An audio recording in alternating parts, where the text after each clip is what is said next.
Chapter 1. Leaving home. Taiju sat by the village path, gazing at the azure sky, lost in thought. Taiju was not his given name, it was a diminutive derived from his frail physique during childhood, as his father feared he might not survive, hence the customary nickname. His true name was Wang Lin. The Wang surname was prominent among the surrounding villages, with his ancestors being skilled carpenters. Particularly in the county town, the Wang family was well regarded, owning several shops specializing in wooden products. Taizu's father was the second son born of a concubine and could not inherit the family responsibilities. After marrying, he departed the county town and settled in this village. Thanks to his exceptional carpentry skills, Taizu's family enjoyed a modestly comfortable life, free from worries of food and clothing, and commanded respect within the village. From a young age, Taiju exhibited remarkable intelligence and a passion for learning, earning him the reputation of a prodigy in the village. Whenever his father heard others praise him, the wrinkles on his face would unfold into a beaming smile. His mother was equally nurturing, and throughout his childhood, Taiju basked in the warmth of his parents' love. He was acutely aware of their high expectations while other children his age toiled in the fields. He was immersed in his studies. With each book he read, his thoughts flourished, and he became increasingly enamored with the world beyond the mountains. Lifting his gaze toward the end of the path, Taiju sighed, closed the book in his hands, and rose to return home. His father sat in the courtyard, pipe in hand. After taking a deep puff, he addressed Taiju as he entered. "Taiju, how are your studies progressing?" Taiju responded with a few casual remarks. His father tapped his pipe and stood up, saying, "Taiju, you must study diligently. The county's major examination is next year. Your future hinges on this. Do not end up like me, spending a lifetime in this village. Enough of your nagging. You go on and on to, I believe our Taiju will surely pass." Taizu's mother interjected, placing the meal on the courtyard table, beckoning the two of them to come and eat. Taiju acknowledged her with an "oh" and sat down, hastily taking a few bites. His mother, with a tender gaze, passed him a few precious pieces of meat. "Father, Uncle C should be arriving soon, right?" Taiju inquired, looking up. "By my calculations, he should be here in a few days." "Your Uncle C has achieved more than I have," his father replied, a wistful expression crossing his face. "Dear, have you prepared the mountain delicacies for your fourth uncle?" His mother nodded, expressing Taiju, "Your Uncle C is a good man. Thanks to his assistance over the years, your father's wood carvings have fetched a good price. If you succeed in the future, do not forget to repay your Uncle C." Just then, the sound of horses echoed from outside, followed by the rumble of wheels on the ground, accompanied by a hearty voice calling out, "Second brother, open the door." Taiju, filled with excitement, dashed to the gate and pushed it open. There stood a robust, middle-aged man with bright eyes. Upon seeing Taiju, he laughed heartily, ruffled his hair, and said, "Taiju, it's only been half a year, and you've grown taller." The parents of Taiju quickly rose to their feet. His father smiled and said, "Old four, I estimated your arrival time. You should come in now." "Taiju, why aren't you fetching a stool for your fourth uncle?" The middle-aged man winked at him and teased, "Taiju, why are you so diligent this time? I recall that you weren't like this the last time I visited." Taiju's father shot him a stern glance and chided, "This little rascal was just asking if you were coming soon." Noticing Taiju's cheeks flush slightly, the middle-aged man chuckled, "Taiju, your fourth uncle hasn't forgotten the promise he made to you." With that, he produced 2 bound books from his robe and placed them on the table. Taiju let out an excited cheer, eagerly picked up the books, and flipped through them, unable to contain his joy. Taiju's mother looked at her son with a kind gaze and said to the middle-aged man, "Old four, your brother often speaks of you. Please stay a few more days this time." Taiju's father sighed and remarked, "Old four, don't heed your sister-in-law's words. We need to prepare the goods tomorrow. Family matters are of utmost importance, and we can gather again later." The middle-aged man regarded Taiju's father and said, "Second brother, Taiju is 15 this year, isn't he?" Taiju's father nodded, expressing his nostalgia. "Once the new year passes, this little rascal will turn 16. Ah, how swiftly time flies. Over a decade has passed in the blink of an eye." As he spoke, his eyes brimmed with affection as he gazed at his son. After a brief contemplation, the middle-aged man's expression turned serious, and he said, "Second brother, second sister-in-law, I have something to discuss. Hun sect is accepting disciples this year, and our family has 3 recommendation spots. One of them has come to me. Taiju's father was taken aback, his face paling. Is Henyue sect the one filled with immortals? The middle-aged man chuckled and nodded. Yes, second brother, that very sect of immortals. Our family is considered prominent in the vicinity, and we possess the right to recommend. You know, my boy, he struggles with his studies, but excels in martial arts. I doubt the immortals would take him, but I believe Taiju has always been clever and enjoys reading. Perhaps he might succeed. Taiju's mother, overwhelmed with joy, exclaimed, "Old for this." The middle-aged man ruffled Taiju's hair and said, "Second brother, second sister-in-law, I propose we settle this matter. Let's allow Taiju to try. If he is accepted, it would be a great fortune for him." Taiju looked at his parents and fourth uncle in confusion, unable to comprehend their conversation. What exactly were these immortals? After a moment of hesitation, he softly inquired. The middle-aged man, with a serious demeanor, looked at Taiju and explained, "Taiju, immortals are beings who can soar through the skies. Each possesses extraordinary powers. Beyond the grasp of us mortals." In his innocent state, Taiju felt a flicker of curiosity towards these immortals. Taiju's father, filled with excitement, stood up and pulled his wife towards the middle-aged man, preparing to bow in gratitude. The middle-aged man quickly supported them, sincerely stating, "Second brother, what are you doing? My mother passed away early. Had it not been for your second sister-in-law caring for me in my youth, I would not be where I am today. Taiju is my nephew. It is only right for me to do this." Tears welled in the eyes of Taiju's father as he patted the middle-aged man heavily on the shoulder, nodding solemnly. He then turned to Taiju with a stern expression, saying, "Wang Lin, remember this. No matter the circumstances, never forget the kindness your fourth uncle has shown our family. Otherwise, you shall no longer be considered my son." A tremor coursed through Taiju's heart. Though he remained somewhat oblivious to the concept of immortals, he could discern from his parents' expressions the significance they attached to this matter. Consequently, he knelt before his fourth uncle, bowing deeply several times. The middle-aged man lifted Taiju, praising him, "Good boy, tidy up in the coming days. I shall come to fetch you by the end of the month." That evening, Taiju fell asleep early, still able to hear the voices of his father and fourth uncle in the courtyard. His father, unusually jovial and rarely one to indulge in drink, insisted on sharing a few cups with his fourth uncle. What exactly is an immortal?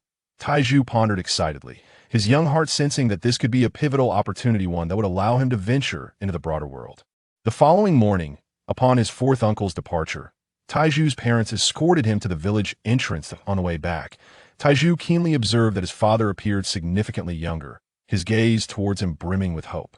This hopeful gaze was far more intense than the one he had received when urged to take the county entrance exam in their small mountain village. Secrets were virtually non-existent. Even the birth of a few puppies would swiftly circulate throughout the community. Soon enough, the entire village learned from Taiju's mother of the momentous news, leading many to visit.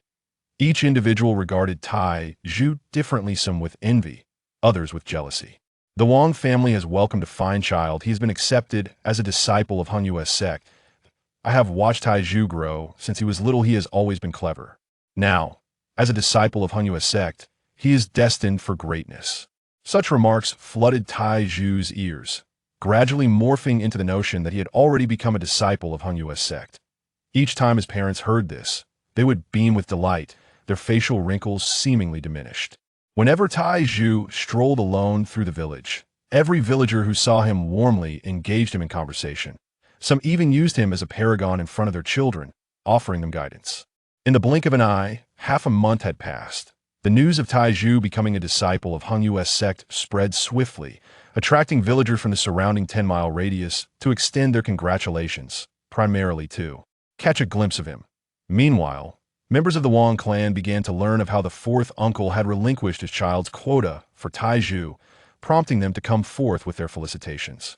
Taiju's father placed great importance on these family members, many of whom had previously looked down upon him, including those who had forced him out of the clan years ago.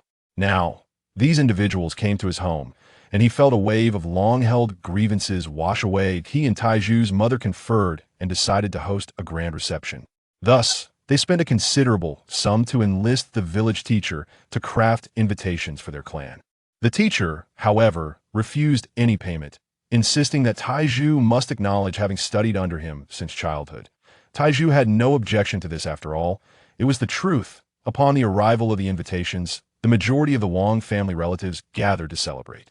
Due to the overwhelming number of guests, Tai's father chose the village square at the center as the reception venue, setting up hundreds of banquet tables.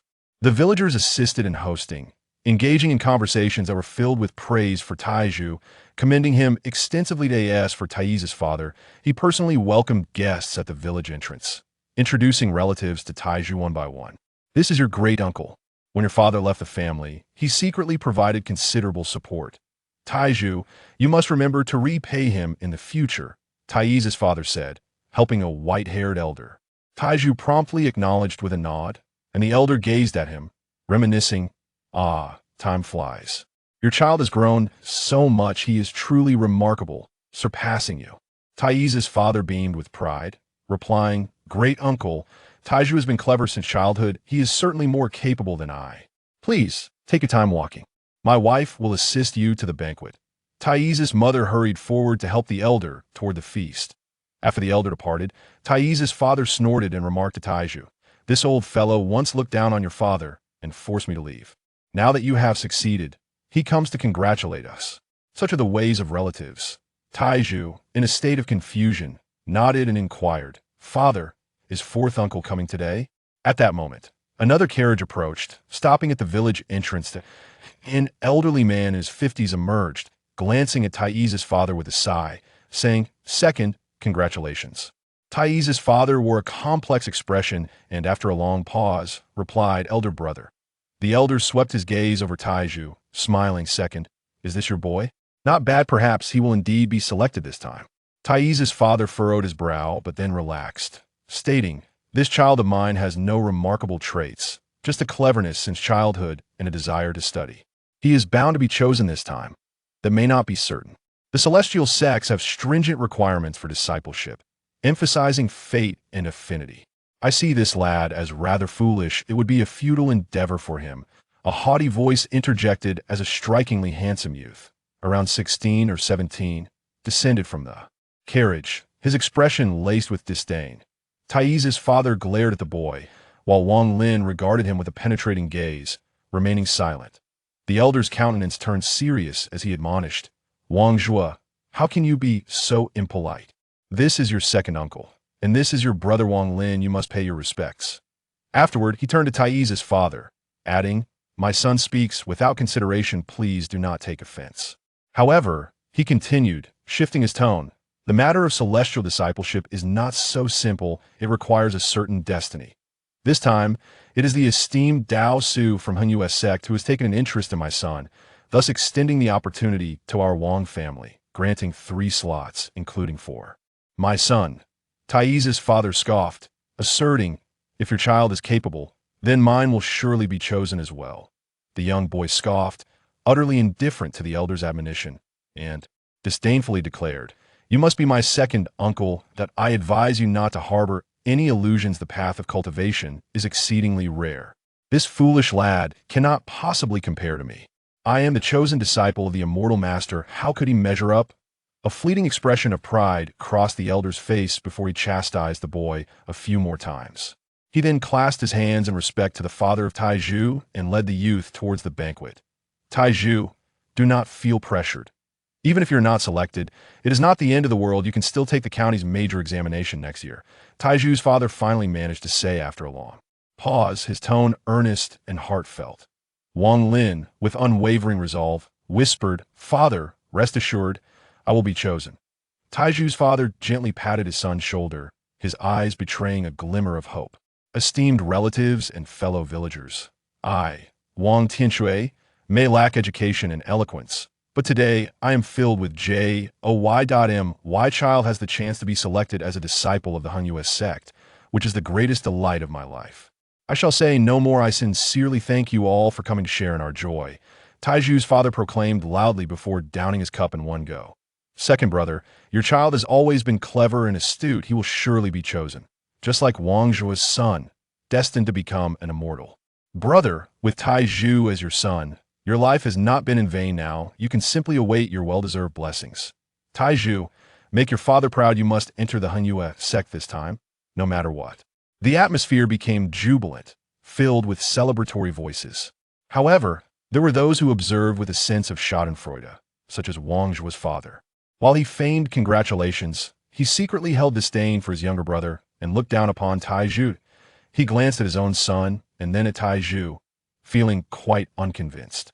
He thought to himself that although the fourth brother had unexpectedly relinquished his quota, it was impossible for the Immortals to choose Taizhu, provided they were not blind. The myriad facets of life were evident to all present as Taizhu's father guided him from table to table, toasting and introducing him to unfamiliar relatives. That day, Taizhu's father consumed copious amounts of alcohol, reveling in the spotlight like never before. As the evening wore on, relatives gradually departed.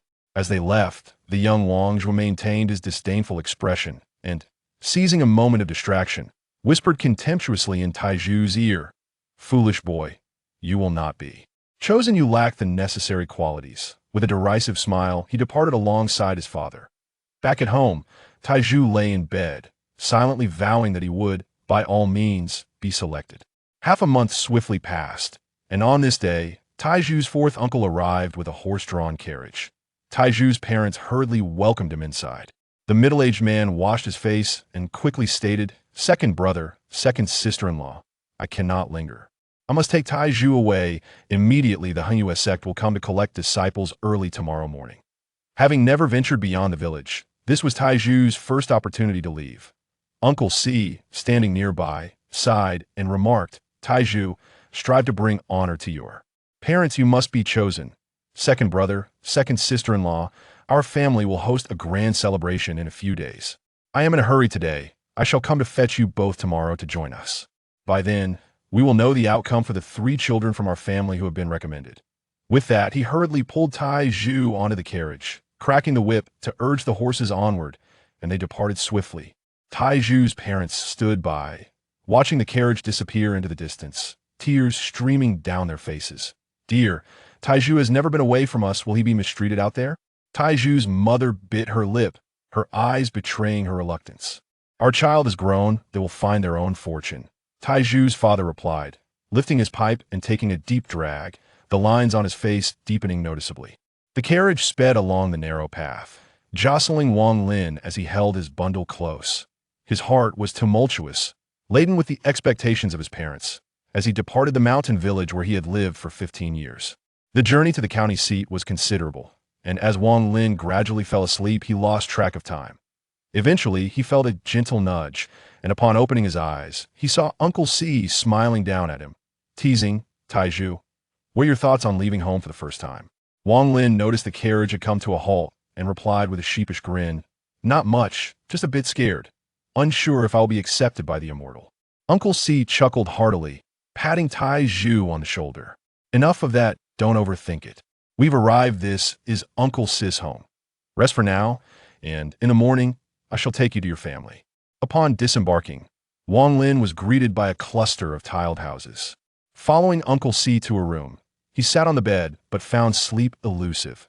His mind replayed the words of his parents, neighbors, and relatives, and he sighed deeply, the yearning to become a disciple of the Immortal intensifying within him. As time slipped by, dawn began to break, and the sun gradually ascended. Despite a restless night, Wang Lin felt invigorated. With a tinge of apprehension, he accompanied Uncle Si to the grand estate of the Wang family. It was Wang Lin's first encounter with such a vast abode, leaving him in awe. Uncle Si walked alongside him, exclaiming, "Taizhu, you must bring honor to your father. Do not allow our relatives to mock us." Wang Lin's anxiety heightened. He bit his lip and nodded in agreement. Shortly, Uncle Si led him into the central courtyard of the estate, where Taizhu's paternal uncle stood. Upon seeing Taizhu, the elder nodded slightly and instructed, "Taizhu, when the Immortal arrives, do not be alarmed. Follow your brother Wang Zhu's lead, do as he does, understood?" The last few words were delivered with a stern tone. Wang Lin remained silent, scanning the surroundings. Aside from Wang Zhu, he noticed another youth boy with slightly dark skin, a spirited demeanor, and an air of cleverness in his eyes. His clothing appeared stuffed, as if concealing something within. Noticing Taizhu's gaze, the boy made a face and approached, inquiring, "You must be Taizhu from second uncle's family. I am Wang Hao." Wang Lin chuckled softly and nodded. The old man, noticing that Taiju was ignoring him, felt a surge of annoyance rising within him. Ready to reprimand, he could see that moment. Clouds suddenly billowed in the sky, and a beam of sword light shot through the air like a bolt of lightning. As the light dissipated, a young man clad in white stood on the ground. His gaze was sharp and penetrating, exuding an extraordinary aura. With a cold demeanor, he swept his eyes over Taiju and the other two youths, particularly lingering on the clever boy, and coldly declared, "These are the 3 spots allocated to the Wang family. That is this the Immortal?" In a single glance, Wang Lin felt a chill run through his body, his heart racing uncontrollably, his face paling as he stared blankly at the figure before him. The clever boy, with a look of intelligence, stood with his hands at his sides, respectful and fervent in his gaze. Only Wang Zhuo glanced at the young man indifferently, letting out a dismissive snort. Wang Zhuo's father quickly stepped forward, his face etched with respect, trembling slightly as he said, "Immortal, these 3 are indeed the recommended members of the Wang family." The young man nodded, his impatience evident as he asked, "Who is Wang Zhuo?" The old man's face brightened with joy as he quickly pulled Wang Zhuo forward, exclaiming, "Immortal, this is my son, Wang Zhuo." The young man scrutinized Wang Zhuo intently, his expression softening as he nodded. Wang Shidi truly possesses remarkable talent. No wonder he has caught the eye of Master Dao Su. Wang Zhuo, filled with pride, cast a triumphant glance at Taiju and the clever boy, boasting, "Naturally, my spiritual roots for cultivation are highly praised by Master Dao Su." The young man furrowed his brow momentarily but soon relaxed, throwing a bemused glance at Wang Zhuo. With a flick of his sleeve, he took the 3 youths on a cloud of mist, transforming into a brilliant rainbow and vanishing in an instant. Uncle C looked up at the sky, murmuring, "Taiju must be chosen." Wang Lin felt a sudden lightness, the fierce wind stinging his face painfully. Upon closer inspection, he was astonished to find himself tucked under the young man's arm, soaring swiftly through the air, the village below shrinking into mere black dots. Against the ground, in just a brief moment, his eyes became red from the wind, tears streaming down his face. "You 3, if you wish to avoid blinding yourselves, close your eyes," came the young man's icy voice. Startled, Wang Lin quickly shut his eyes, too fearful to look, his longing for the path of cultivation growing ever stronger. Before long, Wang Lin sensed the young man slightly out of breath, his speed noticeably decreasing. Suddenly, there was a flash before his eyes as the young man landed swiftly. Upon touching the ground, he released his grip, and the 3 youths tumbled onto the earth.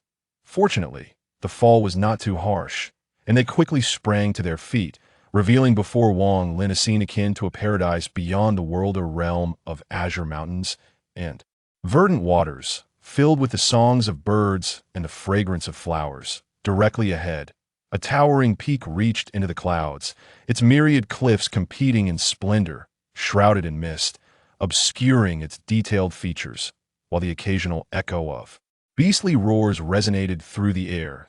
A winding stone staircase meandered down from the summit, resembling a picturesque landscape, where the mountains were clear and the waters bright, evoking a profound sense of otherworldliness. Gazing upward, one can see a grand hall perched atop the mountain peak, shrouded in mist yet illuminated by flashes of resplendent colors, evoking a sense of reverence in all who behold it. Beside the hall, a long stone bridge juts forth, resembling a crescent moon, stretching into the void of clouds, connecting to another peak. This enchanting paradise is none other than the entrance to the Heung-US sect, one of the few cultivation sects in the Zhao Kingdom. 500 years ago, it once dominated the entire realm of cultivation in Zhao, boasting several formidable nascent soul elders and basking in unparalleled glory. Alas, as time has passed and numerous upheavals have transpired, the once mighty sect has dwindled to a mere shadow of its former self, barely managing to maintain a foothold in the world of cultivation. Nevertheless, despite its decline, the Heung-US sect remains an unattainable aspiration for the mortals in the surrounding expanse. Junior brother Zhang. These 3 are the youths recommended by the Wang family. A middle-aged man clad in black, exuding an air of ethereal grace, floated down from the mountain. The youth's face brightened with respect as he replied, "Third senior brother, These are indeed the individuals recommended by the Wang family. The middle-aged man cast a discerning glance, pausing to scrutinize Wang Zhuo with particular attention, and smiled. The sect leader is aware that you have reached a critical juncture in your cultivation. I have come to conduct this test. You may return to your practice. The youth nodded in acknowledgement, his figure swiftly vanishing along the mountain path in an instant. Wang Lin stood transfixed, his heart racing with excitement, when he suddenly felt a tug on his clothing. Turning, he found the spirited young boy beside him, whose eyes shone with fervor. In a hushed tone, the boy exclaimed, "This is where the immortals reside. By heavens, I, Wang Hao, shall be chosen." With that declaration, he reached into his robe, feeling the bulge within. Chapter 3. Testing. Wang Zhuo found himself momentarily frozen at the sight before him, and only after a considerable time did he regain his composure, feeling his inner pride diminish significantly.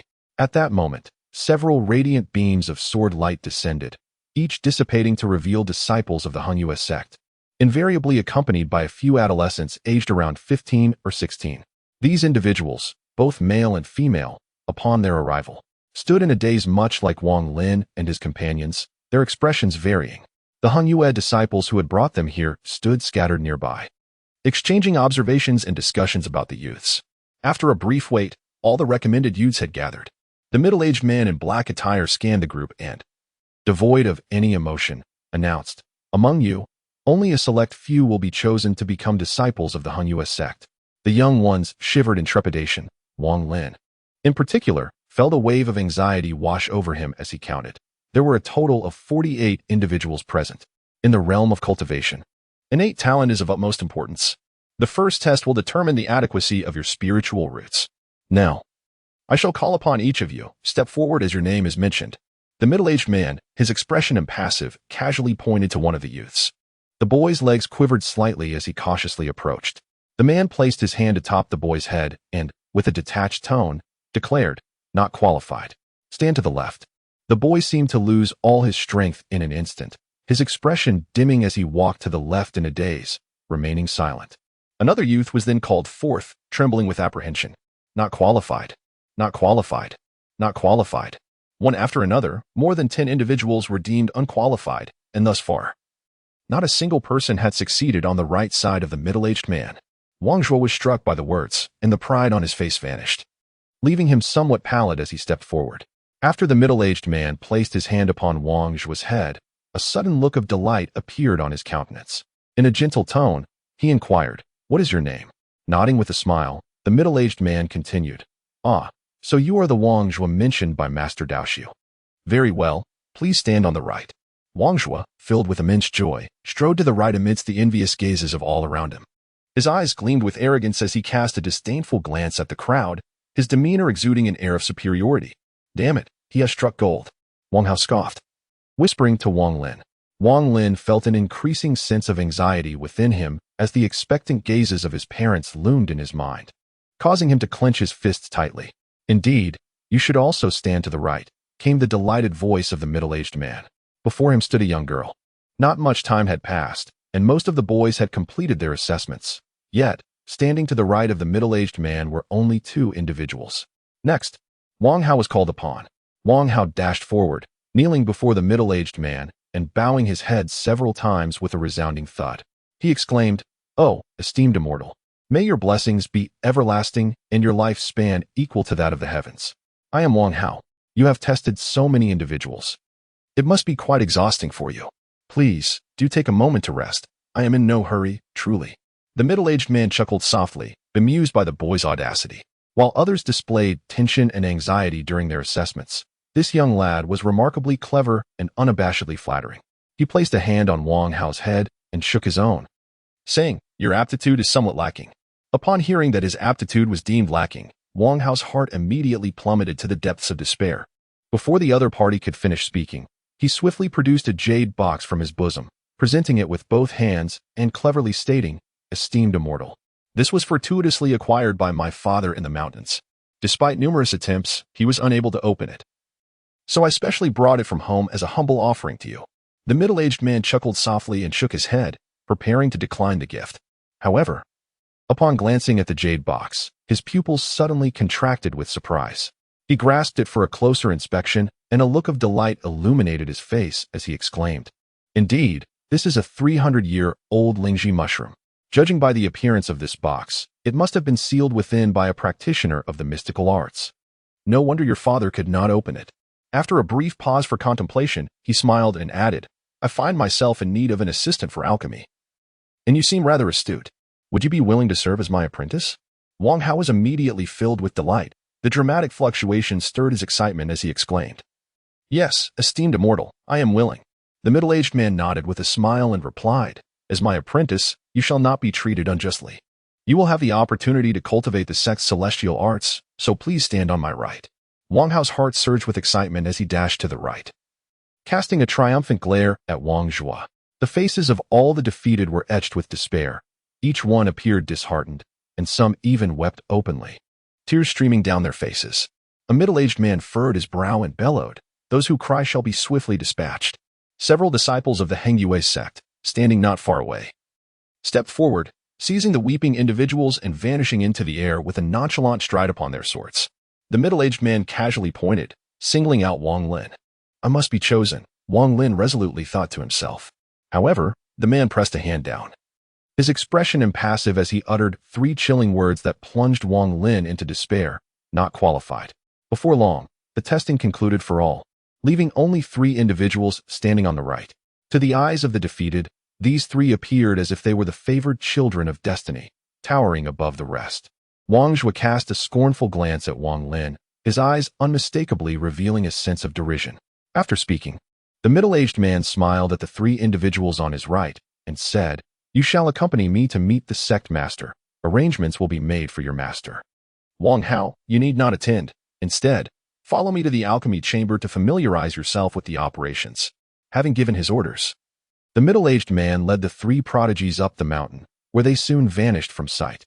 Wang Lin took a deep breath, his gaze resolute as he strode purposefully towards the stone steps to undertake the second test, perseverance. Aside from the 3 prodigies and the 6 youths who had been sent away in tears, 39 individuals remained. Among these 39, some appeared despondent.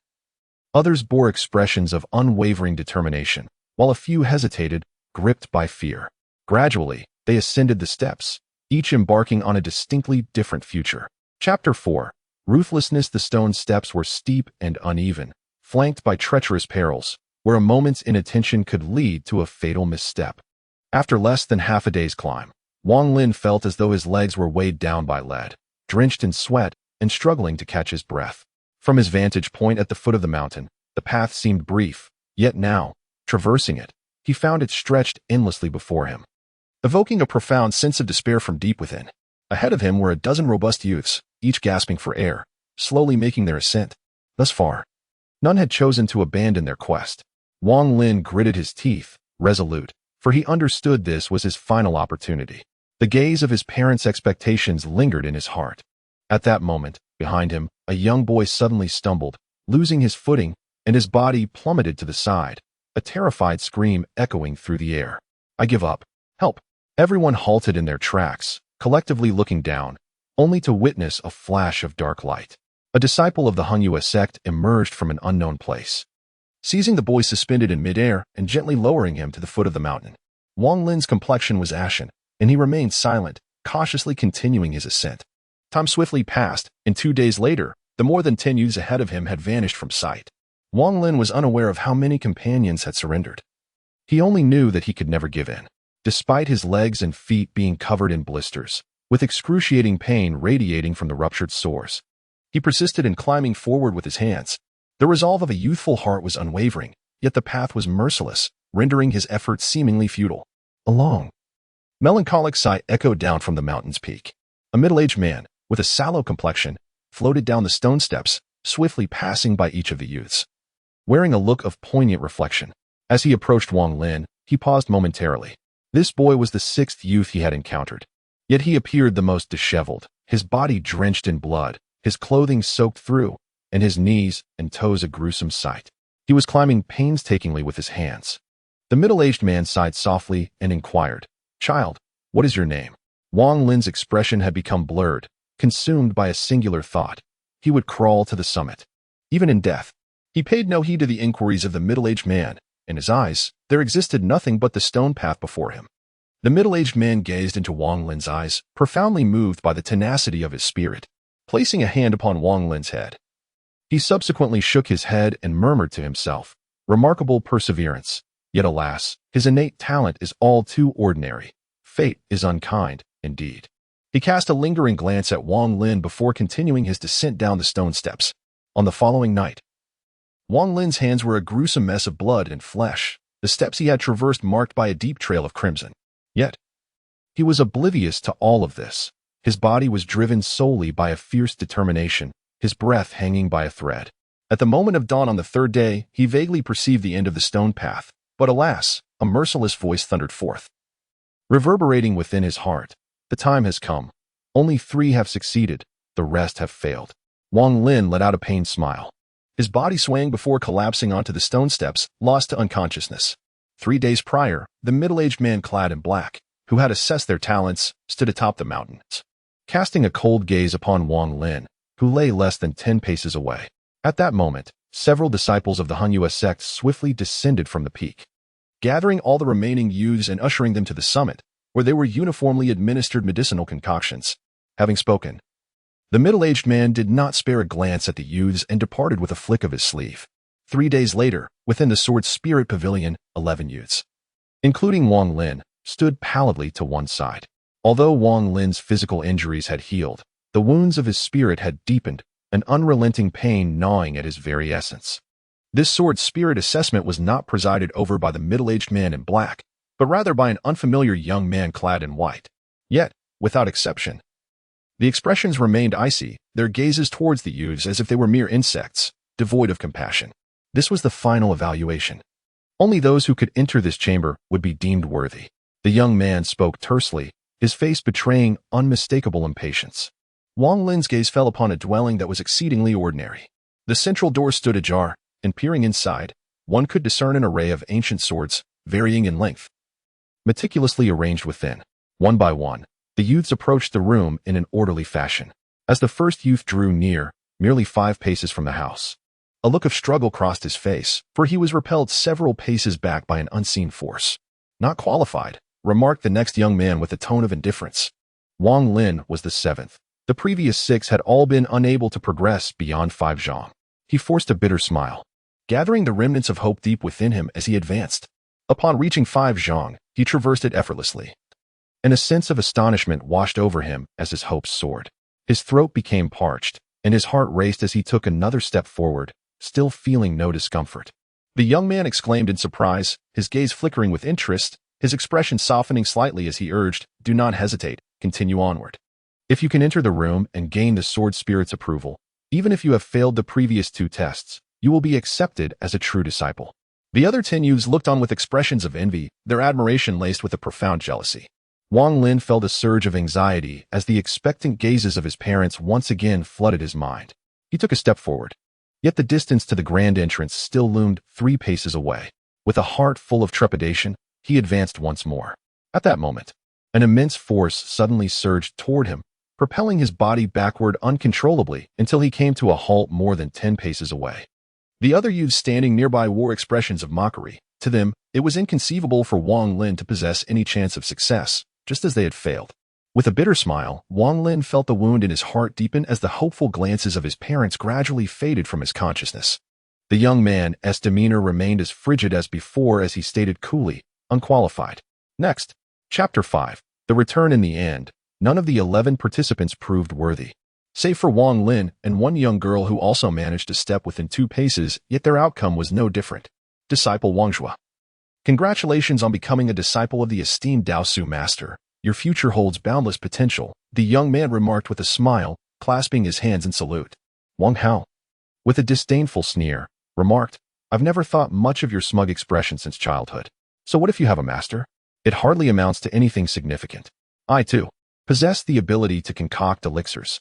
Wang Zhua cast a disdainful glance at Wang Hao, disregarding him entirely.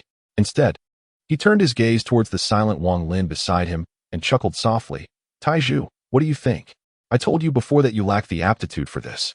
Neither you nor your father believed me, but now you see the outcome, don't you?"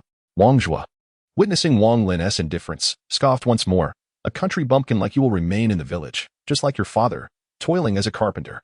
The young man's expression was an enigmatic mix of amusement and disdain as he glanced at the three youths beside him, choosing silence, before rolling up his sleeves and disappearing through the gates of Heung-Yue's sect. Not long after, within the expansive Wang family estate, Wang Lin opened his eyes to behold a scene bustling with life. The estate was alive with a crowd, the festivities far surpassing the modest meals his father had prepared for relatives just days prior, filling the courtyard with tables brimming with lavish offerings. The celebration centered around three figures: Wang Tianshui's elder brother, Wang Tianshui himself, and his younger brother. Relatives swarmed around them, exchanging congratulations and creating an atmosphere of exuberance. All eyes gleaming with envy and tongues flattery-laden, particularly towards Wang Lin's father, who was reminisced about with nostalgia. "Second brother, your lad is surely destined to be selected this time. Soon you won't have to labor as a carpenter anymore. Who wouldn't call you second master in the future?" exclaimed Wang Lin's father's sixth brother, a portly middle-aged man, his voice booming with exuberance. "Second brother, I always knew you were destined for greatness. How about that? It seems my intuition was correct. Your destiny is intertwined with Taiju. If he ascends to immortality, you, as his father, will be something remarkable indeed," chimed in Wang Tianshui's fifth uncle, his eyes squinting with delight as he raised his cup in sycophancy. "Second brother, both your Taiju and my boy are bound to be chosen. It has been over a decade since we last met. This time, we must indulge until we can no longer stand," proclaimed Wang Hao's father, Wang Tianshui's third brother, as he approached with a jovial demeanor. Taiju's father surveyed the relatives who had once looked down upon him, feeling a surge of vindication and elation. Years of gloom dissipated. Yet, a heavy stone still rested upon his heart. "Taiju, you must be selected," he thought. "Second sister-in-law, you have truly married into fortune with my second brother. With Taiju as your child, soon everyone in the 10-mile radius will know you. Indeed, second sister-in-law, your child surpasses mine in potential. Taiju has always been bright and is truly a fine boy," chimed in Taiju's mother, surrounded by a circle of womenfolk, engaging in cheerful banter about familial matters. With this thought, she beamed, raising her cup to toast with the relatives who praised her child, exchanging pleasantries. The atmosphere was vibrant and raucous. Suddenly, a streak of light shot across the sky, landing in the courtyard and revealing four figures. An immediate hush fell over the gathering, the Wang clan members standing on edge, hesitant to utter a word. The unfeeling youth, shaking his head, moved his body and brandished his sword, departing from the scene. The ascetic must remain unencumbered by worldly attachments. "Each of you, attend to your own matters. I shall return for you in 3 days." His voice echoed from afar. The elder brother of Taiju's father, upon witnessing the Immortal's departure, immediately stepped forward, his eyes brimming with excitement as he inquired, "Has the esteemed Dao Su accepted you as his disciple?" Wang Zhuo wore a look of self-satisfaction and proudly declared, "Naturally, my master has foretold that within 10 years, I shall become a paragon among the disciples of the Heung-Yue sect." Wang Zhuo's father was filled with joy as he heartily patted his son's shoulder, exclaiming with delight, "Good, Wang Zhuo, you shall henceforth be an immortal. Our Wang family now has an immortal among us, haha." At this moment, Wang Hao's father wore an expression of acute anxiety as he fixed his gaze upon his son, poised to inquire further. However, before he could utter a word, Wang Hao yawned and proudly proclaimed, "Father, there is no need to ask. Your son has already become a disciple of the Heung-Yue sect." Wang Hao's father was overjoyed. Raising his glass and taking a hearty sip, Wang Zhuo, with a disdainful glint in his eyes, remarked in a mocking tone, "Third uncle, you have raised a fine son. One who has brought shame upon the Wang family. Before everyone, he flatters the immortal and, in the end, only manages to secure the meager qualification of a medicine boy through gifts." Wang Hao raised an eyebrow, scoffing, "I relish the challenge. When the time comes, we shall see whose celestial arts are superior, and thus who has brought shame to the Wang family." Tieju's father gazed intently at his son, detecting a hint of despondency on Tieju's face, which stirred an unsettling premonition within him. "Taiju, how are you faring?" Tieju's mother inquired, her heart brimming with hope. Chapter 6. Snobbery. Taiju remained silent, while Wang Zhuo derided him from the side. "I have long asserted that this lad lacks the requisite talent. Now, look at him. He has embarrassed himself for naught. I was accepted after my first assessment. I did not witness his subsequent trials. But I have heard that he failed all 3 attempts. Had you heeded my advice, you would have avoided this humiliation." Even my cousin Huzi from my fourth uncle's side would surpass him effortlessly. Tieju's fourth uncle furrowed his brow and retorted, Wangzhua, even if you were to ascend to immortality, do not presume to act insolently before me. Whether my Huzi possesses the talent is none of your concern. Show some respect. A flicker of cold light flashed in Wangzhua's eyes. He let out a few cold laughs, but chose to remain silent. Taiju's father appeared to age a decade in an instant, slumping into his chair. Taiju's mother was also taken aback, seemingly unable to believe the situation, and asked, Is it true about Taiju? Taiju bit down hard on his lip, indifferent to the blood that trickled down, and knelt heavily on the ground, bowing repeatedly. In a soft voice, he said, Father, Mother, Taiju was not taken by the Immortal. I am sorry to you both. I will repay your kindness in my next life. Upon sensing the despair in her child's tone, Taiju's mother rushed over, lifting him up while weeping. Child, it's all right. Don't be sad. So what if you weren't taken by the Immortal? Next year, we can still take the county exam. It will be the same. Please. Don't do anything foolish. Your father and I still hope to rely on you in the future. The relatives surrounding them quickly changed their expressions, distancing themselves from Taiju's parents, their faces betraying a morbid curiosity, engaging in whispered gossip and discussions. I always thought this child was lacking. How could he possibly compare to Wangzhou from the elder brother's family? This time, he has truly brought shame upon himself, mocked Taiju's father's sixth brother. Had I known it would turn out this way, I wouldn't have let it appear as if he was truly taken. How embarrassing. Old too, at your age. How can you keep making such foolish decisions? No wonder your father didn't leave you any inheritance, scoffed Taiju's father's third uncle, his face contorted with disdain. To be honest, this child's supposed cleverness has always seemed dubious. Perhaps old two feels he has no future, so he boasted about his child. Now, look. It has all been exposed, chimed in the fifth uncle, who had been sitting beside Taiju's father, his demeanor shifting dramatically from flattery to contempt. Among the three children tested, he was the only one to fail. Taiju is indeed the least capable of our Wang family. What a disgrace. Second sister-in-law. I had just said you and old two would enjoy a prosperous life together, but now it seems this is all you can expect, a female relative derided. Indeed. Just the other day, I saw Taiju in their village and thought to myself how foolish he seemed. How could he possibly compare to Wangzhua and Wang Hao? It was clear he would succeed, added Taiju's fifth uncle's wife, joining in the ridicule. I had long suspected Taiju was not up to par. Just look at his parents. What kind of good child could possibly come from them? In our Wang family, only the eldest and the third's children show promise. Taiju ugh. Even his name sounds foolish, sneered another female relative, unwilling to be left out of the mockery. I must have been blind. I almost pushed my daughter into the fire. Thank goodness Taiju was not taken by the Immortal. Otherwise, my daughter would have hated me for life. Taiju's mother, let us end this here. Since your child cannot become an immortal, who would ever betroth their daughter to him? Isn't it just a toad wishing to eat swan meat? In that moment, nearly all the relatives displayed their opportunistic natures, hurling increasingly vicious words that ruthlessly struck at Taiju's family. This scene stands in stark contrast to the previous flattery. Moreover, some went so far as to shamelessly demand the gifts that had been bestowed upon them earlier. The pallor of Iron Pillar's parents was unmistakable. While Wang Lin clenched his fists, the pain within him intensifying to a near unbearable degree. It was as if he were teetering on the brink of death. The air around him filled with mocking remarks. And you, relatives, who moments ago showered us with sycophantic praise, now revel in scornful jibes. My child is suffering. And yet you continue to add insult to injury. Is there truly no shred of humanity left in you? Wang Tinshan's voice faltered as he exclaimed with fury. Why dwell on the past? Your child simply lacks the aptitude for it. I offered my sincere advice, yet instead of gratitude, you lash out at me. Humph. A crooked beam begets a twisted column, a father of such cowardice, and the son is scarcely better. The derisive laughter and scornful taunts that surrounded Wang Lin pierced his heart like daggers, leaving him standing there in stunned silence.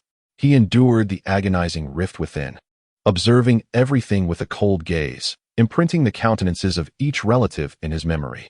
I shall not let this stand, shouted Tieju's father, seizing a nearby bench, ready to charge forth. However, Tieju's fourth uncle hastily stepped in to restrain him, whispering, Second brother, do not act rashly. The elder branch has many servants. You must not suffer for this. Trust me, I will handle it. With that, he glared at Wang Tianshan and declared, Elder brother, is this how you speak? I cannot tolerate your disrespect towards my second brother any longer. If you dare to insult him in my presence again, do not expect any brotherly affection from me. The Wang family may be vast, but I have forged numerous friendships in the underworld these past few years. Be cautious not to ignite a fire that could consume everything. Wang Tianshan uttered a few words, his heart filled with trepidation towards his widely connected fourth brother. Fourth brother, your words are misguided. The child from the second branch is simply not cut out for this. Are we not allowed to express our opinions? It is quite unreasonable to think so. The eldest among them, the three-ancestor uncle, expressed his dissatisfaction. Indeed, fourth brother, by granting the opportunity to the second branch, we feel it is a disservice to you. Wang Zhua's assertion earlier was accurate. Huzi is undoubtedly superior to Taizhu and may indeed be favored by the Immortals. Tiezhu's father's fifth brother chimed in from the side. Wang Zhua, with a triumphant smile, embellished his words. All of this is a consequence of their own making. My father and I had advised them before, but to no avail. Their entire family possesses a stubbornness akin to that of a mule. Now that they have encountered a setback, who can they blame? Wang Hao's face betrayed an expression of sympathy as he spoke. Taizhu. Before he could finish, Wang Hao's father shot him a fierce glare, causing Wang Hao to pause. Letting out a gentle sigh and refraining from further comment, Taizhu's fourth uncle, with a deep sigh, solemnly declared, "Whoever brings up this matter again will find themselves at odds with me. This is settled. Taizhu, this child was simply not chosen, which can only be attributed to fate and nothing else. Do not take it to heart, Taizhu. If it proves too much, you can accompany your fourth uncle." While I cannot make promises regarding the celestial sects, I can certainly leverage my connections with the mortal sects in the Jianghu. In due time, you and your brother Huzi shall go together. I had already intended to send him to experience the trials of the Jianghu sections. Upon hearing these words, Wang Zhua immediately burst into laughter and replied with disdain, "Taizhu, I believe what my fourth uncle said holds true. You should go when the time comes. Just tell them that you are a discarded waste eliminated by the Immortals. Who knows, they might just take you in upon hearing that." Wang Lin slowly lifted his head, his dark eyes blankly sweeping over the surrounding relatives who mocked him, ultimately settling on Wang Zhua. He spoke each word with conviction. "Wang Zhua, listen closely. In this lifetime, I, Wang Lin, shall undoubtedly step into the realm of the celestial. The derision you and your father have cast upon my family, I shall remember each and every word." Wang Zhua let out a chilling laugh, poised to deliver a scornful retort, when his fourth uncle furrowed his brows and barked at him, "You little brat. If you keep babbling, I shall render you incapacitated, turning you into a fool. I refuse to believe that by then, even the Immortals would still desire you." Wang Zhua's father turned pale, hastily stepping forward to pull Wang Zhua behind him, speaking in a harsh tone, "Fourth, do you dare?" The surrounding relatives all wore cold smiles, observing the unfolding scene. Uncle Taizhu laughed heartily, a glimmer of malice in his eyes, and replied in a low voice, "Oh, brother, do you think I lack the courage?" He fixed his gaze on Wang Zhua's father, sneering several times before casting a deep glance at his second brother, nodding slightly, and then departed the grand estate with Taizhu and his parents. From a distance, Wang Lin could faintly hear the mocking voices of relatives echoing in the courtyard. Tiezhu's mother looked affectionately at her son and gently urged, "Taizhu, please do not act foolishly. I have only you as my child. If anything were to happen to you, I would not wish to live. My dear, you must be strong." As she spoke, tears began to stream down her face. Wang Lin gazed at his parents and nodded, saying, "Father, mother, do not worry. I will not act foolishly. I have my plans, so you need not be troubled." Taizhu's mother held him close and whispered, "Taizhu, all of this is behind us. Let us not dwell on it." The warmth of his mother's embrace gradually began to heal the wounds of Wang Lin's spirit. He had been utterly exhausted these past few days, mentally drained and weary. As the cart swayed, he slowly succumbed to slumber. In his dreams, he envisioned himself as an immortal, soaring through the skies with his parents. In the dead of night, Taizhu awoke, surveying the familiar surroundings of their small abode. With a gentle sigh, his eyes glimmered with renewed resolve. He stepped outside, casting a lingering glance at his parents' room, then took up pen and paper to leave a letter. After securing ample provisions, he departed from his home. "I shall not abandon the path to immortality. I must make another attempt at Hengyui's sect. Even if they refuse me once more, I will surely discover the whereabouts of other sections." With unwavering determination, Wang Lin shouldered his pack and left the mountain village. Venturing forth, the moonlight illuminated his path, while the stars seemed to guide him, elongating his silhouette into the night. 3 days later, Wang Lin traversed a remote mountain trail. At dawn, he had been tucked under the arm of a youth surnamed Xian, and upon awakening, he vaguely discerned the general direction. He pressed eastward, undeterred by the sharp grasses that lacerated his legs, resolutely forging ahead. A week later, he had fully ventured into the heart of the mountains. Fortunately, there were few man-eating beasts in this area. Cautiously, he proceeded until that morning, when he stood atop a solitary peak, catching sight of a familiar mountain shrouded in mist. A massive white tiger, with blood-red eyes gleaming with a chilling ferocity, drooled from its maw, the saliva hitting the ground with a resounding splat. "Father, mother, Taiju has been unfilial. I bid you farewell." Branches protruding from the cliff face tangled chaotically as Wang Lin's body plummeted at an alarming speed. The branches cracked and snapped beneath him, and just as he neared the middle of the precipice, an overwhelming force of suction suddenly emerged. Wang Lin found himself helplessly drawn into a cavern within the crevice of a cliff, pressed tightly against the cave's walls. In a daze, he sensed his body being violently yanked backward, as if caught in a tempest. After what felt like an eternity, the pull finally subsided, and he tumbled from the walls. It took him a while to collect his thoughts before he managed to struggle to his feet. His clothes were torn to shreds by branches, and his body was marred with countless wounds, particularly his right arm, which throbbed incessantly and had swollen considerably. Agonizing pain surged through him like a relentless tide, and beads of sweat cascaded down his brow. He touched his arm, uncertain if any bones were fractured, but it was evident that the injuries were inflicted during his collision with the wall. Chapter 8. The Stone Pearl today marks the first update, with another expected by noon. His complexion was pale as he gritted his teeth and surveyed his surroundings, realizing he was in a modest natural cave, where sunlight streamed in through the entrance, illuminating the ground littered with the remains of birds and beasts. On the wall behind him, there was a fist-sized black hole, obscured in darkness, making it impossible to discern its depth. After a brief analysis, he surmised that the sudden force he had experienced earlier emanated from this small hole, and the carcasses scattered across the floor were likely victims, much like himself, drawn in and subsequently perishing. It appeared that this mysterious pull was intermittent, coinciding precisely with his fall, ultimately sparing his life. Gritting his teeth against the pain in his right arm, Wang Lin prepared to venture out of the cave when, suddenly, the bones on the ground began to stir unnaturally, seemingly drawn backward. Without a moment's hesitation, he rolled into a corner to evade the impending danger. In that instant, an unimaginable and colossal force erupted from the small hole in the wall. The bones of the fallen creatures rattled violently as they were inexorably drawn into the darkness. Some larger bones appeared to be adhering to the wall, effectively blocking the hole. Despite this, the pull remained fierce. Just then, a bird was sucked into the cave's entrance at an alarming speed, colliding with the wall with a resounding thud, blood splattering everywhere.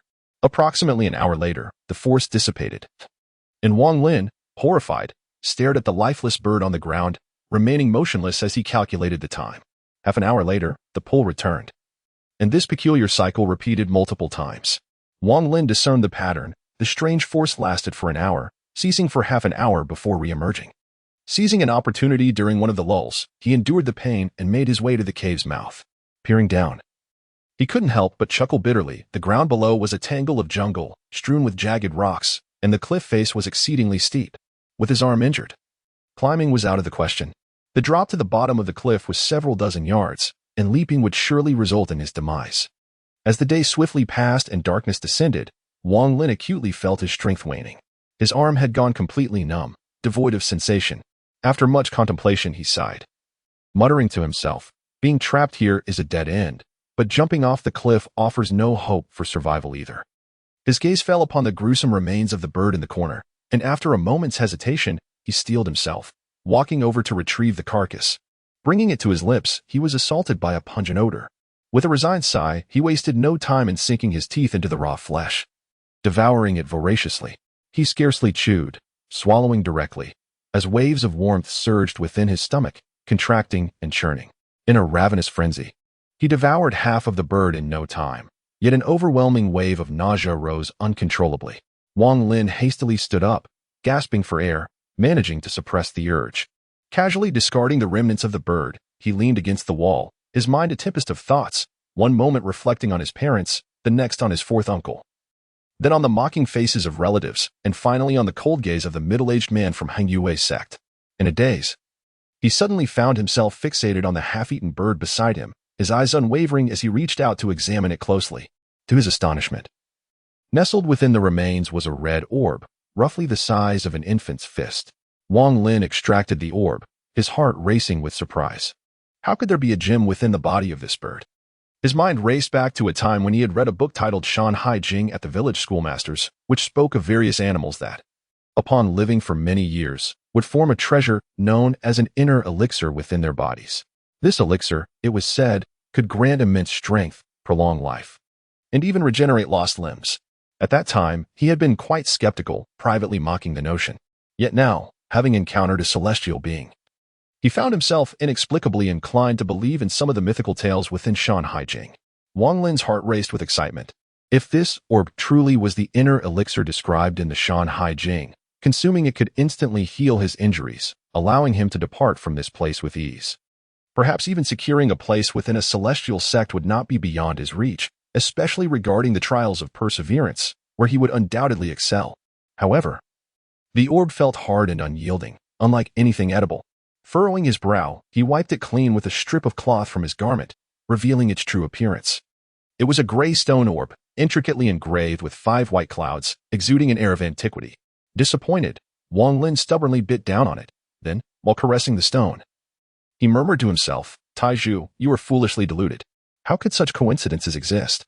A bird merely falling before me could not possibly bear an inner elixir." With a sigh, he noticed that night had fallen, and fatigue washed over him. He curled up in a corner and gradually succumbed to slumber, leaving the stone orb carelessly beside the bones of a beast. Autumn had arrived, and the earth's warmth dissipated quickly, particularly in the mountains, where a chill continually seeped into Wang Lin's being. He held himself tightly in his sleep, and the night passed swiftly. At dawn, sunlight streamed into the cave, illuminating its interior, and dewdrops began to glisten on the stone orb beside him, gradually accumulating and flowing onto the bones. Not long after, Wang Lin awoke to find his arm still swollen, showing no signs of improvement, but rather worsening. Sitting on the ground, he felt a wave of despondency wash over him. "Am I destined to be trapped here for eternity?" he murmured, shifting his gaze to the bones beside him and noticing the dew. Feeling parched, he carefully lifted a bone and licked the accumulated droplets clean. The dew was sweet and refreshing, and he could not tell if it was merely his imagination. But after drinking, a warm comfort enveloped him. Especially around the injury on his arm, he felt a tingling sensation, and the swelling seemed to diminish slightly. Rubbing his eyes, he looked closely and was overjoyed to find that the swelling in his arm had indeed subsided somewhat.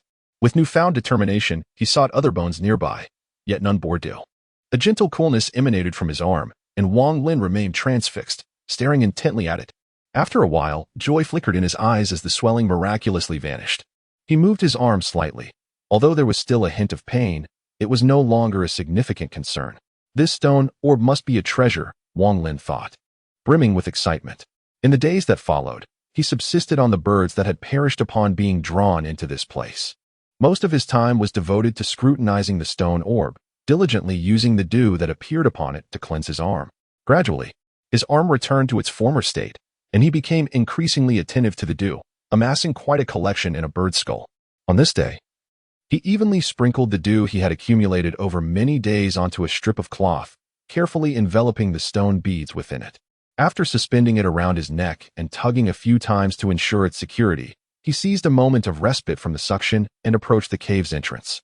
Gritting his teeth resolutely, he tore off most of his garments, binding them together, one end secured to a nearby stone and the other fastened around his waist. He cautiously began his descent. Wang Lin felt the cold sweat trickling down his forehead. Looking down, he estimated that he was still about 20 zhang high. With one hand grasping a tree branch, he swiftly secured a strip of his clothing to it with the other, allowing himself a moment of respite.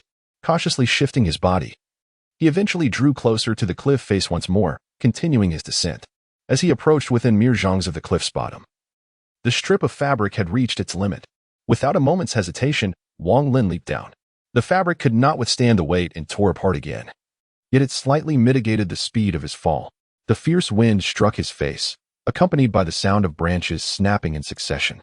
Upon landing, he struggled to regain control, his toes touching the ground first, and propelled by the immense force, he rolled into a ball upon impact. The stones beneath him felt like a multitude of sharp daggers, each piercing into his body, leaving a series of bloody wounds. Notably, his right leg was impaled by a jagged rock, revealing bone through the gaping wound. Wang Lin breathed heavily, his gaze unfocused. He struggled to place the cloth ribbon wrapped around the stone beads into his mouth, his tongue savoring the droplets of moisture that adorned it. After a while, he managed to sit up with great difficulty, trembling hands untying the cloth. He pressed it firmly against the wound on his right leg, twisting it with determination, allowing several drops of liquid to fall. A refreshing chill emanated from the wound. After completing this act, he collapsed weakly onto the ground, silently praying that no wild beasts would approach before he could recover. Just then, a distant voice echoed, calling out, "Taiju, where are you?" Wang Lin was momentarily taken aback. Upon listening closely, he realized it was indeed the voice of his father. Without a moment's hesitation, he summoned all his strength to shout, "Father, I am here." A magnificent arc swiftly descended from the distance, circling above the cliff where Wang Lin stood, before plummeting down with astonishing speed. As the brilliance of the sword light faded, a disciple of the Heaven-Defying sect, bearing an iron pillar under his arm, furrowed his brow as he gazed at Wang Lin. Upon spotting his son, the father of the iron pillar was instantly overcome with emotion, tears streaming down his face. He rushed to Wang Lin's side, embracing him tightly, and lamented, "Iron pillar, why must you endure such torment? What has compelled you to think this way? Have you considered how your demise would affect your mother and me?" Wang Lin was momentarily taken aback. After a brief contemplation, he realized that his father had misunderstood his intentions, thinking he was contemplating suicide. Upon observing his own wounds and disheveled appearance, he couldn't help but let out a bitter smile. Having uttered his thoughts, he swiftly rolled up his sleeves, seized his father and himself, and departed from the scene at an astonishing pace. Before long, they arrived at the foot of the Heaven-Defying sect's peak, effortlessly ascending to the summit via the stone steps. In the guest room, upon seeing her son, Wang Lin's mother immediately burst into tears, embracing him while sobbing and expressing her grievances. It was only through the recounting of his parents that Wang Lin came to understand the full circumstances of the situation. The Heaven-Defying sect had never encountered such an incident before and initially wished to remain indifferent. However, since Wang Lin had left home due to not being accepted, should anything unfortunate happen to him, they, despite their disregard for the life of a mere mortal, recognized that the news would spread among the villagers. Consequently, few parents would be inclined to send their children for testing in the future. After careful consideration, they dispatched several members to search nearby, and out of concern, Wang Lin's father followed closely behind, leading to the earlier scene. Not long after, someone arrived with herbal soup, and Iron Pillar's mother promptly expressed her gratitude, attentively feeding it to Wang Lin. The medicine, crafted by the sect of Immortals, proved to be remarkably effective. After consuming it, Wang Lin felt a significant recovery in his body, and the pain from his wounds subsided considerably. The words of concern from his parents constantly resonated in his ears. He wished to explain, yet upon reflection, he doubted his parents would believe him. At that moment, within the grand hall of the Heaven-Defying sect, several elders sat nearby, listening to the account of a man surnamed Zhang as he recounted the process of locating Wang Lin. After a considerable time, a red-faced elder slammed the table in dissatisfaction, exclaiming, "What concern do the lives of mortals hold for us practitioners? Look at the cultivation sects of Zhao country, how many conduct themselves as we do, making such a fuss over a child who was not chosen, even sending people to search for him? It is indeed a disgrace." Beside him, a middle-aged man with a cold demeanor sighed softly and remarked, "Elder Ma speaks the truth. Among the various sects in Zhao country, we Hengyue stand out the most absurdly. Yet if that boy were to perish near our sect, it would undoubtedly impact our future recruitment of disciples. Parents may entertain thoughts of despair if their children were not accepted, and who would dare send their children here after that?" An elder clad in a brocade robe took a sip from his teacup and leisurely stated, "To put it plainly, it is because our Heaven-Defying sect has fallen into decline, necessitating the selection of a significant number of suitable disciples from the mortal realm. Were this 500 years ago, we would not have bothered with the lives or deaths of mortals." The final elder, with a face lined with wrinkles, sighed and slowly said, "This young man, having attempted suicide once, is likely to do so again. Alas, to avoid future complications, let us make an exception and accept him as a registered disciple." Having spoken, he cast a sidelong glance at the middle-aged man, closed his eyes, and fell silent. Chapter 10. Introduction. The elderly man with a red face furrowed his brow in discontent and remarked, "Elderly, are we truly to debase ourselves to such an extent, permitting the life and death of a mere mortal to dictate our actions?" Elderly opened his eyes, his tone growing increasingly frigid as he responded, Elder Ma. The sect leader has entrusted this matter to us entirely. Should we fail in our handling and this imbecile attempts to take his life a second time, his parents will surely spread the word that our Han-US sect drove their child to despair. Is this not a disgrace we should avoid? If you wish to take responsibility, then I shall wash my hands of it. At this moment, an elderly man clad in a brocade robe interjected, what if other unselected children follow his lead? How shall we address that? The middle-aged man chuckled lightly, replying, that is easily managed. After this incident, we have learned our lesson. In the future, all children who fail the tests will be subtly guided with the transformation technique, instilling in them a desire to cherish life. As for Wang Lin, since matters have escalated to this point, we might as well take him in. After all, a mere registered disciple holds little significance. Apart from elderly, the other two elders exchanged meaningful glances with the middle-aged man, choosing to remain silent. The middle-aged man smiled, inwardly reflecting, Wang Lin, I have done all I can for you. The piece of fine iron your uncle provided me will not go unappreciated. I find it quite curious that a mere mortal could acquire such a material. Unbeknownst to the middle-aged man, that piece of fine iron had been purchased by Wang Lin's uncle during a chance encounter with a blacksmith. Recognizing its extraordinary quality, he decided to present it in hopes of securing Iron Pillar's admission into the Han-US sect, unaware of its true significance. A piece of fine iron altered Wang Lin's destiny. And when he heard the news of being accepted as a registered disciple, he could scarcely believe his fortune. 2 days later, he bid farewell to his parents as they descended the Han-US mountain. Observing their expressions of elation, Wang Lin felt a surge of joy within himself, silently resolving to diligently pursue his cultivation here. However, this resolve shifted after his parents departed. Wang Lin was summoned to a designated residence for registered disciples, where a young man in yellow with a shifty gaze scrutinized him with disdain and mocked. So, you are the one who became a registered disciple through suicide. Wang Lin cast a glance at him, remaining silent. The young man raised an eyebrow and, with a cold smirk, remarked, listen closely, starting tomorrow, you are to report to me at the break of dawn. Your task will be to fetch water. You must fill no less than 10 barrels, or you shall go hungry. Should you fail to meet this requirement for 7 consecutive days, I will inform the elders and you will be expelled from the Han-US sect.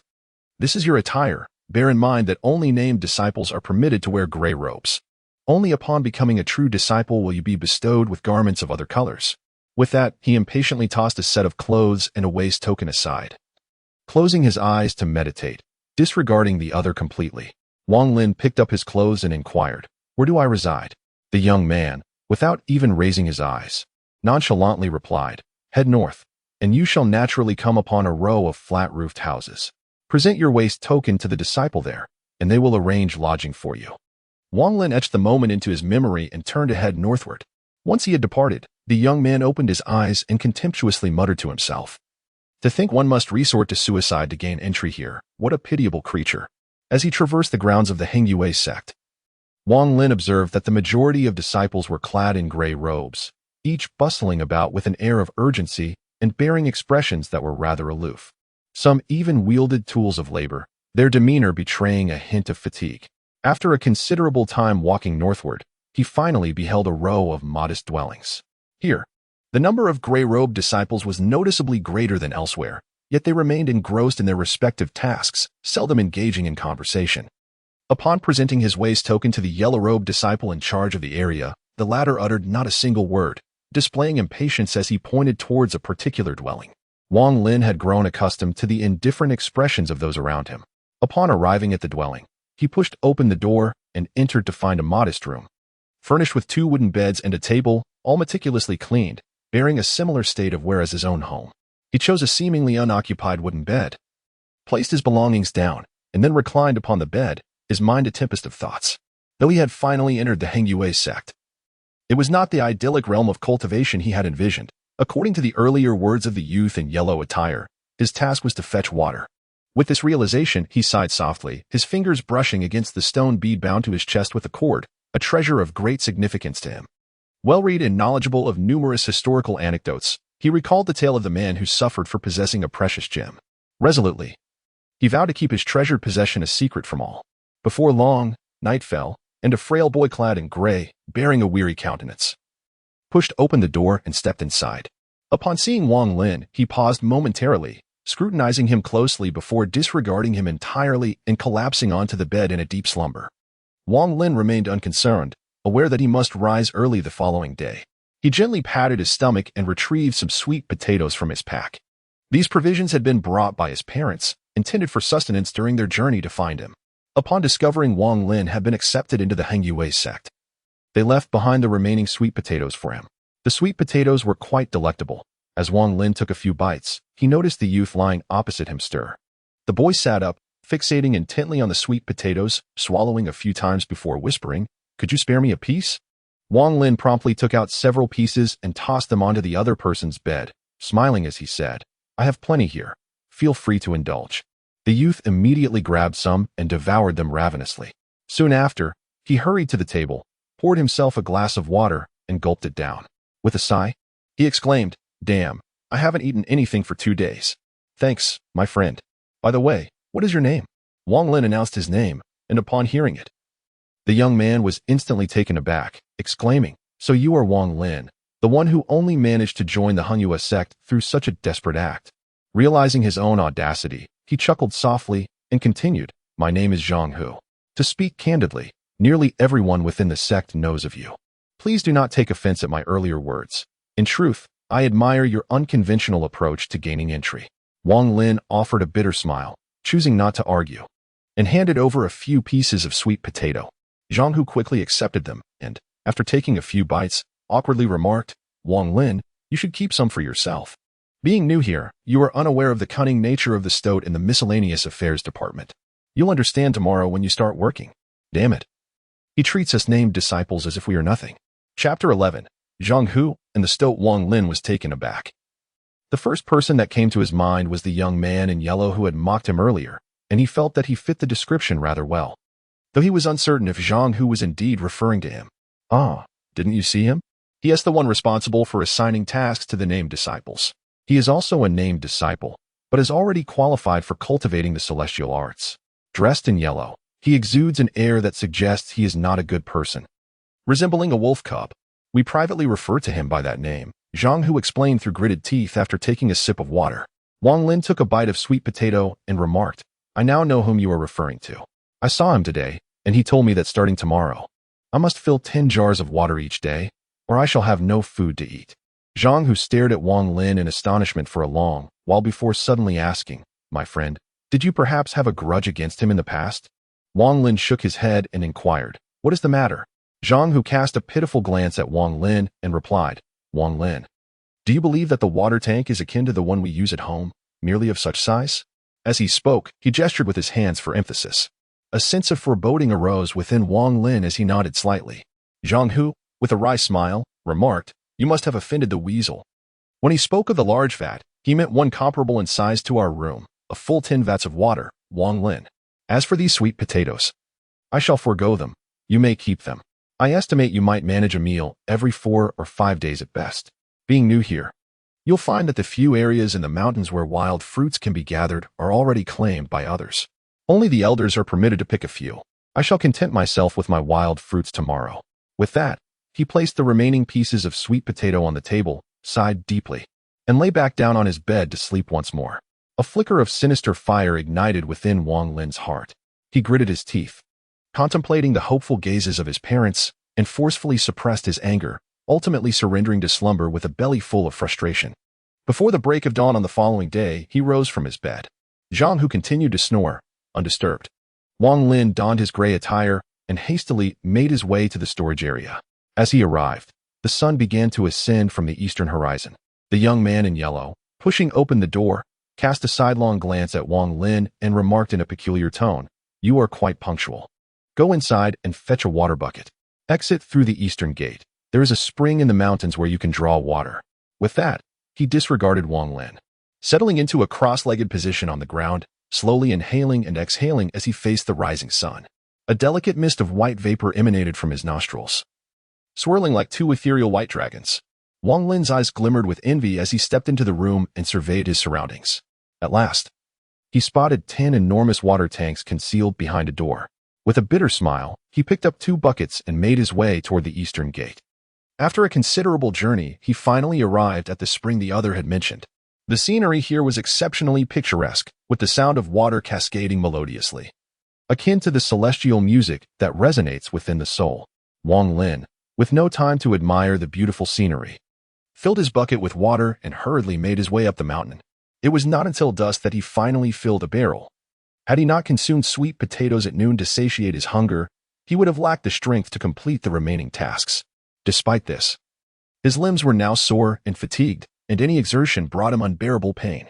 After a moment of contemplation, he carried half a bucket of water to a secluded area, cautiously surveying his surroundings to ensure he was alone. Once satisfied, he retrieved a stone bead from his pocket and placed it in the bucket, swirling it around. After a while, he fished out the bead, stowed it away, and took a sip from the bucket. Instantly, a warm sensation spread through his stomach, and the muscular aches began to dissipate. Although the effect was not as potent as that of dew, Wang Lin felt an exhilaration coursing through him. He touched the spot on his chest where he had kept the stone bead, resolutely deciding that he must keep this treasure a secret. After finishing the water, he found his muscles no longer ached, and his spirits lifted, prompting him to resume his water-fetching duties. Time swiftly passed, and in the blink of an eye, Wang Lin had been at Hengyue sect for a month. Wang Lin has now come to understand that Zhang Hu's occupation involves chopping wood. He must fulfill a daily quota of timber to earn his sustenance. Since his initiation as a nominal disciple of the Hengyue sect, he has been engaged in this labor for 3 years. Initially, he could only manage to eat once every 3 to 4 days, surviving solely on water to stave off hunger. Presently, he has managed to reduce this interval to merely 2 days. According to his account, nominal disciples must endure 10 years of menial tasks and achieve a consistent 3 meals a day before they can be imparted with certain foundational techniques of cultivation.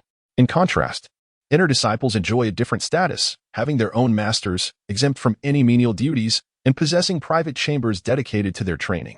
Additionally, there exists a category of individuals who occupy a middle ground between inner disciples and nominal disciples, akin to Wang Hao, who serve as attendants to others. These attendants, though essentially servants, do not engage in menial tasks and are permitted to practice some rudimentary cultivation techniques. Their primary obligation is to fulfill the tasks assigned by their masters. However, such individuals typically possess mediocre talents, leading to a life of servitude without significant advancement. As for talent, Wang Lin gleaned from Zhang Hu a rudimentary understanding. Talent, in simple terms, refers to spiritual roots, of which every individual possesses varying degrees. The crucial aspect is the quantity. Those with ample spiritual roots may master the same technique within a year, whereas those lacking may require a decade or even a century. Given the finite nature of human life, individuals of mediocre talent often find little opportunity for significant growth, which explains why spiritual sects prioritize the quality of spiritual roots when accepting disciples. Throughout this month, every day as Wang Lin fetched water, he consumed considerable amounts of spring water infused with mysterious beads, resulting in a robust physique that seemed to harbor boundless energy.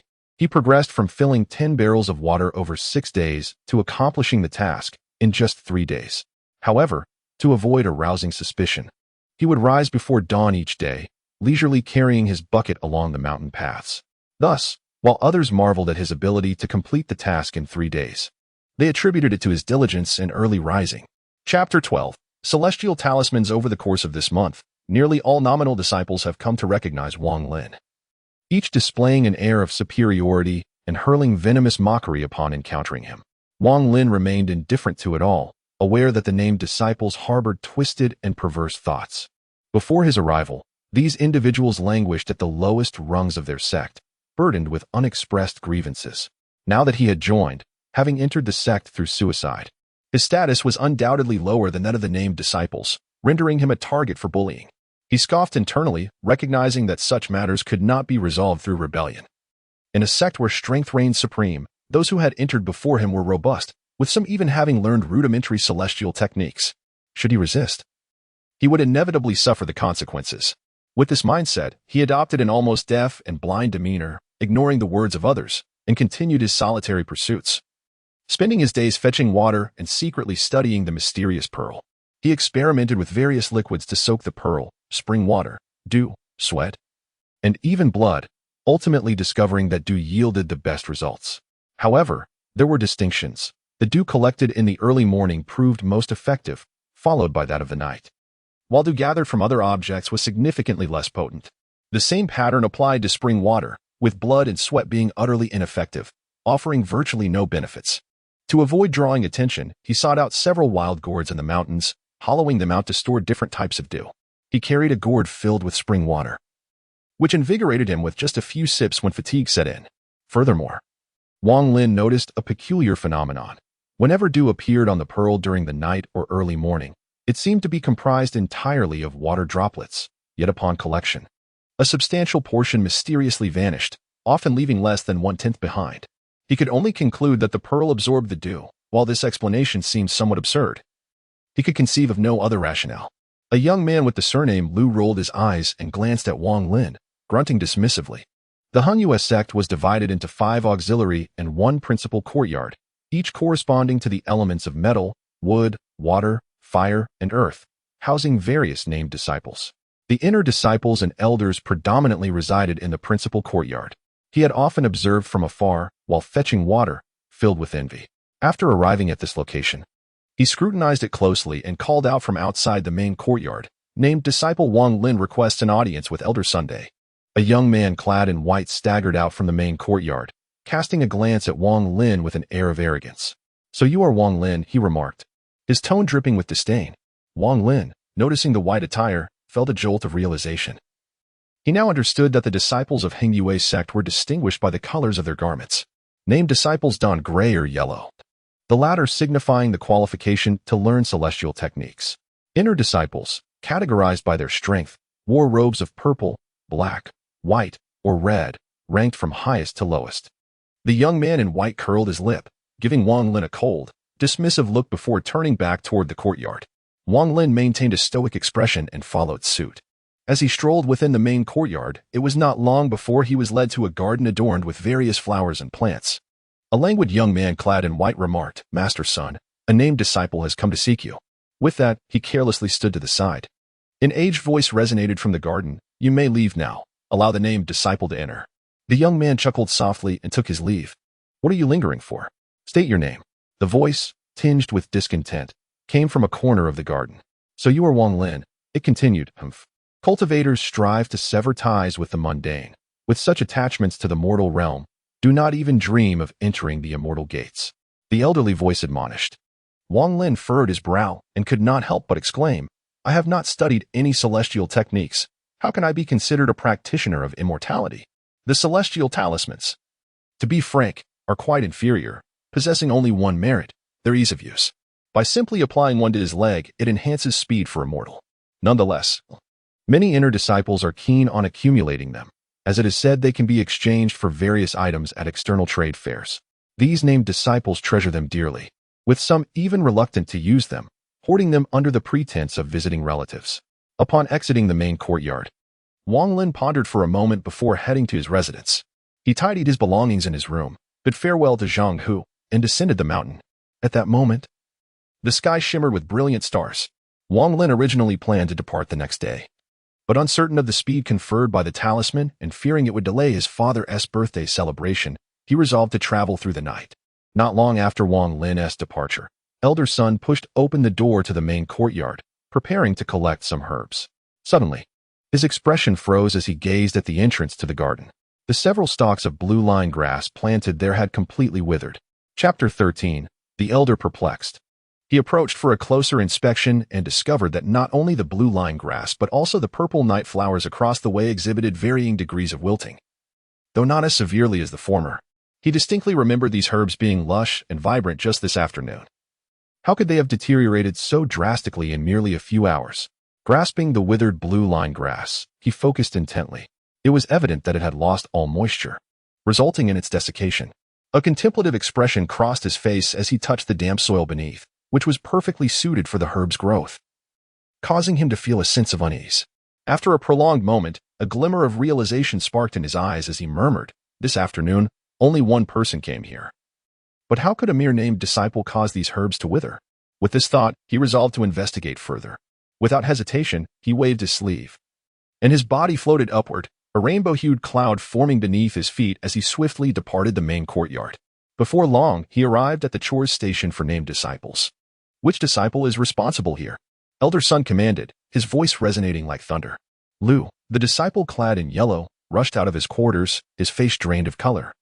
And he fell to his knees with a thud, repeatedly bowing in fear. Elder Sun frowned, expressing his impatience. Do you have Wang Lin's registration here? The Lu disciple's heart sank. He never anticipated that a lofty elder would personally inquire about a seemingly useless disciple. In a panic, recalling his previous mistreatment of Wang Lin, his face turned ashen as he stammered, I do have Wang Lin's registration. He is diligent and studious, always earnest in his tasks. I have long regarded him as a role model. Elder Sun found the situation both amusing and gratifying. The more nervous the disciple became, the more respect he seemed to convey. It is well known that the elders of Hengyui's sect do not hold much value. All second-generation disciples are considered elders, though this title is reserved for named disciples. Inner disciples typically address them as Shirshu, although he was regarded as an elder in the eyes of the named disciples. In reality, he held little status among the second-generation disciples, and his strength was considered to be at the lower end of the spectrum. Even the third-generation disciples looked down upon him. With a stern expression, Elder Sun spoke in a low voice. Where is Wang Lin's residence?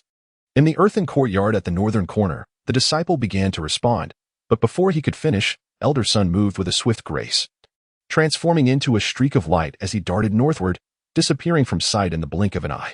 The Lu surnamed disciple felt an increasing sense of anxiety. He was filled with regret, vowing to himself that should he encounter Wang Lin again, he would not mock him as he had in the past. Instead, he would flatter and serve him as if he were his own grandfather, for Wang Lin was a favored individual whom even the elder had personally inquired about. Upon arriving at the earthen courtyard, Elder Sun swept his consciousness across the area, but found no trace of Wang Lin. After a moment of contemplation, he entered the registration office to check, locating the number of Wang Lin's residence, and promptly made his way there. Zhang, who was fast asleep, entirely oblivious to Elder Sun's arrival.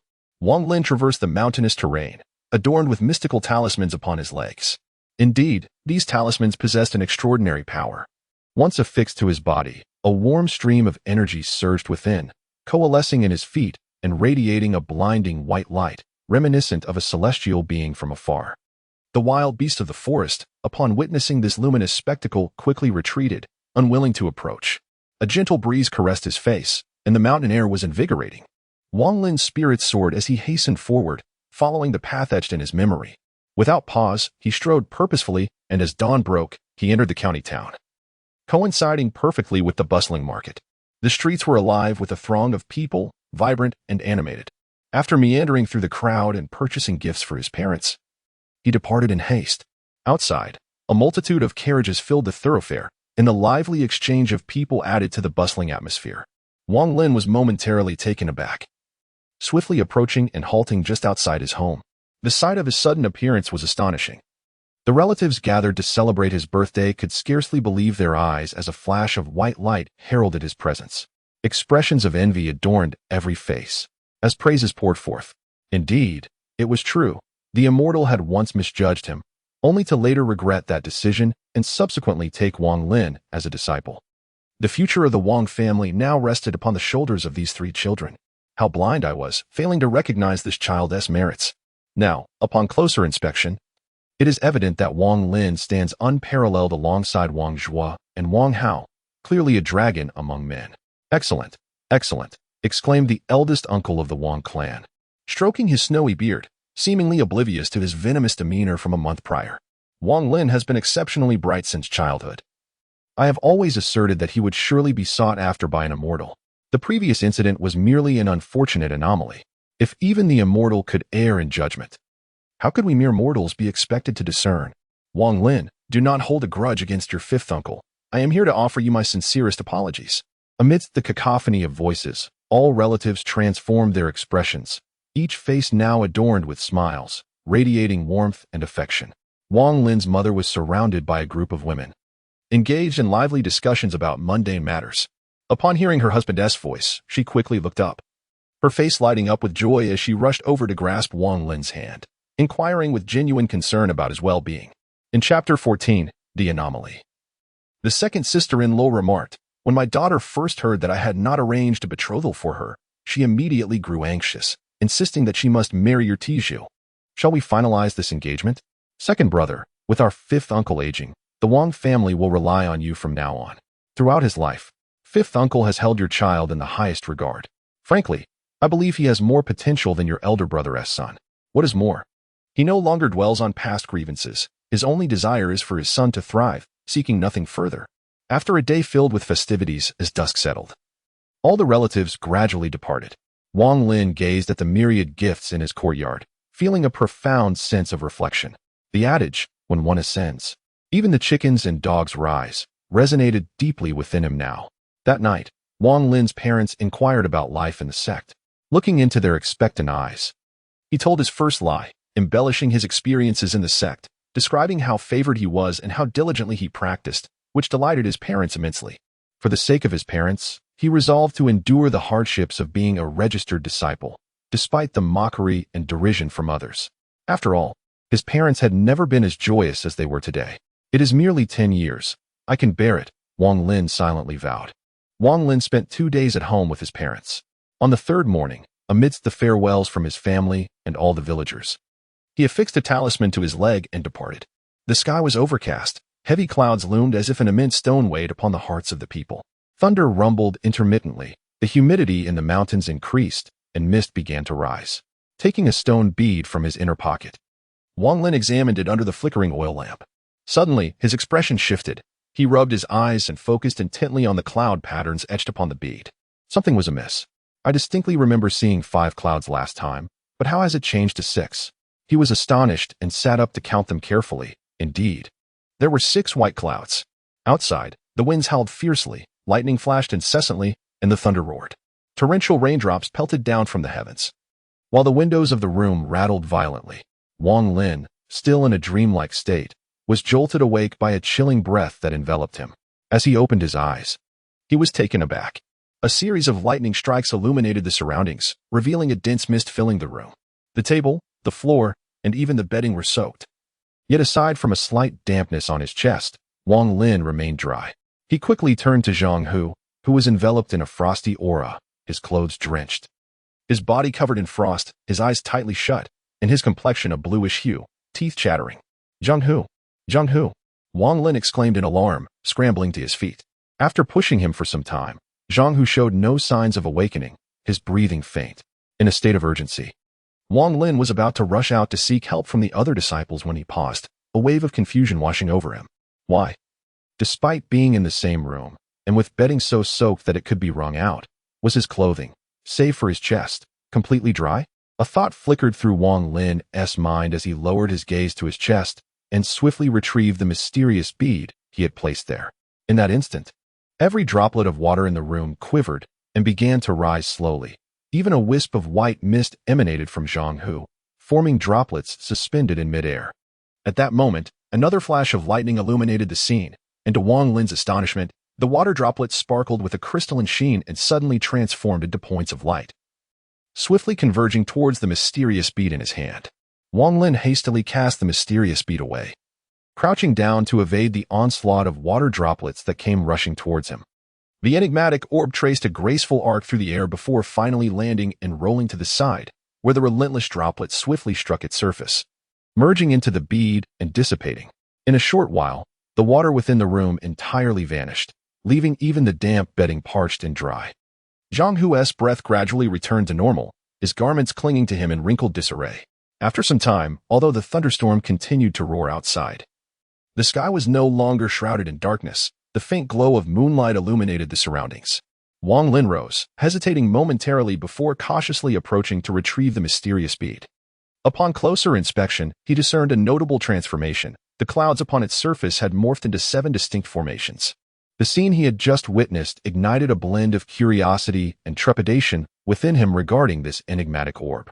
Had he not awakened in time to retrieve it, Zhang Hu might very well have succumbed to the frigid grasp of death. As for his own immunity to the ordeal, Wang Lin pondered briefly and concluded it was likely due to his habitual consumption of spring water infused with the bead and dew. However, his fascination with the clouds adorning the bead intensified. He yearned to uncover their purpose. After considerable contemplation, he dismissed the idea of venturing outside to allow the bead to absorb more rainwater, fearing that such an action might attract unwarranted attention. After a moment's hesitation, he carefully stowed the bead in the inner pocket of his clothing. Before long, the sky began to brighten. Just as Wang Lin was about to head to the chores department, Zhang Hu sprang up from his bed in a sudden frenzy, exclaiming, "Water! Water! I'm dying of thirst."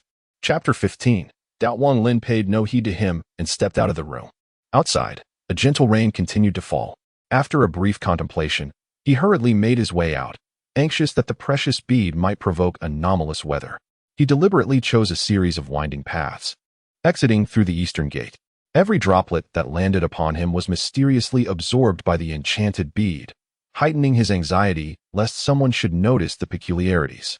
Initially, he had intended to remain hidden within the confines of his room, but upon further reflection, he deemed it wiser to conceal himself outside. He arrived at the location where the dewdrop gourd was hidden.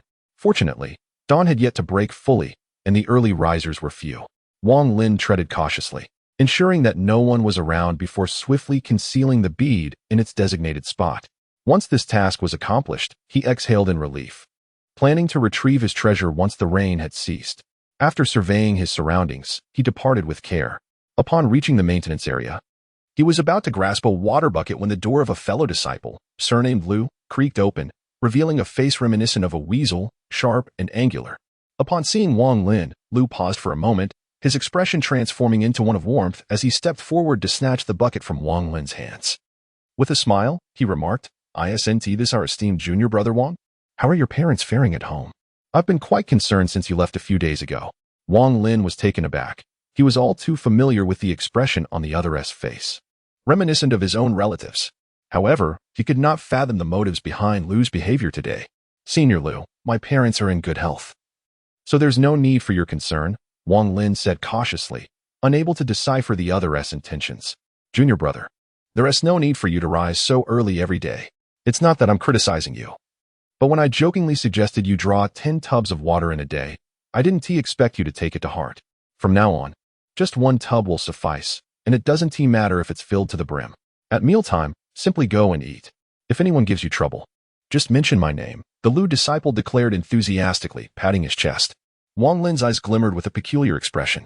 After a moment of hesitation, he inquired, "Senior brother, is there something you wish for me to attend to?" Wang Lin pondered for a moment, his face displaying a wry smile, as he deduced the underlying reasons with considerable clarity. From the other party's words, it was evident that elder son would certainly seek him out after his departure. It appeared that Lu had misinterpreted the situation, hence his overt attempts at flattery today. Wang Lin chose not to expose the truth, emulating the demeanor of his interlocutor, and let out a noncommittal sound of acknowledgement. Upon observing Wang Lin's expression, the Lu disciple's heart sank, further solidifying his suspicions. He secretly concluded that this seemingly inept individual had indeed stumbled upon an extraordinary stroke of luck by befriending an elder. Otherwise, such arrogance would be unfathomable. This young man seemed to possess a particularly vengeful nature. Having previously made his life difficult, it was inevitable that he would seek retribution in the future. Having been a nominal disciple for 13 years, with 6 of those spent in the mundane affairs department, he had never witnessed an elder personally seeking out a nominal disciple. Even the mere act of sending an inner-sect disciple for such a purpose was a rare occurrence. Though he entertained the notion that Wang Lin might have offended the elder, he remained uncertain. Fearful of the unknown, he recognized the profound complexities within Hang Yue's sect, understanding that as a mere nominal disciple, his significance was alarmingly negligible. With these thoughts swirling in his mind, he gritted his teeth and produced a piece of yellow paper from his bosom, offering it to Wang Lin. "Junior brother, upon meeting you last month, I felt an instant camaraderie. This humble token is but a token of my esteem. You must accept it. If you refuse," before he could finish, Wang Lin snatched the yellow paper, having swiftly discerned that it was a talisman for nominal disciples to visit their families. "Thank you for your kind gesture, senior brother. I shall graciously accept it. However, the elder awaits my presence. Perhaps we can reminisce when I return," Wang Lin replied with a light smile. Lu, eager and envious, nodded vigorously, urging, "The elder's matters take precedence. You should hurry along, junior brother." Wang Lin appeared calm on the surface, yet a storm of doubts brewed within him. Why had elder son personally sought him out? With this question lingering in his mind, Wang Lin ambled towards the main courtyard, contemplating various possibilities, yet ultimately remaining perplexed. Had they uncovered the existence of the mysterious orb? He halted for a moment, pondering, and concluded that to evade the encounter would only raise further suspicion. Fortunately, he decided to feign ignorance, for the orb was not in his possession. With this thought, he strode forward with renewed determination. Wang Lin raised an eyebrow, about to speak, when a voice from the main courtyard echoed in the distance, belonging to Elder Sunday. Bring him to me at once, without delay. The young man in white curled his lip, casting a meaningful glance at Wang Lin before striding towards the courtyard without further ado. Wang Lin remained silent, following closely behind. Upon arriving at Elder Sun's residence, the young man in white took his leave, but not before displaying a peculiar expression as he scrutinized Wang Lin once more. Wang Lin felt a slight pang of anxiety as he pushed open the gate to the garden. Upon entering, he beheld an elderly man emerging from a room within the garden. The elder's face was etched with numerous wrinkles, his gaze piercing and his demeanor aloof. He cast a fleeting glance at Wang Lin, and in that instant, Wang Lin felt as though he were rendered entirely transparent, scrutinized thoroughly by the elder's discerning eyes. Elder Sun's expression darkened. Without uttering a word, he seized Wang Lin and, with a single step, summoned a resplendent cloud of 7 colors, propelling them swiftly towards Wang Lin's residence.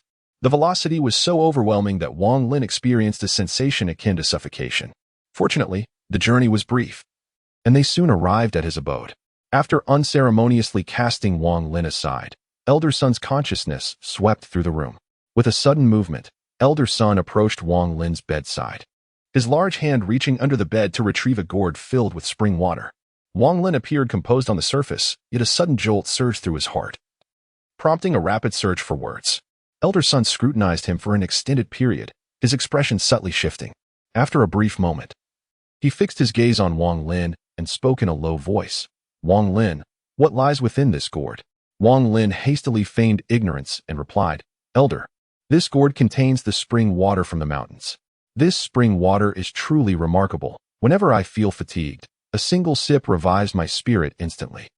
I remember reading in books during my childhood that the possessions of immortals are always beneficial, and I never anticipated that even spring water could be so extraordinary. If you desire this spring water, the Miscellaneous Affairs Department has 10 large vats, as spacious as a room, all of which I have personally transported from the mountains. Elder Sun opened the gourd and inhaled its aroma, his expression shifting dramatically. He urgently inquired, Who asked you about the spring water? Tell me, where did you find this gourd? Speak quickly. Wang Lin was taken aback, foolishly inquiring, Elder, is there something amiss with this gourd? I spotted it floating downstream while fetching water, and thought it appeared rather fine, so I retrieved it. Elder Sun narrowed his eyes, casting a meaningful glance at Wang Lin while caressing the gourd in his hand. He mused inwardly, this gourd is infused with an abundance of spiritual energy. The spring water within, though mortals cannot absorb it through cultivation, will undoubtedly invigorate them. He was not lying about that. However, to utilize it in such a manner would be an utter waste. It would serve far better in the concoction of elixirs, yielding remarkable results. As for the wilting of the blue line grass and purple night flower, it is highly likely that it is connected to this gourd. Perhaps there exists a principle of mutual generation and restraint between them. Yet, all of this remains to be confirmed through experimentation. Contemplating this, he suddenly shifted his expression, scrutinizing the gourd intently. With a stern countenance, he glared at Wang Lin and declared, Wang Lin, you possess remarkable audacity to deceive an elder. It appears you have lingered too long within the Hengyue sect. A look of confusion crossed Wang Lin's face as he hastily replied, Elder, I assure you, I am not deceiving you. The Miscellaneous Affairs Department indeed possesses the 10 great cisterns of spring water. Before he could finish his sentence, Elder Sun, filled with fury, retorted with a sardonic laugh, Are you still trying to play the fool with me? My inquiry pertains to this gourd. The vine atop it is clearly freshly severed. Yet you claim to have found it in the spring water. Wang Lin, I shall grant you one final opportunity. Disclose to me the location where you acquired this gourd. Otherwise, I shall expel you from the Hengyue sect today. A surge of anger welled up on Wang Lin's face, revealing an expression of determination as he exclaimed, If you wish to leave, then go. At the Hengyue sect, my only daily task is fetching water. Often, I go an entire week without a proper meal. If it weren't for the sweet potatoes my mother brought me, I would have perished from hunger long ago. This is far from cultivating immortality. It is merely a form of suffering. I have painstakingly retrieved this gourd from the water. If you desire it, take it directly. Why accuse me of deceit? Whether or not this gourd has any seedlings is of no concern to me. It could very well have been discarded by someone else into the spring. And if you inquire of me, I have no one to ask. Elder Sun glanced at the remaining sweet potatoes in his luggage, then at the gourd in his hand. Pondering for a moment, a cold smile curled within him as he thought, I have set my sights on this gourd. However, to seize a treasured item from a named disciple and drive him away would be quite scandalous. If word of this spreads, my reputation within the sect will be tarnished. Moreover, if my fellow brothers learn of this, they will undoubtedly rush to claim their share, and I lack the prowess to compete with them. I must ensure they remain oblivious to this matter. Additionally, this lad still refuses to speak the truth. There is certainly more than one gourd involved. If I were to acquire them all, my alchemical skills would undoubtedly see a significant enhancement. With this thought, he hesitated briefly before donning an expression of feigned astonishment. You are indeed a hard-pressed child, struggling without a meal for an entire week. I was unaware of this situation until now, but rest assured, I shall take measures to address it. A named disciple is still a disciple of the Hengyue sect, after all. Having said this, he observed Wang Lin's continued fury, yet maintained a facade of kindness as he stated, Wang Lin, I shall take this gourd, but I shall not treat you unfairly. Are you willing to become my attendant? Wang Lin muttered softly, I refuse. A servant is merely a servant. If my father discovers that I am acting as a lackey for someone, he would undoubtedly strike me down. Elder son nearly lost his temper, wishing to preemptively deliver a fatal blow to the boy. It is worth noting that although Wang Lin was considered the lowest tier among the second-generation disciples, even so, if he were to announce his intent to take on a servant, the registered disciples would eagerly rush to claim that position. Suppressing his anger, he replied curtly, very well. I shall take you as my disciple. I will go speak with the sect leader regarding this matter. You, meanwhile, should prepare your belongings and await me in my garden. With that, he flicked his sleeve and exited Wang Lin's room, striding purposefully towards the location of the sect leader. Once he departed, Wang Lin's expression darkened. Internally, he scoffed. This old man harbored ulterior motives. While ostensibly accepting him as a disciple, he was actually seeking to obtain more gourd treasures. Wang Lin pondered for a moment, then chuckled softly to himself, reflecting that it was merely a gourd, abundant in the mountains. He could easily soak some beads in it later. Since he had the opportunity to become an inner disciple, he resolved to seize this chance to cultivate diligently. With this thought, his heart surged with excitement as he packed his belongings and left a generous supply of sweet potatoes for Zhang, who before leisurely making his way to the main courtyard. This time, he did not register. Instead, he simply walked into the courtyard. A young man in white sat cross-legged beneath a large tree in the corner, glancing down momentarily without hindrance. He had just received news from the sect leader that Master Sun had accepted Wang Lin as a disciple, prompting him to scoff to himself. A worthless master has taken on a worthless disciple. How fitting. Chapter 17. Cultivating Immortality. Upon entering the garden and spotting Wang Lin, he immediately felt a surge of indignation. He bellowed, Wang Lin, from this day forth, you are my disciple, Sun Daju. Henceforth, devote yourself to the path of immortality and do not tarnish your master's reputation. With that, he tossed a small, flat pouch towards Wang Lin and added, this is your identity token as an inner disciple, as well as a storage bag capable of holding a considerable amount of items. Your clothing and cultivation techniques are all contained within. Take a look for yourself. Wang Lin hurriedly picked it up, his heart brimming with excitement as the hopeful gazes of his parents flooded his mind. He could finally embark on the path of immortality. With genuine sincerity, he called out to Sun Daju, addressing him as master. Sun Daju acknowledged him with a brief sound, then shifted his gaze and stated, from now on, you shall reside in the room at the back. You are not permitted to leave without my consent. Having said this, he picked up a stone from the ground and threw it towards the garden gate behind him. A brilliant flash of purple light erupted, and the stone was instantly reduced to fine particles that dissipated into the air. After completing this demonstration, Sun Daju cast a cold glance at Wang Lin and entered the house, ignoring him thereafter. As Wang Lin's pupils constricted, a surge of astonishment welled within him. Grasping the storage pouch, he turned and entered his chamber. Upon stepping inside, he discovered that apart from a modest bed, there was naught else. Wang Lin, however, for no disdain, he seated himself upon the bed and scrutinized the storage pouch in his grasp. The gray pouch appeared unremarkable at first glance. He lifted it and poured its contents onto the floor, whereupon several items tumbled forth, a crimson robe designated for inner sect disciples and a small, bound booklet. Wang Lin's face lit up with joy as he eagerly picked up the small booklet.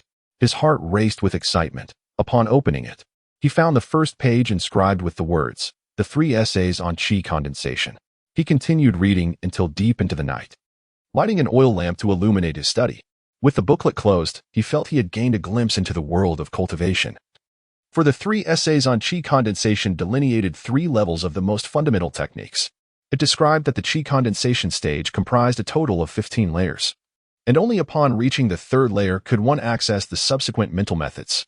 The essence of qi condensation lies in the inhalation and exhalation of the world's spiritual energy, accumulating it within the body to transform one's mortal constitution, thus laying a foundation for future endeavors. This stage also serves as a rigorous test of the cultivator's innate talent. If one possesses abundant spiritual roots, the absorption of celestial energy occurs swiftly, significantly accelerating the cultivation process. Conversely, should one be of mediocre talent, it is likely they may never surpass the 3rd layer in their lifetime, and in some unfortunate cases, may not even attain the 1st layer. Wang Lin treasured the 3 essays on qi condensation as if it were a priceless gem. He immediately committed the core techniques of the first 3 layers to memory and, sitting cross-legged with eyes closed, began to breathe in accordance with the prescribed method, a prolonged inhalation followed by a significantly shorter exhalation. The term prolonged referred to an extended duration of inhalation, while shortened meant that the exhalation lasted merely 1/3 of the inhalation time. This seemingly illogical breathing technique was intended to maximize the speed of absorbing the world's spiritual energy into the body. The booklet had noted that practitioners often experience a sensation akin to ants crawling within their bodies during their initial breaths, a sign of spiritual energy entering. It advised not to panic, but rather to relax both body and mind, envisioning oneself as formless, merging with the cosmos.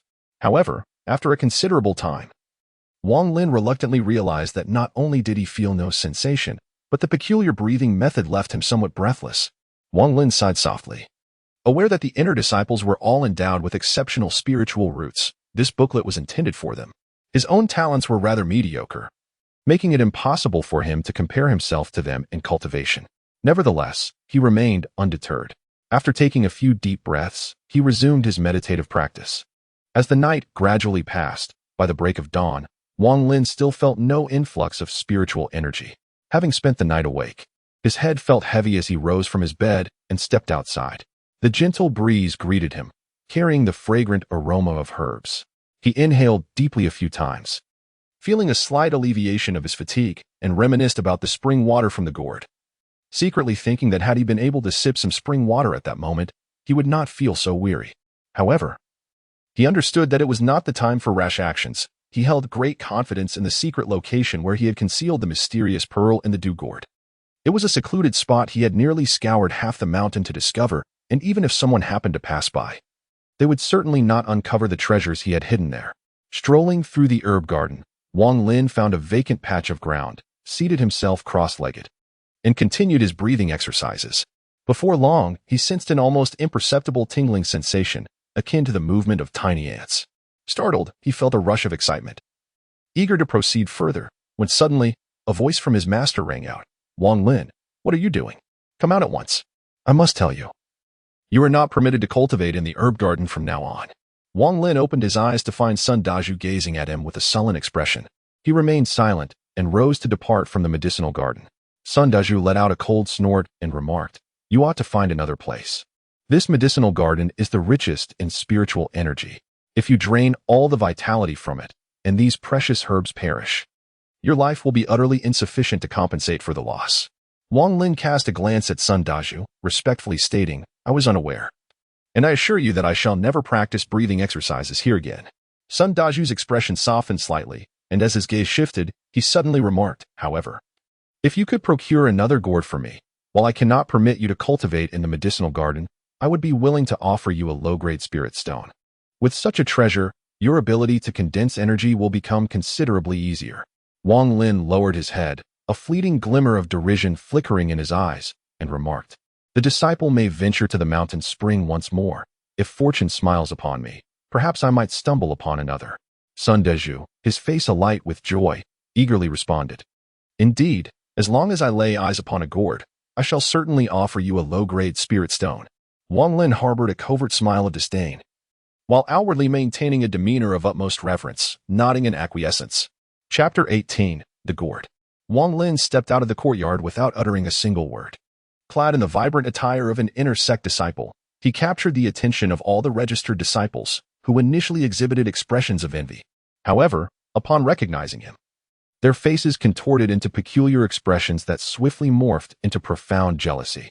It had been revealed yesterday by the sect leader that he had become a registered disciple through a desperate act of self-harm, and now, the means by which he had entered the inner sect was a source of speculation and disdain. It was truly a stroke of extraordinary luck. One could easily surmise that he had resorted to unsavory acts to curry favor with the elders. Earning his place as a disciple through ignoble means, such a person was indeed despicable. Look at his foolish demeanor. I wager that even as an inner sect disciple, he would still be at the bottom rung, for cultivating immortality is hardly an easy feat, damn it. I have been a registered disciple for 4 years, and I have never encountered such an audacious individual. What kind of world is this? How could the elders possibly favor him? I am certainly no less competent than he is. This is utterly frustrating. You have only been here for 4 years. I have been toiling for 12. Yet, we both climbed the ranks through genuine effort.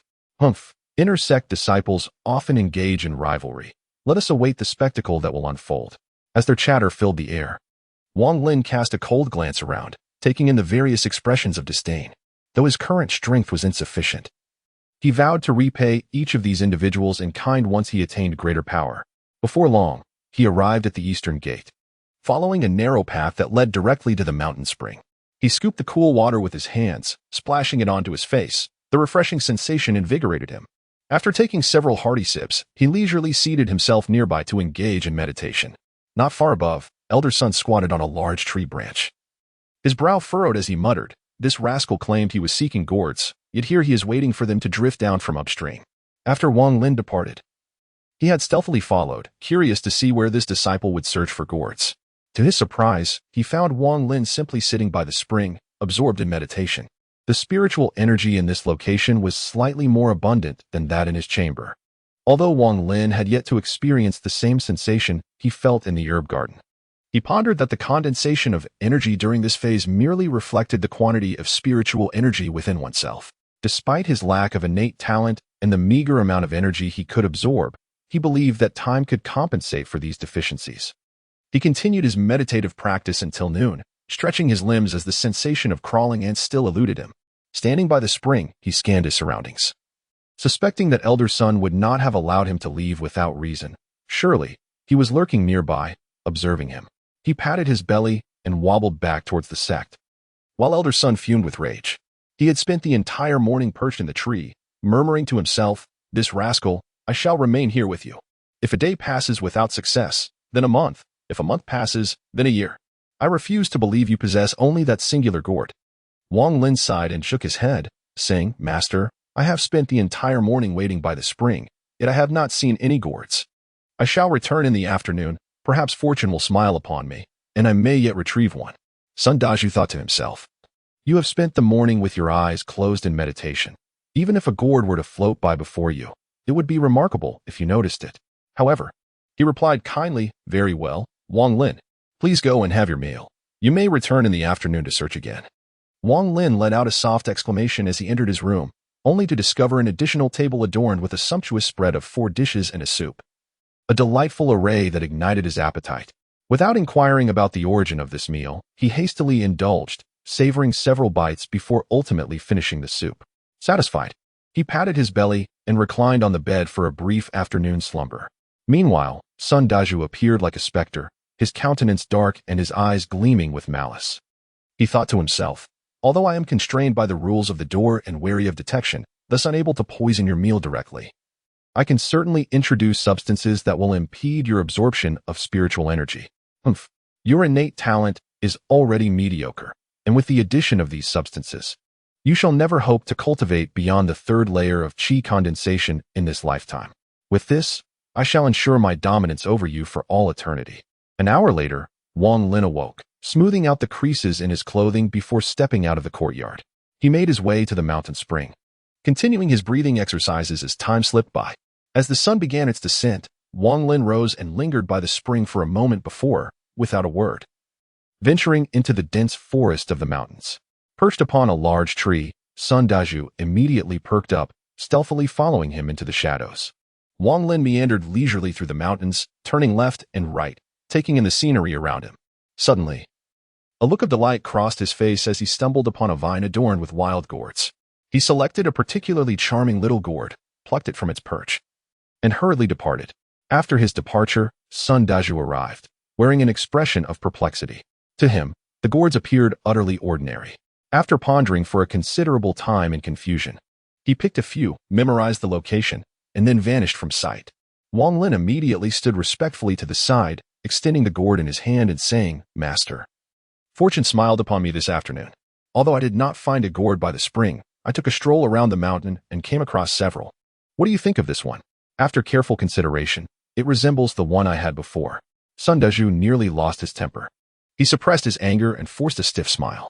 Without even glancing at the gourd, he cast it aside and said to Wang Lin, "The gourd I seek is one imbued with spirit, akin to the one you possessed before.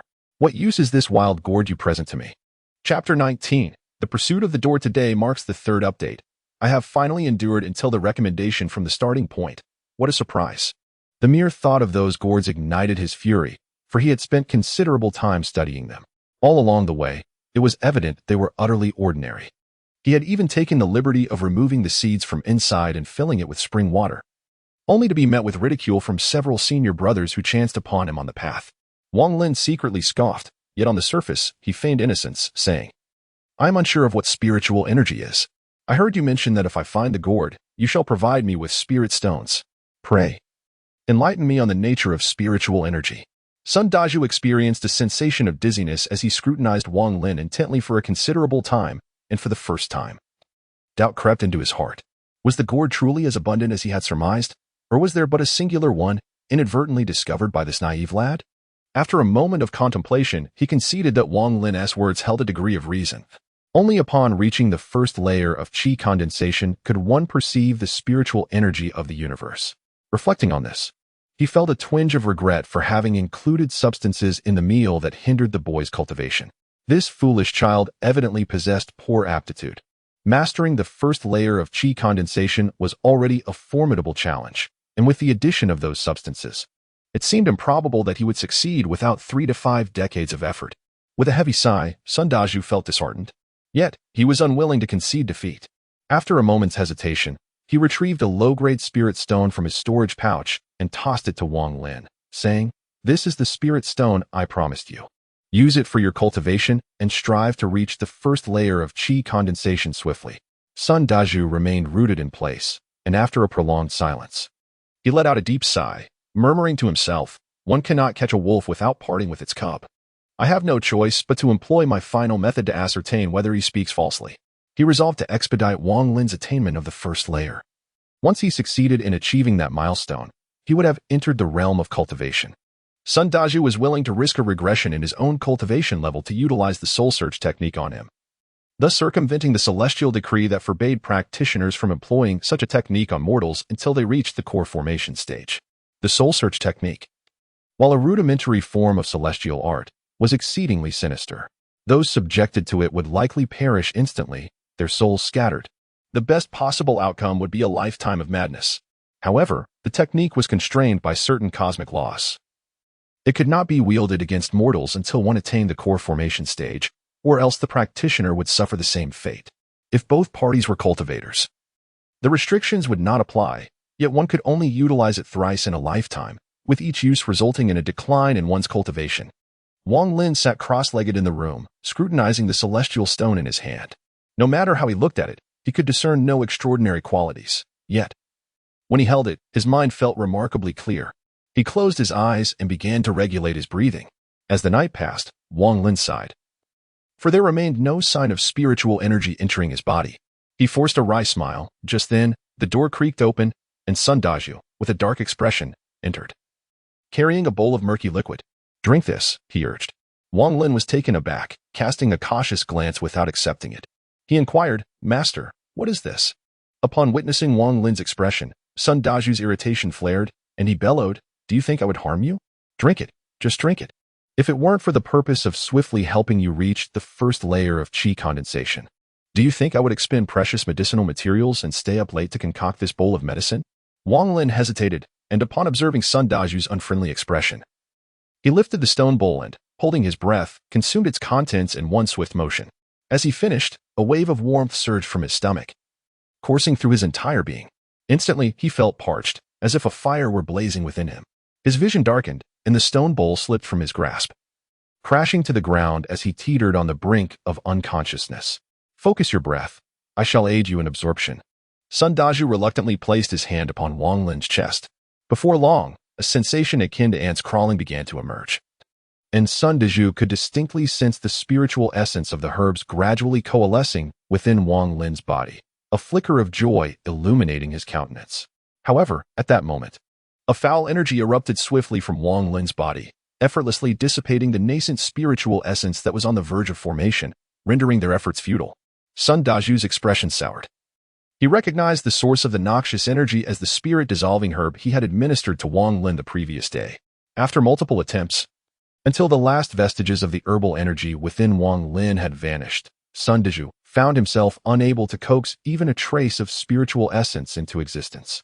With a deep sigh, he released his grip and gazed intently at Wang Lin, his heart awash with conflicting emotions. Wang Lin was taken aback, unable to decipher the thoughts swirling within the mind of his counterpart. After stretching his limbs, he stepped out of the door and called out loudly towards Sun Dazhu's room. Master, I am heading to the mountain spring to see how fortune favors me today. Sun Dazhu remained silent, yet the garden gate opened silently, prompting Wang Lin to hastily exit. As soon as he departed, Sun Dazhu, unwilling to relent, stealthily followed.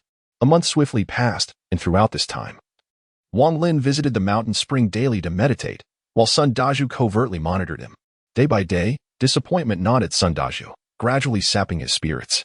Despite providing Wang Lin with various herbs each day, the spiritual energy remained elusive, and Sun Dazhu's temper grew increasingly volatile. Most concerning was Sun Dazhu's discovery that the gourd he had previously acquired was losing its spiritual energy bit by bit. In the short span of a month, it had completely depleted. The spring water inside remained unchanged, devoid of any spiritual essence.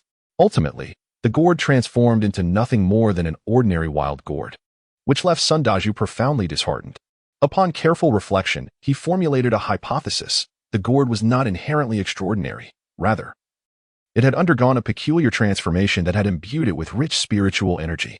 It was likely that Wang Lin had stumbled upon it by chance, and the possibility of him possessing other gourds was slim. The more Sun Dazhu ruminated on this theory, the more it resonated with him, intensifying his anguish. For an entire month, he had accomplished little, spending his days either surveilling Wang Lin or concocting medicines. Now, all his efforts felt like a futile endeavor. And in a fit of rage, he summoned Wang Lin, berating him thoroughly before dismissing him from the main courtyard with a wave of his sleeve. From that moment on, the sight of Wang Lin ignited a flare of anger within Sun Dazhu. Thus, he chose to forget his disciple entirely, believing that despite Wang Lin's consistent consumption of herbs over the month, it would take at least 10 to 8 years for him to achieve the first layer of condensed energy, unless he resolved to disregard the depletion of herbs and continue administering them to his disciple relentlessly. Chapter 20. 9 Clouds. Wang Lin found solace in his leisurely days. Although he had been expelled from the main courtyard and had overheard the ridicule of many registered disciples, he remained unfazed. Over the past month, he had gained a rudimentary understanding of the path of cultivation, which is divided into 5 distinct stages: Qi condensation, foundation establishment, core formation, nascent soul, and spirit transformation. Within the entire Hengyue sect, there were currently only 2 masters at the core formation stage, residing high upon the rear mountains where the spiritual energy was most abundant, dedicating their days to seclusion and meditation, eschewing any involvement in the mundane affairs of the sect. Among the disciples, those at the foundation establishment stage barely exceeded 10, constituting the backbone of the sect, enjoying certain privileges and freely utilizing spirit stones and magical artifacts. The majority remained at the Qi condensation stage, exemplified by Sun Dazhu, who was merely at the 5th level of this stage. The journey of cultivation is arduous, requiring a significant investment of time for those with lesser innate talent. A lifetime may scarcely suffice for practice. If the Qi condensation stage is already so demanding, one can only imagine the challenges that lie beyond it. In addition to an abundant supply of spiritual energy, one must possess immense fortune and insight. Each element is indispensable. Although Wang Lin had yet to infuse spiritual energy into his being, he held firm in his belief that regularly consuming spring water infused with enchanted beads would undoubtedly expedite his progress. After all, Qi condensation is fundamentally about the accumulation of spiritual energy. Judging by Sun Dazhu's keen interest, the water infused with beads must possess a rich concentration of spiritual energy. This thought filled him with exhilaration. not to mention the 3 gourds of dew he had stashed away, which surely contained even denser spiritual essence. Consuming this would likely yield results far superior to the medications he had taken over the past month. Thus, Wang Lin reveled in his newfound freedom from Sun Daju's scrutiny after leaving the main courtyard. As an inner disciple, despite not residing in the main courtyard, he had the liberty to seek accommodation in any of the 5 auxiliary houses. Wang Lin chose a secluded abode within the fire courtyard, near the eastern gate. Inner disciples enjoyed certain privileges based on the color of their attire, and over the past month, he had learned much from Sun Daju about these benefits, such as the ability to collect a shard of low-grade spirit stone and a spirit-enhancing pill from the elixir chamber of the main courtyard on the 10th of each month. Accumulating 10 shards would allow one to exchange them with their respective masters for a complete low-grade spirit stone. In truth, Sun Daju, unwilling to relent, had kept a close watch on him for over 10 days but eventually resigned himself to despair. After a few days of cautious observation, during which he noted no irregularities, Wang Lin felt reassured. He refrained from visiting the mountain spring during the day and instead devoted his time to studying the enchanted beads at home. Wang Lin caressed the beads, immediately noticing that the clouds on the beads had transformed from 7 to 9. It was likely due to the abundant moisture in the mountains, which had caused the beads to absorb a considerable amount of water. As for the 3 gourds, Wang Lin opened them one by one, discovering that the dew inside had thickened into a viscous consistency, particularly in the gourd containing the morning dew, which had nearly attained a jelly-like texture. Wang Lin glanced at the bead, then at the 3 gourds, and an idea suddenly arose within him. The mysterious bead required moisture to cultivate clouds. Thus, if he were to apply the dew from these 3 gourds onto the bead, might it catalyze the immediate emergence of a 10th cloud? His heart raced at the thought. The bead was already modest in size, its surface nearly enveloped by a multitude of 9 clouds, leaving only a space the size of a fingernail exposed. Wang Lin surmised that this was likely the location for the appearance of the 10th cloud. He pondered for a moment, eager to discover what transformations might occur once the clouds above reached 10. After all, from an external perspective, there seemed to be no place for an 11th cloud, making the 10th one potentially the final manifestation. However, today was the day to collect spirit stones at the main courtyard, and with dusk approaching, Wang Lin carefully placed the bead and gourds into his storage bag, securing them close to his chest before stepping out of the room. He was well acquainted with the pathways of the sect, and shortly thereafter, arrived at the main courtyard. Seizing the opportunity before darkness fell, he hastened his steps towards the alchemy chamber. Just as he neared, a familiar voice echoed from a distance.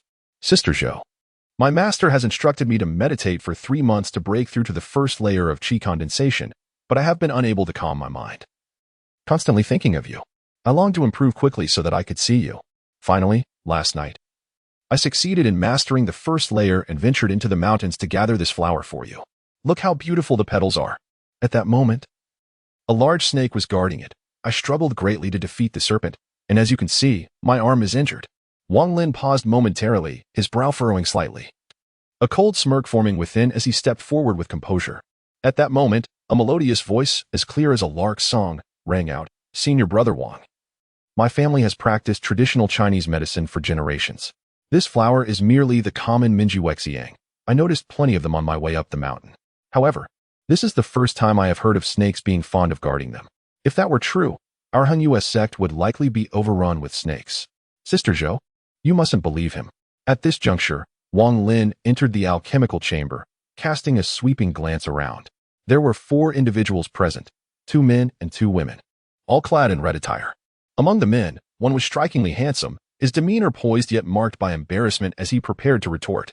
Suddenly, his gaze fixed intently on the doorway, a look of disbelief washing over his features as he exclaimed, "Wang Lin, what are you doing here? You should be at home working as a carpenter with your father." "Wang Lin, you are indeed the one, the individual who became a named disciple through suicide and ingratiated himself to become a disciple of Uncle's son. It is you," exclaimed a nearby girl, covering her mouth in astonishment. She sported a long, glossy braid, and beneath her thick eyebrows, her large, lustrous eyes sparkled, rendering her quite attractive. At that moment, the other 2 individuals also displayed expressions of surprise, scrutinizing Wang Lin intently.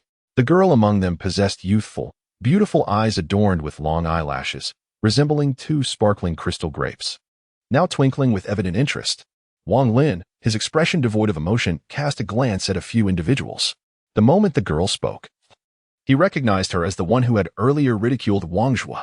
However, her visage seemed somewhat familiar upon further contemplation. Wang Lin recalled that she was indeed the one who had passed the aptitude test several months prior. Having recognized her, it was evident that the other girl must be Sister Zhou, who had received flowers from Wang Zhuo. Chapter 21. The Seizure of Souls. This is the first update of the day. Another will follow at noon. Upon hearing Wang Zhuo, he burst into loud laughter, exclaiming, "You truly startled me just now. I never imagined this was how you gained entry. However, with your limited talent, you shall never hope to master the first layer of qi condensation in this lifetime. Why bother embarrassing yourself and tarnishing the Wang family's reputation? Brother Wang, your words are misguided," interjected the woman of the Zhou clan, her eyes fluttering as her voice flowed with gentle melodiousness. While natural talent is indeed significant, perseverance is equally paramount. Cultivating immortality is a venture against the heavens. Without immense determination, even the most gifted talent proves futile.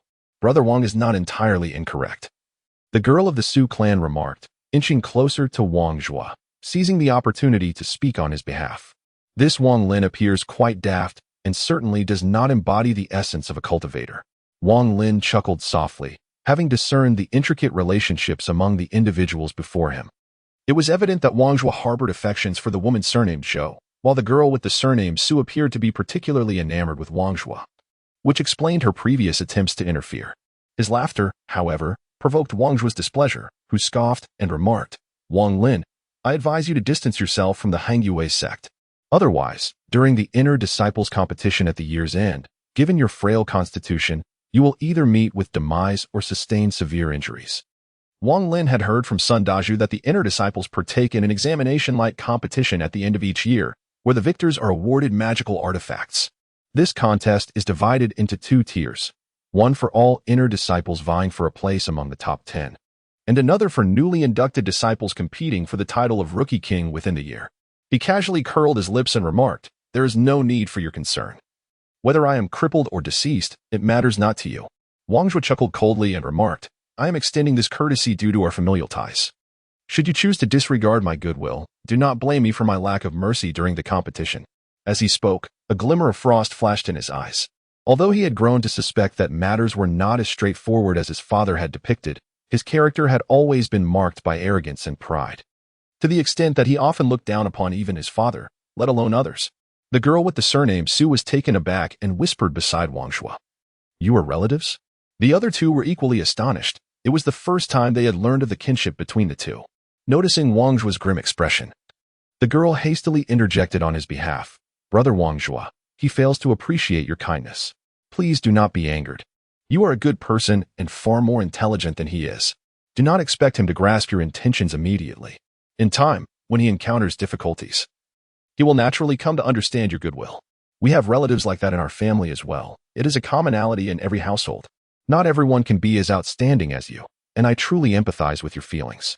You are frustrated by his lack of understanding, am I correct?" Wang Zhuo felt a flush of embarrassment as he was addressed by the woman with the surname Su. He shot her a fierce glare, unable to discern whether she was mocking him or genuinely speaking on his behalf. Upon hearing the girl's words, Wang Lin burst into laughter and remarked, "Wang Zhuo, it seems I have indeed misjudged you. Rest assured, your kindness shall be etched in my heart. I thank you sincerely." Just as he spoke, the door to the pill chamber swung open, revealing a young lad clad in a small jacket. The boy, with a robust appearance and a twinkle of cleverness in his eyes, was none other than Wang Hao. After stepping out, he cleared his throat loudly to capture everyone's attention and, with a triumphant expression, announced, "The spirit elixir has yet to be completed, so please wait a moment. Once the master finishes refining, I will call you in one by one." Wang Zhuo glared at Wang Hao, his teeth itching with irritation. However, he dared not offend him. For Wang Hao was the disciple of the third elder of the alchemy chamber, tasked with overseeing various mundane affairs. Should he incur Wang Hao's wrath, he would undoubtedly face severe repercussions from the third elder, resulting in a significant reduction in his monthly remuneration. Upon finishing his words, Wang Hao glanced around and, upon spotting Wang Lin, his face lit up with surprise. He hurriedly approached Wang Lin, pulling him aside, and whispered, "Taiju, congratulations on becoming an inner disciple. I've heard about your endeavors and intended to seek you out for a conversation, but this place is utterly confining, making it difficult to escape. Do not take to heart the words of others. Once you have mastered your celestial arts, Let those who look down upon you witness your prowess." Wang Lin felt a warmth in her heart and smiled, saying, "Wang Hao, thank you." Wang Hao sighed softly and continued, "On that day at the Grand Estate, I had intended to speak a few words on your behalf. However, my father shot me a glance that clearly conveyed his disapproval of my involvement. Taiju, please do not take offense." Wang Lin shook his head and said, "What purpose does it serve to dwell on the past? My sole focus now is to devote myself to cultivation and swiftly attain the first layer of qi condensation." Wang Hao's eyes darted as he discreetly retrieved an object from his bosom, placing it into Wang Lin's hand while winking at him. At that moment, a cold voice resonated within the alchemy chamber. Wang Lin firmly grasped the object in his hand, and with a sidelong glance, he perceived 3 translucent pills. Silently, he placed them into his storage pouch, unbothered by their dirtiness, and settled down into a cross-legged position to await the moment. The other 4 individuals, save for the 20-year-old man who cast a fleeting glance at Wang Lin, similarly sat upon the ground in meditation, while the remaining 3 stood to the side. Wang Zhuo wore a pleasing expression as he spoke softly to the woman with the surname Zhou, while the girl with the surname Su displayed an expression of indignation, occasionally interjecting. As time slowly passed, darkness enveloped the earth. At the moment the moon ascended, the door to the alchemical chamber swung open once more, revealing Wang Hao, who emerged with a weary demeanor, holding a tray. Upon it lay 5 fragments of low-grade spirit stones and 5 translucent pills. One by one, the gathered individuals stepped forward to collect their shares, with Wang Lin being the last. After taking his portion, he smiled at Wang Hao, clasped his fist in gratitude, and departed. Wang Hao's deep friendship lingered in his heart, and the 3 pills discreetly handed to him earlier were none other than the spirit-seizing pills. Chapter 22. The dissipation of power. Ascendancy to the new book rankings is no trivial feat. Ear Roots has never solicited votes before. Yet this time he musters the audacity to request some, hoping fervently not to fall from grace. A further update awaits in the afternoon. Upon returning to his chamber, Wang Lin promptly shut the door. Rather than consuming the 4 spirit-seizing pills, he placed them into his storage bag. For he was about to embark on an experiment with a mysterious orb. With utmost caution, he extracted the orb and the gourd, contemplating deeply as his expression fluctuated between light and shadow. Internally, he weighed the risks and benefits. Dew was essential for future cultivation. Without it, his progress would inevitably stagnate. Yet, the clouds enveloping the mysterious orb captivated his curiosity. After considerable deliberation, he resolved that while dew could be collected again with time, the orb might manifest the 10th cloud, potentially leading to unforeseen changes. Should this occur, the infusion of spring water might elevate the aura to an extraordinary level. With this thought in mind, he wasted no time in retrieving his finest morning dew gourd, preparing a stone bowl. After much effort, he managed to pour the jelly-like liquid from the gourd into the bowl. Before long, the bowl contained a small portion of vibrant green liquid, from which a delightful fragrance gradually emanated. Upon inhaling, Wang Lin felt an immediate sense of tranquility and comfort. Fearing that the enticing aroma might attract attention from others in the sect, he swiftly cast the orb into the liquid, observing intently as the liquid gradually diminished over time. Wang Lin felt a tinge of disappointment. He had anticipated an immediate catalysis. However, he found solace in the fact that the fragrant aroma dissipated as soon as the stone bead was cast into the vessel. After a moment of contemplation, he placed the stone bowl beneath his bed, settled into a cross-legged position atop the bed, and began to meditate with a low-grade spirit stone in hand. His breaths, measured and rhythmic, gradually stabilized. Although he had yet to draw spirit energy into his body over the past 2 months, he no longer struggled to maintain this breathing technique as he had previously. He had grown accustomed to it, often practicing such breathing even when not meditating. As night turned to dawn, Wang Lin opened his eyes and quickly retrieved the stone bowl from beneath the bed. To his surprise, he discovered that the liquid had diminished by half, yet the 10th cloud on the bead had yet to manifest. Undeterred, he carefully repositioned the stone bowl and, after a brief moment of hesitation, retrieved a spirit-absorbing pill from his storage pouch. He swallowed it in one swift motion, and an invigorating warmth surged through his body. During Wang Lin's month at Sun Daju's residence, he was subjected to a daily routine that he had grown quite accustomed to.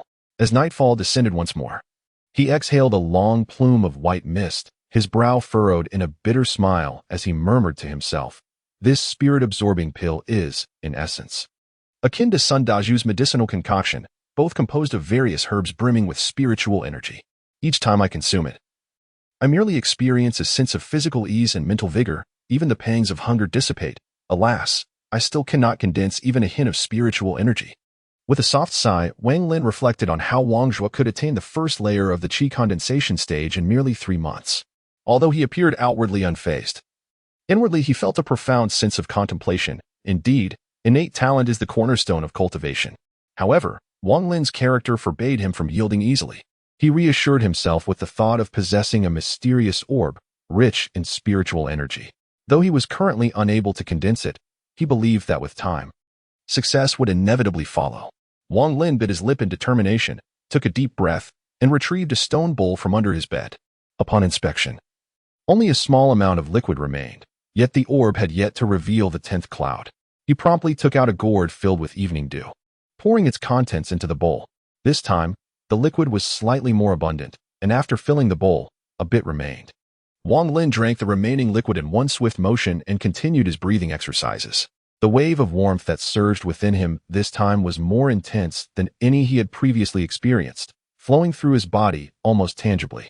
A parched sensation arose, prompting Wang Lin to grit his teeth and breathe in a rhythm of 1 long breath followed by 3 short ones. Before long, he sensed something amiss.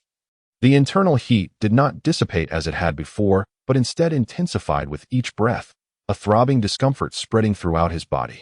Wang Lin felt as if he were a balloon on the verge of bursting, having reached the limits of his physical capacity. Startled by the shocking sensation, Wang Lin hastily ceased his breathing exercises. However, the feeling of distension and pain persisted. Upon opening his eyes, he was immediately struck with terror as he discovered that every blood vessel in his body had become engorged, resembling grotesque, blue worms clinging to his skin. An alarming sight that was difficult to behold. Wang Lin remained oblivious to the fact that the medicinal concoctions he had previously consumed contained only a scant amount of spiritual essence. Even if he attempted to absorb the surrounding spiritual energy through a method of 1 long breath and 3 short ones, the totality of that energy still paled in comparison to the rapid depletion caused by his lack of spiritual roots. Moreover, at critical moments, the transformation herb would manifest its effects, preventing any successful accumulation of spiritual energy within his body. However, the current situation was markedly different. The dew he had ingested was imbued with an astonishingly vast amount of spiritual essence, far exceeding the rate at which his internal spiritual roots dissipated this energy. Should he refrain from breathing exercises, the essence would gradually dissipate over time. Yet, should he engage in the breathing techniques, it would only exacerbate the situation. Realizing the predicament he had unwittingly created, he found himself at a loss for how to proceed, helplessly watching as his veins bulged perilously close to the brink of rupture. In that critical moment, a flash of spiritual light pierced his consciousness. Without a moment to contemplate, he gritted his teeth and immediately reversed his breathing, employing a technique of 1 short breath followed by 3 long ones. In his reasoning, if inhaling was a means to absorb spiritual energy, then exhaling might very well facilitate its release. Wang Lin's conjecture was, to some extent, accurate. This reverse breathing technique is well known throughout the realm of cultivation, as it serves as the preliminary preparation for the restoration of one's abilities. With each breath he took, wisps of spiritual energy emanated from every pore of his body, only to be drawn beneath the bed, absorbed by the stone orb. As time gradually passed, the sense of swelling in Wang Lin's body slowly dissipated, and the greenish veins on his surface began to settle. At this juncture, what emanated from within him was no longer pure spiritual energy, but rather a series of murky gases, which the stone orb did not absorb, allowing them to disperse naturally into the air. By a twist of fate, Wang Lin managed to expel the spirit grass from his body entirely. To eliminate the spirit grass, there are only 2 methods. The first involves utilizing a substantial amount of spiritual energy to gradually erode it until it is completely transformed, a method employed by Sun Daju. However, disheartened by Wang Lin's progress and the pain of the herbs, he eventually abandoned him. The second method is to disperse one's energy entirely, allowing for a fresh cycle of cultivation. Sun Daju refrained from choosing this method because, at that time, Wang Lin's energy was insufficient. Even the slightest amount would dissipate immediately, rendering it impossible to meet the requirements for dispersion. In a state of drowsiness, he felt a wave of fatigue wash over him and soon drifted into slumber. Chapter 23. The 10th cloud. It was unclear how much time had passed when Wang Lin finally opened his eyes. Glancing out the window, he found the world outside shrouded in darkness. He swung his legs over the side of the bed and stretched his body, feeling no unusual sensations. He retrieved a stone bowl from beneath the bed, only to discover that the liquid within had completely evaporated. Picking up a bead, he examined it closely, and a surge of joy overcame him as he noticed the 10th cloud manifesting in the once vacant space. After completing these tasks, he took a sip of spring water, savoring it for a while, but found it to be no different from usual. With a puzzled gaze, he scrutinized the bead, biting down on it, only to find it as hard as ever. He squeezed out a drop of blood onto it, yet the bead remained unchanged. Hesitating for a moment, he gritted his teeth, lifted the stone bowl, and struck the bead with considerable force, hypothesizing that perhaps the emergence of the 10th cloud would have caused some internal alteration within the bead. With a resounding crash, the stone bowl shattered, leaving Wang Lin's hand numb, while the bead exhibited no signs of damage. Having exhausted all possible methods without revealing any transformation in the bead, Wang Lin felt a pang of regret over the 2 gourds of dew wasted and, in frustration, tossed the bead aside. After a brief interval, he reluctantly picked it up again, focusing intently on it. As he gazed, an overwhelming wave of drowsiness surged upon him. Startled, he realized that despite just awakening, he was still fatigued. Rubbing his eyes vigorously, he continued to observe the bead. Gradually, the drowsiness became irresistible, and the bead appeared increasingly blurred in his vision. Ultimately, Wang Lin leaned to one side and collapsed onto the ground, clutching the bead tightly in his hand. He entered a dream, finding himself in an endless expanse devoid of sun, moon, or stars, yet surrounded by countless luminous entities. Despite being in a dream, his mind was remarkably clear, and he marveled at why he found himself in such a place. He felt no discomfort, fully aware that he was dreaming, but was at a loss as to how to awaken. In resignation, he wandered through the boundless surroundings for what felt like an eternity. Eventually, when fatigue overwhelmed him, a sudden tremor enveloped the area, and he felt an excruciating pain as if his body were being torn apart. With a pain groan, he abruptly opened his eyes. As he glanced around, Wang Lin realized he was still in the room. Taking a deep breath, he wiped the sweat from his forehead, silently reflecting that this peculiar dream had finally ended. Suddenly, his expression shifted to one of profound peculiarity as he stared at the mysterious bead in his hand. All the clouds that had adorned it had vanished, replaced by a few faint characters on its surface.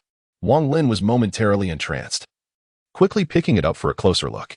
The script was crooked and rather obscure. Having cultivated a love for literature since childhood, he was familiar with various forms of writing. After much contemplation and comparison with the characters stored in his memory, he managed to glean some semblance of meaning. The inscriptions appeared to be numerical, devoid of any practical significance. Holding the bead, Wang Lin murmured to himself. Suddenly, a spark of inspiration ignited in his mind as he recalled the dream he had just experienced. Could it be related to this bead? After a brief period of contemplation, he immediately lay back down, closing his eyes in an attempt to force himself into slumber. However, his spirits were invigorated, making sleep impossible. A thought crossed his mind. He remembered that he had fallen asleep effortlessly while gazing at the bead.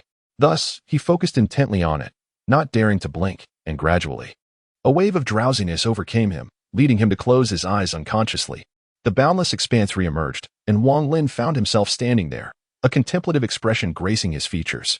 This time, he refrained from wandering about and instead began to leap repeatedly in place, contemplating for a moment before each jump. As time passed, the height of his jumps increased, eventually reaching nearly half a zhang. When fatigue enveloped him, the long-forgotten sensation of tearing surged once more. He awakened. The instant his eyes opened, he sprang from his bed, leaping high into the air, mirroring the results of his training in the dream. Instantly, disbelief flickered in Wang Lin's eyes, followed by an expression of uncontainable joy. He inhaled deeply, suppressing his excitement as he paced the room. His expression shifting rapidly from deep thought to distress, occasionally revealing a look of confusion, sweat cascading down his cheeks. If it were merely a means to exercise in dreams, it would be utterly pointless. I could easily train in reality without needing to resort to dreams, Wang Lin murmured. But no. This bead absorbed so much ethereal liquid to manifest the 10th flower. It cannot be trivial. It must possess other functions. But what could they be? A determined glint shone in his eyes as he became oblivious to everything around him, wholly absorbed in his contemplation. Suddenly, as he paused, it felt as though he had grasped a thread of insight, exclaiming in surprise, could it be time? Upon this realization, he could no longer contain his emotions. A fervent urge to shout erupting within him. He clenched his fists tightly, his body trembling as he fixated on the bead. if this truly pertains to time. Even if I, Taizhu, possess the most mediocre talents, I shall undoubtedly become an immortal. Wang Lin took several deep breaths to regain his composure and, without further ado, retrieved the oil lamp from within the room, refilling it with oil. He sat quietly beside it, holding the bead, silently calculating the passage of time. After approximately 2 hours, the lamp, filled with oil, extinguished. Wang Lin hastily filled the oil lamp, ignited it, and once more ventured into the realm of dreams, holding the mysterious orb. This time, instead of practicing high jumps, he settled cross-legged on the ground, silently counting numbers as he calculated time. Half an hour, 1 hour, 5 hours, 10 hours, 25 hours. As a sensation of bodily rending surged within him, Wang Lin opened his eyes just as the oil lamp began to flicker, indicating its impending extinguishment. In this dream, he had experienced a span of time tenfold that of reality. Elated, he stood up, clutching the enigmatic orb tightly. For the first time, he felt a profound confidence in his cultivation journey. Now, with the sun high in the sky, Wang Lin subdued his excitement, refraining from utilizing the orb for cultivation immediately. He was acutely aware that using the orb during the day within the sect could lead to inadvertent discovery, jeopardizing his safety. Thus, he stowed the orb in his storage pouch and stepped out of his chamber. Chapter 24, Cultivation. After quenching his thirst with several gulps of spring water, a torrent of warmth surged within him, prompting Wang Lin to grasp the orb and enter the dream space once more. Within the boundless dream realm, he sat cross-legged, practicing breath control. The luminous entities surrounding him emitted gentle beams of light, which, upon touching him during his meditation, transformed into a myriad of sparkling motes, silently penetrating his body. Unbeknownst to him, this transpired without a trace. After what seemed like a day, the spiritual essence of the spring water within him had dissipated entirely. However, this time, he distinctly sensed a change in his body. Previously, after consuming medicinal concoctions, though warmth would arise, the spiritual essence would ultimately vanish with the passage of time. Yet this time was different. Although it still dissipated, a trace remained within him. While scant, it imbued Wang Lin with considerable confidence. He pondered for a long time, unable to fathom the underlying issue, ultimately attributing it to the mysterious orb. Constrained by the inability to leave the dream space and replenish the spring water, Wang Lin endeavored to practice breathing techniques for a considerable duration. He eventually discerned that this dream realm differed from the outside world. In reality, while he lacked the sensation of energy entering his body during meditation, he felt invigorated after a month of perseverance, enveloped in a sense of comfort. However, in this dream, after the spring water's essence faded, further meditation left him feeling short of breath and oppressed. After a moment of contemplation, an inkling of understanding emerged in Wang Lin's mind. All of this might pertain to the absence of spiritual energy in the dream space. The more he contemplated, the more convinced he became, muttering to himself with furrowed brows, "If only I could bring the spring water from outside into this realm." At that moment, a thought struck him, and he glanced down at himself, his face betraying confusion. Clad in the red robes of an inner sect disciple, he found himself perplexed. Hastily, he patted the area where his storage pouch had been, only to discover it had vanished. While clothing could manifest in the dream space, the storage pouch could not. After a brief period of contemplation, he resolved to experiment upon exiting, to ascertain which items could traverse into the dream realm and which could not. Time swiftly passed, and after 25 hours, the sensation of tearing re-emerged, awakening Wang Lin in reality. A lingering question occupied his mind. Why could he only endure for 2.5 hours each time? With curiosity weighing on him, he poured the spring water into a gourd, stowed it away, and prepared to enter the dream realm. Yet this time, no matter how intently he gazed at the orb, he could not summon any drowsiness. Alarmed, Wang Lin pondered deeply for some time, suppressing his concerns as he closed his eyes and focused on his breathing. Gradually, his breath steadied, and the natural energies of the universe were drawn into his body, dissipating even as they accumulated a modicum of essence. However, he still had a long journey ahead to reach the first level of chi condensation. He spent a day in this meditative state, occasionally lifting the gourd to drink the spiritual spring water, ensuring a sufficient supply of energy within and without. Additionally, he repeatedly grasped the stone orb, yearning to enter the dream realm, yet success eluded him each time. His initial 2 entries were consecutive, while the third was achieved after observing the oil lamp for over 2 hours. The fourth, however, required the span of an entire day.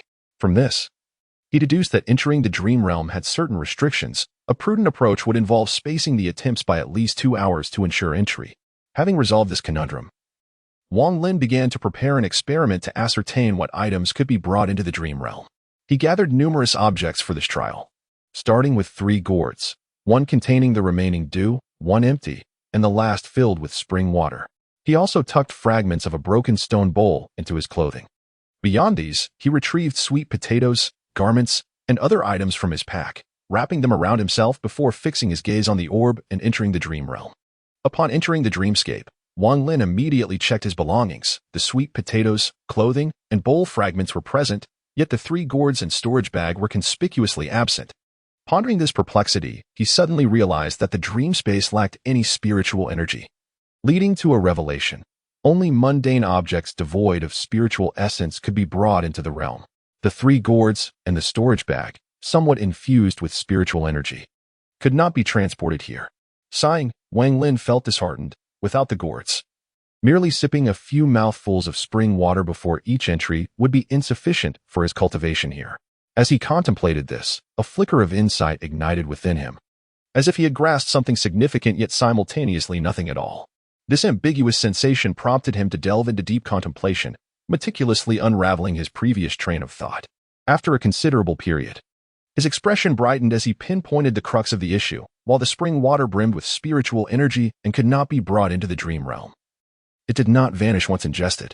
This suggested that the situation was not absolute. If he could devise a method, perhaps he could transport the spiritual spring water into the dream. He speculated that the reason the 3 gourds had not been brought into the realm was due to their prolonged infusion of dew, which had imbued them with a certain degree of spiritual essence. Now, he uses the freshly picked gourd to contain the spirit spring water, perhaps to deceive the dreamscape and bring it within. After more than 2 hours, Wang Lin, adorned with 4 5 gourds, enters the dream realm. The moment he steps in, he immediately checks his belongings and is pleasantly surprised to find that all the gourds are intact. Upon opening one, he discovers that the spring water remains unspoiled. Taking a sip, he finds it still brimming with spiritual energy. In a surge of excitement, Wang Lin drinks deeply and sits cross-legged on the ground, embarking on an undistracted journey of cultivation. Each time his internal spiritual energy wanes, he promptly takes a few sips of the spring water, gradually accumulating strands of spiritual energy within him, slowly transforming his constitution and drawing closer to the first layer of the qi condensation stage. The luminous entities surrounding him once again metamorphose into specks of light, silently penetrating his being. Given Wang Lin's innate spiritual roots, without the mysterious pearl or the spiritual liquid, it would take him several years to possibly attain the first layer of qi condensation. Even with the addition of the transformation grass, success would be improbable without at least 30 to 50 years of effort. However, the medicinal concoction from Sun Deju has significantly shortened this process. Although Wang Lin inadvertently dispels his internal energy, removing the transformation grass, it would still require approximately 10 years of cultivation. Yet now, with an abundance of spiritual energy and a dream space that amplifies time tenfold, the first layer of qi condensation is within his grasp. Chapter 25. Qi condensation. As time flows by in the mountains, 2 months pass swiftly.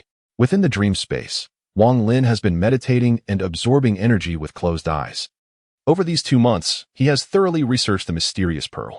This pearl allows entry 3 times a day, with each session lasting over 20 hours, collectively amounting to 6 days. In reality, while 2 months elapse, he has cultivated for an entire year, repeatedly absorbing the spiritual energy brought by the spring water in a rhythmic pattern. If not for his steadfast determination and the lingering expectations of his parents, he might have found it impossible to endure this tedious practice, particularly when he recalls that Wang Zhua can achieve the first layer of qi condensation in just 3 months. A wave of intense resentment surges within Wang Lin. He immerses himself in cultivation, rarely stepping outside and disregarding all else. Wang Lin, within the Hengyue sect, has become the subject of jest among the populace, a figure of little consequence, whose presence evokes jealousy in many yet garners the attention of few. Sun Deju has all but forgotten this disciple. Even when memories of him resurface, they are swiftly overshadowed by anger, compelling him to mentally erase Wang Lin from his thoughts. Given these circumstances, coupled with Wang Lin's own precautions, he has managed to keep his mysterious beads concealed, promptly tucking them away in his bosom at the threshold of slumber, resulting in a tranquil 2 months devoid of discovery. Over this period, the amount of spring water Wang Lin has consumed is incalculable. He drinks copiously whenever he senses a deficiency of spiritual energy within. Should Sun Daju become aware of this, he would undoubtedly be tormented with anguish, driven to strike down his disciple. In the entirety of the Zhao Kingdom's cultivation realm, it is exceedingly rare to find a practitioner as generous as Wang Lin, who sustains himself solely on the rich spiritual waters. Such privileges are typically reserved for ancient figures within certain sects, who monopolize the most potent spiritual caverns of their mountains, reaping the benefits akin to those of spiritual springs. Spiritual energy holds paramount significance for cultivators. The Zhao Kingdom, not being a land abundant in spiritual essence, manages to nurture several sects. Yet should anyone learn of Wang Lin's unconventional training method, they would share the same heartache as his master. The spring water, if utilized for alchemical purposes, would undoubtedly enhance the success rates of pill concoction. It is well understood that while the materials are crucial, the presence of spiritually enriched substances can yield remarkable results. With an almost inexhaustible supply of spiritual energy, Wang Lin's internal reservoir continues to swell. On this particular day, as Wang Lin meditated within the dreamscape, he distinctly felt the flow of spiritual energy coursing through his body, exhaling 2 streams of white vapor from his mouth and nose. A sensation akin to ants crawling, initially faint yet gradually intensifying, washed over him like a tide, enveloping every inch of his being. Drops of a dark substance, exuding a foul odor, were expelled through his pores, swiftly soaking his garments. Oblivious to this, he was immersed in a wondrous sensation, clearly perceiving the spring water within and breaking down, slowly transforming the structure of his body with threads of spiritual energy. Time became an abstract concept, and eventually, Wang Lin opened his eyes, greeted by an unprecedented brightness. Clarity enveloped his mind, and his heart was as tranquil as a placid lake. Memories of his youth flickered through his consciousness, the warm gaze of his father during his early speech, his mother's nurturing words in the quiet of night, the hopeful expressions of his parents before he entered the Hang Yue sect, the mocking faces of relatives, and the envious glances of villagers all appeared to him as though he were observing strangers, each memory passing calmly before him. After a long while, he exhaled deeply, a bittersweet taste rising within him. In that moment, as he stepped into the first layer of qi condensation, a glimmer of enlightenment dawned upon him. According to the descriptions within the 3 volumes of qi condensation, this first layer resembled a grand portal. Those who can push it open ascend into the realm of cultivation, severing ties with the mundane and dissolving their attachments. Every individual experiences a similar journey when cultivating their first layer of qi. As for Wang Lin, he wondered about others, but he believed he could sever all mundane ties. However, he found himself unable to cut the bonds of parental affection. With a soft sigh, he brushed off his garments and rose to his feet. His gaze brightened as he surveyed his surroundings. At this moment, he became aware of the nuances within the dreamscape. For instance, the luminous entities surrounding him, which had previously appeared unremarkable, now revealed that each harbored a subtle flow of spiritual energy within. Although he could not discern the precise transformations, the clarity he now possessed was akin to a blind man regaining his sight. While observing this, a sensation of tearing emerged. Though it was considerably less intense this time, despite the lingering pain, it no longer prompted the outpouring of cold sweat. In the realm of reality, Wang Lin opened his eyes, seated on the edge of his bed, lost in thought for a moment. He promptly grasped his gourd and opened it, revealing the spring water within, which now appeared to him as wisps of ethereal energy slowly wafting out, teeming with vitality. Wang Lin pushed open the door, stepping into the afternoon light. His movements were nimble as he swiftly made his way out through the eastern gate, arriving beside the mountain spring. There, he found a spot downstream, stripped off his garments, and began to wash. The dark impurities, coated in an oily residue, took a considerable time to cleanse thoroughly. He had previously come across a detailed introduction to a fundamental magical art known as the gravitational technique, a spell accessible to anyone who had reached the first layer of the qi condensation stage. Although the Hang Yue sect had unified the Zhao Kingdom 5 centuries ago and had since fallen into decline, it still harbored a wealth of cultivation methods. The principle was that any inner disciples could freely select from the scripture pavilion, although the elders often encouraged them to focus on sword cultivation. Sword cultivators concentrated all their abilities into a single flying sword, which, despite the challenges of future training, proved to be immensely powerful in its early stages and easy to master. The gravitational technique served as the foundational spell for manipulating flying swords. In addition to this technique, The 3 treatises on Qi condensation also detailed 2 other spells, the Fireball and the Earth Splitter. Chapter 26, Malicious Intent. As Wang Lin pondered the 3 spells, a surge of excitement coursed through him. He attempted to invoke the Fireball incantation with his right hand, but alas, not even a spark ignited, let alone a flame. After several attempts, he frowned, trying once more. Time and again he failed, managing only a fleeting spark that extinguished instantly. With a bitter smile, Wang Lin lamented his own lack of talent, turning instead to practice the Earth Splitter on a nearby stone. Though the results were marginally better than those of the Fireball, he could not help but sigh at the minuscule crack, scarcely thicker than a finger. Such a spell might deceive mortals at the foot of the mountain, but in combat, it bore no efficacy whatsoever. Finally, he attempted the gravitational technique, yet his satisfaction was still lacking. However, in terms of success rate, this technique proved slightly more fruitful. Without hesitation, Wang Lin dedicated himself entirely to the gravitational technique, which, in essence, involved the manipulation of objects from a distance.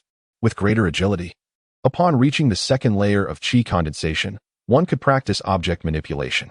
Upon breaking through to the third layer and entering the fourth, one would be eligible to select a flying sword from the Sword Spirit Pavilion.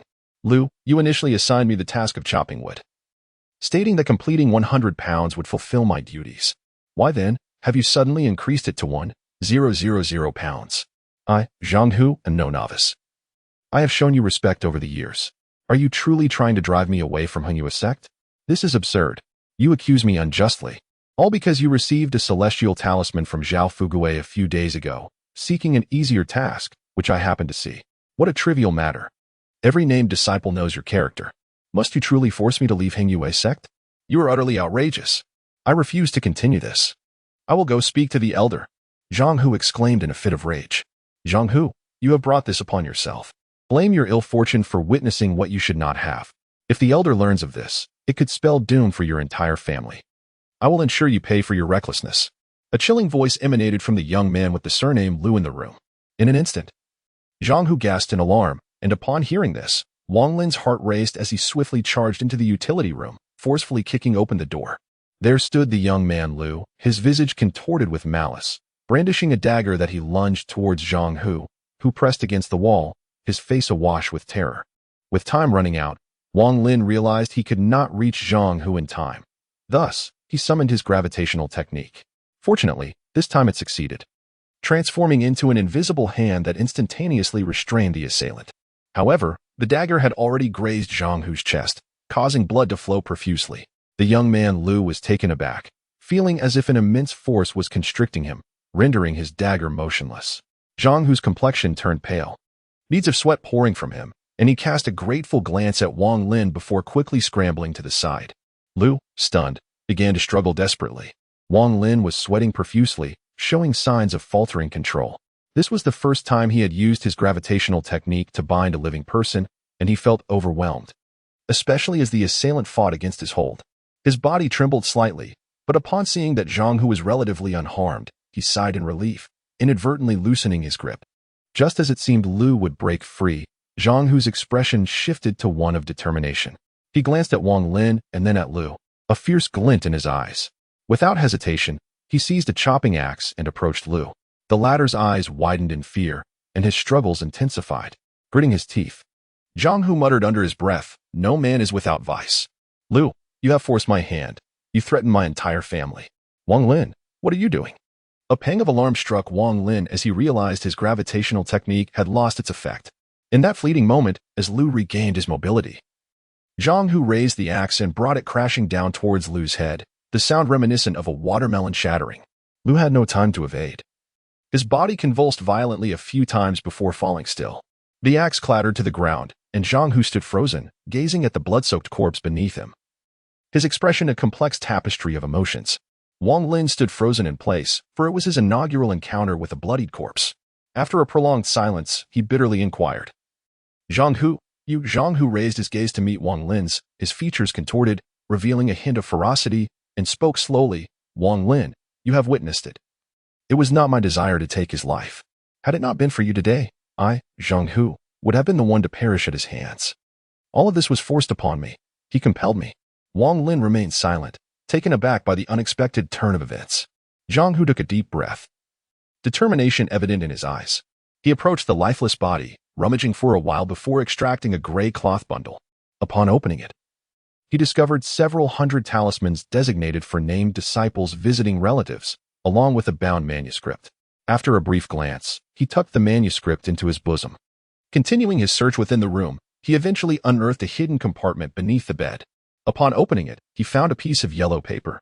After a moment of contemplation, he turned to Wang Lin and spoke. Wang Lin, I shall forever remember the favor you have bestowed upon me today. I can no longer remain at Hengyue's sect. Once the death of Liu is discovered, an investigation will inevitably lead to me. Therefore, I shall take these items with me. As for this talisman that has stirred such calamity, it must be a treasure. Otherwise, Liu would not have harbored murderous intent against me. You should keep it. With that, he handed the yellow paper to Wang Lin. Wang Lin did not go to meet him.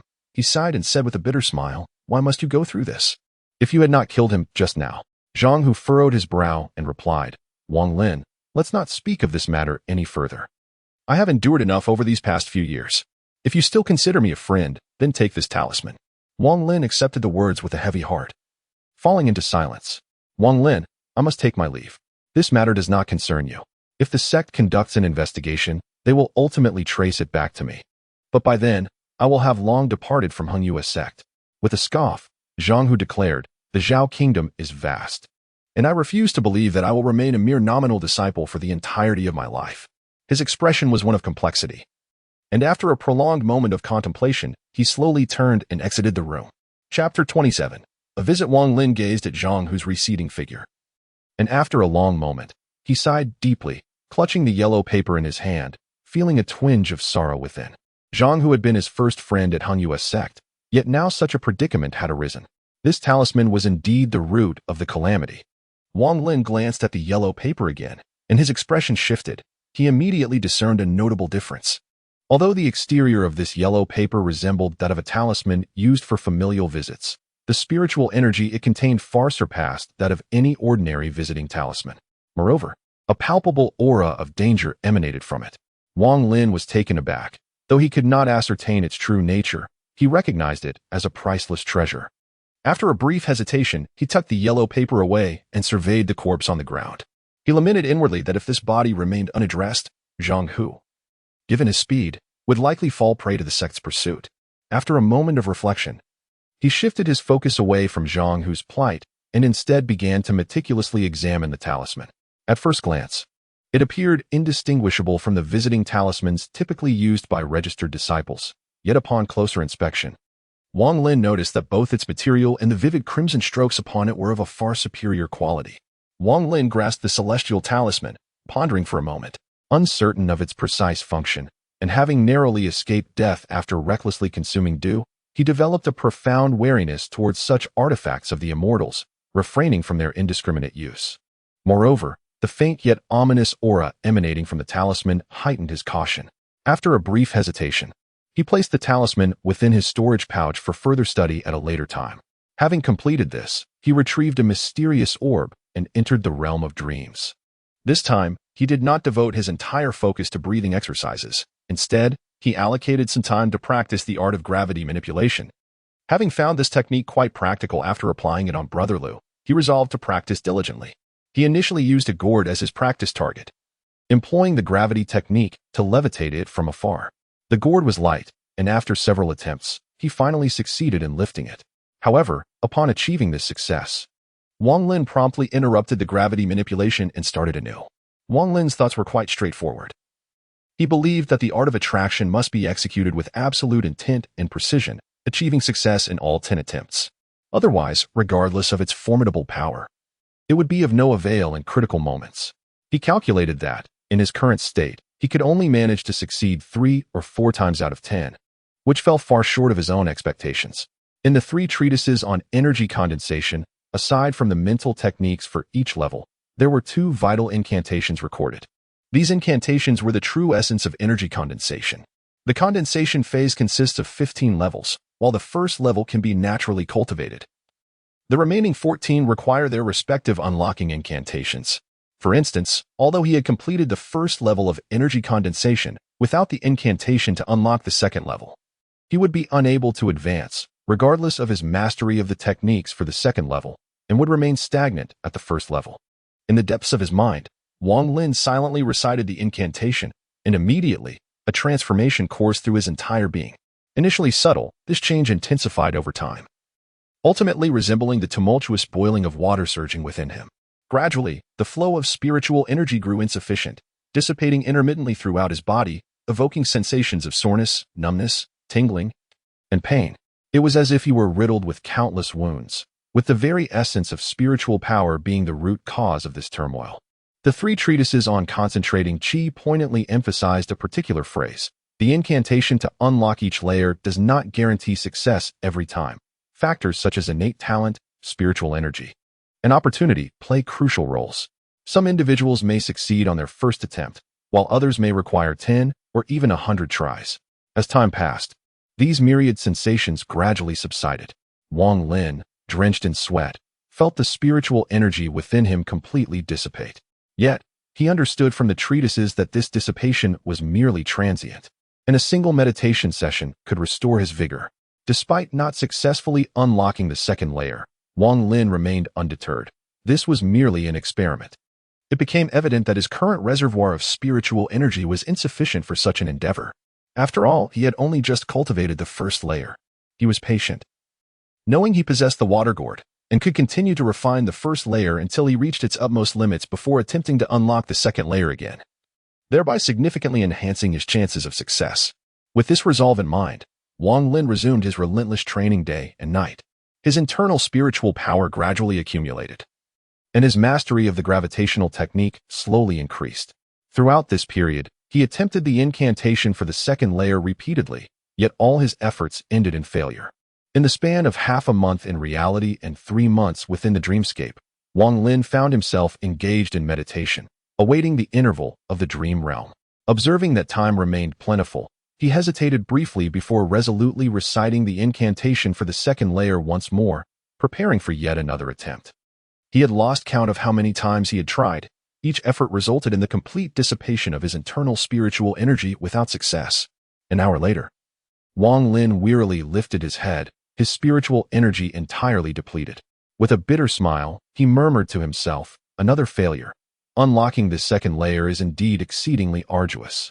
Suddenly, his expression shifted and his gaze sharpened, fixed upon the door. "Wan Shitty, come out and meet me," a cold voice echoed from beyond the threshold. The voice sounded somewhat familiar. Wang Lin rose and opened the door, revealing a young man clad in black, appearing to be in his late 20s, standing indifferently before him. A shiver ran down Wang Lin's spine as he recognized the identity of the visitor. It was the youth from the Zhang family who had brought him, along with Wang Zhua and Wang Hao, to the Hengyue sect. This same individual had accompanied Wang Lin's father to the base of the cliff to locate him. However, Wang Lin recalled that the man had been dressed in white at that time, and now, in merely a few months, he had ascended to wearing black.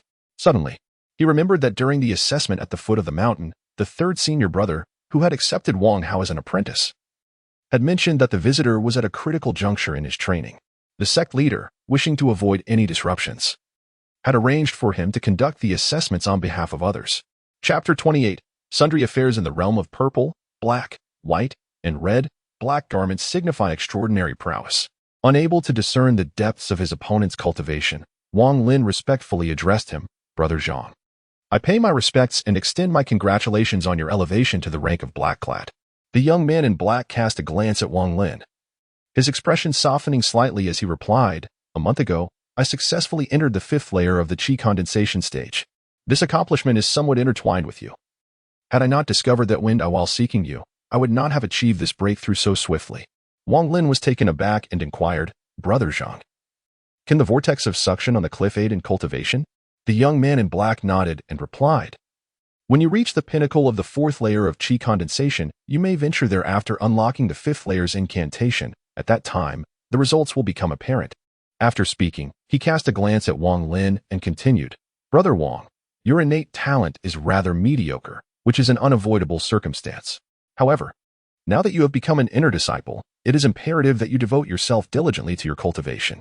I observe that you currently possess not a trace of spiritual energy within you, clearly indicating that you have yet to attain the 1st layer of qi condensation. You must be aware that among the inner disciples, You are likely the only one who has not reached the first layer. Wang Lin was taken aback internally. Yet he maintained a wry smile on the surface as he replied, I shall forever cherish the teachings of my senior brother and will endeavor to cultivate with even greater diligence. Having said that, he skillfully shifted the subject, inquiring, May I ask what brings senior brother Zhang here? The young man in black chuckled lightly and responded, It is nothing of great significance. A registered disciple from the Miscellaneous Affairs Hall has gone missing.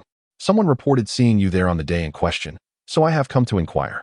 Wang Lin maintained his composure and candidly remarked with a smile, I recall this matter.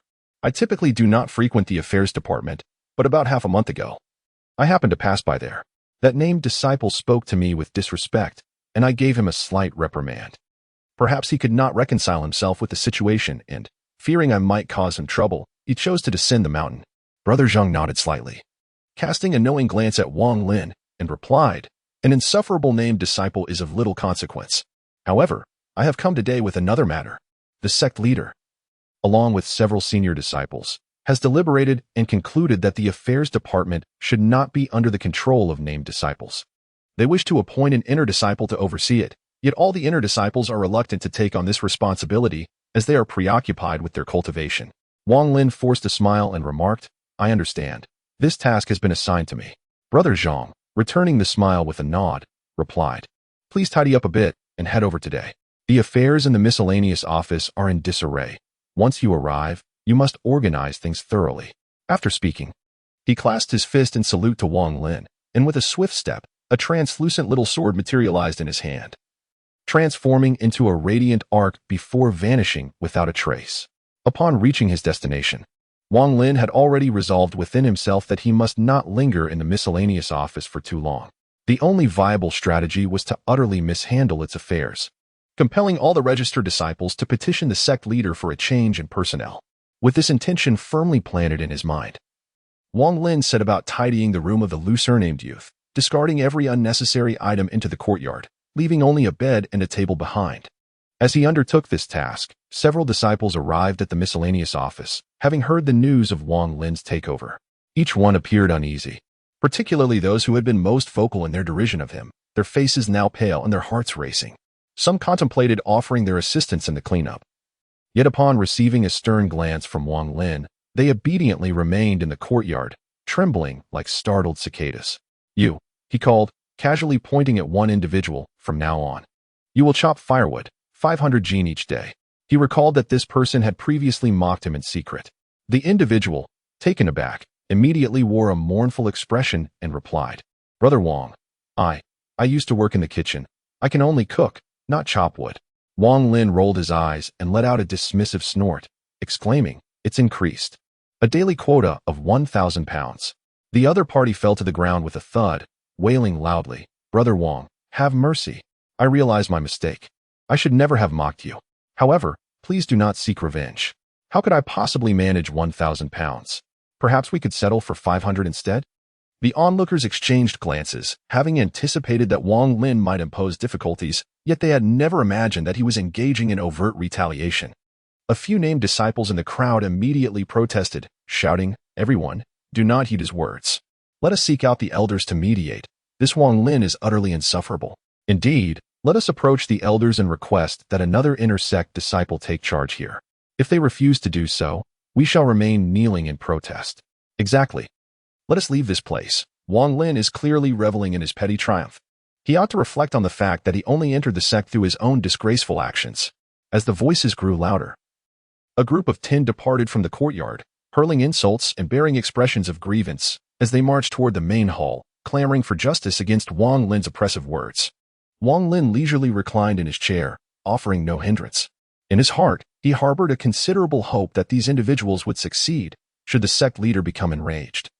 It would surely result in others taking their place, allowing him to focus on his own cultivation and peace. The remaining 10 or so individuals hesitated, torn between the desire to depart and the apprehension that failure would irrevocably offend Wang Lin should they choose to leave. Upon observing their expressions, Wang Lin understood that his endeavor had failed, leaving him with a sense of disappointment. He mused that perhaps it was necessary to escalate the situation further. With a slight curl of his lips, he surveyed the crowd and proclaimed, You once mocked me in secret. Heed my words. For today I have come to exact my revenge. If you are dissatisfied, go seek the elder. Should anyone manage to expel me from this menial position, I would be grateful. Brother Wang, you possess a magnanimous heart. Please spare us. One disciple immediately pleaded for mercy. Indeed, Brother Wang, we were blind to your virtues. Please forgive us. I shall bow before you, another added. Brother Wang, they all spoke ill of you, but I never did. In fact, I defended you. One voice chimed in. Before this individual could continue, another interjected angrily, Zhao Shower, you were the most vocal in your insults. Brother Wang, do not heed his words. His slander was the most egregious. This is what I call upholding justice, another disciple implored. Brother Wang, show some compassion and grant me a lighter task. Brother Wang, do not listen to them. Those two are notorious for their collusion. I am the true good person here, having never spoken ill of you from beginning to end. Brother Wang, my sister has been frail since childhood and cannot perform heavy labor. Might I come each night to massage your shoulders? A rather charming female disciple pleaded, her voice filled with feigned innocence. Among the named disciples of Henyua's sect, female representation was scarce, comprising less than 1/10 of the total. As males generally excelled in the rigorous stamina tests, the few female disciples were thus treasured like precious gems, with some even garnering the attention of inner disciples due to their innate talents. At that moment, another female disciple threw a flirtatious glance at Wang Lin. Her voice sweet and melodious. Previously, Brother Lu did not require us to do strenuous tasks. Merely attending to him each night sufficed. I am acquainted with several sisters among the named disciples. I could bring them to visit you in the evenings. Would that be agreeable? Amidst the clamorous chatter, each individual was eager to assure Wang Lin of their innocence. Growing increasingly impatient, Wang Lin bellowed, "Silence. Enough of this nonsense."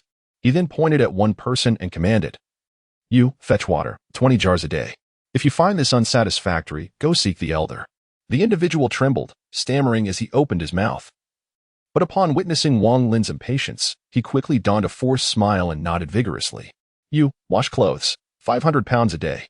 Remember, if you are dissatisfied, go seek the elder." The chosen disciple swallowed hard, feeling faint at the daunting task before him. He muttered under his breath, 500 pounds. That must encompass the clothing of the entire sect combined. You, clean the premises. The entire sect will be your responsibility. And as I said, if you are dissatisfied, go seek the elder. You, attend to the privy. Should I find even a single fly within, you shall reside there. You venture into the mountains to gather herbs, amassing a daily collection of 500 pounds. Should you dare to deceive me with mere weeds, be warned that any transgression will result in your expulsion from the sect. If such dissatisfaction arises, seek out the elders. Though the workload is considerable, we have all endured it. However, the individual singled out faltered, collapsing to the ground in a moment of weakness. All the named disciples displayed expressions of sympathy. 500 pounds of medicinal herbs likely exceeds the entirety of what can be found within the vast forests of the Henyua sect. Wang Lin, recalling the mocking faces from his past, meticulously pointed them out one by one, casually assigning tasks as he labored without complaint. Before long, he completed the assignments, but hesitated momentarily, pondering that these tasks were simply insurmountable for them. Besides seeking assistance from the elders, there seemed no other recourse. Yet, if the esteemed masters above remained indifferent, it would surely be a source of vexation. To preemptively address this, he resolved to escalate the situation, ensuring that everyone understood the folly of leaving Wang Lin in this mundane office. With this thought, he gestured towards a newcomer and declared, "You are fortunate. Your task is quite simple. You shall collect gifts for me. Prepare a list detailing who presents what to me on which date, and bring it to me monthly. Should you display any greed, you will be expelled from the sect." The individual, taken aback, immediately knelt and bowed, repeatedly assuring Wang Lin that he would not err or cause any discrepancies. The other registered disciples stood in stunned silence. Previously, the one surnamed Lu had been discreet about such matters, yet here stood Wang Lin, unabashedly demanding bribes. At that moment, a disciple stepped forward, presenting 3 familial talismans with both hands, and flatteringly remarked, "Brother Wang, this is my humble tribute to you." Wang Lin let out a soft sound as he accepted the task handed to him, placing it within his bosom. He remarked, "What work did I assign you earlier?" "Fetching water, 20 large jars a day," the man hurriedly replied, his eyes betraying his anxiousness. "Let us settle on 5 jars a day," Wang Lin said, unhurriedly. The man immediately expressed his gratitude, his face lighting up with joy. With a leader in place, the others swiftly began to mobilize. But Wang Lin leisurely rose to his feet and stated, "Everyone disperse. Those who bring gifts must adhere to the rules. Write down both your current duties and the position you wish to obtain on paper, and submit it to my designated person. We shall rotate every 10 days." The crowd in the courtyard sighed deeply, some even displaying expressions of indignation, internally cursing Wang Lin. Yet none dared to voice their grievances aloud. With downcast faces, they gradually departed. Once they had all left, Wang Lin stepped out of the room and meticulously explored the entire administrative office. Ultimately, he discovered a storage room concealed behind an obscure door. This storage room was not particularly spacious, and after assessing it, Wang Lin found it somewhat unsatisfactory. Nonetheless, it was the most secluded spot available. He proceeded to clear a small area, locked the door behind him, and sat cross-legged, entering the realm of dream and meditation. Time flew by like an arrow. In the blink of an eye, Wang Lin had served as the overseer of the office for 2 months. During this period, aside from the initial days spent assigning tasks to the named disciples, which was somewhat of a diversion, he dedicated himself entirely to cultivation. He paid little heed to the disciples' responsibilities. Should any remain unfulfilled, he would merely snort disdainfully, and the disciples would promptly present their celestial talismans. In the past 2 months, Wang Lin has been quite troubled, as his cultivation is frequently interrupted by the occasionally arriving named disciples. He cannot fathom the thoughts of those elders and uncles. Despite having reached such a level, he is still not replaced by others. Chapter 30, Wang Hao. Must I push the boundaries even further? In his eagerness to escape the mundane affairs, Wang Lin is prepared to take bold steps, eager to discern the limits of these uncles. Privately, among the named disciples, Wang Lin is regarded not only as a waste and shameless, but has also acquired the moniker of Black-Hearted Wang. This title stands in stark contrast to the nickname of Weasel that was once attributed to the loose surname youth, reflecting a significant elevation in his realm. After a year of cultivation in his dreams, Wang Lin's internal spiritual energy had nearly multiplied several times compared to before. He had reached the limit of the first layer of the condensation stage, and no matter how he practiced breathing techniques, his spiritual energy no longer increased. One fateful night, he decided to attempt the incantation for the second layer. After several consecutive failures, perseverance bore fruit, and he finally succeeded in breaking through the first layer of the condensation stage, entering the second layer. A considerable amount of black oil seeped from the pores of his skin. After cleansing himself, Wang Lin gazed at his reflection in the water. His eyes sparkled like lightning, and he appeared markedly different from before. He stroked his chin, pondering. At present, he only possessed the incantation for the third layer of the condensation stage. If he were to seek out Sun Deju for the subsequent teachings, revealing that he had reached the second layer would undoubtedly prompt inquiries about the reasons behind his progress. Should he fail to provide a satisfactory explanation, it could lead to trouble. After ruminating for a long while, he could not devise a suitable plan, causing him to furrow his brow in frustration. With a sigh, he practiced the gravity technique for a while longer. Over the course of the past year in his dreams, he had managed to succeed once in every 10 attempts.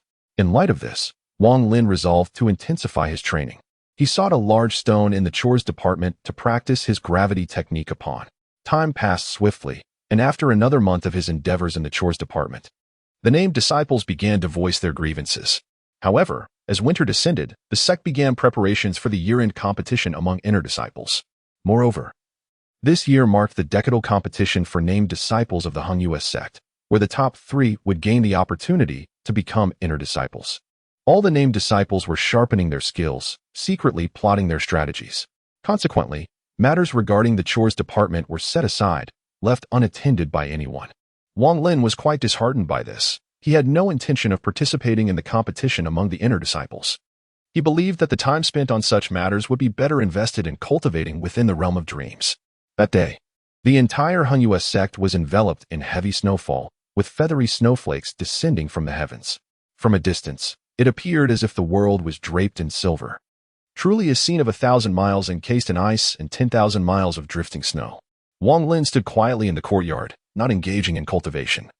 As the gravitational technique moved effortlessly within him, it was as if an invisible hand was stirring the air around him, causing snowflakes to disperse from his body, none settling upon him. Gazing into the distance towards his home village, he reminisced about how, during this time of year in the past, his parents would kindle a warm hearth in their home. He would sit beside the fire, engrossed in his studies, while his father diligently crafted wooden carvings. and his mother busied herself with the preservation of pickled vegetables. At times, feeling weary from reading, he would sit beside his father, watching him carve, and when inspired, he would lend a hand, creating a harmonious atmosphere between father and son. Beyond these cherished memories, Wang Lin recalled the wooden spinning tops hidden beneath his bed, which he would occasionally take out to play on the ice with his neighbors during the day. Reflecting on these thoughts, Wang Lin inhaled deeply. As a cultivator, he needed to sever ties with worldly attachments, recognizing that these memories were but distractions influencing his practice. He closed his eyes, and upon reopening them, he felt a newfound clarity. The burdens of the mundane world weighed heavily upon him, and he acknowledged his inability to be entirely detached. Thus he buried these memories deep within his heart. In the midst of his contemplation, he suddenly sensed a shift in the atmosphere. Having reached the second layer of the chi condensation stage, he experienced a phenomenon known as divine consciousness, which was meticulously detailed in the 3 chapters of chi condensation. With a sweep of his awareness, he discerned that Wang Hao was approaching. Moments later, the courtyard door creaked open, revealing Wang Hao, clad in a fur hat and coat, who looked at Wang Lin with surprise and exclaimed, "Taiju, aren't you cold standing out here in such little clothing? I calculated that you would come here, so I braved the chill to greet you." Wang Lin smiled softly. Indeed, he felt no cold, for since attaining the second layer of the chi condensation stage, he had become acutely aware of how much stronger his body had become. Wang Hao chuckled heartily, entered the room, and removed his hat, scrutinizing Wang Lin intently. Suddenly, he remarked, "Taiju, it seems to me that you appear quite different from a few months ago." Wang Lin jestingly remarked, "Indeed. I have now attained the second layer of the chi condensation stage, thus belonging to the realm of immortals." Wang Hao curled his lips and strode towards the room, remarking, "Enough with the boasting. Our aptitudes are quite similar. Despite having the soul-absorbing elixir as an aid, I have yet to reach the first layer of chi condensation. Spare me the exaggeration." Wang Lin chose not to offer any defense, fully aware that, at times, speaking the truth may elicit disbelief from others, while fabricating lies to conceal the truth might inadvertently provoke suspicion. His interactions with Wang Hao had not been particularly profound, leading him to adopt a certain level of caution in his speech. The notion of familiarity at first sight was something Wang Lin acknowledged he could not attain. Wang Hao took it, blew gently to warm it, and took a small sip. With a smile, he remarked, "You haven't collected your share from the Dan room in these past few months, so I've kept it for you. Today, I bring it to you." As he spoke, he retrieved a small package from his bosom and placed it gently on the table. Wang Lin wore a smile that was neither fully genuine nor entirely mocking. Casting not a single glance at the package, patiently awaiting the continuation of the conversation, he could hardly believe that Wang Hao would arrive without reason, solely to deliver an item. Wang Hao felt a slight flush creeping onto his face and suddenly remarked, "Taiju, I have heard that you have been rather comfortable in the administrative office these past few months. Speak plainly, Wang Hao. If I can assist, I shall," Wang Lin replied, pouring himself a glass of water and taking a small sip, remaining noncommittal. A fleeting expression of embarrassment crossed Wang Hao's face as he leaned in closer and, in a conspiratorial whisper, said, "Brother Taiju, I've long recognized your intelligence. Let us speak candidly. I am aware that you possess a considerable number of celestial talismans for your named disciples to visit their families. Might you lend me a few?" Chapter 31, Snowwater. Wang Lin, displaying an air of calmness, inquired, "How much do you require?" Wang Hao hesitated for a moment and said, "You will need at least 200 yuan. What do you intend to use such a sum for?" Wang Lin was taken aback. He could indeed muster 200 yuan, as over the past few months he had amassed nearly 500 in bribes. Wang Hao sighed heavily, a pained expression etched across his face, and said, "Brother Taiju, in just 2 months, the internal disciples competition will commence. Although I possess the qualifications to participate, I lack the prowess to secure a notable ranking. Yet, I remain unsatisfied. That fellow Wang Zhuo has already reached the pinnacle of the first layer of chi condensation and has recently been attempting to unlock the second layer. How can he cultivate at such an astonishing pace?" Wang Lin, who had not seen Wang Zhuo for quite some time, was taken aback and silently acknowledged the undeniable significance of innate talent. Wang Hao's face was etched with indignation as he spoke. "It is all thanks to an exceptional master. His mentor spared no expense in procuring a furnace of creation elixir from my family's lord. This substance is a remarkably rare treasure within our sect, and consuming it will undoubtedly lead to a significant enhancement in speed." Wang Lin nodded, perplexed, and inquired, "What does this have to do with your borrowing of the celestial talisman?" "Of course it is relevant," came the reply. You seldom interact with others. So you may be unaware that in the month preceding the sect's annual competition, the inner disciples covertly initiate a small-scale trading event. During this time, each participant presents their treasures for mutual exchange, preparing for the competition ahead. I have heard from elders who have participated in previous events that everything is available at the trading fair: flying swords, magical artifacts, elixirs, and more. Wang Hao whispered, his eyes gleaming with excitement. Upon hearing this, Wang Lin felt a sudden surge of emotion, though he harbored no particular desire for flying swords or magical artifacts. The incantation for the chi condensation stage captivated his heart. He mused that perhaps he could exchange for it there. After a moment of contemplation, he remarked, there are only so few inner disciples. Can we truly engage in sincere transactions with one another? Wang Hao chuckled derisively and remarked, Brother Tiju, you have truly hit the nail on the head. Thus, there exists a stipulation for this trading fair, which, to put it plainly, pertains to the qualifications for participation. One must possess a single transformation elixir. Upon consumption, unless one attains the foundation establishment stage, there will be no discernible signs whatsoever. Wang Lin's gaze flickered as he spoke. Did you borrow the celestial talisman merely for this elixir? Wang Hao was momentarily taken aback, then nodded and said, Brother Taiju is indeed astute. It is precisely as you say. This elixir is held by my master, who clandestinely sells it at this time every year, priced at 200 immortal talismans per grain. Wang Lin pondered for a moment and replied with a smile, this trade fair seems quite intriguing. I, too, wish to witness it. Wang Hao hastily replied, certainly. As long as there are elixirs, I can participate. This time, I seek to obtain a creation pill, as I have heard that some inner disciples are offering them for sale. Wang Lin deftly flipped his right hand and retrieved 400 celestial talismans from his storage pouch, meticulously bound together in sets of 100. Wang Hao's eyes sparkled with excitement as he took the item from the storage bag and said, Brother Taiju, there are approximately 2 weeks left. I'll come to find you then, and we shall go together. Wang Lin nodded and conversed with him for a while longer before Wang Hao rose to take his leave. After the other party departed, Wang Lin fell into deep contemplation. He placed great importance on this upcoming trading event. Should there indeed be a method pertaining to the chi condensation stage, it would be his ultimate goal to acquire it.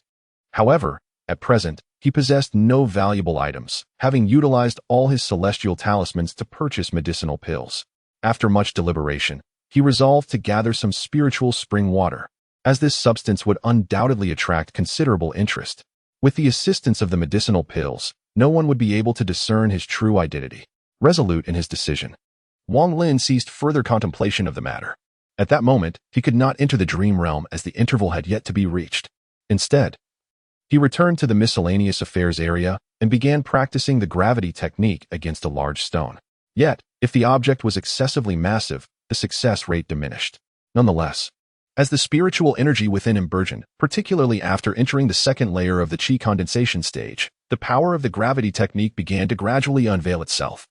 After several hours of practice against the stone, dusk had fallen and heavy snow continued to fall. Wang Lin did not immediately enter the dream space, but rather stood at the doorway, gazing at the snowflakes, lost in thought. During the month of his training in the second layer, he had identified a troubling issue. The effectiveness of the spiritual spring water had diminished. Although the decrease was minor and could be compensated for by quantity, it nonetheless instilled a sense of unease within him. He worried that as his level in the chi condensation stage increased, there would inevitably come a day when the spiritual spring water would lose its efficacy. The liquid in which the mysterious speed was immersed yielded the best results when derived from dew, with spring water being a secondary option. However, the collection of dew was exceedingly slow and insufficient, particularly during winter.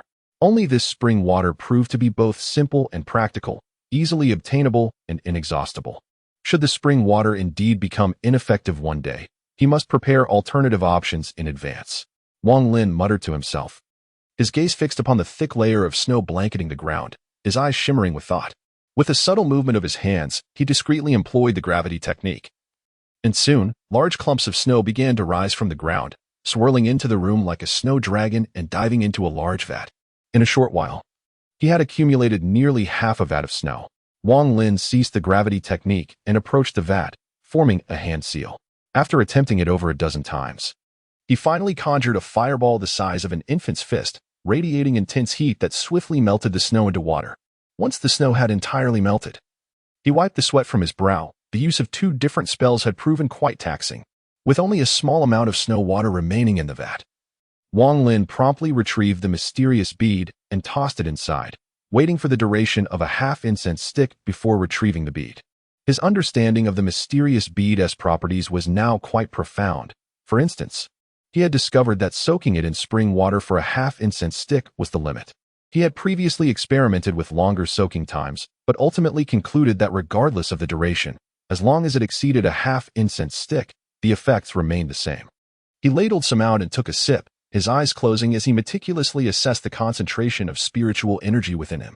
After a brief moment, he opened his eyes and murmured, "The efficacy is significantly superior to that of spring water, yet still inferior to dew. It is usable." He immediately retrieved several gourds from his storage bag, all of which he had gathered over the past 6 months on the mountain. After toiling through the night, he finally filled a small portion of the gourds with the spiritual snow water, leaving the courtyard impeccably clean. Chapter 32. The transaction in the ensuing days. Aside from his ventures into the dream realm, Wang Lin busied himself with the accumulation of snow water. Were it not for his concern regarding the overflow of spiritual energy, he would have opted for large vats as containers. Instead, he resorted to using gourds. Fortunately, he possessed a considerable number of these gourds, amassing several hundred within a few days. He calculated that the snow water contained within them would suffice for his prolonged use in the dream space. Upon completing the storage of these gourds, Wang Lin embarked on his cultivation. Although the efficacy of the spring water had somewhat diminished, it was by no means rendered entirely ineffective, and he could still utilize it. Time swiftly passed, and 10 days flew by. During this span, the amount of spring water he consumed far surpassed any previous intake. Thankfully, the spring water decomposed instantly within his body, transforming into spiritual energy. Otherwise, given the capacity of his stomach, he would have been unable to accommodate such a substantial volume of liquid. The second layer of the qi condensation stage demanded a significantly greater quantity of spiritual energy than the first. To date, Wang Lin had effectively been cultivating within the dream space for over 9 months. Had he been in the first layer, with continuous cultivation and abundant spiritual energy supply during those 9 months, he would have undoubtedly achieved some measure of success.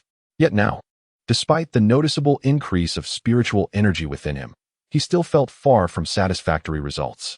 On this particular day, designated for his meeting with Wang Hao, Wang Lin refrained from entering the dream realm for cultivation and instead awaited his companion's arrival. As midnight approached, heavy snowfall began anew, and Wang Hao's figure materialized within Wang Lin's consciousness. Before long, Wang Hao pushed the door open but did not step inside. He spoke urgently, "Master, the alchemy took longer than anticipated. I barely managed to escape. We must hurry, the trading event is about to commence." With that, he hastily strode out, and Wang Lin promptly followed. The two traversed the snowy ground within the sect for a short while before exiting the premises, proceeding along the winding mountain path deeper into the wilderness. The path was exceedingly slippery, compelling Wang Hao to tread carefully as he shivered, muttering under his breath, "This wretched weather. With such heavy snow, should I slip into the ravine, I would haunt this place as a ghost, seeking justice." Wang Lin now felt light and unburdened, finding no particular resonance with his condition. On the contrary, he considered the current weather delightful, anticipating that once the trading fair concluded, he would be able to collect a substantial amount of snowmelt. Having said this, he produced another identical pill and tossed it into his mouth. A dense, dark mist swiftly emanated from within him, enveloping his entire being. A raspy voice emerged from within the fog, inquiring, "Can you discern who I am?" Wang Lin, with a sweep of his consciousness, discovered an impenetrable depth akin to murky sludge, which brought him a slight sense of relief. He chuckled and remarked, "This elixir is indeed remarkable." With that, he tossed the pill into his mouth, and a similar scene unfolded. The two figures, shrouded in darkness, swiftly ventured deeper, turning several corners until they arrived at a clearing at the end of a narrow path. The clearing was vast, densely populated by dozens of shadowy figures, all eerily resembling Wang Lin and his companion, each one silent and inscrutable. After Wang Lin and his companion arrived at the location, they found an unoccupied spot and stood there motionless. Before long, noticing that no one else was coming, one of them stepped forward, cleared his throat, and hoarsely declared, "The time has come. I shall preside over this gathering once again. As per tradition, I shall go first." With that, he produced a small silver sword and continued, This flying sword is not from the Sect's Sword Spirit Pavilion. It is something I acquired by chance, and its power is quite sufficient. I seek 500 spirit talismans in exchange. The companions in the crowd began to converse among themselves, and after a considerable wait, one individual stepped forward without hesitation, offering the requested 500 talismans to complete the transaction. At that moment, another person spoke up. I possess a low-grade jade talisman that can invoke a spell akin to a ground fissure 3 times. I will exchange it for 10 spirit elixirs. He brandished a translucent jade pendant and swiftly concealed it before him. I will trade with you, said a voice not far from Wang Lin. Just then, another individual hastily interjected. I will offer 12 spirit elixirs for that jade talisman. The previous speaker hesitated momentarily, casting a fierce glare at the newcomer before falling silent, believing that 10 elixirs was already a generous offer. Subsequently, one by one, individuals approached to present their items, and the atmosphere grew lively, occasionally escalating into disputes over certain possessions, with the highest bidder ultimately securing the prize. I possess a technique that can be cultivated by anyone at the second layer of the chi condensation stage. It allows for a temporary concealment of one's cultivation level. Unless one reaches the foundation establishment stage, they will remain oblivious to it. I am aware this is rather trivial and of little use, so I shall part with it for 10 or 5 spirit elixirs. The speaker hesitated, his tone wavering. The crowd erupted in laughter, deriding the technique as utterly ineffective. Inner disciples relied solely on their cultivation levels. The higher the level, the better the treatment. Who would willingly hide their cultivation unless it could be sustained long-term? Yet, this was merely a fleeting concealment, especially for such a steep price of 5 spirit elixirs. Seeing that no one was interested, the speaker sighed, ready to withdraw. At that moment, Wang Lin stepped forward, his voice low but resolute. I will give you 5 spirit elixirs. The individual was taken aback, immediately brimming with excitement as he hurried to finalize the trade. Holding the jade slip that recorded the technique, Wang Lin paused, having never encountered such an item before.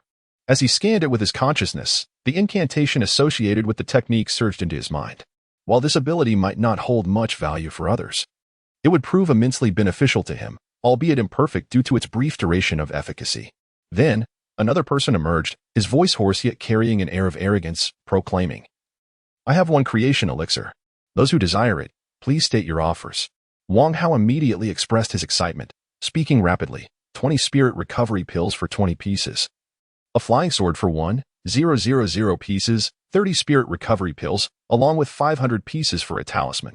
1 lower-tier jade talisman, a flying sword, and 10 spirit recovery pills for 500 pieces. The crowd erupted in loud bids, clearly placing immense value on this miraculous elixir. Wang Lin learned from Wang Hao that this elixir is an extraordinarily precious substance. When ingested, its effects linger in the body for 2 months, during which the practitioner's absorption of spiritual energy increases severalfold. It is the preferred choice for many inner disciples seeking to advance to the next stage of their chi condensation. Even within the sect, this item is exceedingly rare. Each disciple, under normal circumstances, has only 2 opportunities in their lifetime to acquire it, 1 pill upon reaching the black robe stage, and 2 upon ascending to the purple robe stage. Wang Lin exhibited no interest in the creation pill, observing that the price had escalated to an exorbitant level, causing him to feel a pang of sympathy for Wang Hao. It appeared that Wang Hao would not be able to procure the creation pill. Lost in thought, he was suddenly interrupted by Wang Hao's loud exclamation. Spirit-seizing pills. 230 pieces. This is my limit. Any higher, and I shall not trade. The atmosphere momentarily fell into silence. 230 spirit-seizing pills represented a remarkably high offer, seldom surpassed by others. Yet, the rarity of the creation pill left many feeling a sense of discontent. At that moment, the individual holding the creation pill burst into laughter, arrogantly declaring, You think 230 pieces could exchange for my creation pill? Dream on. I shall not trade for anything less than 2,000 spirit-seizing pills. Wang Lin listened intently to the tone of the other person, feeling an uncanny familiarity. He scrutinized the figure carefully and speculated that this individual was most likely Wang Zhua. However, he could not be certain, for despite the familiarity of the shape, voice, and appearance, the person was shrouded in a dense veil of black mist. Wang Hao hung his head, remaining silent for an extended period, while all present at the trading conference were rendered speechless by the audacious remarks of the opponent. Leaving no inquiries made, the host of the trading event cleared his throat and announced, Very well, since the creation pill remains unexchanged, let us proceed and continue our transactions. Shortly thereafter, another individual presented an item and began to call out. In no time, it was Wang Lin's turn to step forward. He produced a modest-sized vial and proclaimed, "A single drop is worth more than a spirit-devouring pill's essence. This vial contains approximately 100 drops. In exchange for the incantation of the third layer of the Qi condensation stage." As he spoke, he removed the vial's cap, and an ethereal aura wafted forth. Many were captivated. After all, the spirit-devouring pill is a finished elixir, imbued with spiritual energy yet only suitable for oral consumption. In contrast, this liquid holds far greater potential, particularly in alchemical processes, promising remarkable efficacy. It could even enhance the spiritual attributes when forging magical artifacts or flying swords. Immediately, someone called out, "I will trade you the incantation for the fourth layer of Qi condensation." Wang Lin raised an eyebrow and remarked, "Only 4 layers. I shall employ the incantations of the 4th, 5th, and 6th layers to exchange for your mysterious liquid." Just then, someone shouted from the sidelines. Wang Lin pondered for a moment before shaking his head and replied, "I require the incantations from the 3rd to the 15th layer." His junior brother responded, "Isn't this an unreasonable demand? Within our sect, even the most formidable disciple from last year's competition, the audacious second brother Xian, has only attained the 6th layer of Qi condensation. He possesses the incantations for the 7th, 8th, and 9th layers, but as for the subsequent layers, from the 10th to the 15th, only a few senior uncles possess such knowledge." The man immediately chuckled lightly in response. Wang Lin was taken aback for a moment, hesitating slightly. Just then, a voice suddenly emanated from not far away. "If you possess 200 drops of this liquid, I can grant you all the incantations from 4 to 9. Everyone turned their gaze towards the source of the voice, and there appeared a young man clad in purple, approaching along a narrow path. He appeared to be around 20 years of age, his demeanor icy, and he had not employed any transformation or sound-altering elixirs. Upon his arrival, he cast a sweeping glance over the crowd, causing all to shudder in surprise, respectfully uttering, "I participate, second senior brother." The purple-clad young man paid them no heed. Instead, he fixed his gaze upon Wang Lin and inquired, "Do you possess 200 drops?" Wang Lin felt a chill deep within, his pupils contracting sharply. The aura emanating from the individual before him instilled a profound sense of danger, far surpassing anyone he had encountered at Hengyui's sect. Neither his master, Sun Dazhu, nor his senior brother, Zhang, could measure up to this person. "I obtained this liquid by chance. Aside from these 100 drops, I have several more reserved for my own use, and there is no surplus," Wang Lin said respectfully. The man in purple pondered for a moment, then flicked his right hand, casting forth a piece of jade slip. "Very well, relinquish the remaining liquid to me, and this incantation shall be yours." Wang Lin accepted the items, his consciousness sweeping over them to confirm their authenticity. Without hesitation, he retrieved another small vial from his storage bag and gently placed it alongside the previous one on the ground, maintaining a respectful distance from the other party. The man in purple glanced at Wang Lin, and without uttering a word, he deftly drew the 2 vials towards himself with a single hand, securing them within his robes. After a brief inspection with his consciousness, he nodded and remarked, "Should you acquire more of this liquid, seek me out in the back mountain. I possess means to procure not only the transformation elixir but also flying swords, jade talismans, and even the incantations for those who have reached the 10th level of Qi condensation." With that, he flicked his sleeve and turned away, departing from the scene. Wang Lin narrowed his eyes, a glimmer of cold light flashing within them. The words spoken by the other party before departing were undeniably malicious. While others might not immediately discern the underlying implications, he had been exceptionally perceptive since childhood, often keeping his thoughts to himself. The latent meaning behind those words suggested that anyone possessing such liquid could exchange it for any item at his place, an utterance that perilously placed Wang Lin on the brink of danger. Though he could not see the gazes of others, he felt an acute awareness, as if pricked by unseen needles at his back, indicating that some among them were watching him closely. However, since deciding to present the spiritual spring water, Wang Lin had anticipated potential issues, thus remaining calm, his expression unchanged as he surveyed his surroundings. The crowd continued their transactions for a while longer. Ultimately, the gathering concluded, with some leaving in satisfaction after acquiring their desired items, while others departed in disappointment, each harboring their own thoughts. Wang Lin did not walk alongside Wang Hao. Instead, he secretly affixed dozens of mystical talismans to his legs, propelling himself like a swift sword, vanishing without a trace in the blink of an eye. Wang Hao, being an astute individual, quickly grasped the situation upon seeing Wang Lin's actions. Without hesitation, he mimicked the behavior, affixing a talisman and swiftly departing. Observing the other disciples at the trading fair who had revealed their treasures, they too, without uttering a word, hurriedly retreated.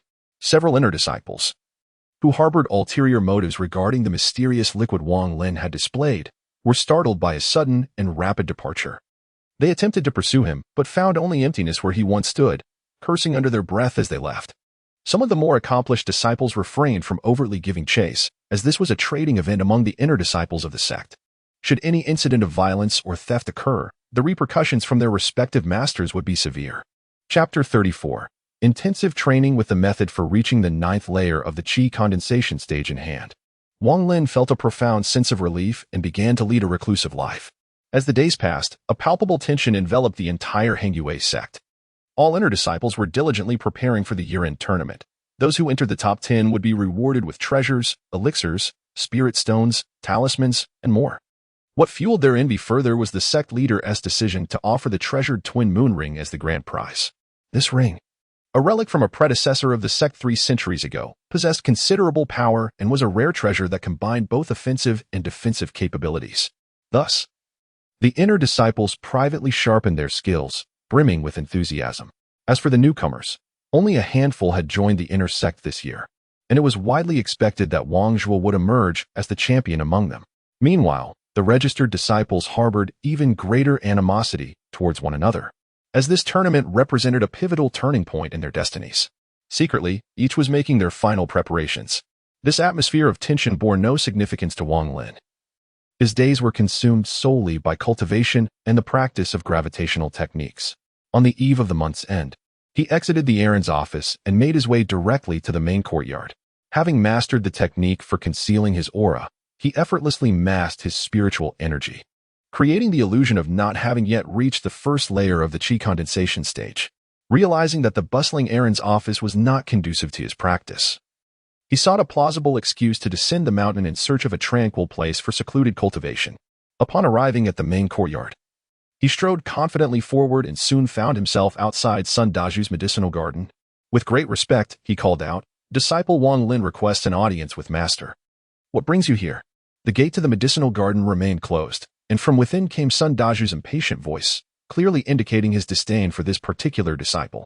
Wang Lin maintained an expression of calmness, outwardly respectful as he spoke. "As a disciple, my cultivation is insufficient, and I feel incapable of achieving victory in the upcoming competition. I fear I would bring shame upon my master, hence I wish to abstain from participating." "Humph, at least you possess some sense," Sun Daju retorted. "This time, your senior, Wang Zhuo, the disciple of Master Dao Su, has already reached the pinnacle of the first layer of qi condensation at such a tender age, poised to break through to the second layer at any moment. Even if you were to participate, it would be futile. He could extinguish you with but a mere finger. I've heard you are relatives. How can the disparity between you be so vast?" Wang Lin, unfazed, remarked, "Wang Zhuo has always been exceptionally intelligent, with abundant spiritual roots, far surpassing any disciple." After a brief silence, he inquired about who Lu's Sun Daju. Wang Lin shook his head, a look of distress crossing his face as he remarked, "It is indeed peculiar. I have visited the spring numerous times, yet I have not seen a single gourd drift down. Is there anything else? If not, be gone. Your presence irritates me," Sun Daju replied coldly. The mere sight of this disciple stirred a tempest of irritation within him, to the point where he wished he could strike him down with a single blow to spare himself the ridicule of his peers. Descending the mountain is not an option. Had you not mentioned this matter, I would have overlooked it. In 4 years, the exchange conference with the Xian sect will take place. This time, your master uncle has decreed that most inner disciples will undergo a 4-year intensive training after the new year. You should participate to avoid embarrassing yourself and tarnishing my reputation at the conference." Sun Daju firmly refused. "Intensive training?" Wang Lin was taken aback. The exchange occurs every 20 years, a tradition spanning centuries. While the Xian sect and our Hengyue sect appear amicable, they secretly vie for superiority. In recent centuries, they have triumphed in several contests, causing us considerable embarrassment. This is why the intensive training was initiated. Listen carefully.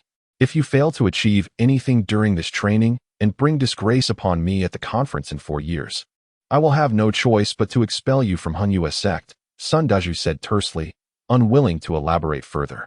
Wang Lin let out a soft sigh. It was evident that the prospect of venturing out for training had become unattainable. Noticing the unfriendly demeanor of Sun Daju, he nodded in acquiescence and took his leave. Upon returning to the miscellaneous affairs office, Wang Lin pondered for a moment. Since external training was no longer an option, he resolved to seize this opportunity during the collective training to seek chances for self-improvement. The following day, the grand competition within the sect commenced, creating an atmosphere of unparalleled excitement. After a brief hesitation, Wang Lin chose not to attend as a spectator. Instead, he dedicated every moment to refining his breathing techniques, solidifying his mastery of the second layer of the qi condensation stage. In the days that followed, through casual conversations among the named disciples, Wang Lin learned that senior brother Zhang had secured first place among the inner disciples. Although it was noted that this achievement was due in part to the absence of the disciples clad in purple robes. In the realm of dreams, Wang Lin remained oblivious until the thunderous kick of Sun Daju shattered the door of the miscellaneous affairs office, rousing him from his slumber. Hastily concealing his beads and suppressing his cultivation, he opened the hidden door only to be met with Sun Daju's furious visage. With a voice laced with ire, he bellowed, "Wang Lin, have you gone deaf? Did you not hear the chime? You wretched disciple, every inner sect disciple participating in the training has arrived. And you are the only one missing. You have left me feeling utterly humiliated before my fellow brothers." Wang Lin raised his eyebrows, remaining silent. Sun Daju shot a fierce glare at Wang Lin, fully aware that this was not the moment to reprimand a disciple. With the sect leader and senior brothers awaiting their return, without further ado, he advanced and seized his opponent, stepping onto the vibrant clouds, swiftly ascending into the air. In the blink of an eye, they arrived outside the main hall of the courtyard, where Sun Daju forcefully threw him to the ground. In a low voice, he admonished, "Wang Lin, follow me inside. If you dare to embarrass me again, I will not hesitate to bear the sect leader's wrath and strike you down." Sun Daju's eyes glinted with murderous intent. His disdain for this disciple had reached its zenith, and he was resolutely determined to find an opportunity to expel him from the sect in the future. Wang Lin rubbed his arm. Had it not been for his attainment of the second layer of qi condensation, which had fortified his physique considerably, that fall could have easily resulted in a broken arm. Bowing his head, he spoke softly, "Disciple obeys." Sun Daju let out a grunt, adjusted his attire, and proceeded into the grand hall. Wang Lin took a deep breath, suppressing his anger, and followed him in with an expression of calm. The grand hall of Hengyue sect stood as the most magnificent place within the entire sect. It was spacious, adorned with colossal statues of past sages of the sect on either side, enveloped in an atmosphere of solemnity. After Wang Lin followed Sun Daju into the hall, dozens of gazes instantly converged upon him, making him acutely aware of the difficulty in breathing. A quick glance revealed many familiar faces, prompting him to lower his head immediately. In the grand hall stood more than 40 inner disciples, adorned in black, white, and red garb, yet conspicuously absent were those in purple. Each disciple bore a respectful demeanor and wore solemn expressions. Among them were several individuals Wang Lin recognized, including Wang Zhua, a young woman with the surname Su, a lady surnamed Zhou, and brother Zhang, among others. Before them, seated at either end, were a dozen elderly men, each exhibiting an air of indifference. In the center sat a man around 40 years of age, clad in a blue robe, exuding an ethereal charm. His gaze piercing like lightning as he addressed Sun Daju, "Junior brother's son, this is your disciple." Sun Daju quickly offered a smile, explaining, "Master brother, this young man is my disciple Wang Lin. He joined late and is unaware of the significance of ringing the bell 5 times. Indeed, like master, like disciple. Junior brother's son, your apprentice appears rather simple-minded, much like you in your youth," scoffed a red-faced elder seated to the right. "Brother, that statement is unfounded. Junior brother's son, in his youth, possessed considerable talent, far surpassing that of his disciple," another elder interjected with a chuckle. The blue-robed man furrowed his brow, casting a cold glance at Wang Lin before continuing in a solemn tone. "As I have already stated, this training session must yield results. In 4 years, during the exchange with Xian sect, we must not falter. From this day forth, you shall enter the rear mountain. Each of you will have your own cultivation area. Devote yourselves to seclusion and enhance your skills. The sect has allocated 10,000 spirit pills for your use. During this period, you must not leave the rear mountain. Do you understand?" In unison, all inner disciples responded affirmatively. The blue-robed man nodded slightly and continued, "I hope that in 4 years' time, One among you will don the purple robe, which signifies a core disciple of Heng Yue's sect, far beyond the mere inner disciple. The implications of this are for you to comprehend. Now, I shall escort you to the rear mountain, where arrangements for your cultivation will be made. With that, the blue-robed man flicked his sleeve, unleashing a beam of white light that circled the hall before he commanded, "Open." Instantly, the white light expanded infinitely, transforming into a luminous veil that enveloped all inner disciples. With a low command from the blue-robed man, the shimmering light flickered and vanished from the grand hall. Wang Lin felt a warm sensation enveloping his body, and as his vision blurred, he was astonished to discover that he stood within a secluded valley. The spiritual energy here was far more abundant than outside, and in the distance, the sound of flowing water echoed melodiously. Casting a glance around, he noticed that all of the inner sect disciples bore expressions of surprise, continuously surveying their surroundings. The valley was devoid of any vegetation, dominated solely by a massive, barren cliff. The cliff was riddled with numerous holes resembling beehives, some of which were sealed by enormous stones. Suddenly, Wang Lin sensed someone watching him. Turning his head, he saw Wang Zhui gazing at him with a mocking smile, his eyes filled with disdain. At that moment, a young man emerged from one of the cliff's openings. Clad in purple attire, he cast a stern glance at the gathered crowd and spoke in a deep voice, "Dear junior brothers, this is the back mountain of our Heng Yue sect.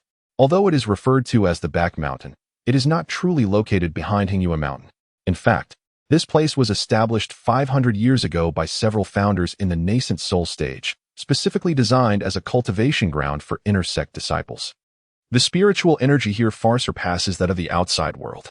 Since you have arrived, make the most of your time to cultivate diligently. Do not become complacent. Or do not blame your senior brother for casting you out of the back mountain." Wang Lin recognized this young man in purple as his second senior brother, Zhang Quang, who had reportedly reached the 6th layer of the qi condensation stage and was an enigmatic figure.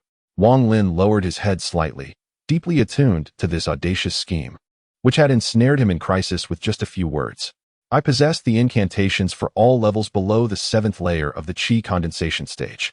Should you reach the requisite level and lack the incantations, you may seek them from me, and upon inspection, I shall provide them to you. As for your training grounds, any cave within this cliff that remains unsealed by boulders is at your disposal. Here are the spirit-obtaining pills, each vial containing 50 pellets, replenished annually." Upon concluding his speech, Zhang Quang waved his right hand, and 50 milky white vials materialized on the ground. At this moment, inner disciples began to emerge one after another, silently retrieving a vial and seeking a place to commence their cultivation. Wang Lin took a deep breath, secretly contemplating that with the transformation elixir in hand, the others would be unable to recognize him. He then stepped forward and picked up a small vial. Zhang Quang stood nearby, observing the inner disciples as they passed by. Upon seeing Wang Lin, his expression suddenly shifted to one of peculiar intrigue, and he inquired, "What is your name? How is it that you have yet to reach even the 1st layer of the qi condensation stage? Who is your master?" Wang Lin halted his steps and turned around respectfully, saying, "Senior brother, I am Wang Lin, the disciple of Master Sun Daju. Perhaps I am lacking in innate talent, as I have yet to reach the 1st tier." Zhang Quang paused in surprise and replied with a smile, "Ah, you are Wang Lin. I have heard of you. While innate talent is indeed significant, perseverance is equally essential in the path of cultivation. Since you feel you lack innate talent, you must strive even harder." Wang Lin promptly acquiesced. "Very well, this cliff is exceedingly high. Since you have yet to reach even the 1st tier, it seems unlikely that you will ascend further." With a flamboyant flick of his sleeve, a surge of force manifested beneath Wang Lin's feet, transporting him to the mouth of a cavern, where it subsequently dissipated. Wang Lin respectfully expressed his gratitude to Zhang Quang before turning to enter the cave. However, his expression immediately darkened as he reflected that had it not been for their earlier encounter, he would have deemed this second senior brother amiable. Unfortunately, he was already aware of the true nature behind the facade, and thus paid little heed to this minor act of kindness. The cave was modest in size, furnished with only a stone bed, while a handle was affixed to the wall nearby. Wang Lin focused intently for a moment before grasping the handle and pulling it. With a resounding rumble, a massive stone wall descended slowly from above, ultimately sealing the entrance with a loud thud. After meticulously inspecting the cave and confirming that all was in order, he felt a surge of satisfaction with his surroundings. His initial intent in seeking out Sun Daju had been to find a plausible excuse to leave the sect in search of a training ground. Although his request had been denied, The current situation aligned closely with his original thoughts. There was, however, one drawback. The cave lacked a water source. Wang Lin's cultivation primarily relied on spiritual liquid, yet he had accumulated a sufficient supply of snow water in his storage bag, likely enough to sustain him for several days. Additionally, he had heard the sound of flowing water within the valley. Thus, with a touch of caution, the issue of water could be resolved. Chapter 36. Right and wrong. With this in mind, he took out a mysterious orb and commenced his first retreat for cultivation. Time, like a fleeting shadow, passed swiftly in the mountains, and in the blink of an eye, 2 years had gone by. Throughout this period, aside from his daily practices of breathing techniques, Wang Lin also diligently honed his gravitational manipulation skills, thus avoiding any sense of solitude. Although it had been 2 years, when accounting for the dream realm, he had effectively been in seclusion for nearly 13 years. He had come to deeply appreciate the richness of the spiritual energy in this place. Although it could not rival that of a spiritual spring, each time he practiced his breathing techniques in reality, the density of the spiritual energy noticeably surpassed that of the outside world by several folds. Upon reaching the second layer of the chi condensation stage, his progress began to slow. 6 years prior to this moment, he had reached his limit and, upon realizing that the spiritual energy no longer increased, endeavored to break through. After several attempts, he successfully entered the third layer. However, much to his frustration and confusion, during the subsequent 7 years within the dream realm, despite having reached the pinnacle of the third layer, he found himself unable to unlock the incantation for the fourth layer. It was not due to a lack of spiritual energy, but rather a mysterious force that seemed to intervene at critical moments, thwarting his attempts to advance. Moreover, the third layer of the chi condensation phase exhibited peculiar characteristics. Unlike the first 2 layers, where failing to advance would halt the accumulation of spiritual energy, the third layer appeared limitless. Even though Wang Lin felt he had reached the peak, the act of breathing continued to increase the spiritual energy, and his body was incessantly being transformed by it. Were it not for the lingering sensation of being in the third layer, Wang Lin would have firmly believed he had transcended into the fourth layer. This perplexed him greatly, leaving him in deep contemplation. On this day, all the spiritual snow water had been consumed, leaving only a single gourd filled with liquid in the storage bag. This gourd, aged for an eternity, was one of the 3 he had buried upon his ascent to the mountain years ago. At that time, in order to manifest the mysterious orb of the 10th cloud, he had utilized 2 of them. Subsequently, after a single sip nearly cost him his life, he grew wary of the dew within, relegating it to the depths of his storage bag, untouched. After a moment's hesitation, Wang Lin refrained from extracting the gourd. Based on his analysis, the spiritual essence contained within had undoubtedly reached a terrifying level. Having learned from past experiences, he deemed it prudent to wait until he attained a higher level in the chi condensation stage before utilizing it again. He rose to his feet, stretching his body, and grasped the handle on the wall. Instantly, a rumbling sound echoed as the stone wall slowly ascended, revealing the cave's entrance. Sunlight streamed in, momentarily blinding Wang Lin. But he soon regained his composure and stepped outside, taking a deep breath. Gazing downward, he observed numerous individuals meditating and conversing in the valley, evidently unable to endure the monotony of their seclusion any longer and seeking respite. After a brief contemplation, he concealed his cultivation level to the first layer of the chi condensation stage. With a flick of his sleeve, a surge of force emanated from his feet, gently lifting him off the ground as he began to descend. The gravitational technique, honed to perfection over 13 years within the dreamlike realm, no longer required incantations. It was as if the technique emerged effortlessly with the mere thought. For instance, as he floated now, he was manipulating his body through the gravitational technique. Although it was achievable once the technique reached a certain proficiency, the speed remained exceedingly slow.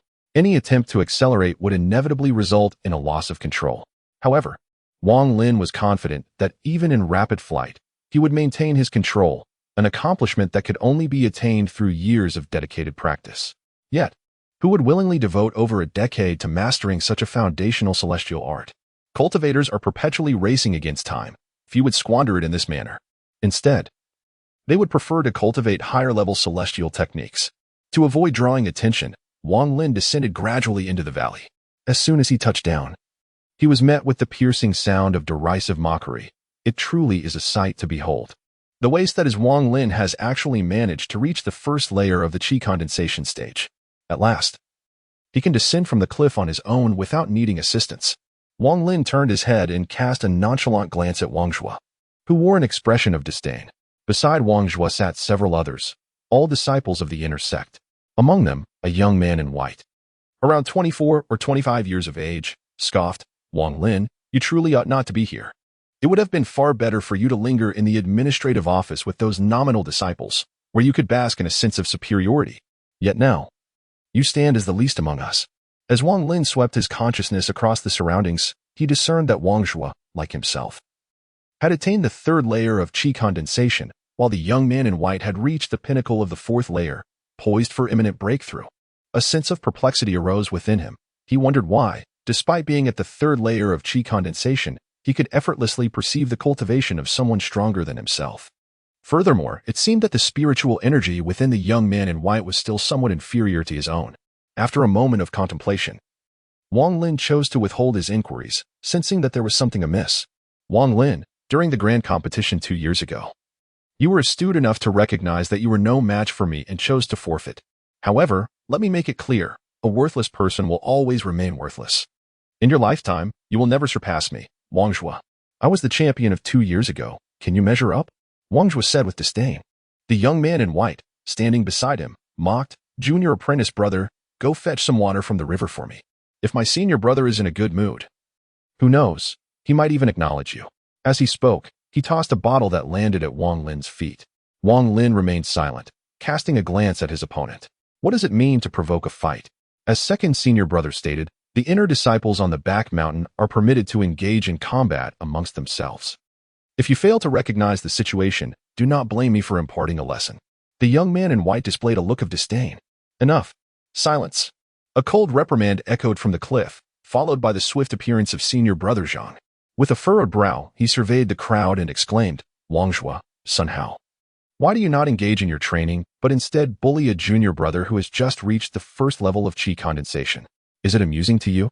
The expressions of the two men changed slightly. After casting a venomous glare at Wang Lin, they snorted and fell silent, clearly intimidated by senior brother Zhang.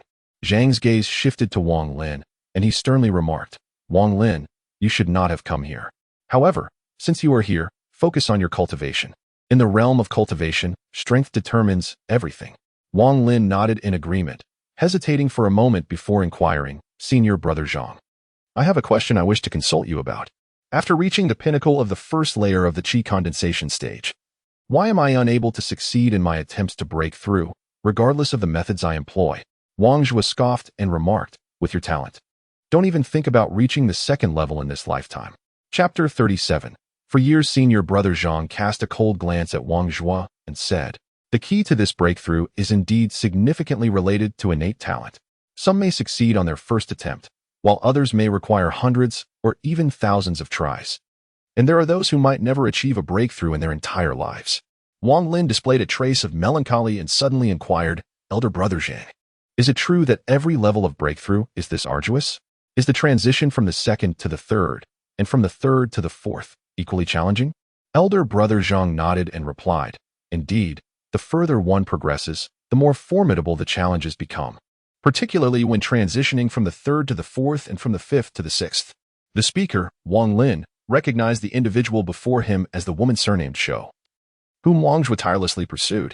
After a moment of contemplation, Elder Brother Zhang continued, very well. Today, I shall seize this opportunity to elucidate the bottlenecks encountered during the qi condensation stage. Below the sixth level, there are two significant bottlenecks, the transition from the third to the fourth. For some individuals, this hurdle may be easily surmountable, while for others, it may remain insurmountable throughout their lives.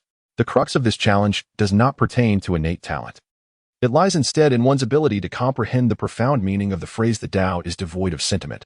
Upon concluding his statement, he cast a meaningful glance at the crowd and continued, those who cultivate must sever their ties with the mundane world.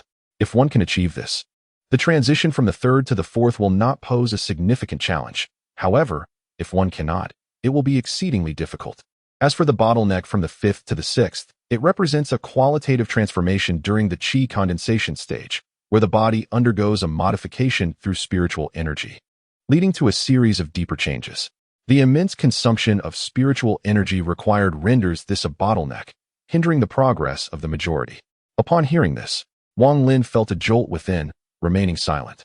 The expressions of the other inner disciples varied, and they continued to pose a series of questions until the sky darkened, at which point everyone finally dispersed. Wang Lin furrowed his brows as he made his way into the valley, the sound of flowing water gradually intensifying around him. Before long, a small river emerged before his eyes. A faint aura of spiritual energy emanated from the water, and as Wang Lin scooped up a mouthful to drink, he mused that while it could not compare to the waters of a spiritual spring, it would nonetheless contribute to his cultivation. Without hesitation, he retrieved several gourds and filled them with the river water. After a considerable duration, he finally completed his task. However, upon turning around, his pupils constricted instantly, for he beheld his senior brother, Zheng Kuang, standing not far behind him like a specter. Throughout his earlier endeavor of collecting water, Wang Lin had been vigilant. Yet he had detected no signs of disturbance. Evidently, his companion had been present for some time. A sense of foreboding settled in Wang Lin's heart as Zheng Kuang's piercing gaze flickered, and he spoke in a low voice, "Junior brother Wang, the water here is imbued with spiritual energy. Consuming more will benefit your cultivation. However, I notice you have prepared quite a few gourds. Did you know you would find use for them here before arriving at the valley?"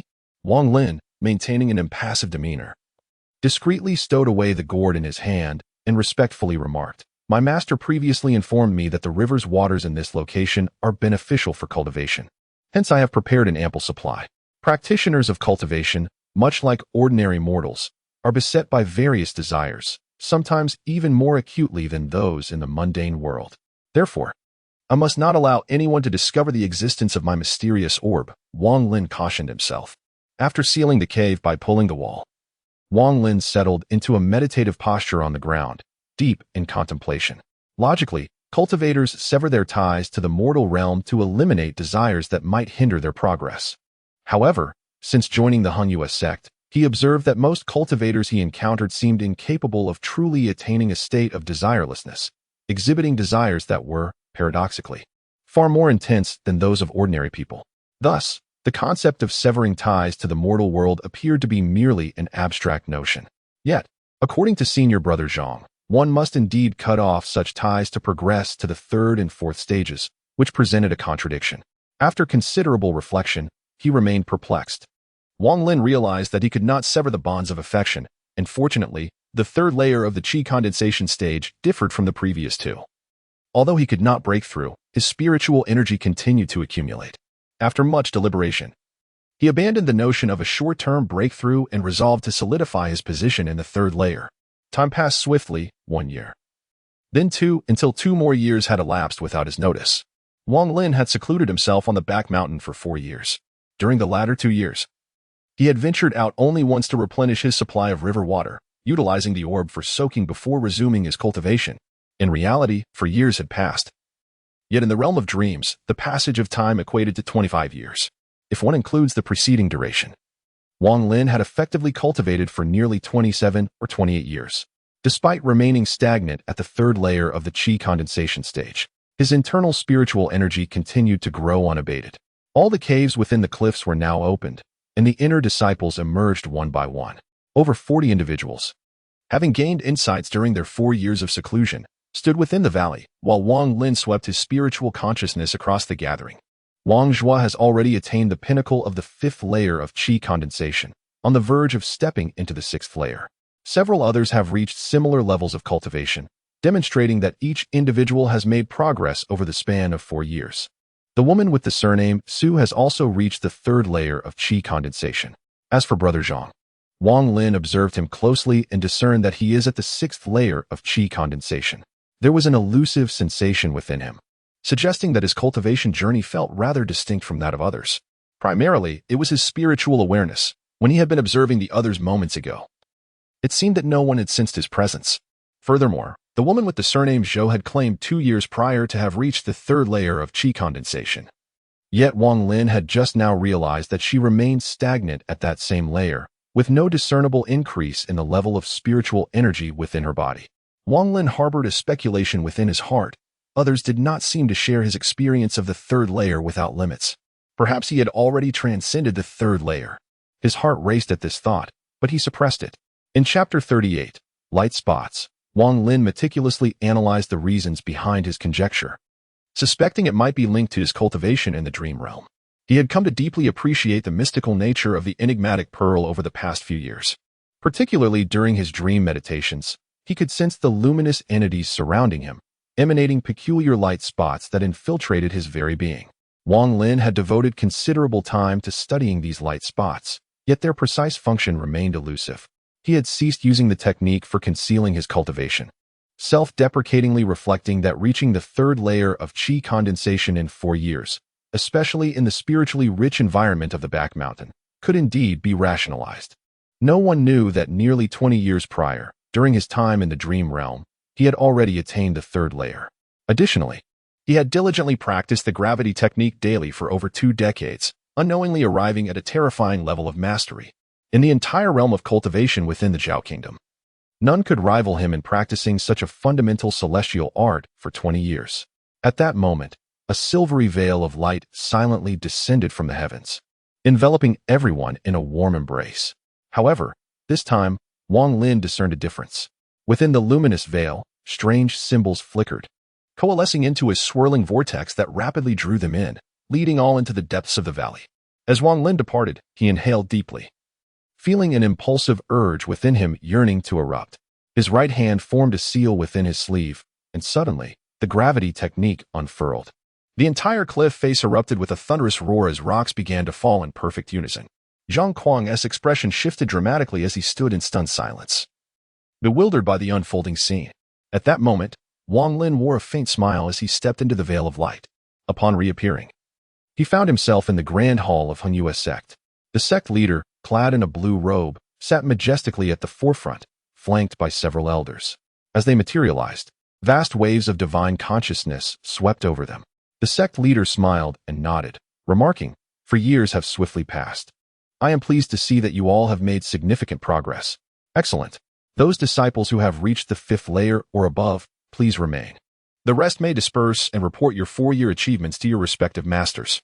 3 days hence, the Xindao sect will pay a visit, and after our exchange, we will unify the changing of your garments." In unison, the crowd acknowledged his words, and the disciples below the 5th layer of qi condensation departed the hall. Wang Lin scanned the room but did not find Sun Dazhu. Upon departing the grand hall, Wang Lin arrived outside Sun Dazhu's medicinal garden with a sweep of his consciousness. The restrictions enveloping the garden became vividly apparent. These barriers posed no hindrance whatsoever, as Wang Lin's perception delved within, revealing Sun Du seated cross-legged in the courtyard, utterly oblivious to his presence. The once daunting restrictions that had instilled fear in him now appeared riddled with flaws. An inkling stirred within Wang Lin, suggesting that dismantling these defenses would not pose a significant challenge. Upon hearing these words, Sun Dazhu was momentarily taken aback, lost in thought until he recalled that 4 years prior, he had taken on a disciple named Wang Lin. Today marked the day of their emergence from seclusion, leaving him curious about whether this seemingly inept individual had made any progress. Driven by curiosity, he opened the gate to the medicinal garden and, with an air of arrogance, proclaimed, "Come in." Wang Lin stepped inside, and Sun Dazhu scrutinized him for a moment, exclaiming in astonishment, "You have actually reached the 3rd layer of qi condensation." Wang Lin nodded respectfully and said, "I have diligently cultivated in the valley for 4 years and, by a stroke of fortune, have reached the 3rd level." Sun Dazhu's gaze flickered as he gradually recalled the reasons that led him to accept this individual as his disciple. He remembered that, back in the day, he had resolved to employ the soul-searching technique once the disciple achieved the 1st level of qi condensation. However, after a moment's hesitation, he abandoned the thought of using the technique. After all, many years had passed, and he now deemed it not worth the cost of diminishing his own cultivation. Wang Lin's expression remained unperturbed as he remarked, "The disciples of the gravitational technique have practiced, yet they find it rather cumbersome." Sun Dazhu nodded in agreement, stating, "That is only natural. This fundamental celestial art, to put it plainly, hinges upon one's proficiency. The more one practices, the more adept one becomes. In my youth, I dedicated nearly a year to its mastery, which is among the longest durations within our sect. Observe." With that, he gestured with one hand, and a small sword, shimmering with a spectrum of colors, materialized from thin air, radiating a cold light as it swiftly circled around before gently landing in the palm of Sun Dazhu's hand. Once the gravitational technique is mastered and one reaches the 2nd level of the qi condensation stage, One may then practice the object manipulation technique, which the flying sword relies upon for its execution. However, to attain such a level, one must possess a cultivation at the 4th level of the qi condensation stage. With the imminent exchange at Xian sect approaching, it is imperative not to become a source of ridicule. Although your cultivation is modest, your chances of competing may be slim. Yet we must not tarnish my esteemed title. This flying sword can also be manipulated to a slight extent using the gravitational technique. I shall provide you with a token. Take it to the Sword Spirit Pavilion and select a flying sword that possesses a pleasing appearance. At the appropriate time, wear it to enhance your presence. Upon finishing, Sun Dazhu tossed a token towards him. Wang Lin's expression suddenly became peculiar as he opened his mouth, rendered speechless for a considerable time. Wang Lin smiled wryly and said, "Rest assured, Master, I will surely find something that appears imposing." Chapter 39. The Tycoon Sun Dazhu nodded in satisfaction and remarked, "You may keep this token, granting you free access to the herb garden. However, remember this, without my permission, you are not to touch any herbs within this courtyard. Do you understand?" Wang Lin nodded, aware that Sun Dazhu harbored a dislike for him. It was likely that Sun had only begrudgingly acknowledged him as a disciple upon seeing him reach the 3rd level of qi condensation. Thus, he respectfully took his leave. Outside the Sword Spirit Pavilion sat a disciple clad in white, appearing to be in his 30s, with a plump physique that made him seem unfamiliar, indicating he had not participated in the recent training. He glanced at Wang Lin, astonished, and remarked, "Junior brother, you have only attained the 3rd level of qi condensation. What brings you here? This place is reserved for those who have reached the 4th level." Wang Lin remained silent as he produced the token bestowed by Sun Dazhu and tossed it over. Upon receiving it, the stout man's demeanor instantly transformed into one of peculiar amusement, as if he were suppressing laughter. After a prolonged struggle, he could no longer contain himself and burst into laughter, exclaiming, "Ah, it appears to be a tradition from the lineage of Master Sunday. I must admit, I had completely forgotten. It is customary for Master Sun's lineage to showcase their prestige with a flying sword whenever engaging in exchanges with other sections." Wang Lin felt an overwhelming sense of embarrassment, particularly as he recalled Sun Dazhu's serious expression from earlier, prompting a wry smile to escape his lips. The portly man chuckled heartily for a while, then, suppressing his laughter with a wave of his hand, said, "Junior brother, you may enter now. I recommend you choose the 3rd sword from the right. That flying sword is quite extraordinary. When I first arrived here, I was convinced I had encountered the most formidable flying sword in the Zhao Kingdom's cultivation world." Wang Lin promptly expressed his gratitude and moved forward. However, at a distance of 5 zhang, he suddenly raised his brow, sensing a layer of turbulent waves emanating from the room, seemingly intent on obstructing his advance. The stout fellow, realizing that he had forgotten to deactivate the restrictions of the Sword Spirit Pavilion, was about to call out to Wang Lin to wait a moment. Yet, before he could utter a word, he found himself as if choked by a fishbone, struggling in silence for an extended period without being able to articulate anything. His eyes widened in astonishment, revealing an intense expression of disbelief. Wang Lin sensed a formidable resistance and was immediately reminded of a moment of humiliation from years past. With a soft snort, he strode forward with determination. 5 paces, 4 paces, 3 paces, 2 paces, 1 pace. Regardless of how the resistance intensified, it could not impede his advance. He stepped effortlessly into the room. Upon entering, his consciousness swept across the space, and he felt a peculiar sensation. The environment seemed to stifle his awareness, confining it within a radius of 3 paces. The stout disciple, startled, sprang to his feet, his expression one of shock. As a dedicated member of the Sword Spirit Pavilion, he was acutely aware of the formidable restrictions imposed by the formations in this place, which were designed to block all forms of consciousness. He had witnessed several senior disciples struggling to breach the entrance, and the inner disciples were even more helpless. Only during the recruitment of new disciples was the power of the formation significantly diminished, allowing the sword energy within the pavilion to emanate and evaluate potential candidates. Could it be that the formation was malfunctioning? The stout disciple found it hard to believe what he had witnessed. After pondering for a while, he concluded that the formation must indeed be faulty, and so he boldly advanced to test his theory. However, as he stepped within 5 paces, an overwhelming pressure descended upon him, akin to the sky itself collapsing. His body was tossed violently like a solitary boat amidst a tempest, soaring through the air in an arc before crashing to the ground with a series of sickening thuds as he coughed up blood. After a considerable pause, he regained his composure, terror etched upon his face, and stammered, It hasn't malfunctioned. Wang Lin effortlessly entered the room and, upon surveying his surroundings, beheld an array of ancient swords of varying lengths, each emanating a formidable aura of sword intent. Wang Lin's gaze swept over the myriad flying swords, not lingering until it landed upon the one that the portly individual had claimed to be the most formidable in the realm of cultivation from the Zhao kingdom. Upon witnessing it, Wang Lin found himself somewhat speechless. Indeed, it could be deemed the epitome of flying swords, though it scarcely resembled one at all. Rather, it appeared as a rectangular door panel, 2 palms wide and 3 feet long, glimmering with an ostentatious golden sheen.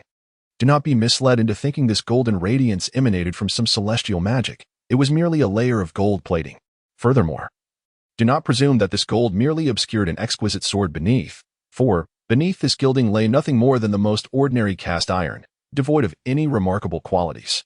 At the hilt, 2 enormous diamonds were embedded, and even the tassel was intricately woven from golden threads. In summary, this flying sword, when presented, undoubtedly radiated an aura of invincibility and an overwhelming sense of explosive power. Wang Lin stroked his chin, finding himself rather optimistic about this flying sword. Not for any particular reason, but simply because, should he find himself in need of funds in the future, he could easily sell it for a considerable sum. Attached to the sword was a plaque inscribed with the words, "This sword is named Wealthy Giant, crafted at great expense by an esteemed ancestor of the sect 5 centuries ago. It is said to possess an unfathomable power akin to that of deities. However, the sword has been shattered on several occasions. The ancestor dedicated his life to the sect and, on his deathbed, his only wish was for this sword to be preserved in the sword spirit pavilion for a fated individual. Those who choose this sword must remember to treat it with kindness. Should it break, it must be repaired, and under no circumstances should it be sold, lest one be expelled from the sect." Wang Lin could no longer contain his laughter. He seized the majestic flying sword and declared, "You shall be my choice. I am but a poor man. Should you break, do not expect me to mend you."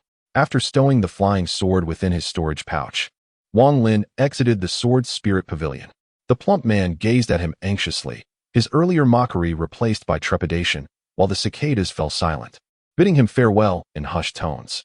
Wang Lin, just moments ago, found his consciousness shrouded within the confines of the room, oblivious to the peculiar behavior of the rotund figure before him. Curiosity piqued, he wondered why the demeanor of his counterpart had shifted so dramatically. Upon returning to Sun Daju's medicinal garden, he unveiled the flying sword, causing Sun Daju to be momentarily taken aback, muttering to himself in a trance, casting a meaningful glance at Wang Lin and declaring, "In my youth, when I beheld this magnificent treasure, I lacked the courage to carry it forth. You, however, possess a bold spirit. Splendid. In 3 days, you shall bear it to showcase before the Xian Dao sect and your esteemed masters." Suddenly, a dark speck appeared in the sky, drawing closer until it materialized into a colossal centipede, stretching approximately 100 feet in length. This creature was entirely ebony, gliding upon dark clouds, accompanied by the rumbling of thunder as it sped toward them. All inner disciples of the Heng Yue sect gasped in astonishment, their eyes wide with terror. Some female disciples turned pale with fright, their legs trembling.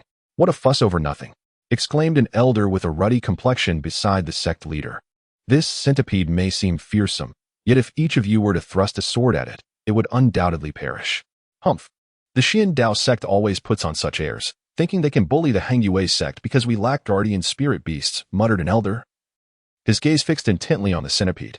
"Should the opportunity arise, we must eliminate this spirit beast, rendering them unable to flaunt their superiority." The sect leader snorted, and a beam of purple sword light shot forth from his being, shaking the heavens before expanding into a colossal purple dragon that coiled above Heng Yue, roaring at the centipede. The creature halted abruptly, deterred from advancing, when a long laugh resonated from its back. "Friend Hualong, this purple Immortal sword is rumored to harbor a dragon soul." And indeed, it appears true. Now, as the 20-year term has come to an end, should our Xian Dao sect emerge victorious once more, the Heng Yue sect must honor its promise, returning the 137 treasured items seized from us, as well as presenting 200 flying swords as compensation. The sect leader maintained an impassive demeanor, revealing no hint of pleasure or ire, and replied coolly, "O Yang, should the Xian Dao sect prevail, the matter of prior commitments shall be honored. However, if you lose, do not hesitate to relinquish your control over the spirit beasts." The centipede resumed its slow advance, circling above Heng Yue before gradually descending, prompting the inner disciples to instinctively retreat, clearing a space. Observing the scene, The elders furrowed their brows, casting stern glances at their respective disciples. Once the centipede settled onto the ground, it remained still, as dozens of individuals leapt down from its back. Aside from 3 elderly figures, the rest appeared youthful. The Xian Dao sect members, both male and female, seemed intent on provoking the Heng sect. As they all donned purple garments, knowing the scarcity of purple-clad disciples among Heng Yue. Moreover, the inner disciples of Heng Yue were struck by the striking beauty of these individuals. For regardless of gender, they were all remarkably handsome, with the men exuding charm and the women radiating allure, capturing everyone's attention. At the forefront stood a strikingly handsome man and an extraordinarily beautiful woman. The man exuded a robust masculine charm, his flowing sleeves billowing gracefully, and his long hair danced in the gentle breeze.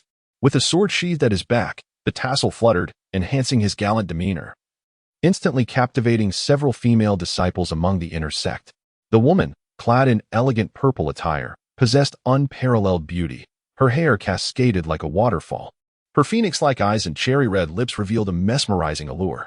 Even Wang Lin could not suppress a quickened heartbeat upon seeing her, and he was taken aback, casting a meaningful glance her way before hastily regaining his composure. As the inner sect disciples revealed expressions of infatuation, one elder, unable to contain his displeasure, scolded in a low voice, "Since when has the Xian Dao sect resorted to such base seduction techniques? This is truly beneath us."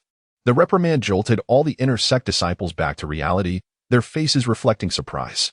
One of the 3 elders chuckled heartily and said, "Might this be the esteemed Dao Su? I am Qin Gulei. Pray, observe closely. My 2 disciples have not practiced any seductive arts, but rather possess pure water spiritual roots. I have observed that none of the Heng Yue sect disciples are endowed with such roots. They all exhibit chaotic 5 elements. So it is no wonder that you could not discern this." The expressions of the Heng Yue sect elders fluctuated, and after a lengthy silence, the sect leader, Huang Longshinren, maintained his composure and subtly shifted the topic, saying, "Esteemed friends from the Xian Dao sect, please rest in our humble abode. In 3 days, we shall officially exchange ideas. Shall we?" Elder Ouyang nodded with a smile, replying, "Excellent. The Xian Dao sect has maintained a cordial relationship with your esteemed sect for many years. While we each bring our own advantages to the table, let us not allow discord to mar our harmony." Among the numerous elders of the Heng Yue sect, an elderly man emerged, his face lined with numerous wrinkles, appearing somewhat listless. He chuckled softly and addressed Elder Ouyang, saying, "Ouyang, my friend, it has been 20 years. Do you still remember your old comrade?" Elder Ouyang laughed heartily. "I just saw you, you old rascal. Song, this time. You must let me indulge in another round of your exquisite wine. I didn't have enough last time. You were too stingy. Just bring out a barrel." Uncle Song replied with a smile, "It's not that I am stingy. It's just that you, Ouyang, drink with such ferocity that no amount would suffice." As they conversed, the other 2 elders from the Xian Dao sect found their familiar acquaintances, seemingly forgetting the earlier unpleasantness as they engaged in lively discussions. They shared amusing anecdotes from the realm of cultivation in Zhao, which opened the eyes of the disciples from both sections.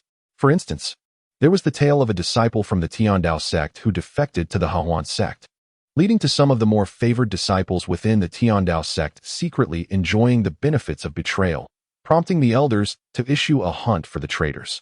Moreover, there were discussions about the emergence of prodigious treasures, culminating in the announcement of the upcoming birthday celebration of the esteemed Taoist Wu Wei, a core formation master from the Piamiao sect, to which various sects sent representatives to convey their congratulations. Wang Lin listened attentively for a considerable time, gradually forming a vague impression of the cultivation realm in Zhao country. At that moment, he suddenly sensed someone observing him. Turning his head, he beheld a gentle smile from a girl with a singular water spiritual root, a disciple of the Xian Dao sect. Lu Mei, as a distinguished inner disciple of the Xian Dao sect, possessed an unwavering confidence in her innate charm. Among her peers, few could withstand her allure. Yet, to her astonishment, this seemingly ordinary youth was the first to regain his composure. Intrigued, she found herself stealing glances at him. However, no matter how she looked, he appeared to be merely at the 3rd level of qi condensation, devoid of any extraordinary qualities. Meanwhile, during the casual conversations among the elders, disciples from both sects scrutinized one another, preparing for future exchanges and competitions. The disciples of the Xian Dao sect, for the most part, concealed their true abilities, as if shrouded by an invisible mist that obscured their genuine cultivation levels. Wang Lin was somewhat astonished, feeling a surge of interest towards the Xian Dao sect. It was evident that each member possessed a form of celestial technique akin to concealment, yet significantly more sophisticated. The disciples of Hengyue sect predominantly focused their attention on the most conspicuous male and female figures, each harboring their own thoughts. However, Wang Lin noticed a peculiar phenomenon. Among these individuals, there appeared to be a subtle, yet palpable respect in their gazes towards a middle-aged man standing at the back. Chapter 41. Centipede. The disciples of Xian sect were also scrutinizing their opponents, each privately assessing the others, particularly the several black-clad disciples at the 6th layer of qi condensation, who became their primary focus. Additionally, Wang's striking appearance and his cultivation at the 5th layer of qi condensation captured the attention of the Xian sect disciples, who mentally noted him. As for Wang Lin, a mere 3rd-layer disciple in qi condensation, he was completely disregarded in their eyes, except for a fleeting glance from Lu Mei. No one else paid him any mind. While the elders of both sects conversed, they discreetly observed the disciples from both sides. The 3 elders of Xian sect grew increasingly elated. They mused that if Hengyue sect's disciples were merely these, victory in the upcoming contest would be assured. However, having sparred with Hengyue sect for many years, they were acutely aware of their cunning nature, knowing that their trump cards would only be revealed at critical moments. Although there were several disciples at the 6th layer of qi condensation present, they were all unfamiliar faces. None of the disciples from the previous exchanges were in sight. Those individuals were the true focus of their attention in this contest. The sect leader, Huang Longzhenren, cast a sweeping glance at the Xian sect disciples, lingering particularly on the singular male and female with singular water spiritual roots. Internally, he lamented the decline of Hengyue sect over the past 500 years. Realizing that even a once-unknown sect like Xian, which had emerged 500 years prior, now surpassed them. After suffering multiple defeats, he had anticipated victory this time. Yet the emergence of 2 rare singular root disciples from the opposing side filled him with unease. Did it truly require the core disciples of the purple-clad to take the stage? Just then, Huang Longzhenren's gaze fixated on the disciple standing at the very back, his expression shifting slightly as he resolved himself. Very well, since the other side possesses such a disciple, it seems imperative to summon the core disciples. With this thought, he maintained a composed demeanor and smiled, saying, "O Yang, my friend, the disciples have traveled a long way. Let us allow them to rest. We old fellows should gather together. Come, let us enter the main hall." With a single gesture, he smiled at the other party. The 3 elders of Xian sect nodded in agreement, following him into the hall. At this moment, the elders of Hengyue sect accompanied them, and the last to enter was Master Dao Su. He glanced at the disciples from both sects and instructed, "Wang Zhuo, you are responsible for hosting the disciples of Xian sect. Should there be any mistakes, I shall not spare you." Wang Zhuo had clearly anticipated this moment, and he promptly replied with utmost respect, "Master, rest assured. I will ensure that all the senior brothers and sisters of the Xian sect are warmly received." Master Dao Su smiled kindly at the disciples of the Xian sect and said, "Dear nephews and nieces of the Xian sect, should you have any requests, feel free to convey them to Wang Zhuo. As I am of advanced age, I shall refrain from mingling with you youthful ones. Engage with one another freely, for the future of the cultivation world belongs to you." With that, he smiled and entered the grand hall. Once the elders departed, the disciples of the 2 sects felt an immediate sense of ease. Several female disciples from the Hengyue sect swiftly approached the young man with a water spirit root, engaging in playful conversation, their eyes sparkling with admiration.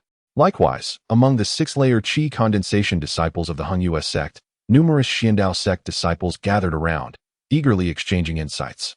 Other disciples also took the initiative to converse, with many marveling at the immobile centipede lying on the ground.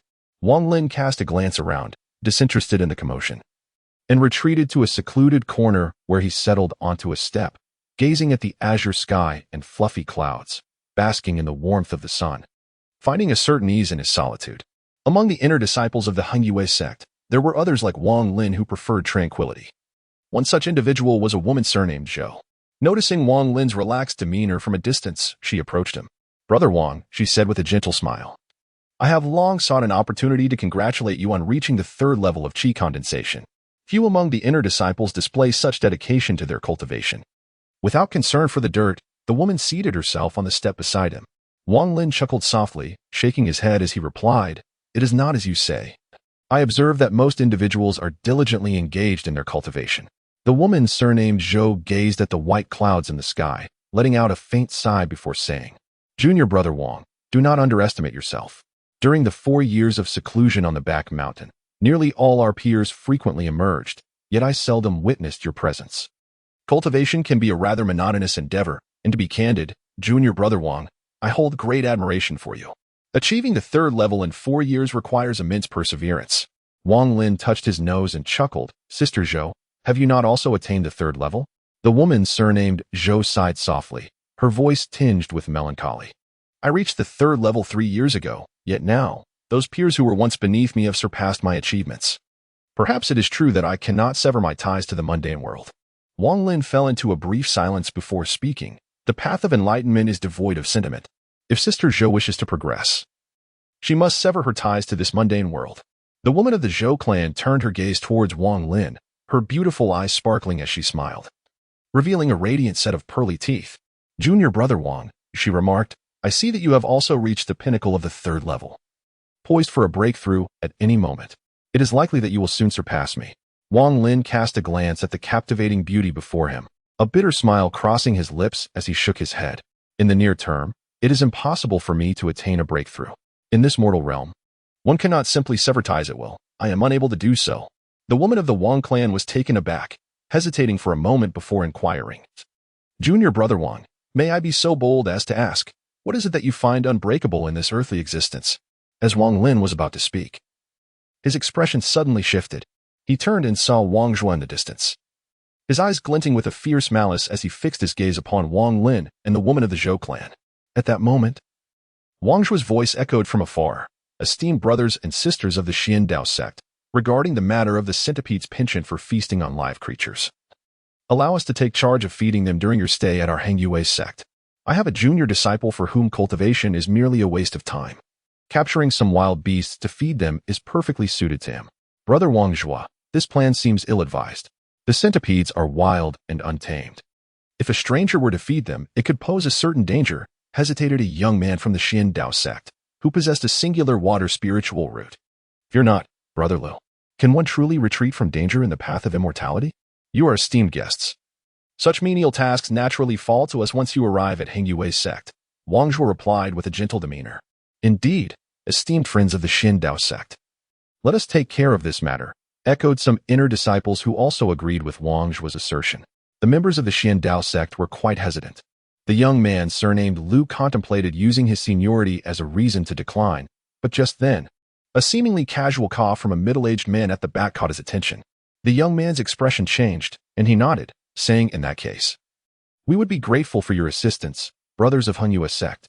With a smile playing at the corners of his mouth, Wang Zhuo turned towards Wang Lin and called out loudly, "Wang Lin, my junior brother, this task of feeding the centipede shall be entrusted to you. Do take utmost care." Upon hearing Wang Zhuo's words, all the disciples of the Xian Dao sect turned their gazes towards Wang Lin, their expressions a mixture of peculiar amusement and understanding. It was abundantly clear to them that Wang Lin had somehow incurred Wang Zhuo's ire. At that moment, a disciple from the inner sect of the Hengyue sect mocked, "I was just pondering who that person Wang Zhuo referred to could be, and lo and behold, it is indeed our junior brother Wang Lin. This job suits him well. With his lack of talent, his time spent on cultivation is truly a waste, and participation in the discussions is utterly out of the question." Another voice chimed in, "Indeed. Apart from this worthless fellow, there is no one else fit for such menial tasks. Junior brother Wang Lin, do put in your best effort. Do not bring shame upon our Hengyue sect." The cacophony of ridicule resonated in the air, and the disciples of the Xian Dao sect comprehended fully that Wang Lin had not only offended Wang Zhuo but was also the subject of mockery due to his perceived lack of talent. Such occurrences are commonplace in any sect and hardly deemed significant. Thus, Wang Lin was swiftly categorized as a failure in the minds of the Xian Dao sect disciples. Seated beside Wang Lin, a young woman named Zhou furrowed her brows in distaste as she cast a disdainful glance at Wang Zhuo. In a hushed tone, she remarked to Wang Lin, "Junior brother Wang Lin, had I not come over, he would not have targeted you." Wang Lin shook his head. Wang Zhuo had been targeting him for quite some time. Since their first encounter, Wang Zhuo had always relished in mocking and ridiculing him. Among the inner disciples, there was a palpable disdain towards Wang Lin, stemming from the rumors of his admission into the sect through self-destructive means and his undignified attempts to curry favor with the elders. Most significantly, He was merely at the third layer of the chi condensation stage, placing him among the lowest ranks of the inner disciples. Strength dictated everything. Wang Lin cast a glance at the menacing centipede sprawled on the ground, choosing to disregard it as if he had not heard. Before long, Wang Zhuo instructed a few disciples to escort the members of the Xian sect to their guest quarters for rest.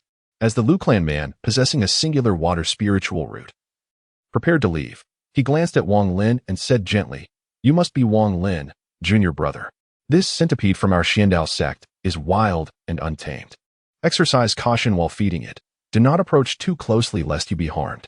Wang Zhuo cast a cold glance at Wang Lin before dismissing him entirely. Before long, everyone outside the grand hall had vanished without a trace. The woman from the Zhou family furrowed her brow and exchanged a few more words with Wang Lin before rising to depart. Gazing at the desolate plaza, Wang Lin stood up and approached the thousand-legged centipede, halting 10 paces away.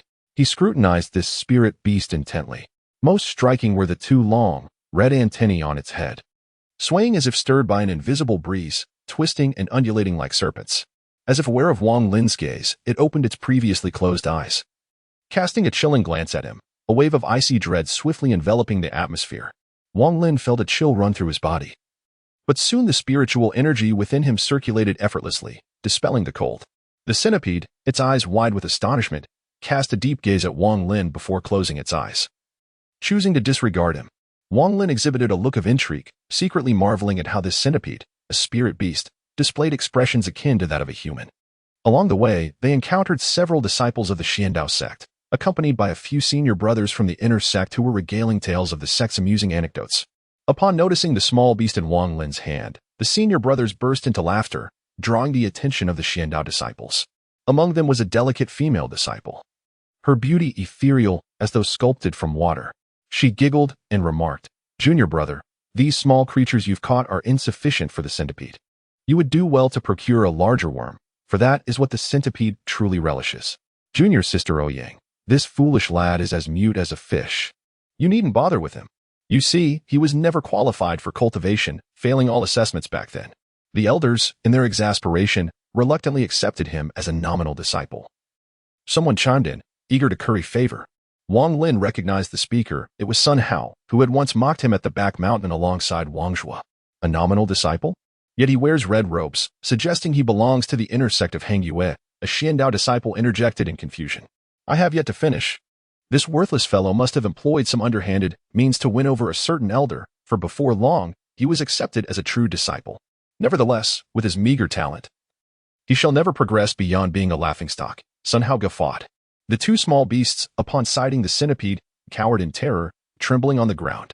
The centipede opened its eyes, disregarding the small creatures entirely, and exhaled a wisp of black mist. As the mist touched the two beasts, it emitted a hissing sound. In the blink of an eye, the two creatures were reduced to a puddle of blood, which the centipede swiftly inhaled, forming a blood column that disappeared into its mouth. Wang Lin recalled reading in a book during his youth that the toxicity of centipedes correlates significantly with their size. In simple terms, the larger the centipede, the more potent its venom.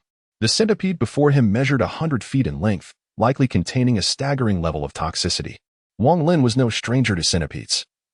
As a child in the mountain village, he often caught small ones from crevices in the rocks, some even specifically captured to feed livestock. Occasionally, he would be bitten, and while the affected area would swell, it posed no life-threatening danger. With a thorough wash, he would recover in a few days. The prescriptions provided by the village doctor often included centipedes. Although his father eventually recovered, he was left with lingering ailments.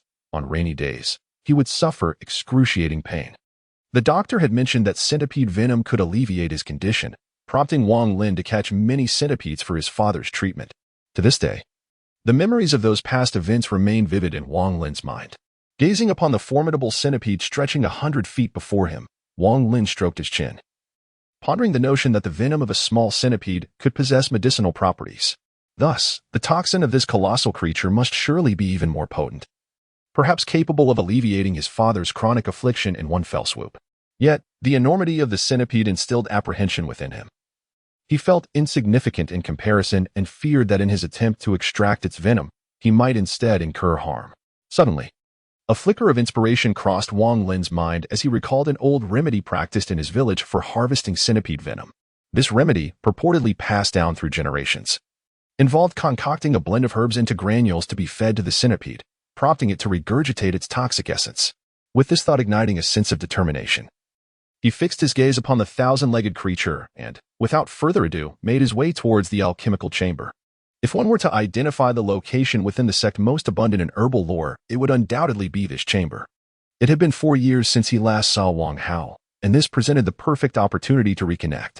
As dusk settled, Wang Lin arrived at the alchemical chamber, just in time to spot Wang Hao cautiously emerging from a side door. Upon noticing Wang Lin, Wang Hao swiftly placed a finger to his lips, signaling him to exit quietly. Wang Lin was momentarily taken aback. His consciousness swept through the surroundings and discovered that his senior brother was intently and solemnly adding various herbs into the alchemical furnace. His expression was one of unwavering focus. Not far from there, Wang Hao stealthily emerged, and upon seeing Wang Lin, he said nothing but grasped his hand and sprinted away with fervor. They did not stop until they had distanced themselves significantly, at which point Wang Hao finally exhaled in relief. Wang Lin, I heard you participated in the training camp 4 years ago. How have you progressed? What level are you at in the chi condensation stage now? Wang Hao gasped, his voice eager and filled with a hint of pride.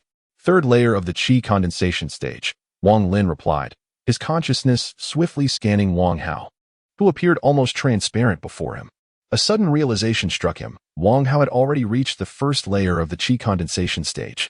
However, there was something peculiar about his internal energy. All the spiritual essence within him did not circulate in the usual manner, but instead flowed in an unconventional and bizarre path.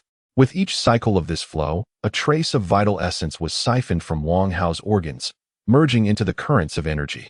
Wang Hao smiled with satisfaction and said, You have discerned it. Wang Hao cast a mysterious glance at Wang Lin and chuckled. This is a technique I secretly acquired. Hiki, once I have mastered it, I will share the details with you. By the way, Taiju, you sought me out for a reason. What is it? Wang Lin gazed at him intently, a lingering sense of unease regarding Wang Hao's peculiar cultivation lingering in his mind. However, noticing Wang Hao's evident excitement, he refrained from further commentary. After a moment's contemplation, he proceeded to share the matter of concocting the unorthodox medicinal brew. Wang Hao immediately made a guarantee, repeatedly asserting that there were no issues. Before stepping inside, he heard an exaggerated voice emanating from within. Esteemed brothers of the Hung sect, allow me to present my flying sword, an extraordinary treasure of our Xian sect, known as the Zujinqian sword. You may inquire about its reputation. I have only just managed to procure it. Therefore, whoever dares to exchange it must solemnly swear that it will not be presented at future gatherings, or else I shall retract my offer. Is it true that this treasure possesses the remarkable qualities you claim? A voice of skepticism arose. I, Xian, am not one to deceive. If you choose not to believe, that is your prerogative. This flying sword can find a buyer wherever I choose to place it. Wang Lin had just noticed something unusual in this place, where a throng of people had gathered, comprising disciples from both factions. As he approached, he beheld a disciple from the Xian sect, a young man in his 20s with a square face and thick eyebrows, emanating an aura of righteousness. He stood at the center, brandishing a small sword composed of shimmering blue coins, extolling its virtues with great flourish. Surrounding him, several disciples of the Xian sect exhibited peculiar expressions. One could hardly endure the spectacle and cleared his throat, stating, Junior brother Xian is correct. The Ziwu golden money sword is indeed one of our sect's treasures, yet I must assert that the one in his possession is a counterfeit. Though it does possess some utility. A few disciples from the Hung sect murmured among themselves before one, a man at the 5th level of chi condensation, stepped forward. Wang Lin recalled this individual was surnamed Zhao. The Zhao disciple engaged in hushed conversation with Xian for quite some time, eventually producing an item that brought smiles to both their faces, signifying a completed transaction. It turned out to be merely a sword forged from common iron, augmented with a smattering of spirit gold, yet they had the audacity to sell it. Among the inner disciples of the Xian sect, there were those with discerning taste who scoffed at the spectacle.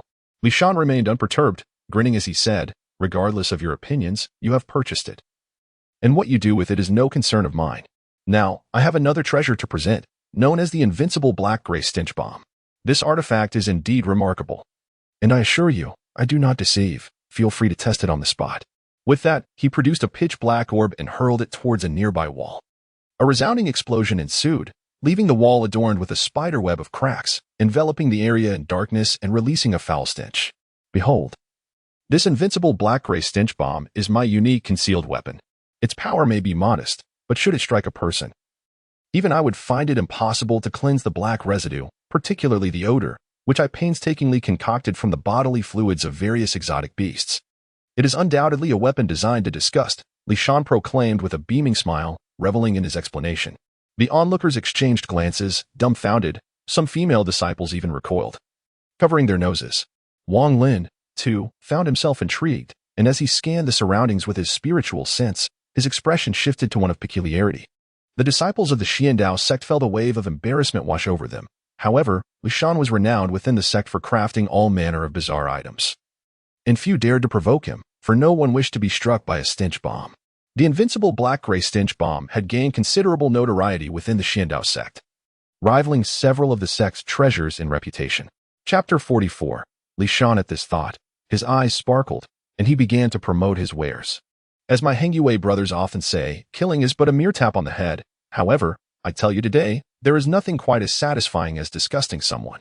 A good stench can render a person infamous for eternity. Just imagine, in the midst of battle with a rival, if you were to employ such a tactic, even if you cannot defeat them, you would gain an unimaginable advantage in reputation. Alternatively, should one find themselves in flight, this particular tactic could yield remarkable results. Clad in shades of black and gray, emanating an unbearable stench, should you flee towards a crowd, your pursuer would surely hesitate to follow. Moreover, if confronted by a romantic rival, this stratagem proves to be a decisive game-changer. Who would dare vie for a woman's affection against you when you wield this method? Rest assured, the young lady shall henceforth shun the rival, unable to endure the foul odor. This technique is indeed a formidable weapon within the realm of romantic competition. At this moment, Xian's gaze shifted, noticing Wang Lin in the distance. Recognizing him as a worthless disciple of the Hengyue sect, Xian perceived such individuals as potential high-stakes clients, worth exhausting all resources for a single opportunity. Having already drained several ineffectual disciples of the Xian sect, the sight of Wang Lin filled Xian with elation. He continued, especially for those junior disciples of lesser cultivation, this thunderclap device is particularly effective. With this in hand, who would dare to bully you? Should anyone dare to impose upon you, simply hurl one forth, and I, Xian, guarantee your future dominance within the sect, with no one daring to provoke you. As he spoke, Xian secretly chuckled, realizing that the notion of being unprovoked was a fallacy and a sound thrashing was inevitable. Today, I am offering this thunderclap device at a significant discount. Buy two, and receive one free. Consider it a gesture of goodwill. When we meet again in the realm of cultivation, do not forget to look out for one another. Observing the growing interest among the crowd, he intensified his sales pitch. Among the intrigued inner disciples, one spoke up. Is this device truly as miraculous as you claim? Produce a few more, and allow me to test one. If it performs as advertised, I shall purchase several. Without hesitation, Xian retrieved dozens of thunderclap devices from his storage pouch, placing them gingerly on the ground, as if fearing an explosion. This treasure must be handled with care. Simply toss it, and upon encountering resistance, it will detonate automatically. The inquisitive disciple, known to Wang Lin as Sun Hao, approached cautiously, selecting one from the multitude of thunderclap devices and scrutinizing it intently. Xian maintained a composed demeanor, internally mocking. You think you can discern its secrets? Even the elders of the sect, let alone the senior disciples, cannot unveil its true nature. Chapter 45. Despicable after a prolonged examination. Sun Hao failed to uncover any distinguishing features of the thunderclap device. After a moment's contemplation, he launched it toward an open area. The device arced through the air, and at the instant it struck the ground, Xian silently commanded, "Explode." With a resounding blast, the thunderclap device detonated, scattering black ash and unleashing a repugnant stench across the vicinity. Wang Lin's gaze flickered as he enveloped the area with his consciousness, ensuring that no one was aware of his presence. At the very moment the thunderous bomb struck the ground, he distinctly sensed a ripple of spiritual energy emanating from Xian's body. This had also occurred during their initial experiment. With a slight chuckle, Wang Lin continued to observe, choosing not to reveal his insights. Without uttering a word, Sun Hao approached Xian, whispering a few phrases before leading him aside to produce several items. After much deliberation, Xian reluctantly decided to trade 10 thunderous bombs with Sun Hao. He mumbled to himself, I'll sell 6 and throw in 3 for free.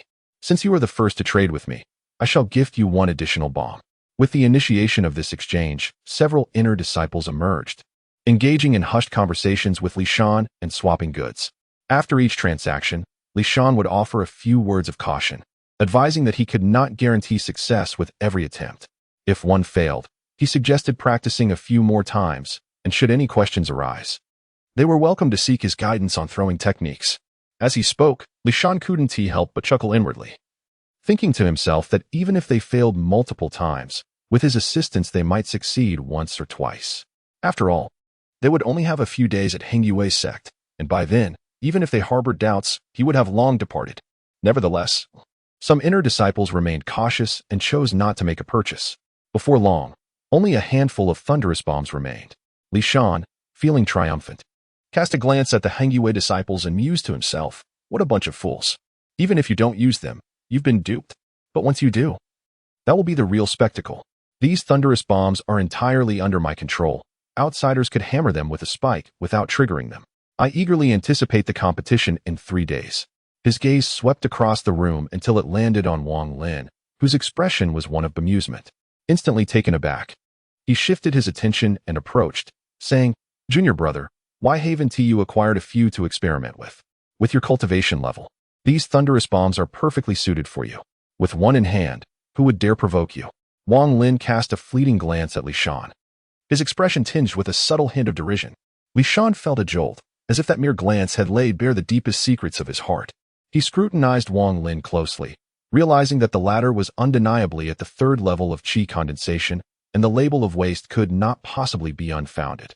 He concluded that it must be an illusion on his part. All right, let us exchange a couple of items. Though I possess nothing of great value, merely some spirit talismans from my sect, Wang Lin remarked with a light chuckle and a nod. For the first time, Xian hesitated, studying Wang Lin intently for a while longer. Once he confirmed that Wang Lin was indeed at the 3rd level of qi condensation, he felt reassured. He produced 3 thunder bombs and said with a smile, "Junior brother, allow your senior brother to do you a favor. Let us consider the spirit talismans as such, buy 2 and receive 1 free. These 3 thunder bombs will undoubtedly grant you an extraordinary experience." Haha. As he spoke, a thought crossed his mind. Indeed extraordinary. And I do not deceive you in this regard. Hee, as long as you possess these thunder bombs, even if you do not participate in this competition, when we meet again, I shall find an opportunity to ensure you truly understand what it means to be extraordinary. A memory you shall cherish for a lifetime. Haha. Chapter 46. The old monster Wang Lin retracted the thunderbolt and glanced at his counterpart, saying, "Brother Xian, I shall not further interrupt your sales. I bid you farewell." Xian promptly nodded, revealing a benevolent expression, and replied, "Junior brother, when utilizing this thunderbolt, exercise utmost caution. As I mentioned earlier, the throwing technique is paramount. Thus I cannot guarantee success with every attempt. Do not accuse your senior brother of deceit should it fail to detonate." With that, he resumed, calling out to others around him, "Esteemed brothers, I also possess a treasure here, a token of the Hehuan sect. Whoever holds this may seek a dual cultivation beauty from the Hehuan sect. This item was procured with great effort, and parting with it is a painful endeavor. Brothers from Hengyui's sect, seize this opportunity." After a considerable time, Wang Lin exhibited a keen interest. Under his divine perception, the thunderbolt appeared almost transparent, devoid of any secrets.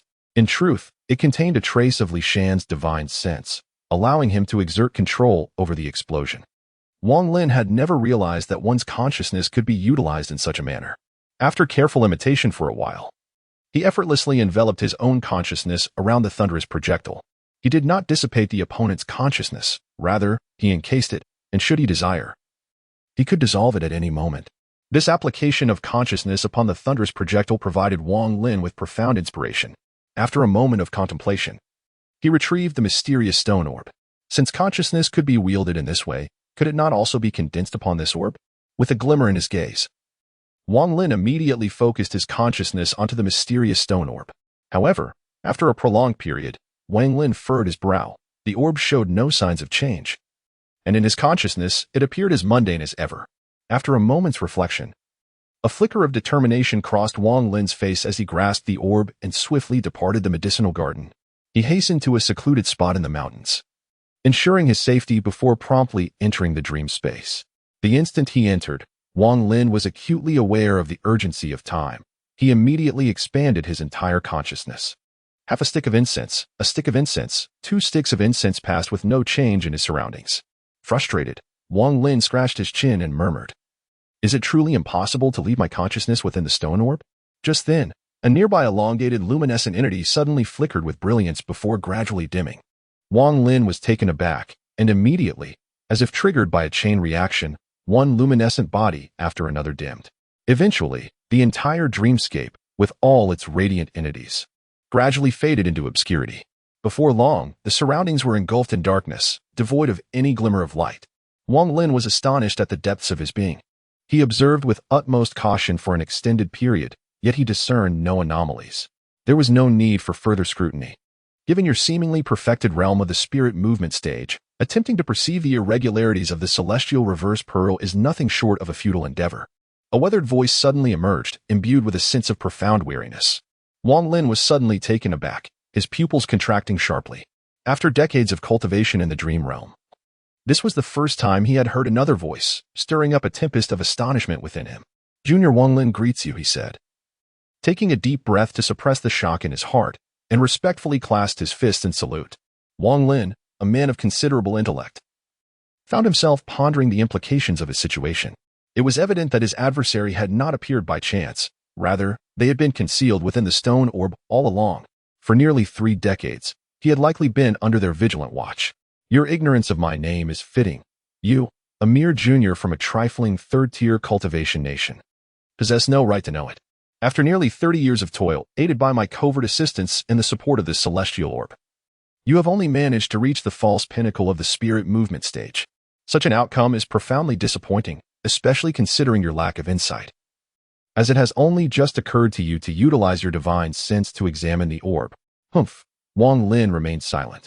He had previously utilized his spiritual sense to observe the stone orb, albeit not for as prolonged a duration as he did this time.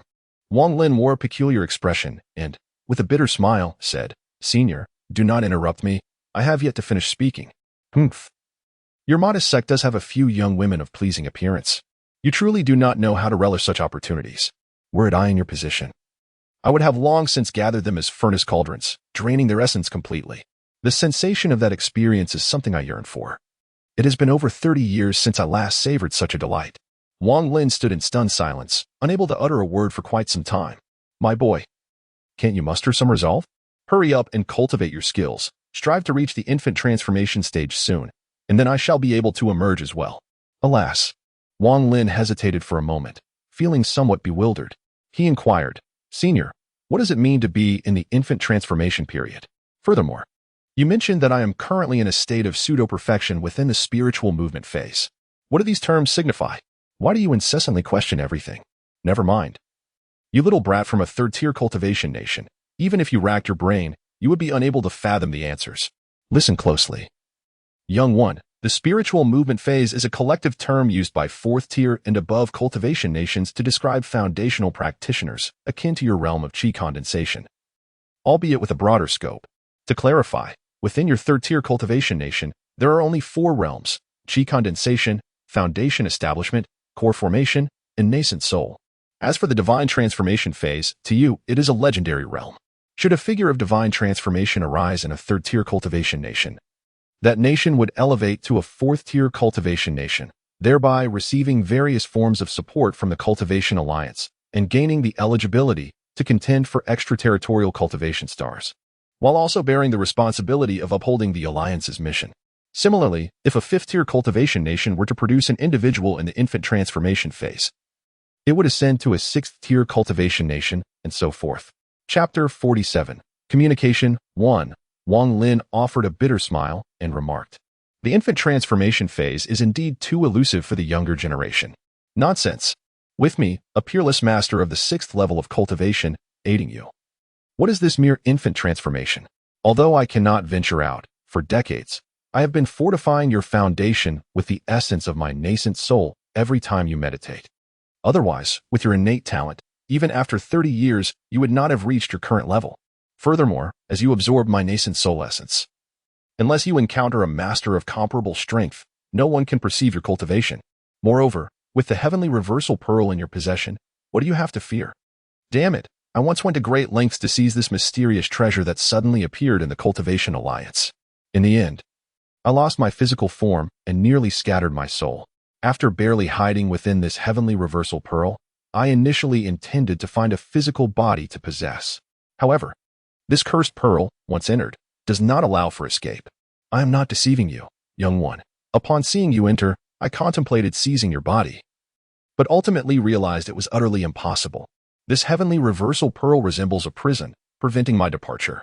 After years of research, I have come to understand that this pearl must recognize its master to exhibit any function, allowing me to escape. When I acquired this pearl, I was unable to study it fully as I was pursued. It requires the convergence of the 5 elements, metal, wood, water, fire, and earth to recognize a master. Yet, even so, one must at least reach the infant transformation phase to facilitate my exit. Alas, young one, consider extending your benevolence and hasten your cultivation. In due time, assist me in finding a more suitable physical form for possession. Your immense kindness shall be eternally remembered by me, Situ-Nan. From now on, I shall protect you, ensuring you enjoy a life of indulgence and luxury. By the end, Situ-Nan's tone had shifted from its earlier arrogance to one filled with lamentation. Wang Lin fell into a momentary silence, about to speak, when suddenly the voice of Situ-Nan reverberated once more. Kid, someone is coming. I shall escort you out. In an instant, a sensation of tearing surged through him, and Wang Lin opened his eyes to reality. He recognized the 2 figures before him.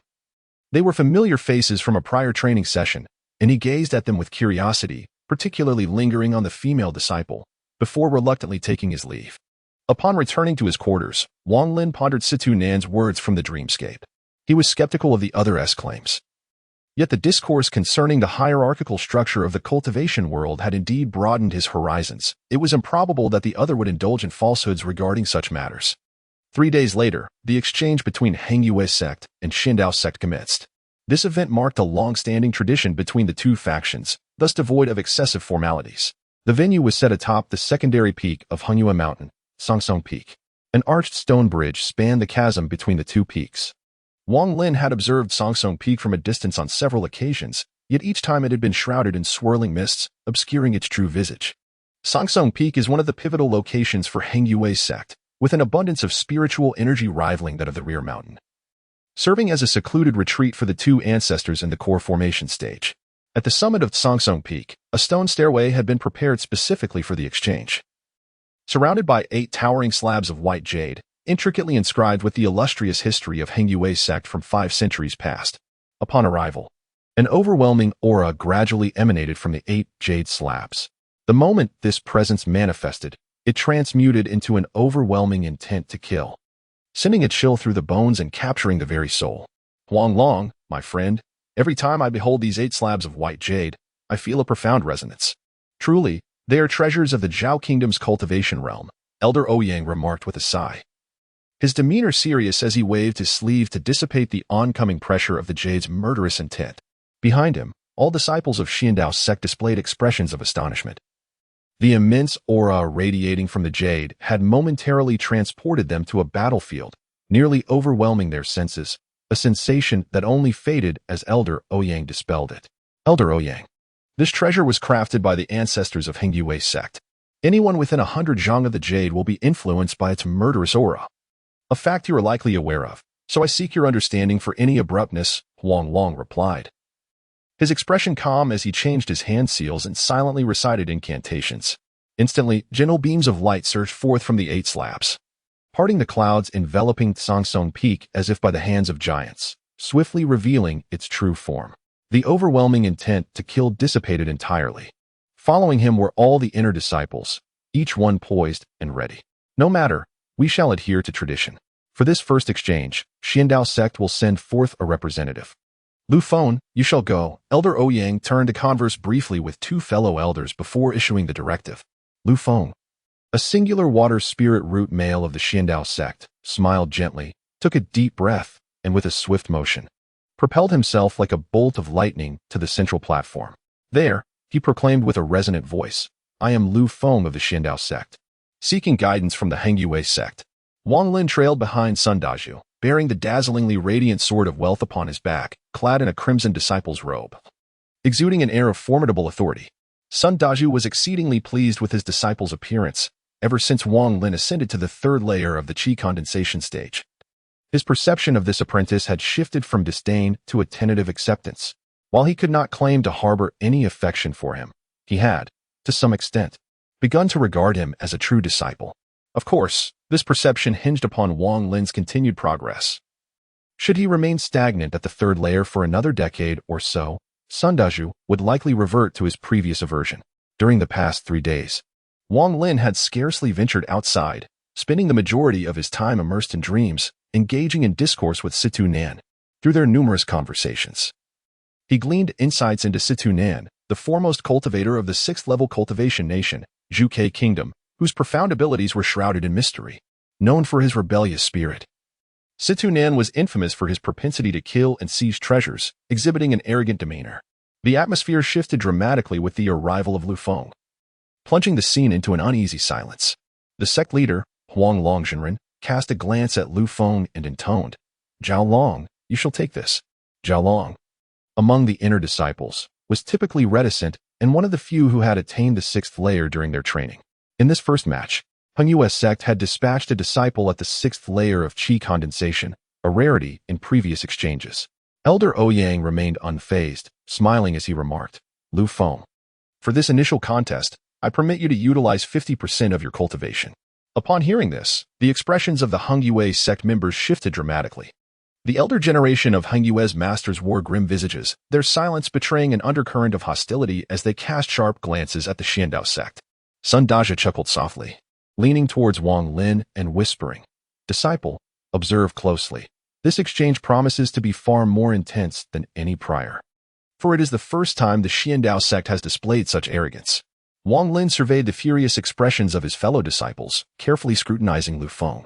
A veil of mist shrouded Lu Feng, obscuring his true cultivation level. Standing upon the stone platform, Lu Feng exuded an air of elegance and, with a gentle smile, remarked, "Senior brother Zhao, as instructed by our esteemed elder, I shall employ only 50% of my cultivation for this competition." Zhao Long, of average stature and a complexion of deep bronze, appeared robust, resembling a mundane martial artist from the secular world rather than a cultivator. He cautiously regarded Lu Feng and clasped his fists, stating, "Brother Lu, please continue." Stepping forward, he unleashed a flurry of milky white lotus flowers that blossomed beneath his feet, ascending swiftly and expanding as they surrounded him. A subtle stream of sword aura emanated from each petal, causing Zhao Long's garments to sway without wind, producing a rustling sound. The sect leader, Master Huang Long, smiled and remarked, "Zhao Long's lotus sword intent possesses the power of the mid-grade. Quite impressive." "Haha, esteemed master. Zhao Long is my most prized disciple. His innate talent is remarkable, but what is even more commendable is his diligence in cultivation. This lotus sword aura, which he meticulously selected from the scripture repository, has been refined over 5 years, finally reaching the mid-grade realm," boasted the elderly red-faced man standing nearby. "The lotus sword aura is renowned for its formidable offensive capabilities. Pay heed, inner disciples, and learn well. Such opportunities are rare and should be seized." Master Dao Su advised with a smile to the surrounding disciples. Wang Zhuan narrowed his eyes, feigning compliance while secretly thinking, "The lotus sword qi. Humph. I can master it too. After 5 years of cultivation, I shall surpass him." Zhao Shixiang, typically taciturn, had unexpectedly honed the lotus sword qi to such an impressive level, which made Sun Hao feel a twinge of envy as he watched intently. At that moment, on the stone platform, Zhao Long bellowed, "Junior brother Lu, my lotus sword qi possesses immense power. You must be cautious." In an instant, the surrounding lotuses began to whirl rapidly, unleashing torrents of azure sword energy that surged toward Lu Feng like a tempest. Lu Feng remained composed, retreating swiftly as he formed seals with his hands and intoned, "Water barrier." In that fleeting moment, the entire sky seemed to dim, and glimmering droplets suddenly appeared from all directions, coalescing before Lu Feng into a shimmering water barrier that sparkled with a kaleidoscope of colors, a truly breathtaking sight. The other disciples nodded in understanding. Yet the middle-aged man standing at the back wore a disdainful expression. As the torrential lotus sword qi struck the water barrier, Zhao Long's expression darkened. The barrier was exceedingly peculiar. Upon contact, the sword energy dissipated without a trace. Furrowing his brow, he prepared to cast another spell. However, at that moment, Lu Feng emerged from the barrier with an enigmatic smile, softly saying, Zhao Shixiang, it would be impolite not to reciprocate. Allow me to show you how it feels to receive your own lotus sword chi. The surface of the water barrier shimmered with radiance, and ripples danced across it. Instantly, the lotus sword chi that Zhao Long had unleashed refracted out from the barrier, mirroring the same technique and intent. Zhao Long's countenance shifted dramatically as he retreated hastily. But the speed of the sword energy was unmatched. Realizing he could not evade in time, he gritted his teeth and swiftly tossed out more than 10 celestial talismans from his storage pouch. As they appeared, they shimmered with a golden light, igniting spontaneously into clouds of black mist. The sword energy collided with the mist, dissipating upon contact. Yet, some remnants of the sword energy surged forth, piercing through Zhao Long's body. The impact propelled him backward. In mid-air, he spewed forth blood, his complexion pale as he crashed to the ground. After struggling for some time, he remained unable to rise. Several small puncture wounds marred his body, but fortunately, none were life-threatening. Lu Feng displayed a triumphant expression, leaping down from the stone platform to address the elder Ouyang, stating, "Disciple has fulfilled his duty, only using half of the water barrier to rebound the attack." The red-faced elder swiftly transformed into a swirling red cloud, arriving beside Zhao Long with a grim countenance. He delivered several firm slaps to Zhao Long's back and administered a few precious medicinal pills. After completing these tasks, he solemnly remarked, "Such a water barrier cannot be breached without an energy level above the 8th stage of qi condensation. It is only natural that my disciple, still refining his skills, would face defeat." The disciples of the Xian sect wore expressions of delight, engaging in animated discussions amongst themselves. A mere 6th level of qi condensation dares to compete with senior brother Lu Feng? I had already sensed that our victory in this first contest was assured. Indeed, senior brother Liu Feng's water curtain technique is immensely powerful, praised even by the elders. To think they could unravel it is nothing short of a fantasy. Moreover, the Heng Yue sect has truly declined year by year. After observing the inner disciples for several days, I have yet to see anyone who poses a genuine threat to us. Yet, we must not dismiss the situation entirely. The purple-clad disciples of Heng Yue have yet to make their appearance. I have heard from the elders that these individuals are the true core disciples of the sect. Chapter 49. Exchange 3. Similar to the disciples of Xian sect. The inner disciples of Heng Yue were equally astonished. Most of them had joined the sect within the past 2 decades and had rarely witnessed such a bloody scene. They fell into a heavy silence, their hearts filled with unease. The sect leader, Master Wang Lin, wore a grim expression, unable to articulate his thoughts for quite some time. He recognized that the disciple, Lu Feng, was at the 6th level of qi condensation, yet he had not anticipated the extraordinary nature of his magical abilities. The water curtain grew stronger in the face of adversity, and without the 8th level of qi condensation, it was virtually impossible to breach. Having witnessed such a display in the very first contest left him feeling a bitter sense of despair. The Heng Yue sect had truly fallen from grace. He glanced at his fellow disciples, each bearing a look of sorrow, enveloped in silence. Sun Daju inhaled sharply, muttering to himself, "Damn it, one disciple surpasses me so effortlessly. How did the Xian sect manage to recruit such talent while I remained so unfortunate?" Wang Lin cast a penetrating gaze at Lu Feng, having witnessed everything unfold moments ago. Although he sensed Lu Feng's cultivation level at the instant the water curtain was summoned, the lack of an actual confrontation left him equally astonished by its manifestation. The elder Ouyang from the Xian sect smiled faintly and declared loudly, "Friend Huang Long, it is your turn to send forth your champion for the second round." Huang Long Jinren's eyes scanned the inner disciples, most of whom promptly bowed their heads, silently praying to be spared from selection. Observing this, Huang Long Jinren felt a surge of indignation rising within him, just as he was about to voice his thoughts. Suddenly, Sun Hao clenched his teeth and stepped forward, exclaiming, "Master, though I am lacking, I am willing to participate in this second round." Nearby, several elders wore expressions of disapproval, with Dao Su furrowing his brow as he cautioned, "Sun Hao, you are merely at the 4th layer of qi condensation. Do not act recklessly." After a moment of hesitation, Sun Hao replied, "I have devised a new technique. Even if I cannot win, I can still vex my opponent."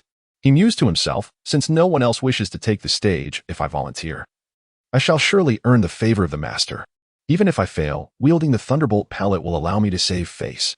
My apologies, brotherly Xian. I bought this thunderbolt pellet from you, and now I shall use it against you, thus completing the cycle of cause and effect." In recent days, he believed he had mastered the use of the thunderbolt pellet.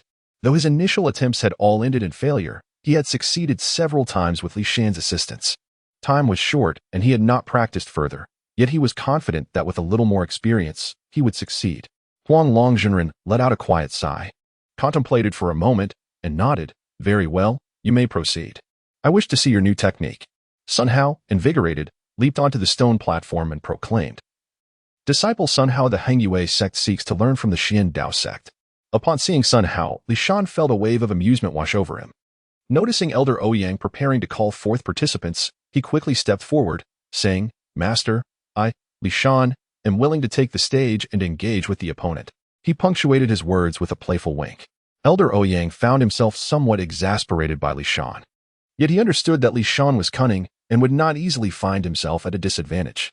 Given that he had now volunteered, he must possess considerable confidence. After a brief moment of contemplation, Elder Ouyang nodded. Xian approached the stone platform, his heart brimming with excitement, thinking to himself, Ah, Sun Hao, you have brought this upon yourself. Prepare to be humiliated. Seeing Xian take the stage, Sun Hao's expression grew peculiar. Sun Hao, my fellow disciple, come forth. Unleash your most dazzling celestial techniques and strike me with all your might. I, Xian, shall receive your blows. Xian shouted exuberantly.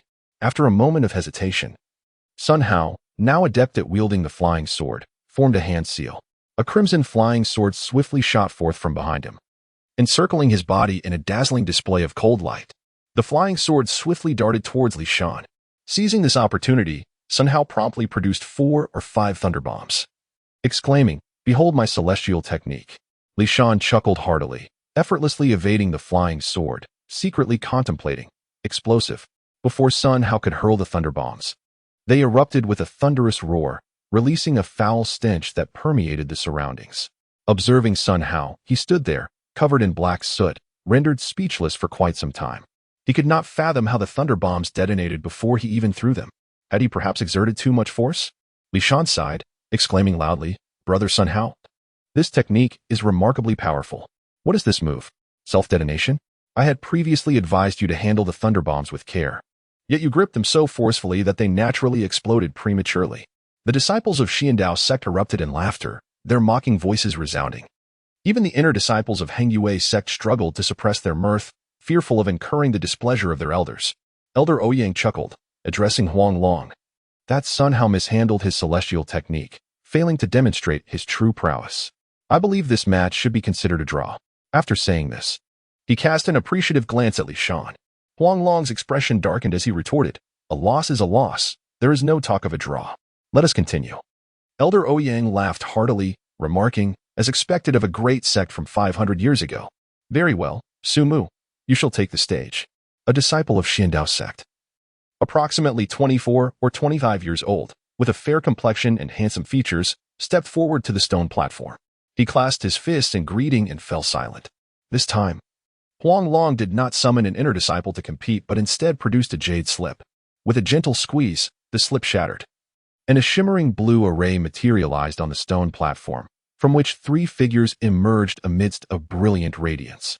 The trio, clad in purple robes, exuded a formidable aura upon their arrival, instantly invigorating all the inner disciples.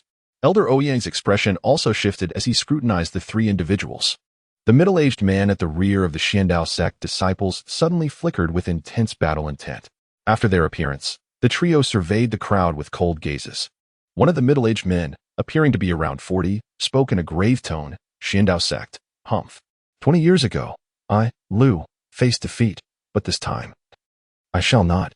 Wang Lin's gaze sharpened. Among the trio, he recognized only one, the second disciple, Zhang Quang. LV Song, it is your turn to take the stage. The Huang Longjinren said with an air of nonchalance. LV Song nodded slightly, as the 2 individuals beside him gracefully descended from the stone platform to stand by Huang Longjinren's side. LV Song, my 5th senior brother.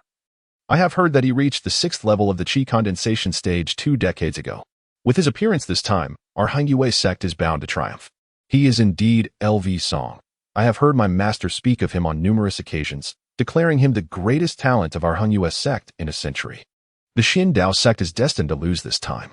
5th senior brother, give it your all. We take you as our model.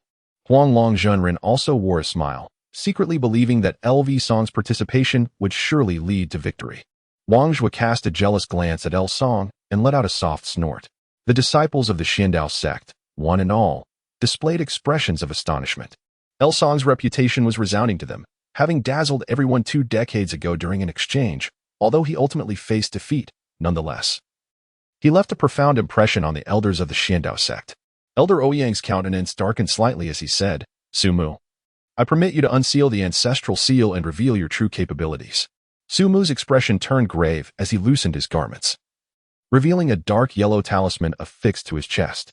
The elders of the Henyue sect were momentarily taken aback, and after scrutinizing the talisman, their faces reflected shock. Elder Ouyang, this talisman bears the mark of the yellow dragon true man, one exclaimed.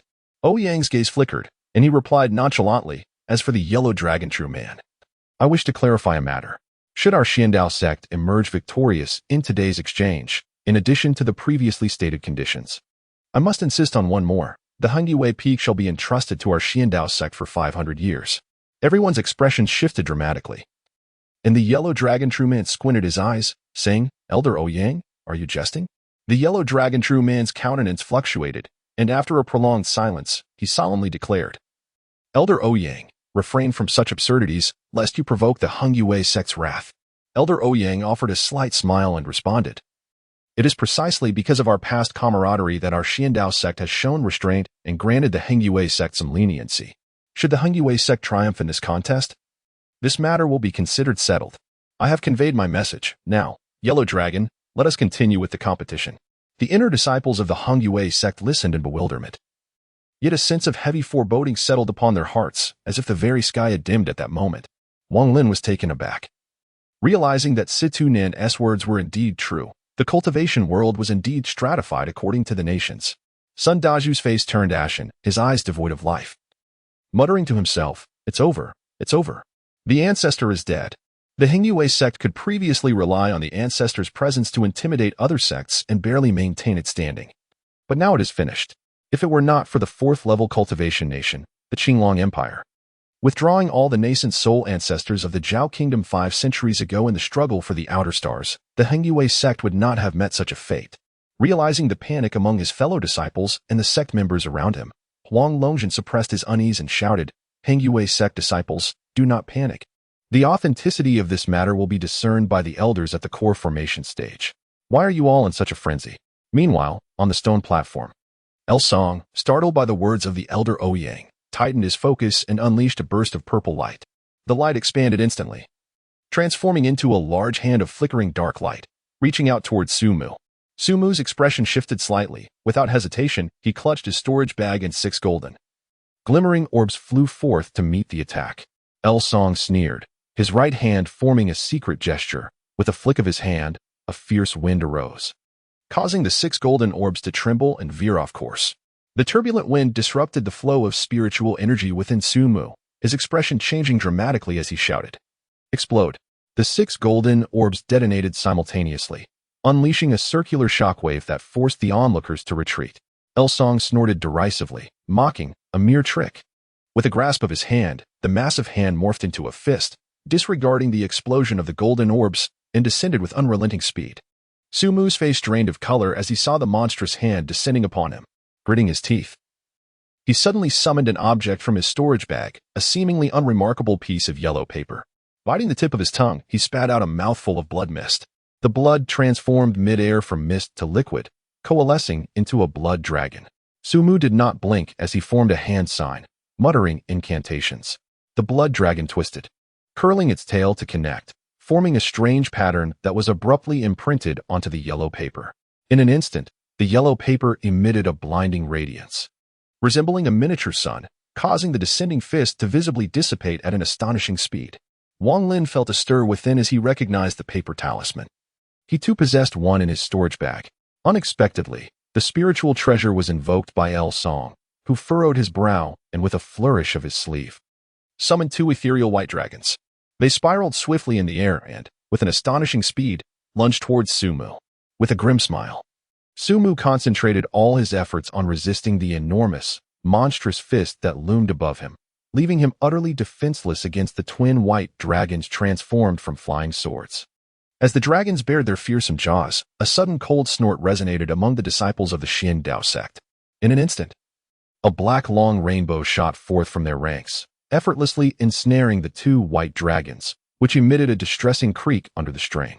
The white dragons rapidly diminished in size, ultimately morphing into two slender silver swords. The black rainbow tightened its grip, resulting in a sharp crack as the two flying swords snapped in half, tumbling onto the stone platform. Elsong's expression shifted dramatically. The destruction of his spiritually connected swords caused him to spit a mouthful of blood, his face betraying shock. The massive hand that had pressed down upon Sumu dissipated into nothingness, weakened by the blow to his spirit. Having narrowly escaped disaster, Sumu hastily grasped the yellow paper talisman and retreated swiftly, a look of fortunate relief crossing his face. Elsong, now somber, descended from the stone platform. The heavenly dragon master's expression darkened as he exclaimed, "Xian Dao sect, do not overstep your bounds." His fellow disciples glared with fury, some already brandishing their personal treasures, poised for conflict at the slightest provocation. The inner disciples, realizing the gravity of the situation, displayed their indignation, while two other disciples in purple garments regarded the last middle-aged man standing in the Xian Dao sect with caution. The cold snort had emanated from him. "Ouyang, spare us your idle chatter. The Han-Yue sect is hardly formidable," he declared as he stepped forward, his presence exuding arrogance. With a stomp, he caused the ground to crack ominously beneath him, a slender fissure spreading forth from his feet to the edge of the stone platform. Chapter 51. The 14th layer of Qi condensation. At that moment, he shifted, appearing atop the stone platform, casting a proud glance at the members of the Han-Yue sect and proclaimed, "You inner disciples, come at me together. I, Zhou Ping, am more than enough." The disciples of the Han-Yue sect erupted in outrage, their tempers flaring. Even the elders among them frowned in discontent. Conversely, the disciples of the Xian Dao sect remained unusually silent, their eyes gleaming with respect, clearly indicating that this individual held significant status within their ranks. The elder Ouyang coughed lightly and proclaimed loudly, "Daoist Hualong, this Zhou Ping is the foremost disciple of our Xian Dao sect. Let us settle this with a single contest. If anyone among you can endure for 10 breaths without defeat, we shall concede victory to the Han-Yue sect." Zhang Kuang's eyes flashed with arrogance as he sprang onto the stone platform, declaring in a deep voice, "What a presumptuous young man. I shall engage you." Zhou Ping laughed boisterously and remarked, "You seem to be at the 6th level of the Qi condensation stage, concealing your true strength at the 8th level. Such meager cultivation is hardly sufficient." As he spoke, a chilling light flickered in his eyes. With a casual flick of his sleeve, a massive serpent, entirely black, leaped forth, growing in size with the wind until it transformed into a colossal python. This giant serpent, with its enormous head, coldly regarded the astonished Zhang Kuang before it inhaled sharply, unleashing an unfathomable force of suction that targeted only Zhang Kuang. He had no chance to evade.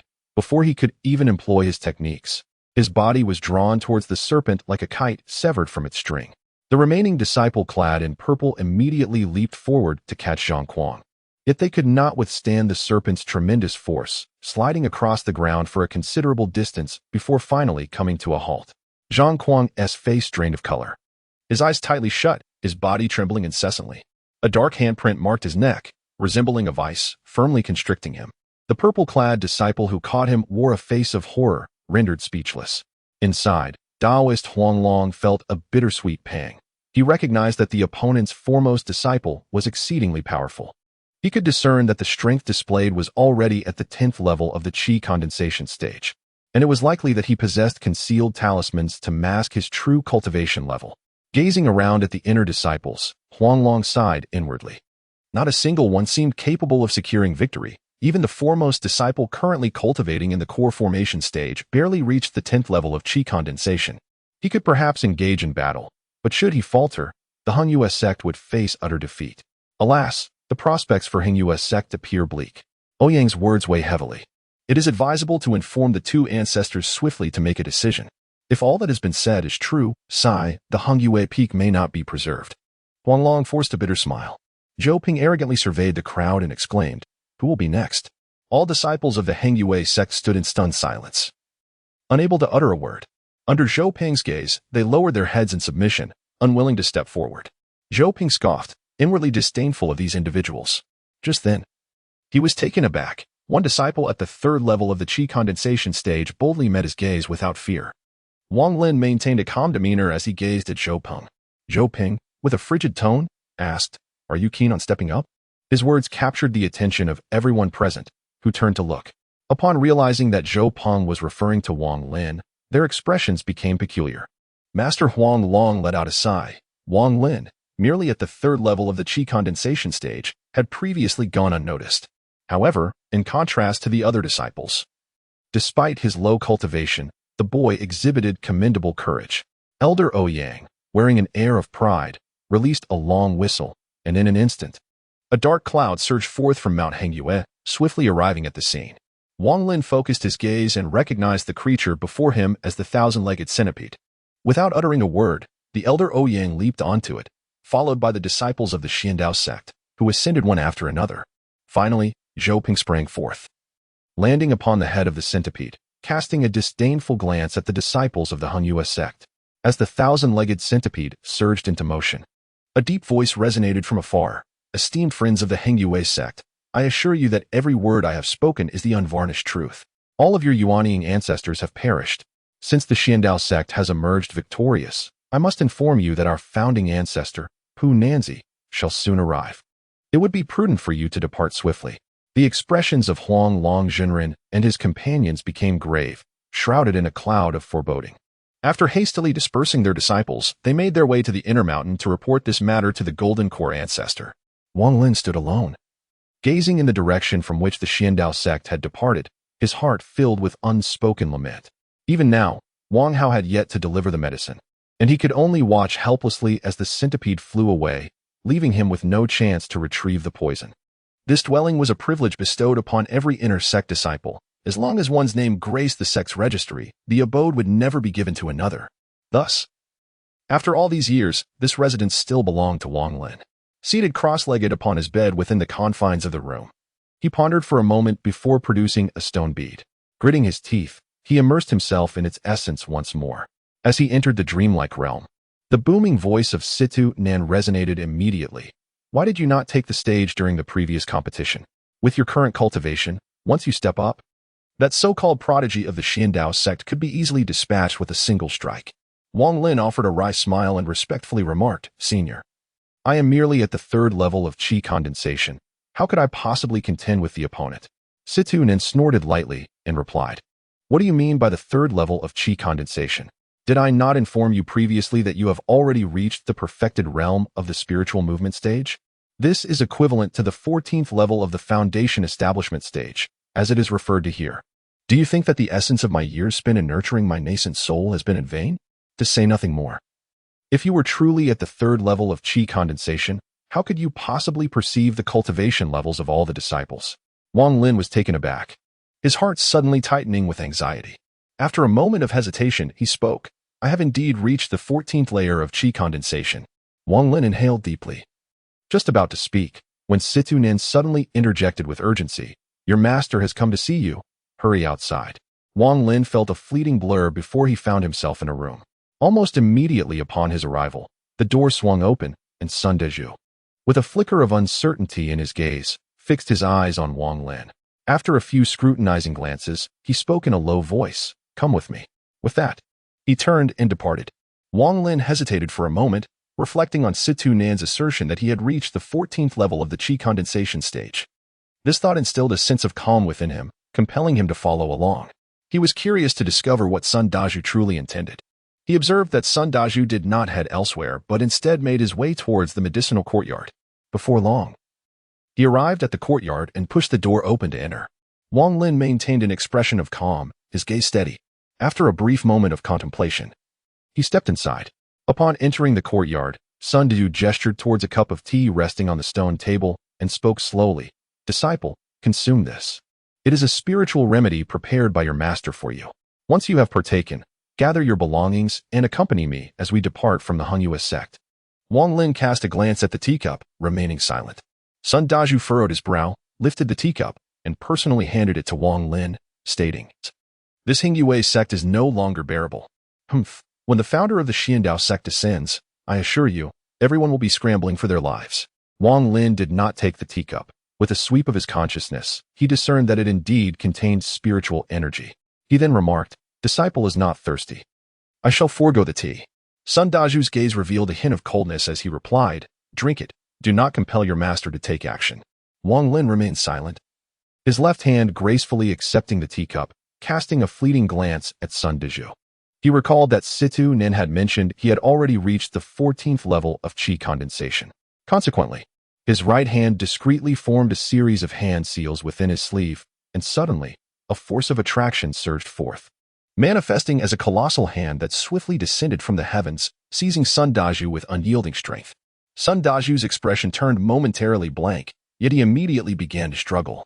No matter how fiercely he fought against it, he found himself unable to break free. Gradually, a glimmer of horror flickered in his eyes. What kind of sorcery is this? Wang Lin remained silent as he approached Sun Dezhu. His gaze flickered, and with a gentle tap on Sun Dezhu's chest, the latter instinctively opened his mouth. In that instant, Wang Lin poured the tea from his right hand, and it all cascaded into Sun Dezhu's mouth. Sun Dezhu's expression shifted dramatically, a hint of ferocity flashing across his face as he exclaimed with urgency, "Wang Lin, what are you doing? Are you intent on extinguishing your own lineage? If you take my life, Henyue sect will not let you go unpunished. Let me tell you, my senior brother, the sect leader, has summoned me. If I fail to appear, he will certainly send someone to fetch me." Wang Lin remained silent, his consciousness sweeping across the scene. Within Sun Dezhu's body, the tea had completely dissolved, and slender strands of silver material were making their way through the opponent's blood vessels, heading towards the brain. Sun Dezhu, sensing the impending danger, attempted to speak, but it was too late. The material had already penetrated his cerebral region, and in an instant, his once contorted expression gradually relaxed, ultimately settling into a state of tranquility. Wang Lin gazed intently at Sun Dezhu, immediately sensing something amiss. The latter's eyes appeared distinctly vacant. After a moment of contemplation, he spoke, "Master, I do not harbor intentions of betraying my teacher or ancestral lineage. Rather, it is you who harbored ill intentions first. If I were to consume this tea, I fear I would surely fall victim to your treachery." Sun Dezhu, with an expression of bewilderment, suddenly declared, "The tea must not be consumed." Wang Lin was taken aback, scrutinizing Sun Dezhu for a long while, before suddenly inquiring, "Why can't we drink it? There are 3 corpse nematodes in the tea." Sun Dezhu, with a vacant expression, replied. Wang Lin's gaze flickered as he inquired, "What is the purpose of this 3 corpse cordyceps?" "It is an essential component for the short-term control of another's actions, a vital ingredient in the crafting of puppets." A flicker of murderous intent gleamed in Wang Lin's eyes as he calmly inquired, "Why must you force me to drink this?" Ever since he discovered your spirit gourd, a sense of curiosity had settled in his heart. Thus, he took you as his disciple, intending to employ the soul search technique upon your reaching the first layer of qi condensation. However, after administering the spirit transformation herb to you, he felt it would be impossible for you to attain the first layer of qi condensation within a decade, leading him to set the matter aside. Yet, he was astonished to find that your cultivation had unexpectedly progressed to the 3rd layer. Given the current peril facing the Henyue sect and his own insufficient strength, he wished to uncover any secrets you might possess before his departure, hence the preparation of this cup of tea for you. Wang Lin took a deep breath and inquired, "What is the nature of the transformation grass? Have you disclosed any matters concerning me to others? And what of the 3 corpse silkworm grass? Why did you not employ the transformation grass on me initially?" The transformation grass is an essential element in dissipating one's internal spiritual energy. As for your affairs, I have not divulged them to anyone. Initially, I feared that others would covet my gourd, and later, the circumstances became too sudden. To speak of it would serve me little benefit. It is better for me to act independently. Regarding the 3 corpse silkworm grass, I did not possess it at first. It was only last year, upon descending the mountain, that I exchanged some pilfered sect scriptures for it with a fellow practitioner. That practitioner mentioned that below the foundation establishment stage, the success rate is absolute, and moreover, this grass is colorless and tasteless, making it difficult to detect. I had intended to use it on my 3rd junior nephew to concoct some creation pills. Wang Lin, seething with rage, sneered, "Are you not afraid of being discovered by me? In my relentless pursuit of the secrets you possess, I can no longer afford to be overly cautious. Having reached an advanced stage, if I do not make further progress, I shall lose all hope of establishing a solid foundation in this lifetime." A glimmer of cold light flickered in Wang Lin's eyes as he spoke in an icy tone. "You just mentioned that the sect leader summoned you. Is there any truth to that?" No sooner had Sun Dezhu's words escaped his lips than Wang Lin's gaze shifted sharply. He struck down upon Sun Dezhu's head with a single palm, causing Sun Dezhu to convulse violently, blood streaming from his 7 orifices as he collapsed to the ground. Wang Lin stared blankly at the lifeless body of Sun Dezhu, a tumult of indescribable emotions swirling within him. This marked the first time he had taken a life, and that of his own master at that. After a prolonged silence, he gathered Sun Dezhu's body and, with a heavy heart, exited the Hengyue sect, seeking out a secluded ravine where he discarded the remains. As for Sun Dezhu's storage pouch, he opted to leave it behind, for it contained a few valuable items. Upon returning to his chamber, Wang Lin settled cross-legged upon his bed, his consciousness sweeping across the room to leave a subtle trace as a warning. Should anyone attempt to probe, he would be alerted instantly. Having completed these precautions, he retrieved a mysterious orb, lost in contemplation. 3 days prior, the characters adorning its surface had vanished, replaced by a faint shape resembling a leaf. According to Situ Nan, this indicated that the water element within the 5 elemental forces had reached completion, and now the wood element was required.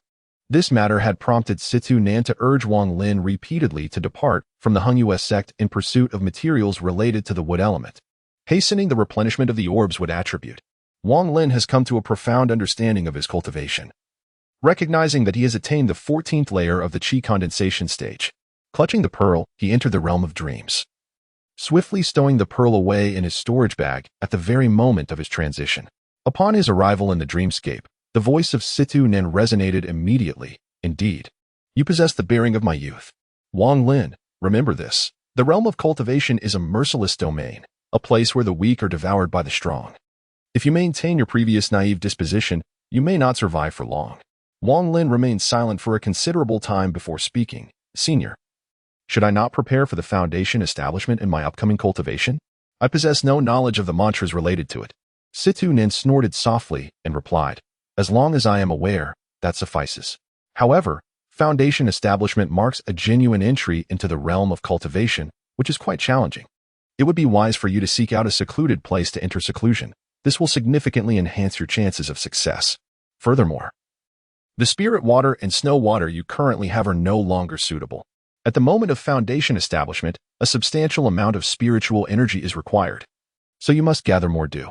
Wang Lin nodded and remarked, the dewdrops are easily obtained, yet they require a considerable amount of time. Chapter 62. The robbery. The spirit movement stage, also known as the Qi condensation stage, essentially involves harnessing the celestial spiritual energy to alter one's constitution. All of this serves to lay the groundwork for foundation establishment. In truth, you are already capable of striving towards foundation establishment. However, I would advise you to attain the 15th level before proceeding. Your innate talent is inherently lacking. Although I have expended my yuaning essence over the past few decades to aid your transformation, such extraordinary feats are only feasible if my physical form were intact. Alas, in your current state, I can merely enhance your aptitude slightly, but achieving perfection remains beyond reach. Sidanan sighed and spoke. Wang Lin was taken aback and remarked, the Yellow Springs Ascension technique is indeed remarkable. Even within our 6th-tier cultivation nation, this method is considered supreme. Unfortunately, one must seek out a place of utmost ease during cultivation, otherwise, progress will be agonizingly slow. However, the cold spiritual energy derived from this practice is undeniably formidable. Most importantly, the success rate for forming a core with this technique is unparalleled. It is settled then. I shall cultivate this Yellow Springs Ascension technique once I reach the foundation establishment stage, Situ Nen stated with great satisfaction. Wang Lin pondered for a moment before nodding. Furthermore, Wang Lin, on that day, do not place the reverse pearl within your storage bag. It is advisable to keep it close to your chest. This way, even if we do not enter the dream realm, I can still communicate with you at any time, and you may also enter the dream through me. Time passed slowly during Situ Nan's explanation, and 2 days later, in the dream space, Wang Lin awakened. He sat cross-legged on his bed, taking out the mysterious pearl and placing it securely against himself. After drinking a sip of spiritual liquid and practicing his breathing exercises, he remained silent throughout the night. The following morning, Wang Lin opened his door and gazed at the sky, lost in thought. The Hengyue sect faced imminent disaster, and he carried too many secrets.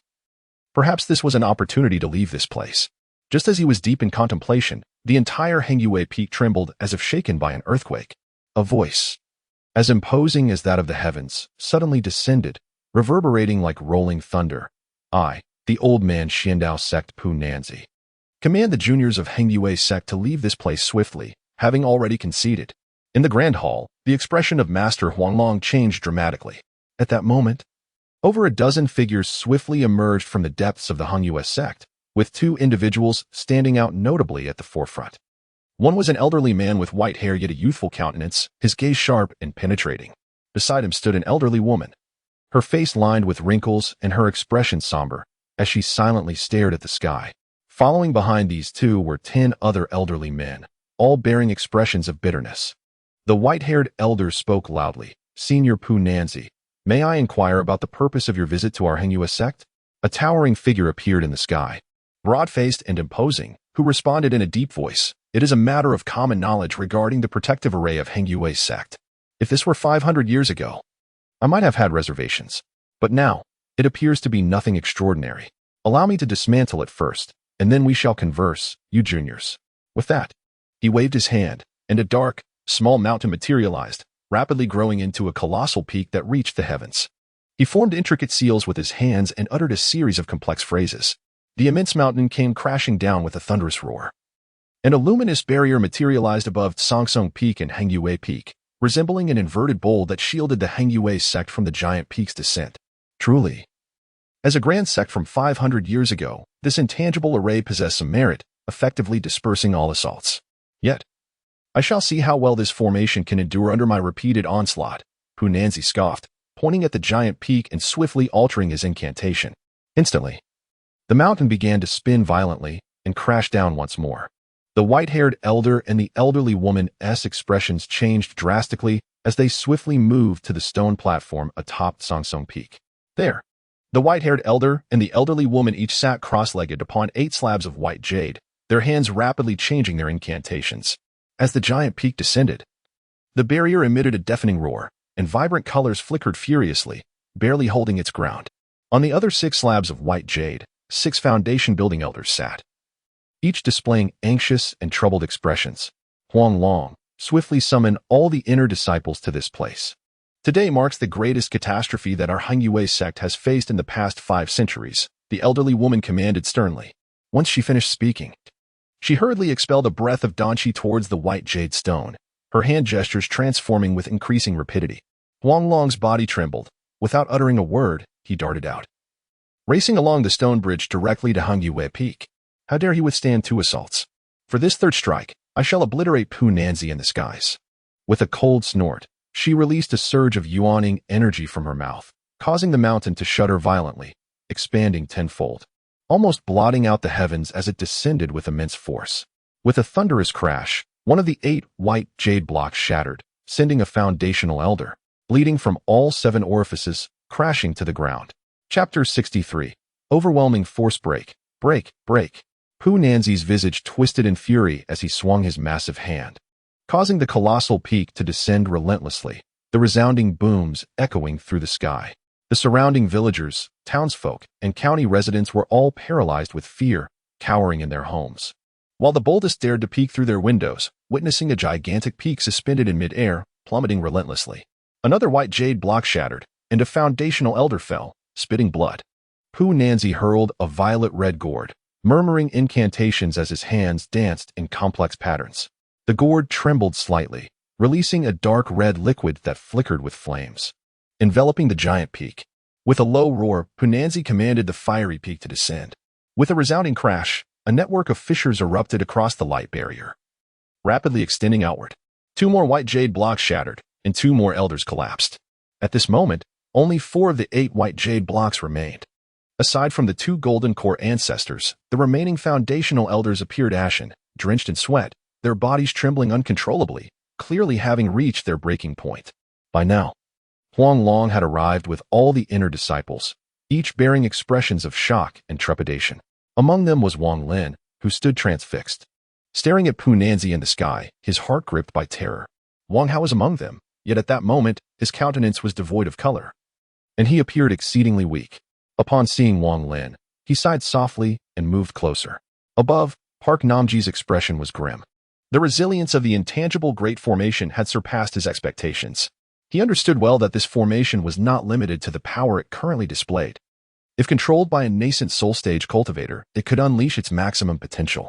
Not to mention, the formation at present was solely defensive and capable of offense.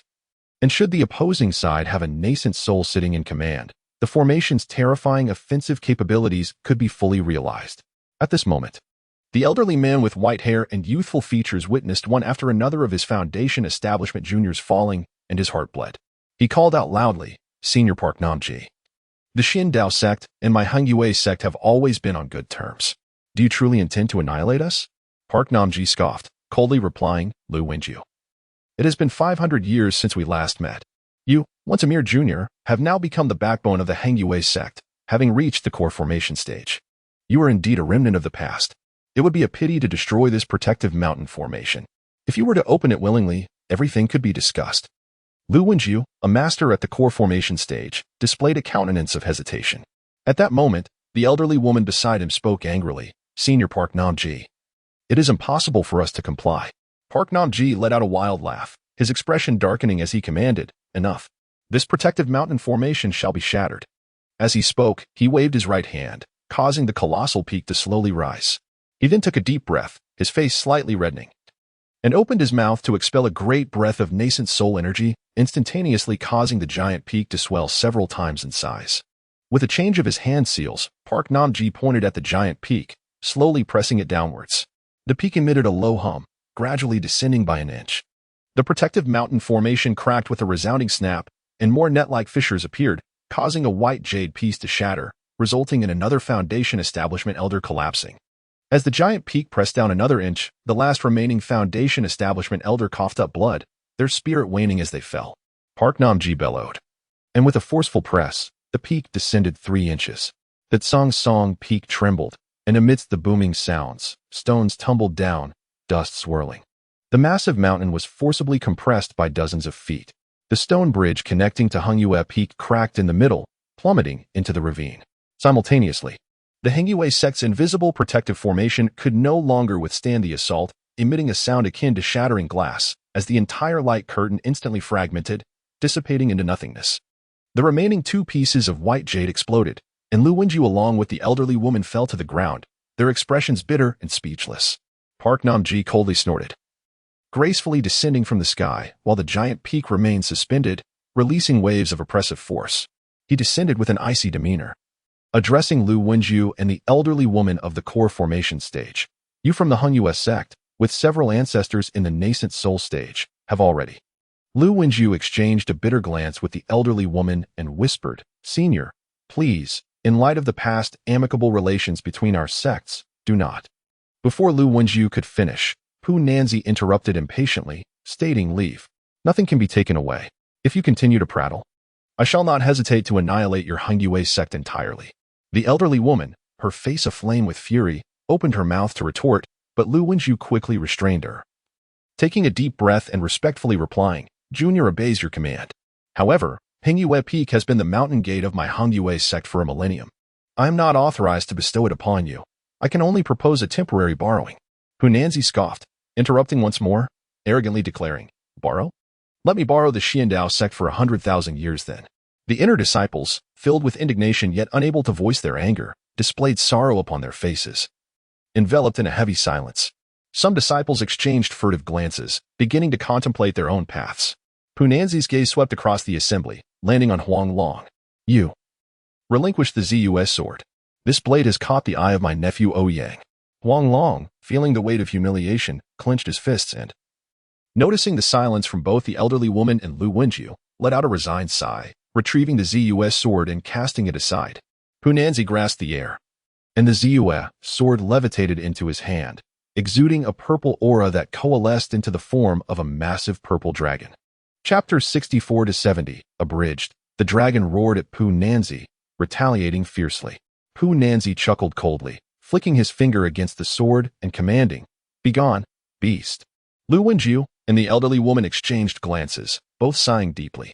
The elderly woman, her expression dimmed, stated, "Enough. All disciples of Hangyue sect, heed my command. Let us depart."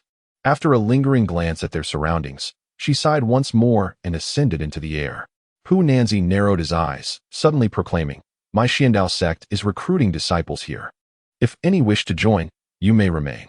The 10 elders of the Foundation establishment stage wore peculiar expressions, aside from 2 who ascended to stand beside the elderly woman.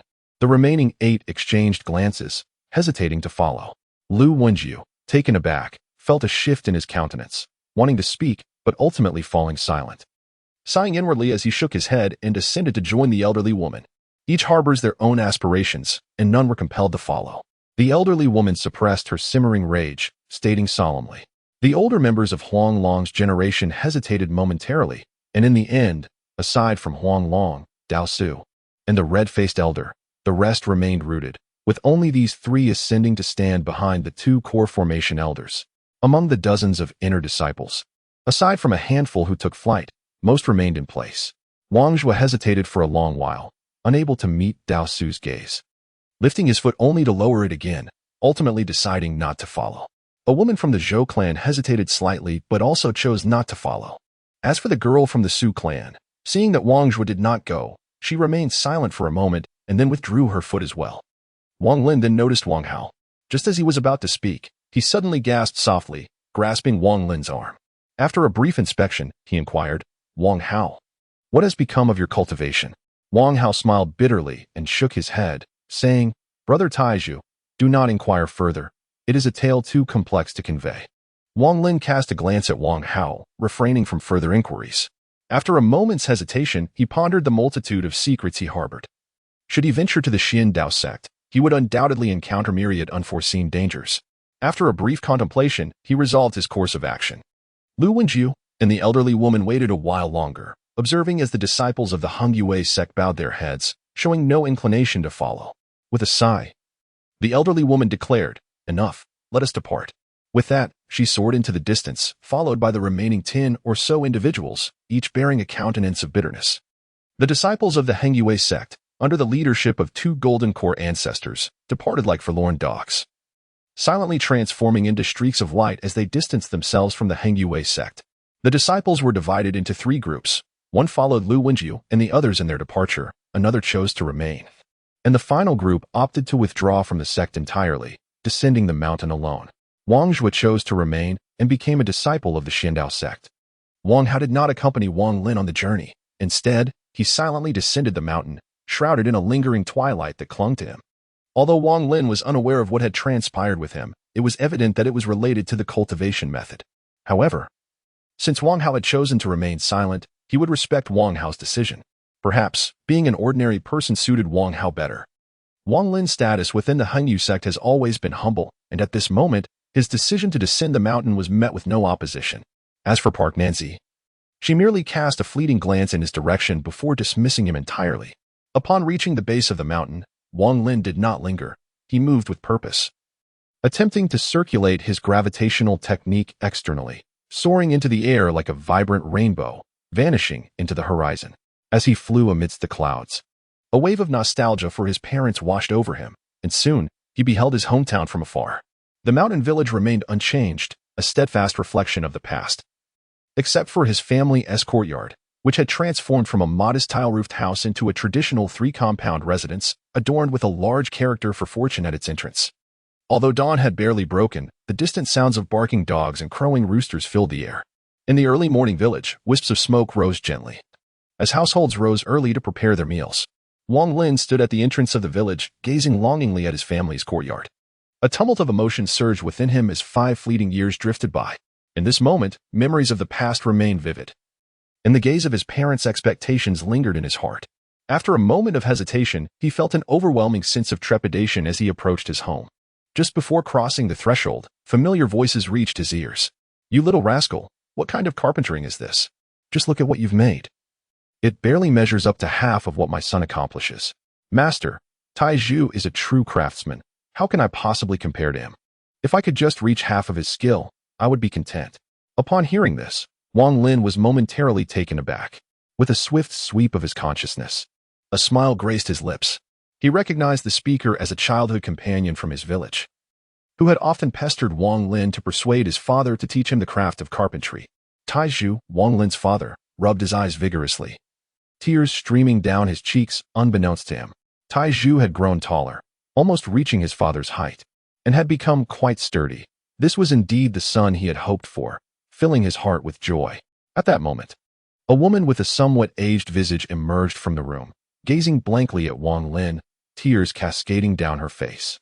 Xiao Lu, beaming with delight, readily agreed and cast an envious glance at Wang Lin before departing. That day, Wang Lin's mother prepared a lavish feast of all his favorite dishes from before. As the family of three reminisced about the changes that had transpired over the past 5 years. In recent years, Wang Lin has long since transcended the mundane world.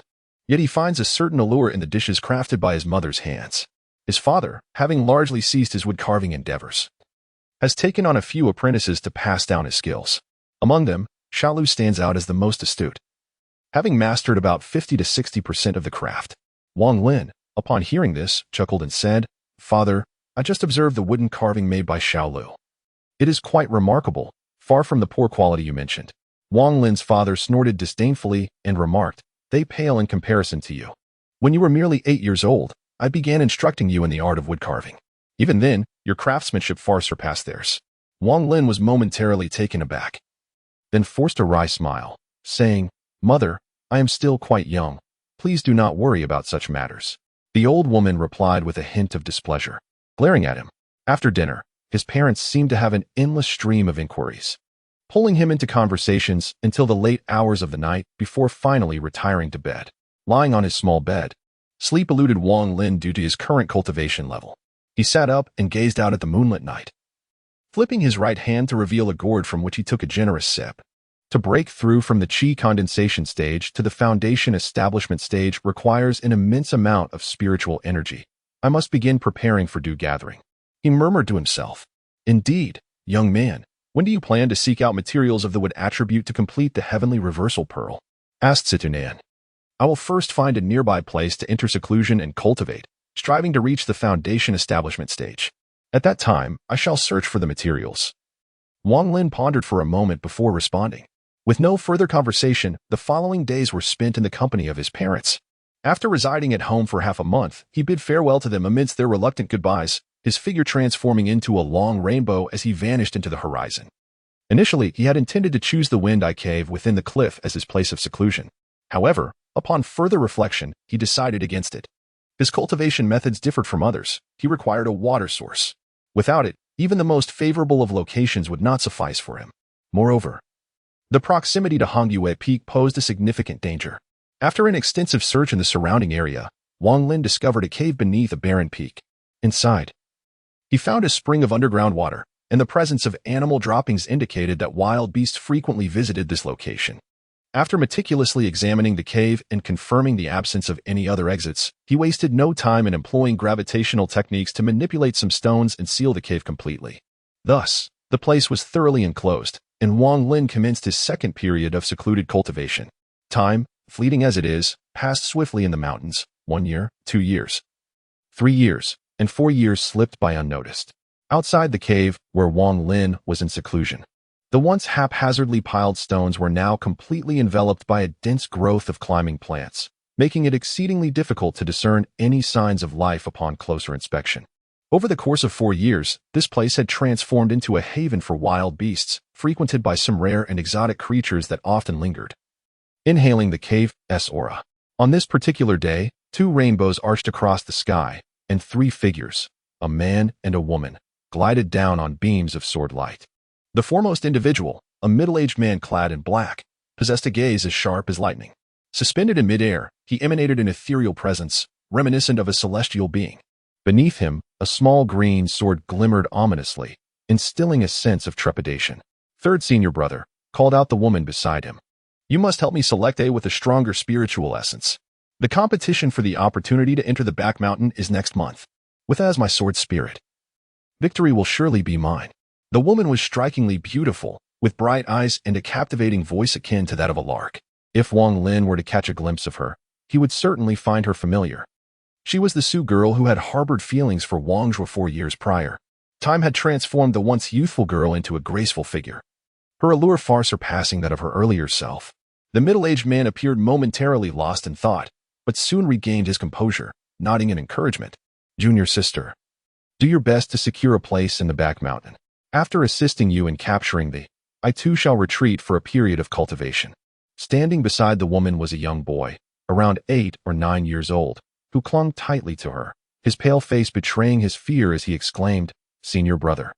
Senior sister, you're flying too fast. I can barely keep my eyes open." Now that we've arrived, let us descend quickly. The Sioux girl smiled warmly and replied, Little junior brother, didn't you insist on coming along? I warned you that your cultivation level is insufficient. With this much speed, it's no wonder you're struggling. Clearly intimidated, the boy quickly conceded, Third senior brother, I understand my mistake. He nodded earnestly and added, Senior sister, you are the prodigy of our Xian sect. In just 4 short years, you've advanced from the 4th to the 7th layer of the Qi condensation stage. Capturing as a sword spirit will undoubtedly elevate you to a formidable master of our sect. If that Xian dares to bully me again, you must come to my aid. The woman shook her head with a wry smile. If we are to speak of true talent, it is Lu Feng who deserves the title. He is on the verge of achieving the same cultivation level as our senior brother, nearing a breakthrough to the 13th layer. Moreover, I've heard that Lu Mei has reached the 12th layer. They are both original disciples of the Xian sect, thus naturally qualified to enter the back mountain. My situation is different. I hail from the Hung Yu sect and must compete for a place. I hope to succeed this time. The middle-aged man interjected with a hint of dissatisfaction that Lu Feng lad is only progressing so swiftly because he has the opportunity to enter the back mountain. It was the ancestral founder who recognized the potential of the Heng Yu sect's back mountain and brought him here. Without the founder's influence, how could Lu Feng have cultivated so rapidly? Despite his considerable talent, without a wealth of spiritual energy, it would still take years to break through even a single layer. A woman bearing the surname Su smiled gently and deftly shifted the conversation, inquiring, Elder brother, do you not find this place peculiar? I recall that 4 years ago. It was not like this at all. How is it that so many mystical beasts have gathered here in such a brief span? The middle-aged man lowered his gaze for a moment, then mused, This area is indeed rather strange. 2 years ago, a sudden surge of spiritual energy erupted, attracting numerous extraordinary beasts. Since then, faint traces of spiritual energy have occasionally emerged, leading these beasts to linger here. The youth's eyes sparkled with excitement as he exclaimed, Brother, could it be that there are treasures hidden here? The middle-aged man chuckled lightly and replied, Some elders also believe that treasures may have emerged in this locale and have come to investigate. However, they ultimately concluded that the emanations are merely from a common underground spiritual vein, devoid of any true treasures. The youth sighed in disappointment, murmuring to himself, What a pity. If only there were genuine treasures. At that moment, as if startled by an unseen force, all the beasts in the vicinity abruptly stirred, some even letting out low growls. Gradually, the growls multiplied, culminating in a cacophony of roars, all directed toward a moss-covered cliff. The middle-aged man was momentarily stunned. Just as he intended to signal his companions to retreat, an overwhelming presence of divine consciousness suddenly swept through the area. The man's expression shifted drastically. Despite his cultivation at the 12th level of the Qi condensation stage, he felt as if his very being was laid bare under that scrutiny, utterly powerless to resist. The woman, bearing the surname Su, turned pale as well. The light of her sword flickered beneath her feet, and she lost her grasp on it, falling to the ground with a startled cry alongside the youth who clung to her. The middle-aged man, too, felt his sword flicker beneath him, nearly losing control. Summoning all his strength, he swiftly leapt forward, catching the two as they fell. Merely executing this single action left him drenched in sweat. Upon landing, he immediately clasped his fists in respect and said, I am Li Hai, a disciple of the Xian sect. I did not know a senior was in seclusion here. I beg your forgiveness for my intrusion. The woman, regaining her composure, quickly followed suit, respectfully introducing herself. I am Su Fei, a disciple of the Xian sect. The youth, now pale and trembling, stood behind the girl, gripping her garment tightly, too frightened to utter a word. The beasts on the ground, under the weight of the divine consciousness, cowered in fear, their eyes wide with terror as they lay motionless. A weathered voice resonated slowly from the surroundings, devoid of any discernible emotion. The middle-aged man inwardly lamented. Were he alone, he could have fled at once. However, with his junior sister and young junior disciple present, he could not abandon them. He feared that if he fled alone, his master would surely hold him accountable later. He could only hope that the other party would take into consideration the proximity of the Xian sect and the fact that they had not provoked any undue offense. Praying for their safety. However, after the other party spoke a word, silence enveloped the space. The middle-aged man's heart raced, and he clenched his teeth. Realizing that life was paramount, if the other party intended harm, he would prioritize his own safety above all else. The woman surnamed Su felt beads of sweat on her forehead, her anxiety palpable. Seeing her usually composed senior brother pale with fear only heightened her trepidation. After much hesitation, she spoke in a conciliatory tone. "Senior, I believe we have not done anything to provoke you." Before she could finish, a weathered voice suddenly interjected with a soft hum. Hesitating briefly before asking, "You just mentioned your surname is Su?" The Su woman was taken aback and respectfully replied, "I am indeed surnamed Su." The voice fell silent for a long while before releasing a deep sigh, saying, "You may leave." Upon uttering these words, an extraordinary phenomenon unfolded in the sky, as if an invisible hand was stirring the air. Suddenly, the three were forcefully swept away, unable to resist. The middle-aged man turned ashen in that fleeting moment. He felt utterly immobilized, unable to fight back. If the other party truly harbored murderous intent, he would certainly have met his demise. In a state of fright, he wasted no time, seizing his junior brother and sister, and as the restraint lifted, they bolted away with all their strength, transforming into a streak of light that vanished into the horizon. Once the trio departed, the moss-covered cliff on the ground emitted a crisp sound, as large stones began to tumble, revealing a pitch-black cave. A young man with waist-length hair emerged slowly, his complexion pale and his eyes gleaming with intensity. The moment he stepped out of the cave, all the beasts lying on the ground immediately whimpered and trembled, their eyes reflecting a plea for mercy. This long-haired youth appeared to be around 20 years of age, his demeanor icy as he cast a fleeting glance at the beasts, remaining silent while gazing towards the direction of Hongyue Peak of the Xian sect, reflecting deeply within. He was Wang Lin, who had been in seclusion for 4 years. His qi condensation stage was already perfected, yet reaching the foundation establishment stage proved exceedingly arduous. He had attempted countless times, yet success eluded him. Situ, does your method truly guarantee swift success in foundation establishment? Wang Lin mused to himself. Indeed, you've resolved to employ my method, Situ Nan replied with a triumphant smile, continuing. I have already advised you that although foundation establishment is challenging, using my approach will ensure your success. A glimmer of cold light flashed in Wang Lin's eyes as he remarked, with my current cultivation level, I stand no chance against a master in the foundation establishment stage, let alone capturing one alive.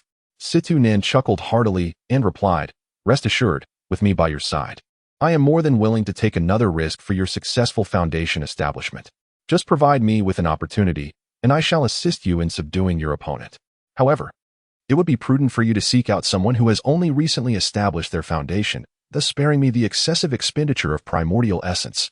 Wang Lin pondered for a moment, sighed deeply, and with a bitter smile remarked, Situ, such a malicious act of seizing the foundation is purely an endeavor to harm others for one's own benefit. Those who are deprived of their foundation are doomed to perish.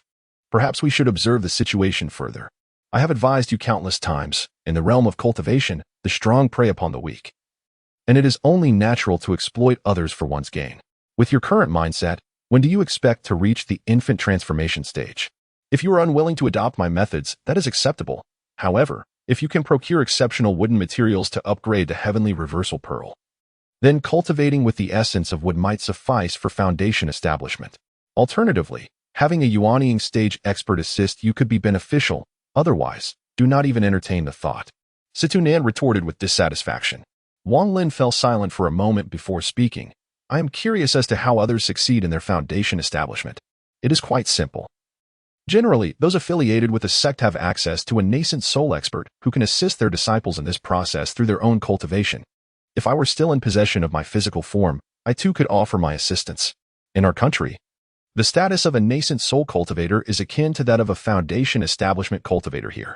Although they are not exceedingly numerous, they are certainly sufficient to aid the disciples of their respective sects in completing the foundation establishment process. Situ Nan snorted and remarked. Chapter 73, Tian Shui City. Wang Lin took a deep breath. Over the past 4 years, he had achieved the pinnacle of the 15th level of the qi condensation stage in his second year. However, the subsequent 2 years were spent striving for foundation establishment, but alas, success eluded him. Nevertheless, through his repeated attempts at foundation establishment, his body gradually adapted to the previously discordant nature of his dreamlike cultivation. Now, he appeared to have transcended the 3rd level of the qi condensation stage, reaching the 8th level instead. Foundation establishment, Wang Lin murmured to himself, and with a flash of determination in his eyes, he patted his storage pouch. Instantly, an exquisitely luxurious and enormous flying sword emerged, swirling around him as if it possessed a spirit, before coming to rest before him. Wang Lin stood upon his flying sword, and in an instant, he transformed into a radiant streak, vanishing into the air. The beast sprawled on the ground now exhibited expressions of relaxation, hastily scattering in all directions. As he circled around Mount Hang, Wang Lin, with the wind at his back, soared rapidly. The mountains, forests, and villages below shrank to mere specks beneath his feet. The location of Mount Hang is the northernmost corner of the Zhao Kingdom, a remote area predominantly inhabited by villages. Wang Lin's objective was to reach Tianshui City, the largest city in the northern region of Zhao, situated over 10,000 miles away. He had only heard of Tianshui City from his teacher, who spoke of its immense scale and the presence of hundreds of thousands of Zhao's troops stationed there. From a young age, Wang Lin had longed to see Tianshui City, dreaming of visiting it.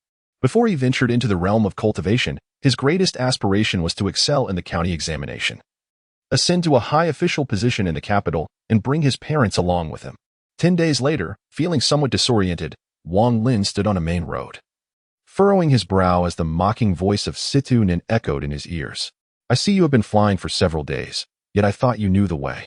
It seems you do not. Wang Lin let out a soft snort and remarked, had it not been for your insistence on directing me to turn left and right upon encountering the woods, I surely would have found Tianshui City. Situ Nin chuckled. The path is replete with dense forests. It is quite possible that various arboreal species flourish here. I assure you, my intentions are solely for your benefit. As Wang Lin was about to speak, he suddenly paused, gazing into the distance along the official road. Before his eyes appeared a long line of horse-drawn carriages, gradually coming into view. Xian, the esteemed head of the Waiwubio Bureau in Tianshui City, was not particularly tall but exuded a palpable strength. His mastery of the mountain opening palm was unparalleled, marking him as a rare expert even in Tianshui City. The owner of the bureau treated him with great respect, seldom allowing him to escort goods. However, this time, the shipment of precious goods was exceedingly troublesome, and the distance was far too great, prompting the owner to request his assistance. Xian was known for his generosity and enjoyed making friends from all walks of life. Those whose goods he escorted generally held him in high regard. At this moment, he sat atop his horse, squinting with a sense of pride. This shipment of precious goods had been successfully delivered. Although they encountered a few dim-witted bandits along the way, none posed a serious threat. The most perilous moment occurred when they encountered allies from the Green Forest 10 alliances, who had initially set up an ambush, but upon seeing him, they were compelled to retreat, filling him with pride. Head Lu, such valuable goods surely warrant us a share, don't you think? Remarked a dark-faced man beside Yongsen, who approached with a grin. Lu Sin shot him a sharp glance and replied, when has the owner ever shortchanged us? We need not worry about such matters. Just wait and see. The young man, undeterred, patted his steed and chuckled. All right then, with your assurance, Lu San, I, Yang Sun, can rest easy. The dark-faced man laughed heartily, about to respond when his expression suddenly shifted, and he said in a low voice, Head Lu, do you see someone standing over there? Yang Sen's lips curled into a smirk as he replied affirmatively, tightening his legs around his horse, which let out a neigh and galloped forward. Soon, as they approached the figure, Yang Sun did not slow down. Instead, he urged his horse to accelerate even more. Observing this, Lu San furrowed his brow, thinking that while Yang Sun had many admirable qualities, he often acted rashly, seeking to intimidate others without understanding the situation. The dark-faced man chuckled, saying, Yang Sun isn't afraid of scaring them off. However, the lad's equestrian skills are indeed impressive. The person standing on the official road was none other than the lost Wang Lin. He noticed a rider charging towards him at great speed, and in an instant, Yang Sun was upon him. As Yang Sun drew closer, he could discern the young man's features. Despite his youth, Wang Lin's demeanor was calm, showing no signs of panic at the approaching rider. Yang Sun couldn't help but admire this composure. He yanked on the reins, causing his steed to neigh loudly, rearing its front hooves to the side, narrowly avoiding Wang Lin as he passed. After advancing a few steps, Yang Sun clasped his fists and called out loudly, I am Yang Sun from the Waiwubio Bureau in Tianshui City, my friend. Is there anything you require assistance with? Wang Lin cast a glance at the other party, smiling as he clasped his fists together, saying, I wish to inquire about the direction to Tianshui City. I hope you can forgive any disturbance this may cause. Yang Sun was taken aback, scrutinizing Wang Lin for a moment, particularly noting the position of his hands and temples, before casually replying, no trouble at all. Tianshui City is not far from here. May I ask what brings you to Tianshui City, my brother? With a swift turn of his horse's head, Yang called out loudly, head of the escort. There is a lad here who cannot wield martial arts, inquiring about the way to Tianshui City. Lu San tugged at the reins of his horse, approaching quickly. A glint of sharpness flashed in his eyes as he fixed his gaze on Wang Lin and gravely asked, "My friend, may I know your esteemed surname?" Wang Lin clasped his fists together and said, "Esteemed escort, I am Wang Lin. And this is my first venture beyond my home. At present, I find myself lost and uncertain of the direction to Tianshui City. I kindly implore you to enlighten me." Chapter 74. A calamity of blood. Lu San scrutinized Wang Lin intently for a moment before suddenly inquiring, "Are you a scholar on your way to the examination?" Wang Lin maintained an air of composure, shaking his head as he replied, "I am not here for the examination. Rather, I possess certain skills and intend to seek a livelihood in Tianshui City." Lu San's expression softened slightly, for there was profound significance in this inquiry. With the impending examinations, nearby villages and towns often witnessed a congregation of candidates heading to Tianshui City. Typically, these candidates would carry writing materials. However, the individual before him, though seemingly lacking martial prowess, warranted attention should he claim to be a candidate. Wang Lin expressed profound gratitude, clasping his fists and saying, "Thank you, esteemed leader." The dark-faced man cast a glance at Wang Lin and chuckled, "Youngster, do you know how to ride a horse?" Wang Lin chuckled wryly and shook his head. Lu San gestured towards the carriage behind him and said with a smile, "What is there to thank? When one is out in the world, there are always difficult times. Young man, hop on. In just 4 more days of travel, we shall arrive at Tianshui City."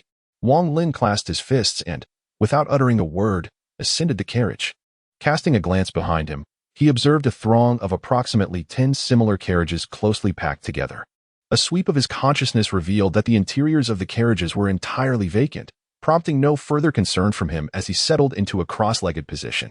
Yang Sen, grasping the reins, approached Wang Lin and inquired, "My friend, why did you leave without any luggage?" Wang Lin shook his head with a sigh, remarking, "I encountered bandits. It is a long story."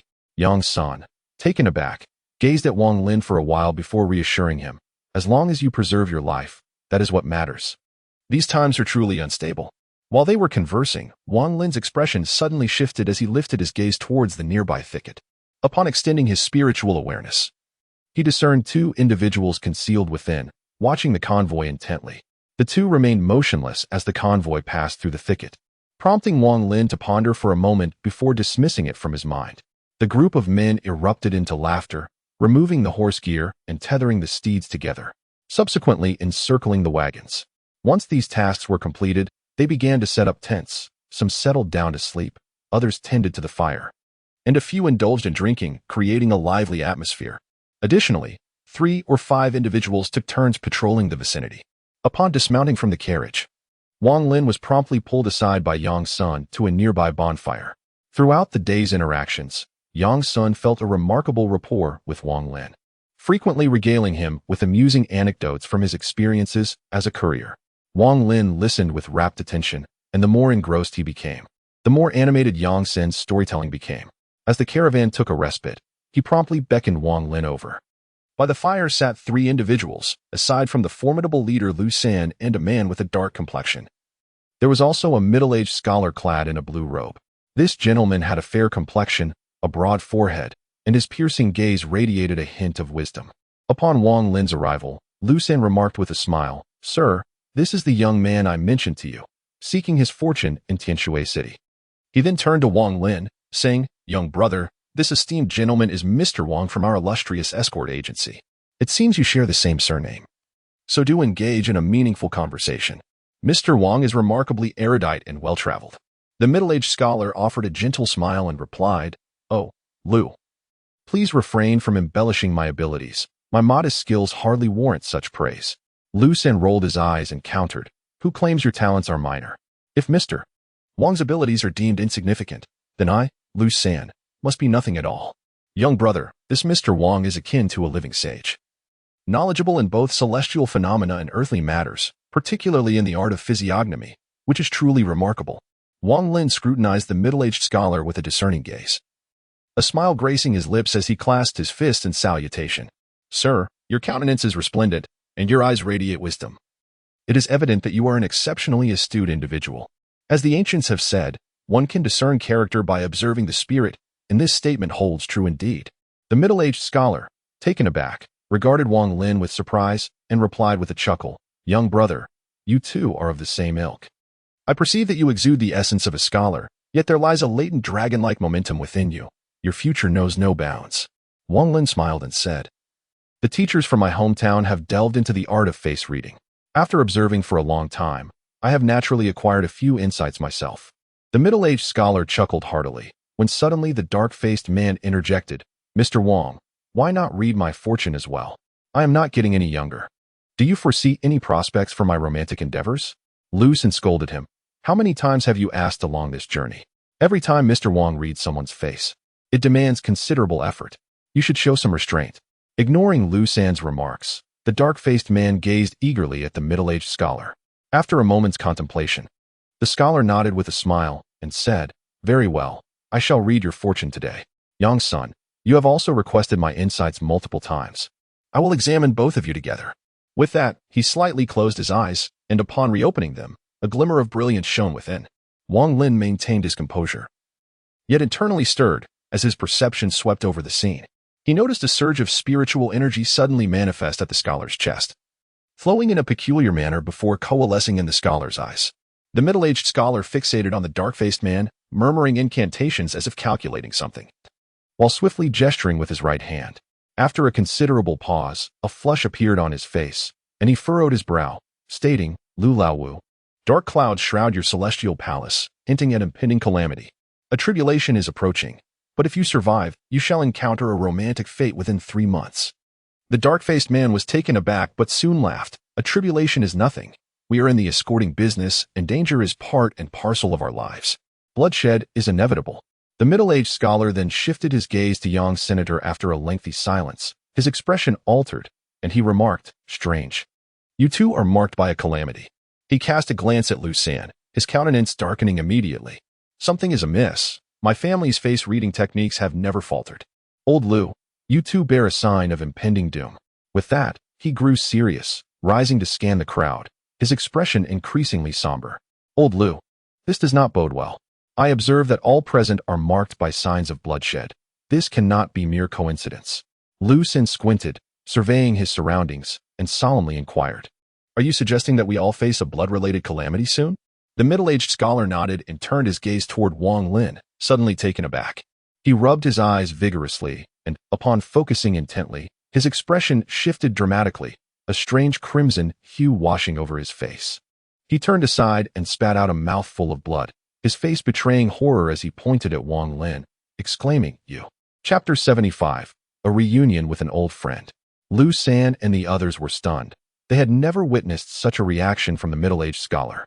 Lu Xan's eyes flickered as he rubbed his palms together, cautiously inching closer to Wang Lin's position, and gravely asked, "Sir, what has happened to the young brother?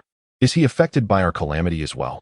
Wang Lin maintained an air of calmness, casting a nonchalant glance at the middle-aged scholar without uttering a word. The voice of Situ Nan, measured and unhurried, reached his ears. The middle-aged scholar, having only endured this moment, was drenched in sweat. His gaze towards Wang Lin was no longer one of indifference, but now imbued with profound reverence. Upon hearing Lu Xan's words, he quickly waved his hands, exclaiming, "This matter does not concern the younger brother. The future of the younger brother is beyond estimation. My skills in physiognomy are lacking, and I cannot see through it." After speaking, he bowed repeatedly, his face etched with bitterness. The scene he had just witnessed had utterly stunned him. It was akin to a hellscape. A mountain of corpses and a sea of blood, where all present were evidently extraordinary beings, capable of flight and unfathomable feats. The middle-aged scholar, well versed in the family art of physiognomy from a young age, was acutely aware of the existence of immortals in the world, understanding that once entangled in such matters, one could face dire consequences. Lu Xan furrowed his brow, about to speak when suddenly a blood-curdling scream echoed from a distance. A colossal head arced through the air, hurled from afar, rolling a few times upon landing before coming to rest near the bonfire. Lu Xan's expression shifted dramatically as he recognized the head belonged to a guard responsible for patrolling the area. He immediately sprang to his feet. Yang Sun seized the head, clenched his fist, and shouted, "Ergo, I swear to avenge you."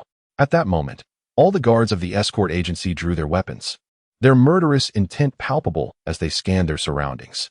The burly man stood beside Lu Xan, his gaze piercing as he bellowed, "That brave warrior.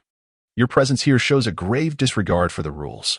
A chilling, sinister laughter floated through the air, and with a rustling sound, dozens of figures clad in black emerged from the ground, brushing off the dust from their garments while casting cold glances at the imposing escort agency members. "Hand over the items, Xian, and we shall depart immediately. Otherwise, none here shall remain," declared a gaunt old man as he stepped forward from the ranks of the black-clad figures. Xian's countenance darkened, and he retorted, "I wondered who it was. It turns out to be you, the vulture." Songxing. Xian's brow furrowed as he surveyed those around him, musing inwardly about how Songxing could discern his concealed ginseng, suspecting that his companions must have betrayed him. At this thought, he shot a glance at Wang Lin, a cold smile creeping across his face. He gestured subtly to the burly man and took a few steps forward, tightening his fist as he declared, "Do not say that I possess no ginseng. Even if I did, could you, Songxing, snatch it from my grasp?" The burly man understood the silent cue and stealthily positioned himself behind Wang Lin. Wang Lin furrowed his brow as the middle-aged scholar stepped forward to block the black-faced man, exclaiming, "What are you doing? This young brother is not to be trifled with."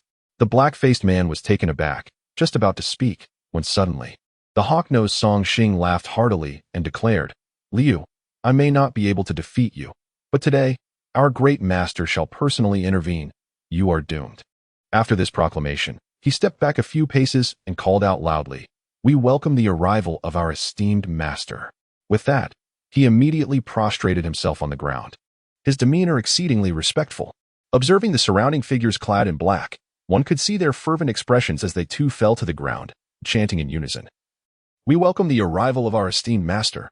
A chilling voice suddenly echoed from all directions, "Surrender the ginseng, or face your demise." No sooner had the words fallen than a fireball, the size of a fist, abruptly materialized from the shadows, radiating intense heat.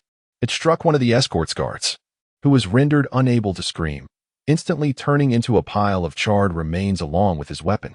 In that fleeting moment, all the members of the escort were left in a state of shock, some even dropping their weapons with a clatter. Yang Sen's eyes widened in horror as he gasped, "What kind of hidden weapon is this?" Waves of heat emanated from the smoldering remains, causing the surrounding guards to shudder, their expressions twisted in fear. Xian also wore a face of astonishment. He instinctively retreated a few steps, staring blankly at the pile of ashes, unable to articulate his thoughts for a long while. The black-faced man's eyes reflected dread as he trembled, muttering immortal spells, recalling his childhood experiences with the testing of a cultivation sect, which had led him to the world of martial arts after being eliminated. The memories surged back with profound impact.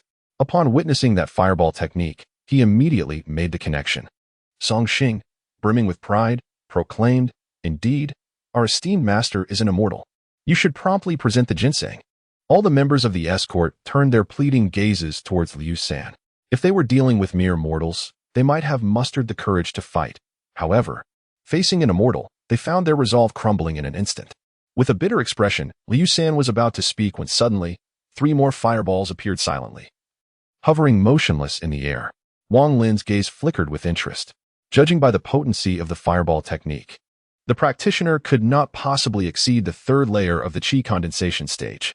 He stroked his chin, and with a sweep of his consciousness, he soon discerned the spellcaster perched upon a nearby grand tree.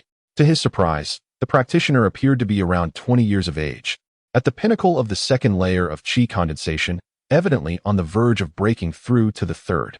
This young man wore a grim expression, marked by several deep scars across his face, which rendered him rather fearsome at first glance. However, the more Wang Lin observed, the more familiar he seemed. The middle-aged scholar sighed and remarked, "Old Liu, surrender it. Even if the owner learns of this, he will not blame us. After all, the opponent is an immortal. How can mere mortals withstand such power?" Xian hesitated momentarily before reluctantly producing a palm-sized brocade box from his bosom, placing it gently upon the ground. As soon as the box touched the earth, it suddenly levitated, not directed toward the adversary, but rather retreating backward, only to be seized by Wang Lin. The middle-aged scholar was taken aback, casting a complex glance at Wang Lin before letting out a sigh. Bold Songxing's expression shifted dramatically as he barked, "What are you doing?" He then leaped into action, advancing swiftly with his right hand poised to grasp Wang Lin's head. Songxing's sudden move left Xian and the others in a state of confusion. Xian hesitated briefly but chose not to intervene. while Yang Sun and the others retreated a few steps, clearing a path for Wang Lin. Wang Lin did not even raise his gaze as he opened the ornate box, revealing a slender ginseng lying within. The ginseng's branches were exceedingly thin, yet its roots were remarkably dense. A piece of yellow paper was affixed to it, concealing the ginseng's spiritual essence. At that moment, Song Xing was drawing near, a sinister smile on his face as he prepared to snap Wang Lin's neck.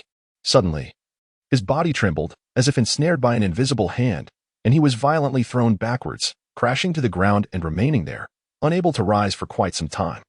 The strange scene rendered all onlookers speechless. Wang Lin, without removing the yellow paper from the ginseng, cast a few glances before sighing softly and saying, "Upon seeing an old friend, would you not come forth to greet me?" The black-clad figures, upon noticing the young man, respectfully bowed and said, "We pay our respects to the esteemed leader." The stern young man did not even glance at the bloodied Song Xing beside him. Instead, he fixed his gaze upon Wang Lin and spoke in a deep voice. "The person I knew could not possibly have remained unchanged in appearance after a decade. Who, pray tell, are you?" Wang Lin gazed at the young man in silence, then retrieved a piece of yellow paper from his storage bag. Upon catching sight of the yellow paper, the stern young man's expression shifted dramatically. He scrutinized Wang Lin for a moment, furrowing his brow as he spoke. "What is this? I do not recognize it. My friend, hand over the ginseng to me. This item holds great significance for me." Wang Lin was momentarily taken aback, gazing deeply at the other individual, a sense of perplexity rising within him. As he scanned his surroundings with his spiritual sense, he immediately detected an anomaly in the air. With a faint, mocking smile, he tossed the ginseng in his hand toward the figure and declared, "Never mind. I must have mistaken you for someone else." A fleeting complexity flickered across the young man's eyes as he caught the ginseng. In a solemn tone, he replied, "Thank you. I take my leave." As he turned to depart, a sudden dark cloud materialized in the sky, unleashing a fierce wind that forced the valiant members of the escort agency to stagger backward. The ominous cloud began to move, descending swiftly as the winds grew increasingly tempestuous. From within the cloud emerged a middle-aged man clad in white, gracefully riding the gale as he descended from the heavens. Upon his arrival, a guard from the escort agency let out a pained groan as his body explosively shattered, transforming into a mist of blood. In quick succession, several other guards met the same fate, their bodies erupting into crimson vapor. This blood mist writhed eerily in the air, rapidly coalescing into a pulsating orb of shimmering gold. The middle-aged man inhaled deeply, and the blood orb was instantly consumed, bringing a slight flush to his complexion. He touched the corner of his mouth, his eyes glinting with a strange light, and said, "Zhang Hu, since we have encountered an acquaintance, why do you hesitate to acknowledge him?" Zhang Hu's face twitched as he respectfully replied, "Master, I do not recognize this individual." Wang Lin maintained a calm demeanor. Yet a sudden shock coursed through his mind as he discerned that the middle-aged man had attained the pinnacle of the 15th layer of the qi condensation stage. The middle-aged man offered a slight smile and addressed Wang Lin, saying, "Esteemed friend, do you recognize my disciple?" Wang Lin remained calm and composed, nonchalantly stating, "What does it matter whether we are acquainted or not?" The middle-aged man paused, scrutinizing Wang Lin for a moment, before suddenly grinning maliciously. "There is no difference. As a mere practitioner at the 8th level of qi condensation, drinking your blood should significantly enhance my cultivation." Zhang Hu's expression changed dramatically as he positioned himself in front of the middle-aged man, urgently imploring, "Master, this person is a childhood friend of mine. I beseech you to spare him." A glint of cold light flickered in the middle-aged man's eyes as he ominously commanded, "Get lost. Go collect the blood essence of the mortals below. You have no business here." Just as Zhang Hu was about to speak, the middle-aged man let out a chilling laugh and uttered a complex and obscure incantation. Instantly, Zhang Hu's face drained of color, his body convulsed. Blood streamed from his 7 orifices, and large beads of sweat cascaded down his forehead. With a raised eyebrow, Wang Lin subtly manipulated the force of attraction, transforming it into a colossal hand that reached out toward the middle-aged man. The man's expression shifted slightly as he let out a cold snort, opening his mouth to unleash a beam of green light. In an instant, the green light morphed into a small sword, fiercely cleaving toward the colossal hand. Wang Lin's mastery of gravitational techniques had reached an extraordinary level. In an instant, he split his focus into two. One hand deftly turned to seize Zhang Hu, while the other grasped the flying sword. The emerald blade began to quiver, its radiant glow flickering erratically. The middle-aged man's expression shifted subtly as he swiftly retrieved a black sword sheath from his storage pouch. Without a moment's hesitation, he cast it forth, his hands weaving intricate gestures that unleashed several beams of crimson light. As the sheath emerged, the green sword, ensnared by the gravitational technique, trembled violently before vanishing in an instant, only to reappear liberated from the grasp of the gravitational force, swiftly merging with the sheath. Wang Lin maintained a calm demeanor, yet his heart was profoundly shaken. This was the first failure of the gravitational technique. A glint of cold light flashed in his eyes as he swiftly retrieved several black wooden rods from his storage bag. The moment these rods emerged, they instantly interlinked, forming a whip-like serpent that darted forth with the speed of lightning. Wang Lin, this flying sword possesses unusual properties, the voice of Situ Nen echoed in Wang Lin's ears. As the flying sword was sheathed, it emitted a resonating hum, as if encountering immense resistance. After descending to 1/5 of its sheath, it could progress no further. Suddenly, the sword transformed from green to blue and surged forth from its sheath, striking fiercely against the approaching whip serpent. This whip serpent was a creation of Wang Lin, acquired from Sun Daju. During his seclusion, he meticulously studied it and, under Situ Nan's guidance, refined it into a weapon of his own. Although Sun Daju's cultivation was not particularly high, he was nonetheless a venerable elder of Hangyue, and his storage bag contained a considerable array of items. Wang Lin skillfully maneuvered the whip snake, evading the oncoming sword strike as he charged towards the middle-aged man. The man sneered, dismissing the whip snake with indifference. As he wielded the flying sword with one hand, muttering incantations under his breath, the sword quivered before vanishing mysteriously, reappearing before the man in an instant, poised to strike downwards. With a malicious grin, the middle-aged man expelled a golden blood bead from his mouth, which, upon emergence, transformed into slender golden threads that swiftly infiltrated the flying sword. Chapter 77. The Elder of Jima. The whip snake immediately split in two, morphing into fragments of black wood that cascaded from the sky. The middle-aged man's eyes glinted with murderous intent. He flipped his right hand, unleashing a beam of red light. He then brought his two fingers together and pointed at Wang Lin, causing the flying sword to shift. Its tip aimed menacingly at Wang Lin, exuding an eerie chill as it surged forward. Wang Lin furrowed his brows, seizing Zhang Hu and flinging him backward, while simultaneously retreating with great haste. At that moment, the flying sword suddenly blazed with a crimson radiance, and a phantom re-emerged. With a slight tremor, it expelled a luminous beam from the tip of the sword. Wang Lin felt a fleeting spark of electricity as the spectral sword drew perilously close. Wang Lin's expression altered as he swiftly flipped his right hand, casting forth a jade slip from his storage pouch. The moment the slip emerged, it transformed into a translucent blue barrier. As this barrier manifested, the ethereal silhouette of a flying sword descended, and amidst a dazzling interplay of azure and crimson, the blue shield trembled, revealing spiderweb-like fissures, clearly unable to withstand the onslaught. Wang Lin took a deep breath, exhaling a stream of spiritual energy. Instantly, the hue of the light barrier shifted from blue to teal, its semi-translucent state becoming increasingly murky. The web-like cracks swiftly mended, barely withstanding the onslaught of the flying sword. However, the jade slip emitted a faint cracking sound, revealing a minute fissure. The middle-aged man squinted, casting a penetrating gaze at Wang Lin, and spoke in a peculiar tone. It appears you are not at the 8th level of the qi condensation stage. Nevertheless, even if you are at the foundation establishment stage, escaping under the might of my flying sword will be impossible. Following his words, he pointed with a single hand, his expression turning grave. The flying sword trembled slightly, producing a melodic clang, and swiftly retreated, sliding back into its sheath, descending to 2/5 of its original position, its color shifting from blue to black. With a low command from the middle-aged man, the flying sword immediately unsheathed itself once more. A glimmer of cold light flickered in Wang Lin's eyes. This marked his inaugural battle since embarking on the path of cultivation. The opponent's prowess mirrored his own, yet their magical artifact possessed an unsettling peculiarity. The duration of their clash was brief, yet he found himself at a disadvantage, teetering on the brink of peril. At that moment, he noticed the flying sword darken in hue, evidently augmenting in power, rendering the defensive jade talisman bestowed by Zhou Ping inadequate for withstanding such force. No longer hesitating, he swiftly retrieved an ancient jade talisman from his storage pouch, which gracefully ascended and hovered before him. Upon its emergence, it instantly radiated a formidable aura. This jade talisman was the most potent artifact within Sun Daju's storage, seemingly unremarkable in his hands years prior, indistinguishable from mundane objects.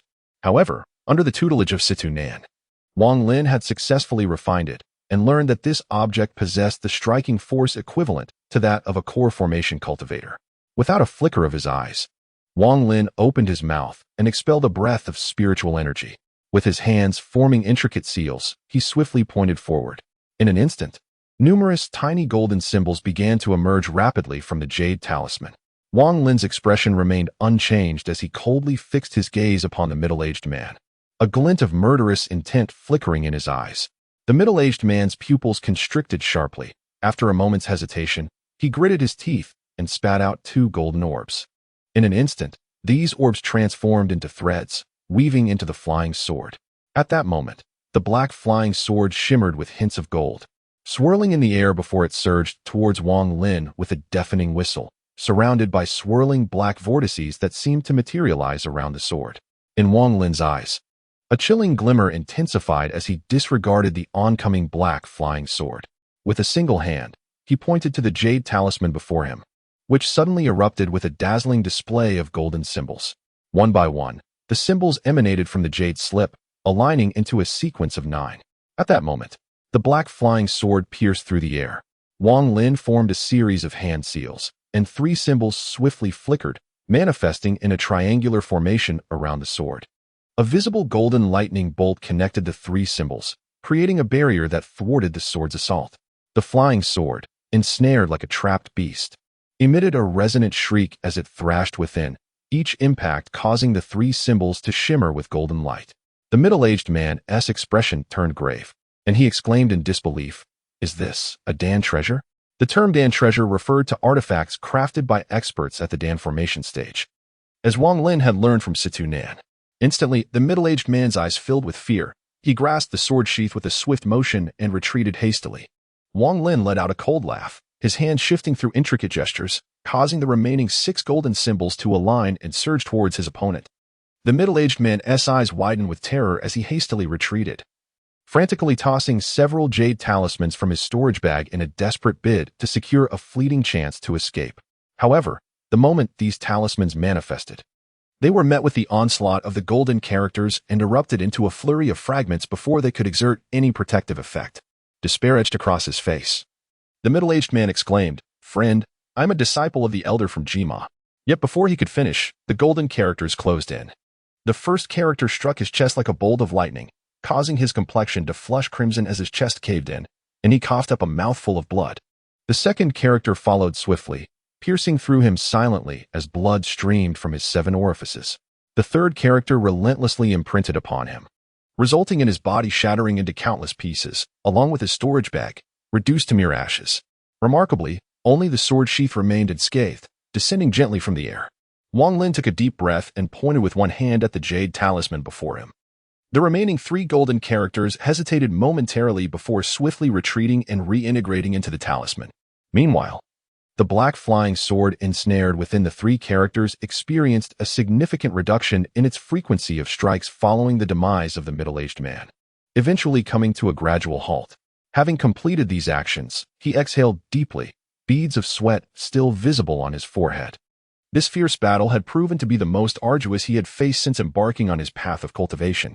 His gaze flickered as he wielded the gravitational technique, transforming it into a great hand that grasped both the sword sheath and the flying sword, scrutinizing them intently.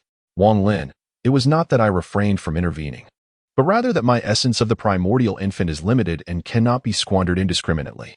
Moreover, you must ultimately learn to grow independently. Engaging in more life and death battles will only benefit you, not harm you," spoke Situ Nan, his tone unusually solemn. Wang Lin nodded in silence. His interest piqued as he fiddled with the treasure in his hands. This flying sword was rather peculiar. The young child had barely scratched the surface of its true potential. However, in comparison to the sword itself, the real treasure lay within the scabbard. Situ Nan elucidated. Chapter 78, Tung Family City. As Wang Lin was deep in contemplation, a soft murmur suddenly echoed behind him. With a flick of his right hand, he formed a seal and unleashed a beam of golden light that struck the flying sword. Upon turning around, he beheld Zhang Hu, who, upon meeting Wang Lin's gaze, momentarily froze, swiftly rising to his feet. He scanned the surroundings before his eyes fixated intently on the flying sword, and its sheath in Wang Lin's grasp. A look of joy blossoming on his face as he exclaimed, "He is dead." Wang Lin chuckled lightly and nodded, saying, "Indeed, Zhang Hu. Your earlier reluctance to acknowledge me must have been due to your apprehensions regarding him." Zhang Hu quickly placed a hand over his chest, closed his eyes in concentration for a moment, and then, with excitement, proclaimed, "He is indeed dead. Wang Lin, this is not a suitable place for conversation. Once I have dealt with these individuals, we shall reminisce." With that, he raised his right hand, and instantly, 3 fireballs materialized. The surrounding Xian and others were utterly astonished. The spectacle they had just witnessed was something they could never have imagined in their wildest dreams. Now, witnessing the emergence of fireballs from Zhang Hu's hand, terror immediately spread across their faces. As for the black-clad figures around them, they cautiously observed Zhang Hu, their eyes equally betraying their fear. Wang Lin furrowed his brow, poised to speak, but Zhang Hu anticipated him, unleashing 3 fireballs that swiftly dispersed. The targets were not the valiant members of the Xian escort, but rather the surrounding throng clad in black. Under the overwhelming force, the fates of these mortals were akin to that of ants, possessing no capacity for retaliation whatsoever. Alongside the fallen Songxing, they were instantaneously rendered to nothingness. Amidst the surging heat, several golden droplets of blood eerily emerged, not dissipating with the corpses but instead floating forth, devoured by Zhang Hu. The heat scorched the hair of Xian and his companions, causing their skin to crack, yet they dared not stir. Observing Zhang Hu conjure another trio of fireballs, Wang Lin spoke in a grave tone, "Zhang Hu, cease the slaughter." Among the few survivors, the middle-aged scholar remained composed. Gritting his teeth, he hastily added, "Esteemed immortals, we vow to remain silent." Before he could finish, Zhang Hu frowned and replied with a cold smirk, "Your silence will not be your choice to make. I shall extract your soul for my rituals, and all matters will be laid bare." Though directed at the middle-aged scholar, his gaze remained fixed upon Wang Lin. Wang Lin remained silent for a brief moment, then extended his hand to summon forth. Instantly, the bodies of the 6 or 7 individuals who had survived descended uncontrollably, floating before Wang Lin. Zhang Hu, having retracted his fireball, stood silently to the side. Wang Lin retrieved a jade slip from his storage bag, a relic he had acquired during a trading event at the Henyue sect, where he had exchanged it with Zhang Kuang for a complete collection of techniques spanning from the 4th to the 9th stage of qi condensation. He had perused its contents once before, faintly recalling a spell named the Spirit Transformation Technique, capable of erasing memories. With meticulous attention, he searched through the slip until he finally located the record of the Spirit Transformation Technique. After a brief glance, he tucked the jade slip away. A glimmer of blue light flickered in his eyes, and in an instant, a haze enveloped those around him. A soft blue radiance emerged in their gazes. After a prolonged moment, the blue light faded, and the individuals stood in a daze, collapsing to the ground. Zhang Hu let out a quiet sigh, parting his lips as if to speak, yet ultimately refrained from uttering a word. After Wang Lin completed the transformation spell, he cast a glance at Zhang Hu, then swiftly ascended into the sky, soaring into the distance. Zhang Hu took a deep breath, expelled a golden orb from his mouth, and stepped upon it to follow suit. The 2 figures streaked through the air for quite some time, and as Zhang Hu began to feel slightly winded, he descended onto the peak of a mountain. While Wang Lin landed gracefully, his demeanor unchanged. Zhang Hu steadied his breath and found a spot to sit down. From his storage pouch, he retrieved 2 sweet potatoes and handed one to Wang Lin, smiling as he said, "This is what I roasted. Do let me know how it tastes." He continued, "The reason I did not acknowledge you earlier was due to his presence nearby. Thankfully, you eliminated him. With his demise, this poison has also perished, and I am finally liberated."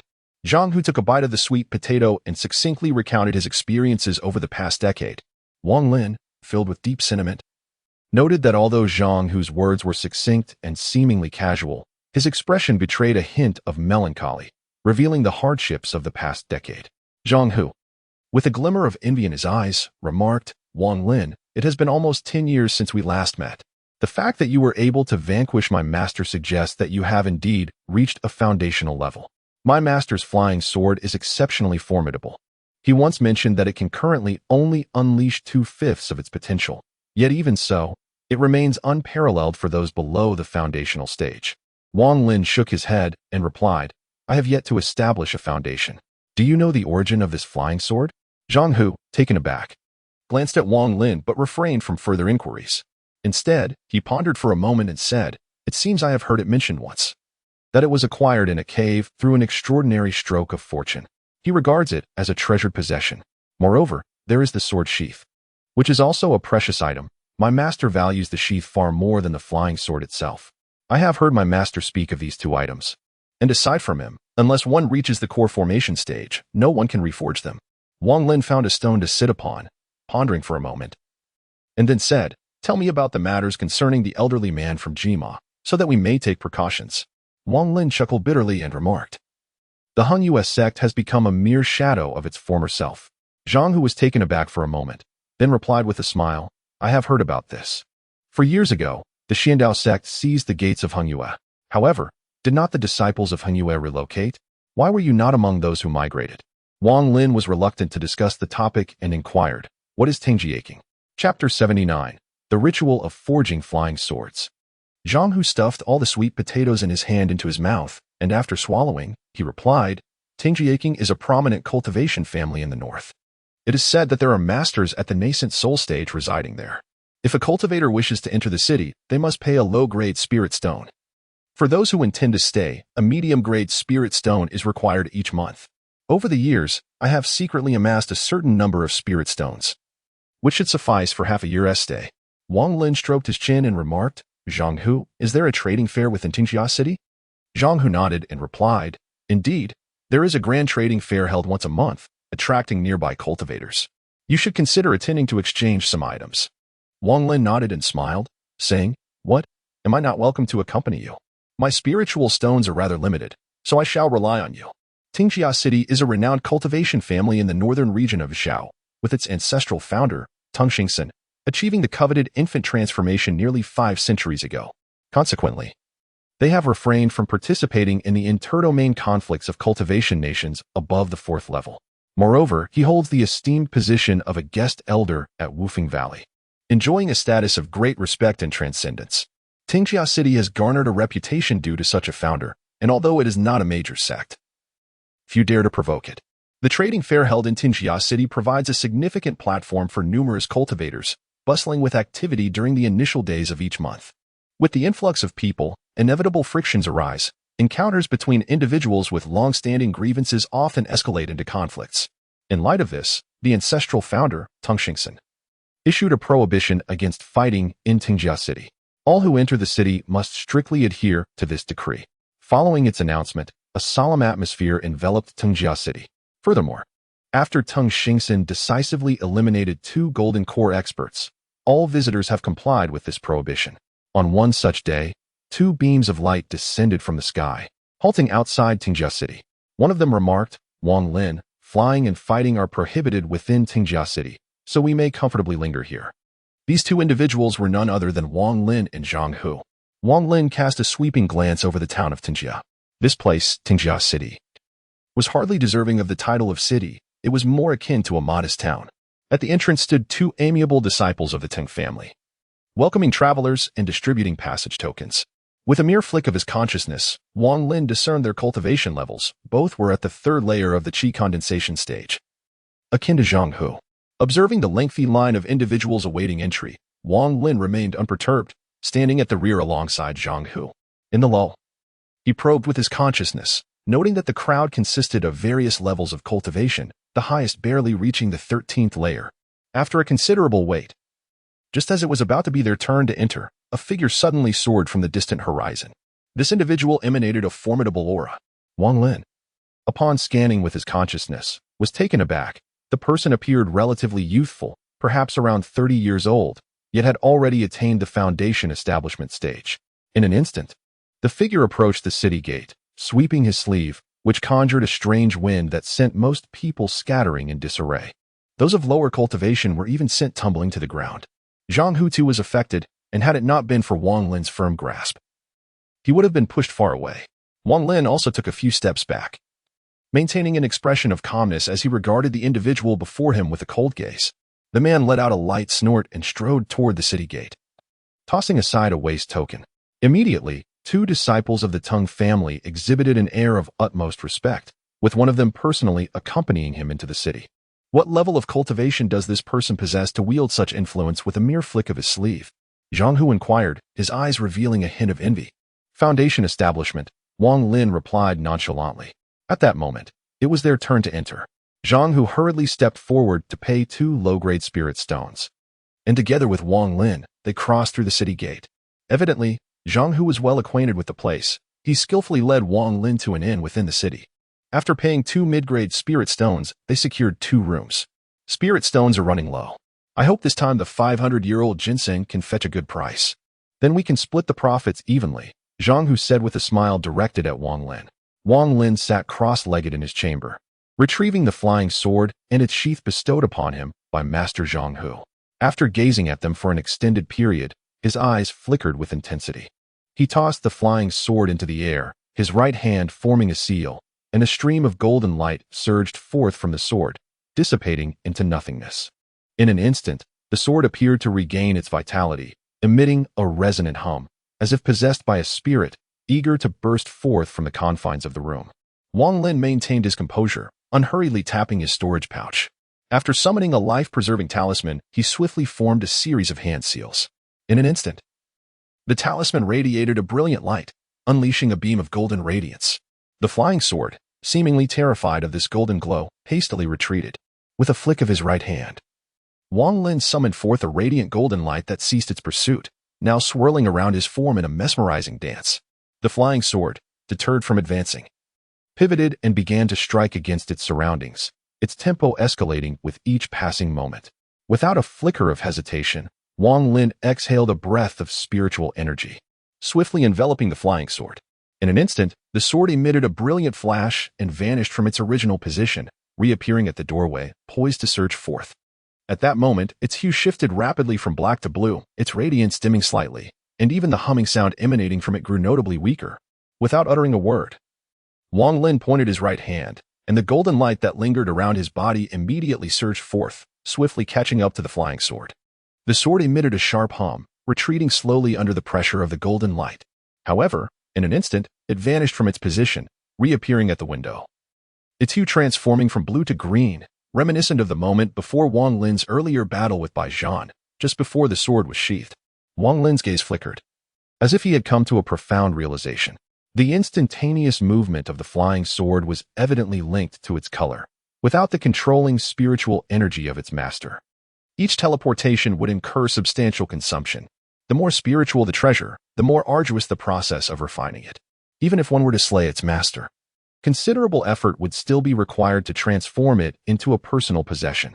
A soft voice echoed, belonging to Situ Nan. Wang Lin squinted his eyes. The flying sword possessed a spiritual essence and exhibited an ability akin to teleportation, a fact he was already aware of.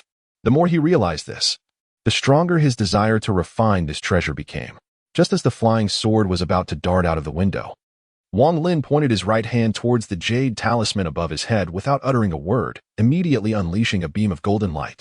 2 beams of golden light, one after the other, swiftly obstructed the flying sword. Even as the sword attempted to teleport once more, it remained ensnared by the golden light. Chapter 8. The blood refining method. After teleporting 3 times, the flying sword had turned a pale green hue. Its emitted radiance and the sound of its blade distinctly indicated its exceedingly weakened state. Before long, the previously immobile flying sword was compelled to retreat repeatedly by the 2 beams of golden light.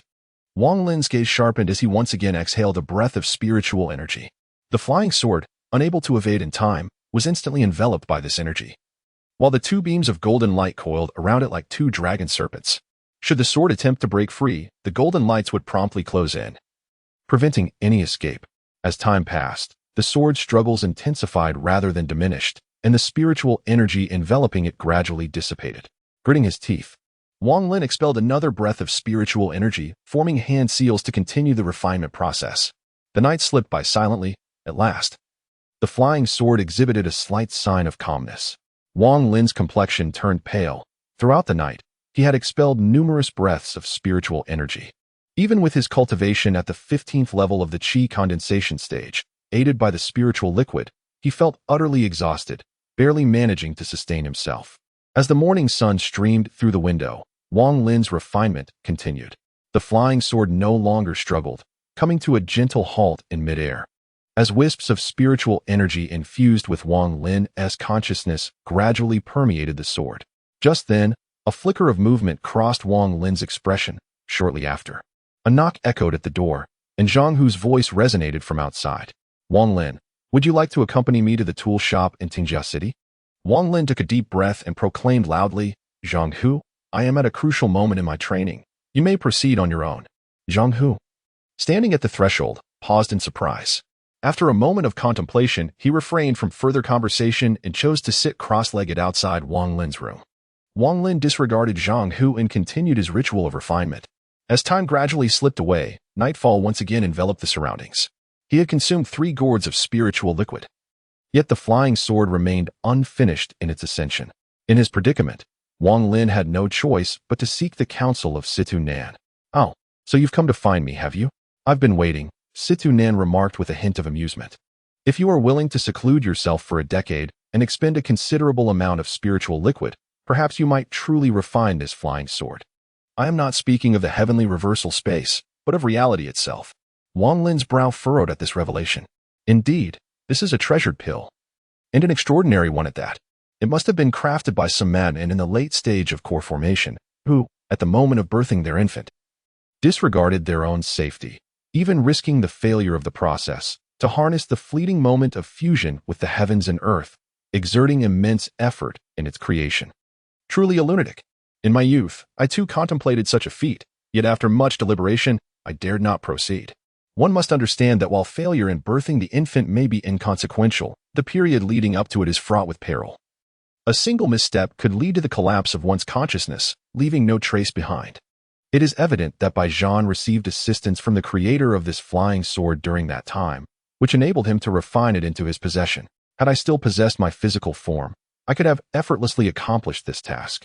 Alas, as it stands now, I find myself at an impasse, Situ Nan continued, his tone leisurely and reflective. Wang Lin has discerned the temperament of Situ Nan, understanding that this old fellow particularly enjoys keeping others in suspense.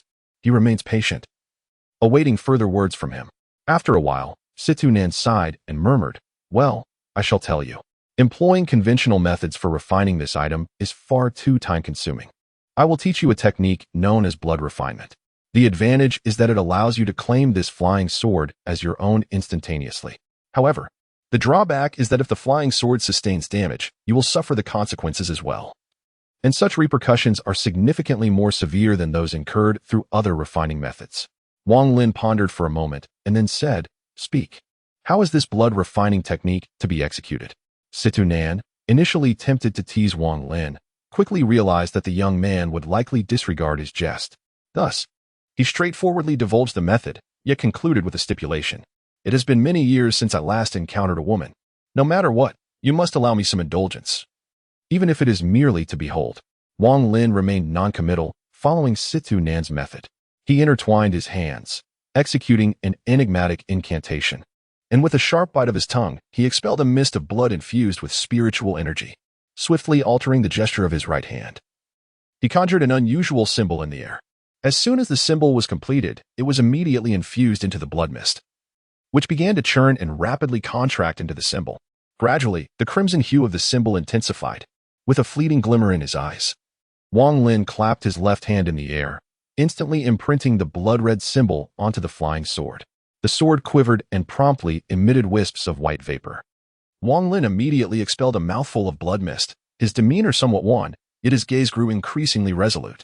With a deft motion of his right hand, he inscribed an even more enigmatic symbol, which merged with the blood mist and struck the flying sword. This intricate process continued for several hours, extending into the early dawn of the 3rd day. Suddenly, a resonant sound of the sword echoed from Wang Lin's chamber, only to dissipate in an instant. Zhang Hu, who had been sitting cross-legged outside the room, abruptly rose to his feet. The door to Wang Lin's room opened silently, and with a radiant smile, he expressed his utmost delight, saying, Zhang Hu, thank you. Zhang Hu, casting a peculiar glance at Wang Lin, inquired, what kind of cultivation technique are you practicing? Just now, I heard the sound of a sword resonating. Wang Lin opened his mouth, and a small green sword immediately soared forth, exuding an icy aura. As the sword emerged, a palpable scent of blood filled the air. Zhang Hu was momentarily stunned, exclaiming, is this not the flying sword of my master that you have refined? How can it possess such a potent scent of blood? Zhang Hu gazed blankly at the flying sword, and after a prolonged silence, he took a deep breath and remarked, Wang Lin, I must concede to your prowess. With this flying sword, you shall be impervious to the attacks of mere mortals. The essence of this sword lies in its ability to teleport. Depending on the wielder's spiritual energy, the distance of teleportation may vary.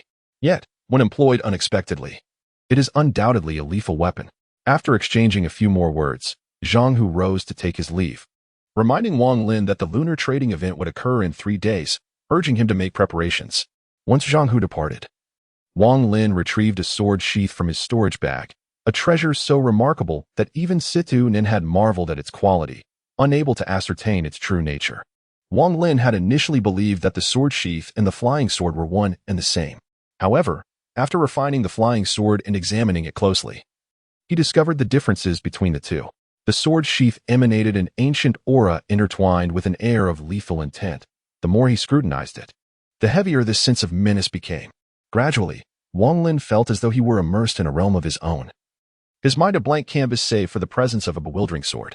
Chapter 81. Seizing the Foundation, Part 1. It was a sword of indescribable antiquity, shrouded in an otherworldly essence that captivated the senses, drawing one into its depths. After a prolonged period, Wang Lin slowly regained his awareness, his gaze flickering with newfound understanding. 3 days later, the city of the Tang family blossomed in vibrant splendor, alive with the comings and goings of numerous cultivators, creating an atmosphere of unparalleled excitement. Zhang Hu and Wang Lin had departed from the inn early in the morning, wandering through the bustling streets. Zhang Hu, intent on selling ginseng, conferred with Wang Lin before setting off on his own. Wang Lin meandered through the city, perusing the various stalls that lined the streets. Among them lay several treasures that piqued his interest, yet the exorbitant prices demanded by their vendors left him disheartened, as his purse was scant. As he ambled along, he abruptly halted before a stall belonging to a cultivator, where an assortment of jade talismans and flying swords was haphazardly displayed, alongside a bound booklet. The cover of the booklet bore the inscription, Insights into Basic Formation Techniques. Wang Lin stroked his chin, picked it up, and noted its substantial thickness, perhaps 50 or 60 pages, filled with densely packed script and illustrations. 10 mid-grade spirit stones.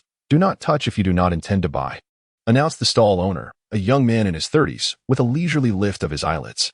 The 10 mid-grade spirit stones represented Wang Lin's entire fortune at that moment. After a brief contemplation and a few more flips through the booklet, he observed the vendor's growing impatience. He reluctantly placed 10 mid-grade spirit stones on the ground, clutched the formation booklet, and turned to depart. After completing another circuit of the stalls, Wang Lin encountered numerous materials of the wood attribute, most of which bore hefty price tags, with one piece of ironwood demanding an astronomical sum. Typically, this time of day would see the inn bustling with activity, however. Today it was eerily silent, an unusual tranquility enveloping the atmosphere. With a sweep of his divine sense, Wang Lin's expression shifted subtly. The entire inn was enveloped in an enigmatic aura, akin to a shroud of mist, obstructing Wang Lin's perception. Without uttering a word, Wang Lin suddenly retreated with remarkable speed, enveloped by an invisible force, akin to an arrow released from its bow, swiftly covering several dozen paces. His reaction is quite swift, a voice, tinged with surprise, drifted through the air. Following this, a figure emerged from the inn, a young man, approximately 25 or 26 years of age, with piercing eyes and elegantly arched brows. Clad in garments as white as snow, embroidered on the cuffs of his sleeves was a black vine motif. As soon as he finished speaking, 2 ethereal figures abruptly materialized before him, gradually solidifying into 2 elderly men, their faces lined with deep wrinkles. One of them spoke in a grave tone, "Young master, these 2 are within the confines of our Tang family city. Such actions defy the rules established by the old master." If he were to inquire, the young man furrowed his brow, fixating on the direction in which Wang Lin had fled. "If my great-grandfather were to ask, I would speak the truth. This Zhang Hu has conspired with outsiders to slay his own mentor, committing such heinous acts. How could I possibly let them go?" With that, he flicked his sleeve and soared into the air, hastening towards the path of Wang Lin's escape. Once the young man had departed, the 2 elders transformed back into ethereal forms, vanishing without a trace. Wang Lin pushed his limits, unleashing his full speed as he soared away. In the blink of an eye, he reached the outskirts of Tang Family City, on the verge of breaking free. At that moment, several figures suddenly emerged from the city walls, calling out from a distance in a loud voice. Flying within Tang family city is strictly prohibited. Fellow cultivator, halt. Without uttering a word, Wang Lin, amidst the throes of an imminent crisis, disregarded the exposure of the spiritual liquid. With a swift motion of his right hand, he produced a gourd infused with spiritual energy and took a hearty swig. Instantly, a surge of power coursed through him. He inhaled deeply, momentarily pausing, yet immediately surged forth with a velocity that surpassed his previous speed, akin to a lightning bolt. The disciples of the Tang clan, positioned before him, changed their expressions in alarm, attempting to impede his progress. With a sweeping gesture, Wang Lin unleashed a gravitational force that radiated outward, grasping and casting aside any disciple that stood in his path. Like a battering ram, he broke through the gates of Tang clan city. Behind him, more than 100 disciples of the Tang clan, each mounted on various magical artifacts, pursued relentlessly. As for Zhang Hu, in this dire moment, Wang Lin could scarcely afford to concern himself with anyone else. He could only wish him well. Exiting the confines of Tang clan city, Wang Lin raced southward, the throng of Tang disciples hot on his heels. Suddenly, from the direction of the city, a dazzling rainbow streaked across the sky, emanating an immense aura. Swiftly overtaking the pursuing disciples, and aimed a formidable strike at Wang Lin. A colossal flying sword, nearly manifesting as a tangible entity, materialized, imbued with a fierce intent to kill, descending from the heavens. In that fleeting moment, the atmosphere shifted dramatically as countless violet thunderballs coalesced in the sky, cascading down in unison with the flying sword. Wang Lin felt a tingling sensation on his scalp as Situ-Nan roared, "Damn it, this is a nascent soul-level treasure. Wang Lin, focus your mind. I will teleport you. Let's go all out." The blue crystal rapidly spread from Wang Lin's chest, enveloping his entire being in an instant. At that moment, a colossal sword descended, causing the ground to tremble with thunderous sounds and resulting in massive cracks appearing. A purple lightning sphere subsequently descended, creating a field of electric waves within 100 zhang radius. In the fleeting moment when the colossal sword descended, Wang Lin's form vanished, only to reappear 300 zhang away. Without uttering a word, he swiftly fled. Situ-Nan, his voice somewhat weakened, angrily exclaimed, "This little brat, despite his youth, possesses the cultivation of the late foundation establishment stage. If you had reached the foundation stage, I could have utilized your body to perform some techniques, but now, with your chi condensation stage strength, even with my assistance, we could at best eliminate one at the mid-foundation stage." Tangli furrowed his brow but quickly relaxed, chuckling, "Beneath the core formation stage. You are the first to evade unscathed from my Tangli sword. What surprises me is that you possess a treasure capable of instantaneous movement. That treasure shall belong to me." A glint of cold light flickered in Tang Li's eyes as he spoke ominously. "Let us see how many times you can teleport." With that, he pointed with his right hand, and suddenly the sky darkened as the massive sword reappeared. The conjured giant sword swept through the air, causing all the thunderballs to shift in response, rumbling as they descended with a sudden strike. Situ-Nan, without waiting for Wang Lin's command, cursed a few times and teleported them once more, appearing 1,000 zhang away. Tang Li frowned, snorted coldly, and directed his flying sword, which quickly turned back and landed at his feet, propelling him forward in hot pursuit. Two streaks of light raced through the air, one following the other. Hundreds of disciples from the Tang family pursued for a while, but ultimately could not keep pace with the two ahead and were left with no choice but to halt. The more Tang Li chased, the more astonished he became. With his late foundation establishment cultivation, he was already incredibly swift. Yet that young man ahead always teleported just as he was about to catch up. The more this occurred, the heavier the murderous intent in Tang Li's eyes grew. Teleportation was a unique technique of masters in the nascent soul stage.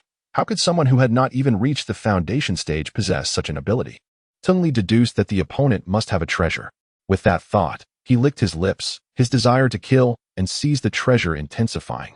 He was a close friend of Qin Zhong, the eldest disciple of the elder GMO.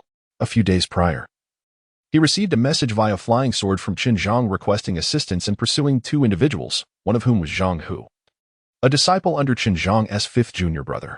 Zhang Hu had colluded with outsiders to slay his master, and the moment Qin Zhong's fifth junior brother fell, Elder GMO sensed it. Unbeknownst to Zhang Hu, he was poisoned and had a secret technique within him that Elder GMO used to comprehend all that transpired that day.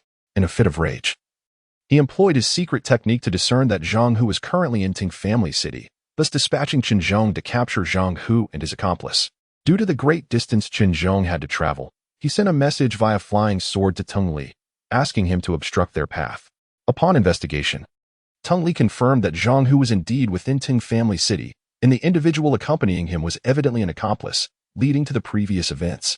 Initially, Teng Li had only intended to lend a slight hand, yet now he was resolute. He would kill Wang Lin and seize the treasure that allowed for instantaneous movement. With this determination, he quickened his pace, closing in on them. Wang Lin took a deep gulp of the spiritual liquid, and a fierce expression flickered across his face. He opened his mouth and expelled a beam of green light, which immediately filled the surroundings with a bloody aura.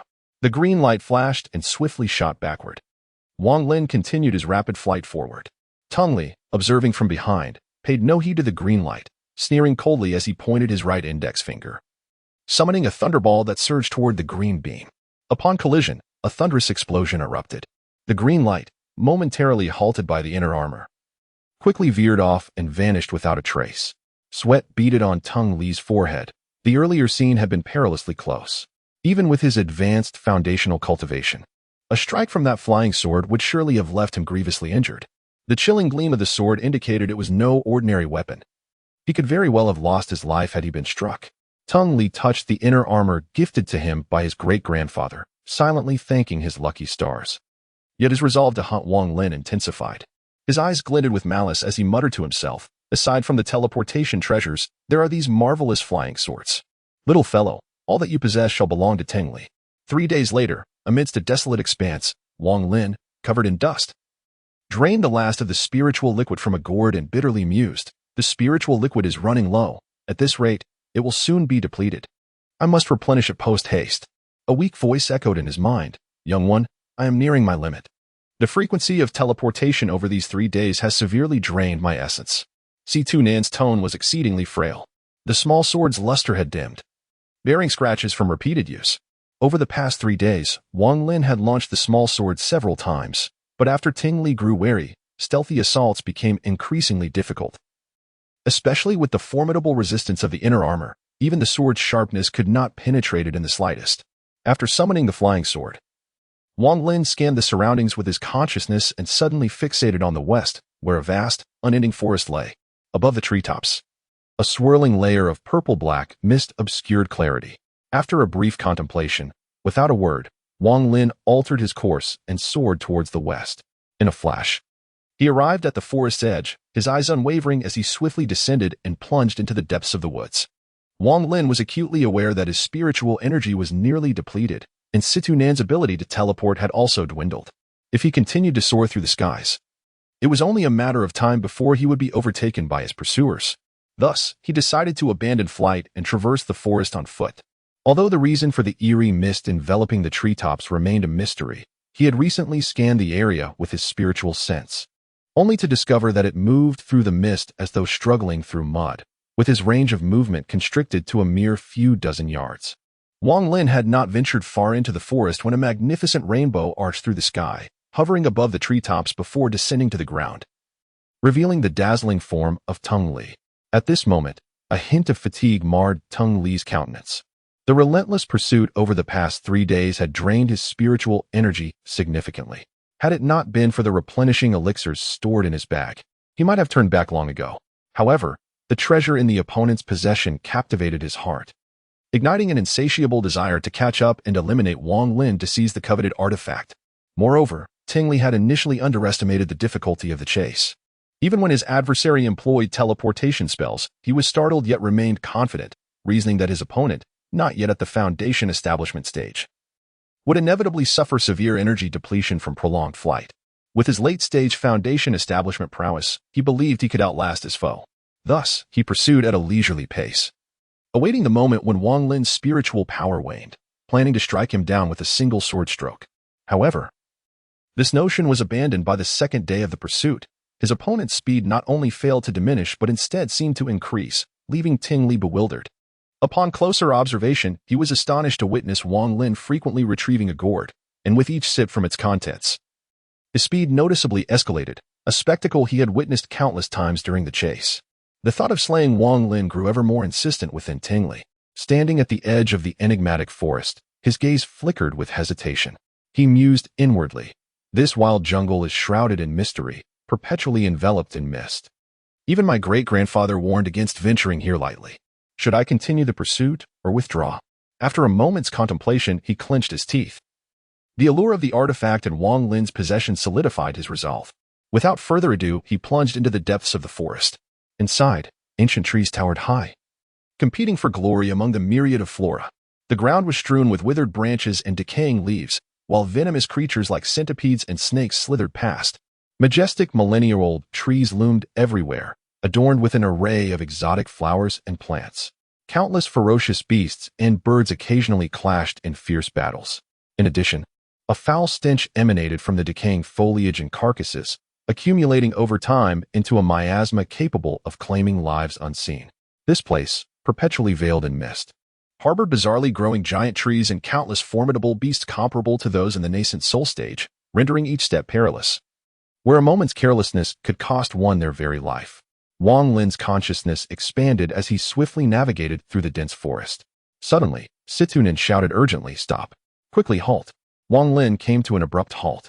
What manner of place is this? And how could the blue line vine exist here?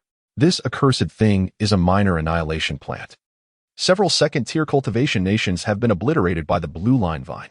Situnin gasped for breath and spoke. There is a vine ahead, and it bears the blue line. Wait, that's not the blue line vine. How peculiar. Wang Lin, this appears to be the initial juvenile branch of the blue line vine. Its power may not be as formidable as the legends suggest, but it is advisable to steer clear. The mature form of the blue line vine is a nightmare for cultivators below the core formation stage. This plant is exceedingly sensitive to blood. With each cultivator it devours, it evolves. It is said that the blue line vine, evolved to its ultimate state, is insurmountable even for experts in the infant transformation stage. Furthermore, it is equally responsive to fluctuations in magical energy. One must not dare to employ spells against it. Situnin's tone was grave. Wang Lin glanced around, his gaze settling on a vine that emerged from the surface of a colossal tree, a look of caution evident in his eyes. This vine appeared rather unremarkable, differing little from others, save for a faintly discernible blue line that shimmered upon its surface. Wang Lin pondered for a moment, choosing not to heed Situnin's advice to depart. Instead, he cautiously advanced, refraining from utilizing any spiritual power. With great care, he pinched the vine between his thumb and forefinger, slowly pulling it back. Throughout this process, his expression remained intensely focused. As he gradually extracted the vine to approximately 3 zhang, he gently released his grip and retreated several dozen zhang. Swiftly, he sliced his fingertip, allowing a drop of crimson blood to splatter onto the vine. Upon contact with the blood, the vine immediately recoiled, rising like a serpent. Subsequently, several blue tendrils extended from its base, coalescing and writhing momentarily before gradually settling onto the ground. Wang Lin's forehead glistened with perspiration, a fleeting smile gracing his lips as he departed swiftly. Shortly after his exit, Tengli arrived at the scene, having traversed the terrain using his magical prowess to pursue Wang Lin. The unremarkable vines on the ground went unnoticed by him. Although his spiritual awareness was confined within 100 zhang in the forest, he could distinctly sense that he was drawing ever closer to Wang Lin. A cold smirk playing on his lips, he moved forward in pursuit, but as he crossed over several seemingly mundane vines, an unexpected turn of events unfolded. Chapter 83, Seizing the Base, Part 3. 2 days later, Wang Lin found himself by a small river, cautiously observing his surroundings while quenching his thirst. Suddenly, his expression shifted, and he cursed under his breath. Truly, the lingering specter refuses to fade. Drawing forth his flying sword and stowing away his gourd, he leapt across the river, racing deeper into the forest. Before long, Tung Li, now exceedingly cautious and unwilling to utilize even a modicum of his magical power, caught up. He appeared disheveled. The once resplendent inner armor he wore had lost its luster, large portions of it having flaked away. His right arm hung limply, clearly strained, while his disheveled hair framed a face ashen with fury. The hatred he harbored for Wang Lin had surpassed all bounds. Throughout his life as a prodigious talent, he had never experienced such humiliation and disarray. All of this was the consequence of Wang Lin's actions. 2 days prior, the enigmatic vines had nearly brought him to the brink of death. He had never anticipated that those inconspicuous vines held such formidable power. The liquid they expelled had begun to corrode his armor. If that were not enough, he could have countered with his flying sword. Yet the vines seemed indestructible. Cutting one would only result in 2 sprouting in its place, multiplying evermore. Even the thunderballs accompanying his flying sword proved inadequate to eradicate the vines completely. Moreover, Wang Lin's peculiar flying sword would occasionally launch surprise attacks, inflicting a wound upon Tang Li's right arm. Ultimately, Tang Li had no choice but to resort to the life-preserving talisman gifted to him by the elder of the Tang clan, a powerful ingot capable of a single strike. Since acquiring it, he had never faced a crisis that necessitated its use, but 2 days prior, he realized that failure to deploy it could spell his doom. Reflecting on this now, he was drenched in cold sweat, his animosity towards Wang Lin having reached a fever pitch. Particularly infuriating was Wang Lin's penchant for ambushes. He never confronted Tang Li head-on, and that enigmatic flying sword rendered him defenseless. Reluctantly, he expended his spiritual energy to keep his flying sword circling protectively around him. By the riverbank, he cautiously surveyed his surroundings, hesitating for a moment before crouching down to scoop up some water. Quenching his parched throat after 5 or 6 days of relentless pursuit, the river water was sweet and refreshing, invigorating him instantly. He gathered more to drink, but suddenly felt a jolt of alarm as a green flying sword appeared before him, silent and swift, piercing toward him with lethal intent. Without a flicker of hesitation, Tang Li swiftly retreated, while the flying sword that hovered beside him advanced rapidly, engaging in a fierce entanglement with the emerald blade. The clash resonated with a series of metallic clangs, yet ultimately, the verdant sword succumbed, its blade marred with deeper scratches, before vanishing in an instant. Damn it! Should I ever capture you, I shall ensure you endure every conceivable torment of this world, and then I will extract your very soul, subjecting it to relentless refinement. Tang Li vowed, his gaze fixed upon the emerald sword that had just crossed its blade over him, as his hair drifted slowly downwards. His voice erupted in a fervent and menacing roar. Wang Lin sprinted through the jungle, his complexion flushed, a trickle of crimson blood escaping from the corner of his mouth. With a flick of his right hand, a verdant dagger materialized, and he gazed sorrowfully at the deep gash etched upon its blade. A glimmer of cold light flickered in his eyes as he remained silent and swiftly departed. 5 nights later, Wang Lin and Tang Li found themselves in a relentless pursuit. One fleeing while the other chased, delving deeper into the heart of the jungle. On that fateful night, as Wang Lin was running, he suddenly came to a halt. Without uttering a word, Wang Lin swiftly altered his course, propelling himself towards the northwest. In a brief moment, he arrived at the source of the spiritual energy fluctuations. The sight before him caused his pupils to constrict in astonishment. Under the moonlight, a colossal tree had been uprooted, its scattered remnants strewn about, clearing a space where a completely decayed corpse lay lifeless on the ground. Above this grim scene, a green orb hovered in midair, with tendrils of spiritual energy converging from all directions, forming swirling vortices around the orb. Wang Lin was taken aback by the presence of someone practicing the 4th-level demonic path alchemy within a 3rd-level cultivation realm. "What is this green orb?" he inquired. "It is a unique alchemical form of the 4th-level demonic path known as the Green Dan," Tunan explained, his surprise evident. Unlike the traditional Golden Dan, which is singular in nature, the Green Dan has no limitations on quantity. I recall a notorious individual from a 4th-level cultivation realm who possessed tens of thousands of green dawn, despite being merely at the Dan formation stage. Even a master in the infant transformation stage from a 5th-level realm would think twice before confronting this lunatic. The Green Dan, aside from enhancing one's cultivation, possesses the formidable ability of self-detonation. Imagine the catastrophic power of tens of thousands of green dawn exploding simultaneously. Its might is nothing to be trifled with. Tunan elaborated. Wang Lin's gaze flickered as he suddenly inquired, "Can you discern how many green gems this individual possesses?" "One would suffice. Yet it is evident that this being is not a living person. Rather, it appears to be an intelligent corpse spirit. It likely originated from a practitioner of demonic arts in a 4th-level cultivation nation, who, in the final moment of life, employed a secret technique to transform into this spirit. The corpse spirit had evidently detected Wang Lin's presence. Without rising, it slightly lifted its right index finger, and a beam of green light shot forth with a sharp sound, aimed directly at Wang Lin's brow. Wang Lin swiftly retreated, evading the emerald glow. The verdant light did not pursue him. Instead, it circled around before suddenly coalescing into an ethereal silhouette, fixating its gaze upon Wang Lin while emitting indistinct sounds. After uttering the ominous phrase, "Leave this place or perish," the apparition flickered and transformed into countless green specks, vanishing into the surroundings. Subsequently, the once potent fluctuations of spiritual energy dissipated in an instant, completely concealed from sight. Wang Lin cautiously retreated, not blinking an eye as he swiftly withdrew. His gaze shimmered with a cold light. Instead of continuing his flight, he stood resolutely at a distance, his consciousness expanding as he awaited Teng Li's pursuit. Teng Li's flying sword circled around him, relentlessly severing all obstacles in its path. Suddenly, a flicker of expression crossed his face, revealing a sinister smile. With a swift gesture of his left hand, he directed the flying sword to dart forward with great speed. As Wang Lin's figure came into view, Teng Li suddenly felt a stir within, casting a wary glance around, but finding nothing amiss. However, the unusual behavior of the other party compelled him to exercise caution, and he sneered, "Why aren't you fleeing?" With a flick of his right hand, Wang Lin summoned a green flying sword that materialized before him. Without uttering a word, he swiftly swung it, causing the sword to pierce through the air. Simultaneously, he tapped his storage pouch, from which a jade slip emerged. Wang Lin formed a hand gesture and exhaled a breath of spiritual energy onto the jade slip.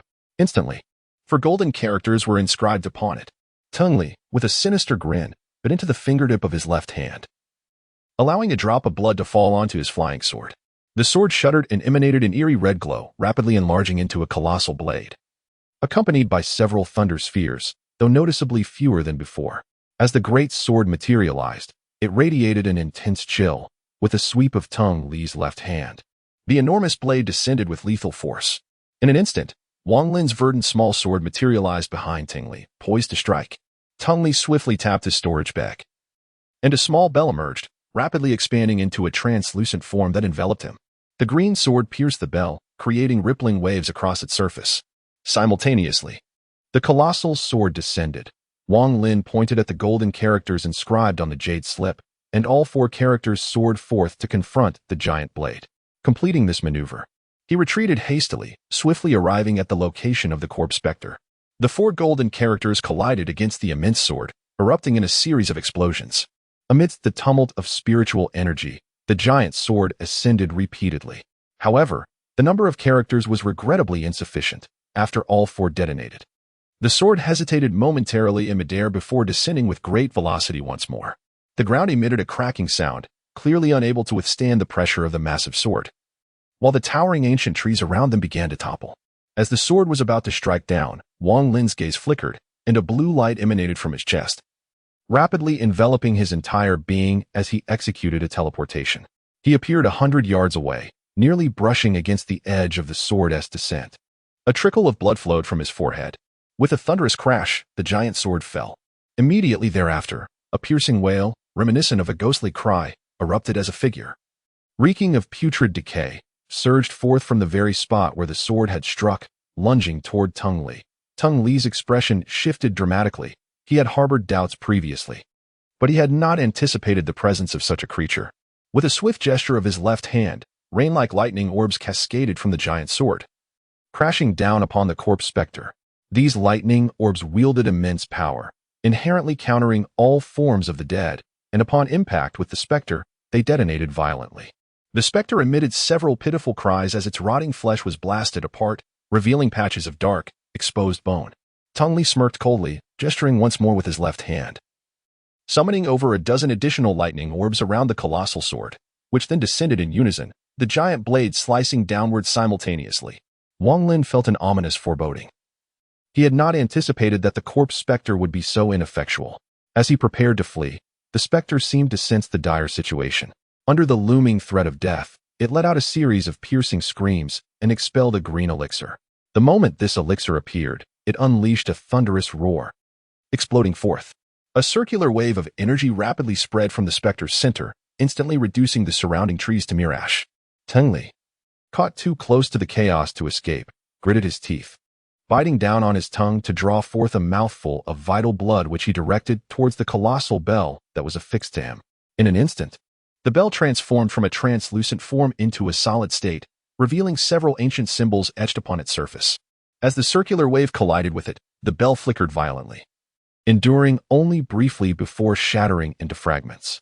Utilizing the brief moment of resistance provided by the bell, Teng Li hurled several magical artifacts, and as the bell disintegrated, layers of defense manifested around him. These vibrant, multicolored barriers shattered with alarming speed, collapsing like thin paper attempting to withstand a sharpened blade. Meanwhile, Wang Lin, being at a considerable distance and due to the specter primarily targeting Tingli, was less affected. As the wave approached, he calmly retrieved a jade talisman from his storage pouch, casting it into the air. Upon its emergence, the talisman fractured in two, releasing a torrent of yellow gas that swiftly enveloped Wang Lin. Through the yellow mist, he focused intently on Tingli. At this juncture, the waves generated by the explosion of the green elixir began to wane, yet all of Ting Li's protective layers had been utterly obliterated. In the fleeting moment when the last barrier shattered, Tung Li pointed his left hand, causing a massive sword to hover in midair before him, aiming to thwart any further assault from the specter. Simultaneously, he retreated swiftly, distancing himself by 50 zhang in the blink of an eye. Having experienced a profound fear of the suddenly appearing corpse, he realized that if it were not for the multitude of magical artifacts at his disposal, anyone else in his stead would surely have met their demise. It is important to note that the self-detonation of the corpse specter's green elixir, while not quite on par with a full-force strike from a core formation cultivator, still possessed half of that potency. Tung Li, being at the late stage of foundation establishment and fortified by numerous magical artifacts, barely managed to withstand the onslaught. His heart raced with trepidation as he contemplated the possibility of the specter launching another bizarre green elixir, which would undoubtedly seal his fate. At that moment, he had completely abandoned any interest in pursuing Wang Lin. Survival and escape were now his sole preoccupations. Wang Lin fixed his gaze intently upon Tung Li, a sardonic smile curling at the corners of his mouth. His eyes glimmered with a chilling light as he slightly raised his right hand, bringing his two fingers together in a sweeping motion before him. In that instant, a flash of green light erupted. Tung Li, in a state of panic and retreat, felt a sharp pain in his back, and in his astonishment, he hastily fled with even greater speed, leaving no time to discern the source of his distress. Wang Lin furrowed his brow. Just moments ago, the opponent's heavily damaged inner armor had slightly impeded the thrust of his flying sword, preventing it from piercing through. His gaze flickered as he bit his tongue, expelling a mist of blood. In an instant, a small green sword materialized amidst the crimson fog, followed by a triumphant clang of the blade. With remarkable speed, it lunged toward Tung Li. Simultaneously, he pointed with his left hand, causing the colossal sword to tremble and ascend, aimed directly at Wang Lin. Surrounding the great sword, several lightning spheres emerged, immediately dispersing toward the corpse-like figure. He was taking a gamble, wagering whether Wang Lin's flying sword would strike him first or if his own colossal sword would descend upon the opponent. Should Wang Lin attempt to teleport away, he would be unable to control the sword during the transition. Seizing this opportunity, Tung Li planned to escape. As his current state was perilously close to depletion, remaining here would undoubtedly invite his demise. Situ Nen bellowed, "You've lost your mind. You truly are insane." Ignoring Wang Lin's objections, he prepared to activate his teleportation to evade the colossal sword. However, as the blue light flickered from Wang Lin's chest, he swiftly interjected, "It is not yet time for teleportation. Halt." A glint of determination flashed across his face as he disregarded the descending sword above him, commanding the green sword to dart once more, evading the defensive barrier and materializing before Tung Li. Panic washed over Tung Li's countenance at that moment. The colossal sword was less than 3 inches from Wang Lin's head. A trickle of blood streamed down Wang Lin's forehead, yet he remained unfazed. A sinister smile creeping onto his lips as he murmured, "Perish." In a flash, the green sword pierced through the inner armor, erupting from Tung Li's back and unleashing a torrent of blood. Simultaneously, Situ Nen activated his teleportation. In a flicker of blue light, Wang Lin vanished from beneath the colossal sword, reappearing beside the bloodied Tung Li. The colossal sword followed through with its descent, crashing down and leaving a profound fissure in the ground. Ignoring the blood trickling from his forehead, Wang Lin crouched down, placing his right hand upon Tung Li. Situ Nen understood Wang Lin's intentions without a word. A surge of blue radiance emanated from the celestial bead, flowing through Wang Lin's hand and into Tung Li's body. In an instant, Tung Li transformed into a blue ice sculpture at a visibly accelerated pace, his expression frozen in a look of terror within the icy confines. All of this transpired in an exceedingly brief moment, so swiftly that even the corpse demon could hardly react. At the moment, Tung Li was encased in ice. He paused slightly, immediately honing in on Wang Lin with heightened vigilance. Meanwhile, the thunderous orbs that had been hurtling towards the corpse demon dissipated entirely, and the colossal sword promptly diminished in size, transforming into a silver dagger that plummeted from the air, vanishing into a crevice in the ground. Wang Lin swiftly seized the ice sculpture, retreating without uttering a word. The green dagger shimmered with a cold radiance, its tip directed towards the corpse specter. The specter let out a fierce howl, begrudgingly fixating on the direction in which Wang Lin had vanished. After a prolonged moment, it leapt into the fissure in the ground. Shortly thereafter, emerging with a silver dagger crafted from the essence of vines, its countenance alight with exhilaration as it opened its maw and consumed it. Wang Lin clutched the ice sculpture, his complexion pale, darting swiftly through the jungle. Once he ascertained his safety, he exhaled in relief, setting the ice sculpture aside. He then retrieved a gourd filled with spiritual essence, draining its contents in one gulp before settling cross-legged on the ground to regulate his breath. The jungle enveloped him in silence. After a considerable time, Wang Lin gradually opened his eyes, only to hear the disgruntled voice of Situ Nan. "You reckless fool. If I had been a moment slower, your life would have been forfeit." Wang Lin spoke in a somber tone. "The opportunity to eliminate Tengli is but a singular one. Should we have missed it just now? Once he regains his spiritual energy, we shall never have another chance. Furthermore, this individual has pursued me for many days. Should we allow him to escape, he will undoubtedly become a significant source of trouble in the future. It is better to take a gamble." Additionally, the speed at which his colossal sword descends is determined by the amount of spiritual energy within him. At that moment, he was utterly drained. Thus, his speed could not possibly surpass that of my flying sword. Situ Nen fell into silence, as if he were encountering Wang Lin for the first time. After a prolonged pause, he slowly remarked, "You have proven yourself worthy. With such a mindset, you can establish your footing in the realm of cultivation." Unbeknownst to him, his tone had lost the arrogance of the past. For the first time, he felt a sense of admiration for Wang Lin.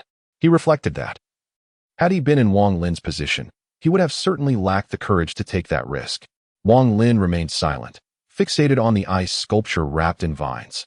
His gaze flickering as he mused, using him for foundation seizing should be feasible. Upon hearing Wang Lin's inquiry, Situ Nan replied, "Absolutely. And considering he is in the late stage of foundation establishment, utilizing him as the furnace for this endeavor will accelerate your success in advancing through the foundation realm, allowing you to surpass others in speed. Moreover, you will undoubtedly acquire some of his spiritual roots, which will alter your innate talents as well. This young man, possessing such remarkable cultivation at his age, undoubtedly has extraordinary potential. Haha, Wang Lin, the gamble you took with your life has proven worthwhile." After speaking, Situ Nan meticulously recounted the incantations and precautions necessary for foundation seizing, continuing until dusk enveloped the sky. Wang Lin pondered for a moment before summoning a small green sword, which he directed towards a nearby towering tree. After carving out a hollow within the giant tree, he seized the wrapped figure and leapt inside. The hollow was modest in size, infused with a damp atmosphere, yet Wang Lin paid little heed to the discomfort. He retrieved a gourd filled with spiritual energy and poured out some liquid to cleanse the wounds on his forehead. Then he steeled his mind and entered into meditation. At dawn the following day, Wang Lin opened his eyes, a glimmer sparking within them. He exhaled a breath of spiritual energy, which transformed into mist, hovering in the air. Not pausing, he formed a hand gesture, unleashing a beam of blue light. Upon entering the spiritual mist, the blue light dissipated immediately, causing the mist to churn as if boiling, contracting and expanding in a peculiar manner. Wang Lin maintained a calm demeanor as he continuously unleashed streams of azure light, penetrating the mystical fog. Gradually, the fog began to churn with increasing intensity, its rhythm of expansion and contraction quickening. Suddenly, with a flick of his right hand, the ice sculpture encasing Tengli ascended. A flicker of blue light emanated from Wang Lin's chest, prompting Situ Nan to immediately dispel the icy confinement without awaiting further instruction. In the blink of an eye, the blue crystals adorning Tengli's body vanished entirely. Wang Lin's gaze flickered, and with a swift gesture of his right hand, the ethereal mist swiftly floated towards Tengli. It penetrated his 7 orifices, causing Tengli's body to convulse and tremble violently. His eyes were tightly shut, and a look of anguish spread across his face. In a short while, the entire mist had infiltrated Tengli's being. Wang Lin took a deep breath, a grave expression emerging on his face. Without uttering a word, he bit down on the index finger of his right hand, and with a wave of his hand, an eerie blood-red symbol materialized in the air. With a deft flick of his right hand, Wang Lin struck the talisman, which immediately soared forth to imprint itself upon Tengli's chest. Tengli's body convulsed violently, his limbs twitching uncontrollably, while blood gushed forth from his mouth and nose. Yet, rather than dripping downwards, The crimson liquid ascended, coalescing in the air. Soon after, a series of sharp cracks emanated from Teng Li's body as his complexion abruptly flushed with a vivid hue, accompanied by an unsettling crimson hue rising across all exposed skin. Drops of fresh blood began to seep from his very pores. A grave expression deepened on Wang Lin's face, his eyes unblinking as he once again inscribed a blood-red symbol in the air, striking it against Teng Li's chest. In an instant, Teng Li's mouth gaped open, emitting a series of soulless groans. Subsequently, every vein in his body ruptured, and blood incessantly seeped through his skin, coalescing in midair. In the blink of an eye, a colossal sphere of blood materialized above Teng Li's form, his body swiftly transforming from a vibrant crimson to a pallid hue.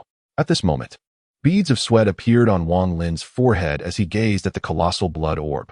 His hands swiftly maneuvered through complex incantations, occasionally releasing beams of ethereal light and inscribing intricate talismans. Gradually, the enormous blood sphere began to diminish in size, ultimately shrinking to the dimensions of a fist, emanating an eerie dark crimson hue.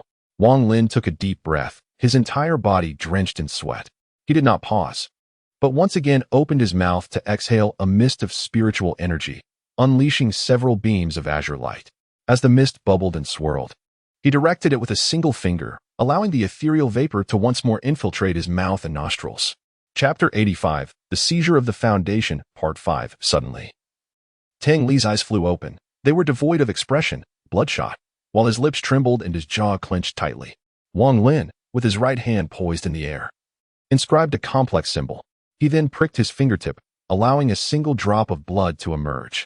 Upon contact with the blood, the symbol instantly shimmered with a crimson light, imprinting itself upon the forehead of Teng Li. In an instant, Teng Li emitted a low groan, his body convulsing with heightened intensity. The muscles throughout his frame writhed in an eerie manner, frantically converging towards his chest. Before long, Teng Li's physique visibly withered at an alarming rate, as all his muscles and veins coalesced into a massive, grotesque mass at his heart. Wang Lin's gaze flickered, and with a swift motion of his right hand, he cast another spell. With a resounding thud, the fleshy orb detached from the body of Teng Li, floating in midair. At this moment, Teng Li appeared as though he were nothing more than skin stretched over bone, resembling a mere skeleton. Wang Lin took a deep breath, exhaling a stream of spiritual energy that merged into the flesh ball. The flesh ball rapidly contracted and, after a considerable duration, transformed to the size of the previous blood ball. At this moment, a weary expression appeared on Wang Lin's face as he retrieved a spiritual energy gourd and took a generous sip, closing his eyes to cultivate his breath. Not long after, he opened his eyes and pointed at the vine-like body. Suddenly, a series of resounding explosions erupted as the bones of the vine-like figure shattered into fragments, turning to bone powder that seeped through the skin and coalesced into a bone ball. Blood, flesh, and bone, three small orbs, were arranged in a character formation, emanating an eerie glow. This process of seizing the foundation required extracting the blood, flesh, bones, soul, and roots from the furnace, all while ensuring that the furnace did not perish, which was undeniably cruel. Wang Lin sighed, murmuring to himself, "What is this? In my homeland, those who practice the dark arts are even capable of seizing elixirs. Now, that is true brutality. Not only does the furnace suffer, but the practitioner must endure unimaginable pain, sacrificing their lifespan for a success rate of less than 1%. Si Tunin spoke in a calm and measured tone. Wang Lin fell into a brief silence, centering his thoughts as he pointed his right hand at Teng Li, murmuring incantations under his breath. Gradually, his pace quickened, and his hand shifted through intricate gestures. A wisp of white vapor began to emanate from Teng Li's body, which resembled a heap of flesh, gradually intensifying in density. Time seemed to lose its meaning, and soon the white mist thickened to its utmost limit, merging into a vague silhouette. Upon closer inspection, one could discern the features of the figure, strikingly similar to Teng Li. The figure's eyes were clouded with confusion, its form trembling as if it might dissipate with the slightest breeze. Gradually, the look of bewilderment faded, replaced by a glimmer of resentment directed at Wang Lin. As it opened its mouth to emit silent, anguished cries, Wang Lin's eyes remained unblinking as he deftly flicked his right hand, unleashing a beam of crimson light. The diminutive figure, seemingly terrified of the red radiance, turned to flee. Yet within the 3-foot radius of the vine's form, an invisible cage seemed to ensnare him, thwarting his every attempt to escape. Ultimately, realizing that escape was futile, the little figure's countenance hardened, and he charged directly towards the crimson glow. Wang Lin, with a stoic expression, waved his right hand, and a crimson light, resembling a rope, entwined around the figure several times, binding him securely. Subsequently, the red light contracted, gradually pulling outward. Wang Lin was acutely aware that the process of soul extraction must be executed with utmost precision. It was imperative to ensure that the soul was extracted intact from its 3-foot confinement. Only then could the subsequent step of extracting the spiritual root be undertaken. Failing to do so would not impede the seizing of the foundation, yet it would render the transformation of one's own constitution through the opponent's spiritual root unattainable. The visage of the diminutive figure contorted in agony as the crimson light gradually pulled it outward, and in the blink of an eye, half of it had already crossed the 3-foot threshold. Wang Lin's expression darkened as he stared at the diminutive figure, with his right hand forming a seal. He was poised to cast another spell. At that moment, the small figure's face contorted in fear, and it spoke in human language, "If you kill me, my great-grandfather will not spare you. He is a master of the yuaning stage. Should you take my life, your own demise is assured." A glint of cold light flashed in Wang Lin's eyes. Without uttering a word, he expelled a tremendous amount of spiritual energy, his hands swiftly weaving intricate hand seals, continuously striking the energy until it gradually condensed into a slender thread. The expression of fear on the little man's face intensified as he spoke with urgency. "My great-grandfather is already aware of my peril. He will arrive momentarily." Before he could finish, Wang Lin flicked his left hand, and the slender thread emitted a resonant hum as it pierced within 3 feet of the vine-like creature, ensnaring the little man and forcefully yanking him outward. The little man let out a piercing scream, struggling as he cried, "Great-grandfather, save me." His body shimmered fiercely with a yellow radiance, hinting at an intent to confront Wang Lin. Without uttering a word, Wang Lin swiftly clapped his storage bag, summoning a mystical gourd. The liquid within the gourd poured forth, instantaneously merging with the slender thread, which immediately expanded to the thickness of a finger. With another tug, regardless of how fiercely the yellow radiance flickered around the diminutive figure, it proved ineffective. Wang Lin seized the figure effortlessly. The moment it broke free from its 3-foot confinement, the yellow glow dissipated, transforming into a swirling mass of yellow mist. Within this enigmatic fog, a blurred silhouette emerged, shrouded and indistinct, yet one could hear a hurried exclamation, "Friend, let us converse amicably." Wang Lin felt a sudden jolt of alarm, but Situnan promptly reassured him, "Do not be concerned. This is merely the illusory external manifestation of a nascent soul expert. Unlike an external incarnation, this illusory form possesses no offensive capability. He cannot see you, nor does he have any awareness of your location. He can only convey his words to you. Furthermore, this illusory presence is subject to distance limitations, indicating that this individual is not close at hand, which accounts for the indistinctness of his form. As for the reason behind his appearance, it is undoubtedly due to his deep affection for this vine, which has led him to retain a fragment of his consciousness within its soul." Wang Lin, without uttering a word, pointed at the tiny figure ensnared by the spiritual artifact's ropes. Instantly, the figure ceased its struggles, gradually diminishing in size until it transformed into a radiant orb emanating a violet glow. The external incarnation of the esteemed patriarch of the Tang family seemed to sense the refining of Ting Li's soul. With a voice laden with resentment, he bellowed, "Those who harm the Tang family shall be cursed. Your demise is inevitable. One day, I, Tang Hua Yuan, shall locate you." Following his words, the golden light slowly dissipated. Far away, atop a mountain peak thousands of miles distant, a cloaked elder stood, his countenance darkened with a brooding expression. His gaze flickered as he clenched his fists, murmuring, "Lier, your great-grandfather swears, from the heights of the azure skies to the depths of the yellow springs, I shall exact vengeance for you." Upon uttering this, he struck his chest with his right hand, spitting forth a torrent of black blood. With a swift motion of his right hand, he waved through the blood, causing dark red ripples to spread outwards, transforming into countless eerie symbols that lingered in the space between heaven and earth. Subsequently, a small figure radiating purple light surged forth from the elder's crown, pausing momentarily in the air before settling cross-legged in the void. "Incantation," the small figure exclaimed with authority. With hands forming intricate seals, his consciousness fragmented into countless pieces, merging into each symbol. The incantation manifested visibly. The elder's nascent soul appeared wan, visibly diminished, clearly sacrificing a substantial amount of its essence. The symbols infused with consciousness flickered with an otherworldly brilliance, ascending one by one into the sky, forming a complex array that engulfed half the heavens. In that instant, the atmosphere shifted ominously, and thunder rumbled. The grand formation in the sky began to rotate slowly, blood-red lightning crackling within its confines, intertwining to form a bizarre rhombus. Incantation. The final cry of the small figure resonated through the air, shaking the very ground. Simultaneously, he exhaled another massive breath of nascent soul energy, and the grand array accelerated, the red lightning multiplying, with the rhombus growing ever brighter. Soon after, the array's dimensions began to contract at a visible pace, swiftly condensing along with the red lightning into the rhombus shape. This symbol gradually descended from the heavens, imprinting itself upon the forehead of the small figure. A sinister smile crept across the small figure's lips as he intoned, "Those who slay members of the Ting family shall undoubtedly suffer my Ting Huayuan's curse." Within the tree hollow, 4 orbs floated before Wang Lin. Without hesitation, he unleashed several incantations towards Tang Li's corporeal form, causing crystalline points of light to emerge from Tang Li's being.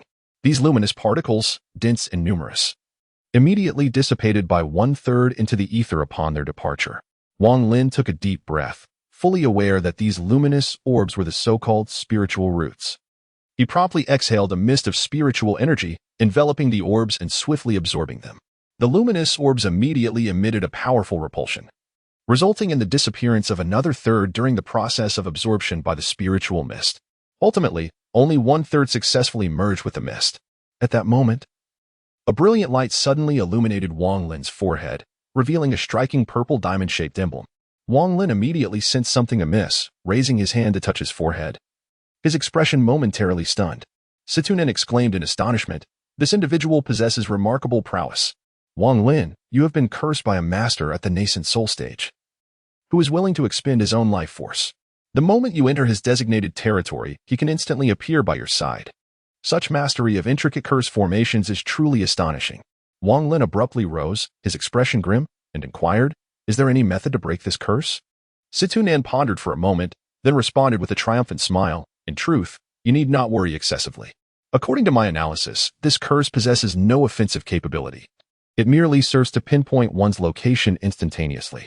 Although the practitioner of this curse is quite skilled, I have delved into the art of utilizing formations to provoke fluctuations in the spiritual energy between heaven and earth. While my physical form is no longer capable of casting such spells, I can certainly assist in mitigating the curse's effects, as long as you maintain a safe distance. With my help to conceal your presence, he will be utterly unaware of you. Rest assured." Moreover, Wang Lin, this presents an opportunity. I once stumbled upon an ancient secret technique that employs curses as a conduit for retaliation. It requires the caster to possess at least the cultivation level of the core formation stage, alongside some spiritual materials for assistance. Upon successful execution, one can seize half of the opponent's cultivation. Ah, you truly are fortunate, my friend. Chapter 86. The Ruins of the Jungle. Wang Lin pondered for a moment. Then with a gesture of his right hand, he infused the mist of spiritual essence, intertwined with the tendrils of the spiritual root. Instantly, the mist swelled, twisting and writhing in an eerie manner. Subsequently, a blood sphere shot forth abruptly, piercing into the mist, dissolving rapidly within. Gradually, the mist began to contract. Following this, the flesh sphere and the bone sphere were successively absorbed into the mist. At this juncture, the mist had undergone a significant transformation, coalescing into a circular form that emanated a soft radiance, suspended in midair. Wang Lin took a deep breath, fully aware that the final step of the fusion was at hand. He steadied his mind and focused, controlling the last soul orb as he gradually merged it into the halo. After a prolonged moment, the halo suddenly erupted with a dazzling radiance. Wang Lin's gaze flickered as he bit down on his tongue, releasing a stream of crimson blood. The instant the blood touched the halo, it emitted a crackling sound and swiftly dissipated into nothingness. Once the halo absorbed the blood, it began to tremble violently, emanating waves of oppressive force. In an instant, all living beings within a 100-mile radius sensed the anomaly in this location. Several potent auras emerged from the forest, rapidly racing towards Wang Lin's position. Without a flicker of hesitation, Wang Lin extended his hand and summoned the radiant aura, which promptly soared towards him and merged into his chest. An overwhelming surge of spiritual power surged within Wang Lin's body, instantly rendering his complexion vibrant and flushed. Wang Lin took a deep breath, and with a swift movement, He shot out of the tree hollow like an arrow released from its bow, darting into the depths of the jungle. Shortly after his departure, a colossal python emerged from the adjacent thicket, revealing its enormous head. After sniffing the air a few times, it wore a perplexed expression, shook its head, and slithered away. Following this, a towering ape, over 10 feet tall, appeared in a flash, penetrating the tree hollow to search briefly before reluctantly departing. Several other formidable beasts followed suit, each returning in confusion, without exception. Wang Lin sprinted through the jungle, an overwhelming surge of spiritual energy coursing through his body. Every pore on his skin incessantly exuded a foul, dark substance. A sensation of tearing invaded him, prompting Wang Lin to furrow his brow and abruptly halt. After pivoting in place, his gaze flickered with determination as he summoned a gravitational force directed at the ground. Instantly, his turbulent spiritual power erupted forth, causing the earth beneath him to part as if manipulated by two invisible hands, swiftly revealing a bottomless pit. Sitting cross-legged at the bottom, Wang Lin focused intently, beginning to refine the spiritual energy within him. His body transformed rapidly, each change propelling him further along the path of foundation establishment. The surrounding silence was profound. In this secluded subterranean realm, free from disturbances, Wang Lin embarked on his third retreat. Time passed swiftly, the years flowed like a melodious song, and before long, 3 years had elapsed. The ground where Wang Lin was in seclusion was blanketed with layers of decayed leaves, teeming with various toxic creatures that occasionally emerged and retreated. One day, the earth suddenly trembled, and countless poisonous insects swiftly crawled out from the withered branches and rotting foliage. Immediately, the soil beneath began to part rapidly, and a shadowy figure, entirely shrouded in darkness, emerged from the depths below.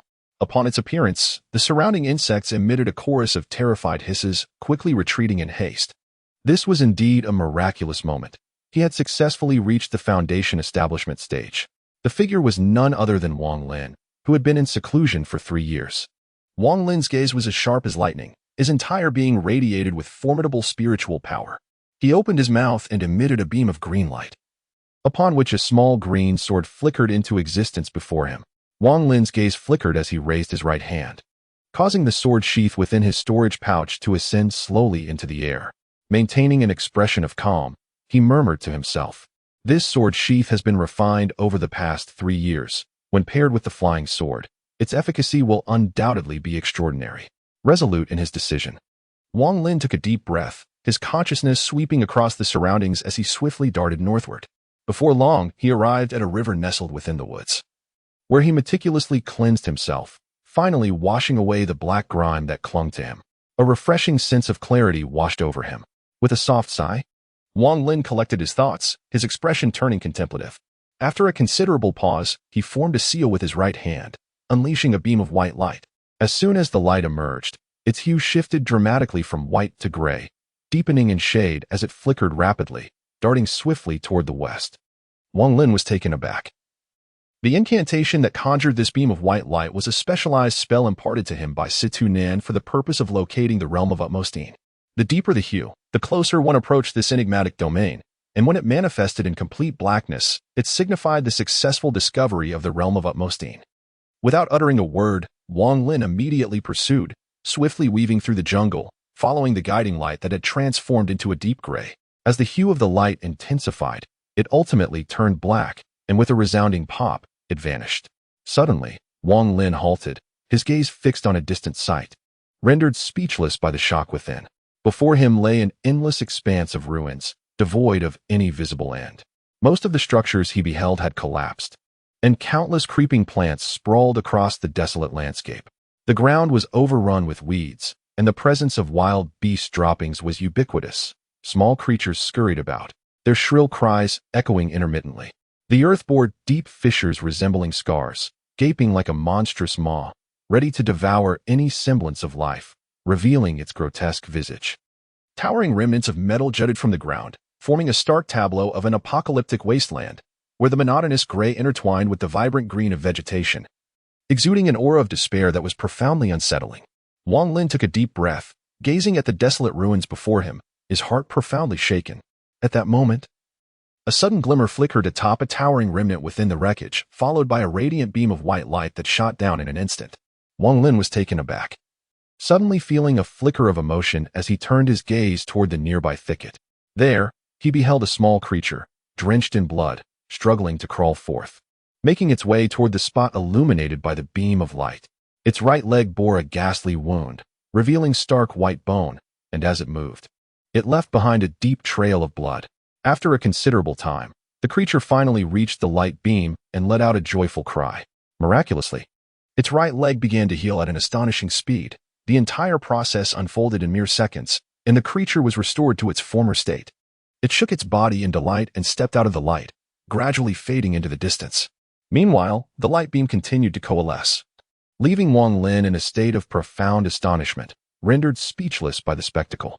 Just then, the beam transformed into shimmering specks of silver and dissipated. After a brief contemplation, he resumed his observation. Half an hour later, the beam reappeared. This cycle repeated several times, and after watching for an entire day, Wang Lin began to discern a pattern. From his observations, he deduced that the manifestation of this light beam was undoubtedly linked to sunlight. Although this place had become a desolate ruin, it was evident that certain artifacts retained their potency, revealing miraculous phenomena after absorbing sunlight.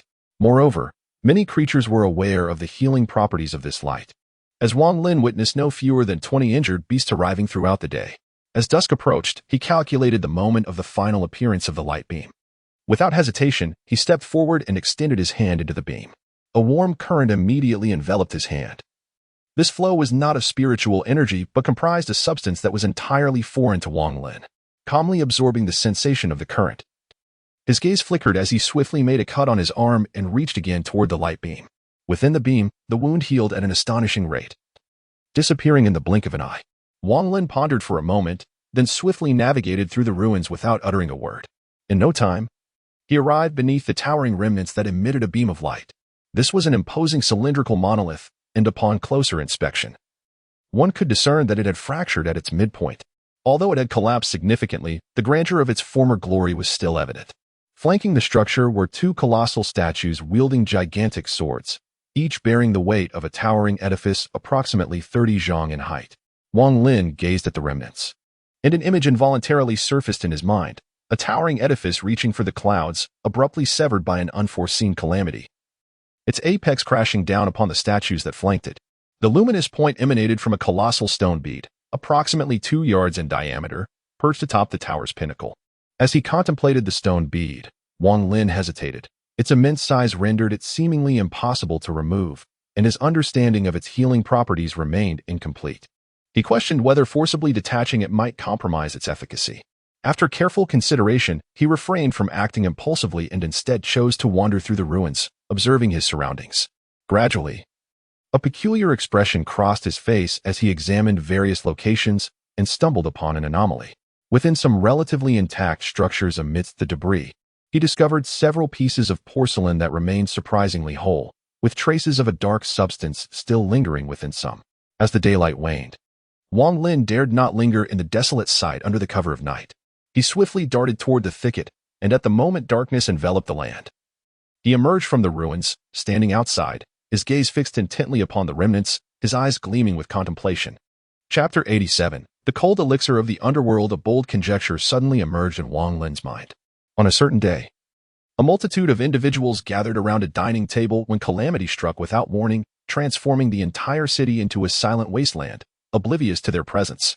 At this moment, a chilling aura gradually emanated from the ruins, growing increasingly palpable until it nearly solidified into substance. Given the scale of this desolation, it is likely that the population exceeded 10 million, a place of countless deceased. It must surely be regarded as one of the most profound realms of extreme Yin in the universe. During Wang Lin's seclusion, Situnan had elaborated on the concept of extreme Yin. This realm is categorized into 4 types: celestial Yin, terrestrial Yin, mysterious Yin, and yellow Yin. Among these, yellow Yin is the most straightforward. It is defined as a location where a vast number of beings have perished. Its merit increases with the extent of death present. The mysterious Yin is more complex, typically manifesting in frigid regions. Terrestrial Yin is even more elusive, requiring significant fortune for one to encounter it, as it emanates from the depths of the Earth's abyss.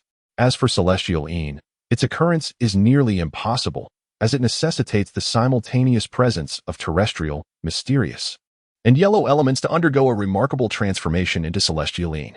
The higher the quality of an extreme Yin realm, the greater the benefits it confers upon practitioners. Wang Lin immediately formed a seal with his right hand, murmuring incantations as wisps of crimson light coalesced before him, ultimately manifesting into a radiant crimson orb. This spell was specifically designed to assess the quality of the most extreme Yin realms. The hue of the orb could be categorized into 4 distinct luminescences: purple, blue, silver, and red, each corresponding to the 4 great extreme Yin realms of heaven and earth. Furthermore, Xian had previously mentioned that even among different extreme Yin realms, there existed variations in quality, classified into 4 tiers: ordinary, superior, deep Yin, and absolute Yin, with each tier further divided into 10 grades.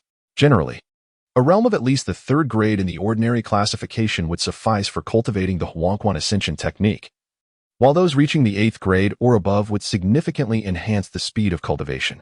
Upon its emergence, the orb radiated a brilliant red light, which intensified, culminating in 5 consecutive flashes. Wang Lin stroked his chin, his gaze flickering. He was aware that the 5 brief flashes signified the mediocre quality of this desolate land. Rated as an ordinary 5th tier, after a moment of contemplation, he uttered not a word and directed the luminous sphere as he ventured into the ruins. As he advanced, the chilling aura surrounding him intensified, enveloping him in an increasingly oppressive atmosphere. Eventually, he experienced a sensation akin to walking through water, the weight of the atmosphere becoming suffocating after merely traversing a few hundred zhang. At that moment, the luminous sphere accompanying Wang Lin grew ever brighter.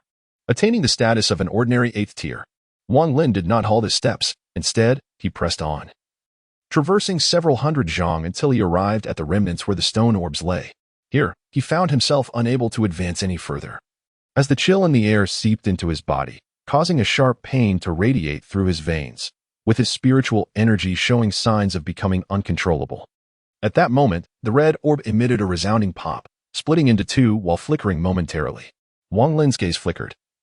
He understood this to signify that the quality of this place had reached a remarkable level, based on his earlier exploration of the ruins. He was aware that this expanse was immense, and his current position was likely less than a 10,000th of the whole. Furthermore, as he ventured deeper, the chill intensified. This location undoubtedly represented the finest realm for cultivation. Wang Lin gradually retreated, halting at a spot he deemed most suitable for his body after careful analysis. The Huangquan Ascension technique necessitated a gradual approach to the extreme Yin environment, a critical point emphasized repeatedly by Xian before his slumber. This technique comprises 9 layers, and upon mastering every 3 layers, one could condense a cold pill within their body. Once all 9 layers are completed, the 3 cold pills would merge, offering a certain probability of directly ascending to the core formation stage. This potential was the primary reason Wang Lin resolved to cultivate the Huangquan Ascension technique, as it was currently the most suitable and relatively swift method he was aware of, according to Xian's knowledge of cultivation techniques. Of course, swifter methods existed, such as pill snatching. However, capturing a core formation expert was akin to courting death for Wang Lin at this stage. The cold pill derived from the Huangquan Ascension technique relies on the process known as breaking through the orifices. This process is essential for mastering this skill and involves 3 major orifices: the dantian, qi, and ancestral aperture. At the moment of breaking through these orifices, the cold pill would materialize. Once the cold pill appeared, the spiritual energy within would instantly transform into chilling power. The success rate of this breakthrough is significantly correlated with the quality of the extreme Yin environment. Time swiftly passed, and when he opened his eyes again, dawn was breaking, the surrounding chill dissipating rapidly. As the sun rose, the aura of coldness vanished entirely. Wang Lin rose to his feet, resolute in his decision to cultivate in this place, and thus set about establishing a dwelling. His gaze swept the surroundings, ultimately settling on a collapsed structure not far from where he stood. With a flourish of his right hand, the debris and shattered stones levitated into the air, scattering about as he cleared a small patch of ground. Once his task was complete, Wang Lin seated himself cross-legged upon the newly cleared area, retrieving a bound tome from his storage pouch. With focused intent, he perused its pages with great care. This book was none other than a detailed elucidation of formations that he had acquired 2 years prior in Tingjia City in exchange for mid-grade spirit stones. At that time, he had merely glanced through it, discovering that it meticulously illustrated several formations, complete with diagrams and a comprehensive introduction to various techniques and arrangements. After committing the contents to memory, Wang Lin closed his eyes in contemplation, his hands occasionally gesturing as if sketching something unseen. The hours slipped away swiftly, and as dusk approached, he exhaled a sigh, opening his eyes to murmur to himself, "The profundity of these formations is beyond comprehension." Even though this booklet describes only some rudimentary small-scale formations, it has consumed an entire day for me to grasp but a fraction, particularly the techniques of transformation within, which demand considerable calculation. The deeper one delves, the more arduous it becomes. In exasperation, he decided against further pondering and instead meticulously followed the diagrams, experimenting as he employed gravitational techniques to lift stones and position them as required outside the structure, mimicking the diagrams with precision. He finally succeeded in arranging what is known as the minor maze formation. However, the formation appeared exceedingly crude and simplistic, lacking even the most fundamental town flags.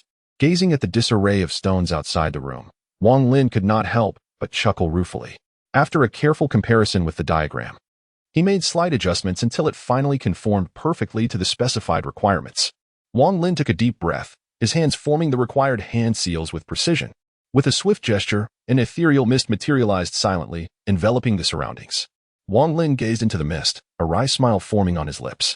He mused that while this formation might suffice to ensnare mere mortals, it was utterly ineffectual against cultivators, failing to serve its protective purpose.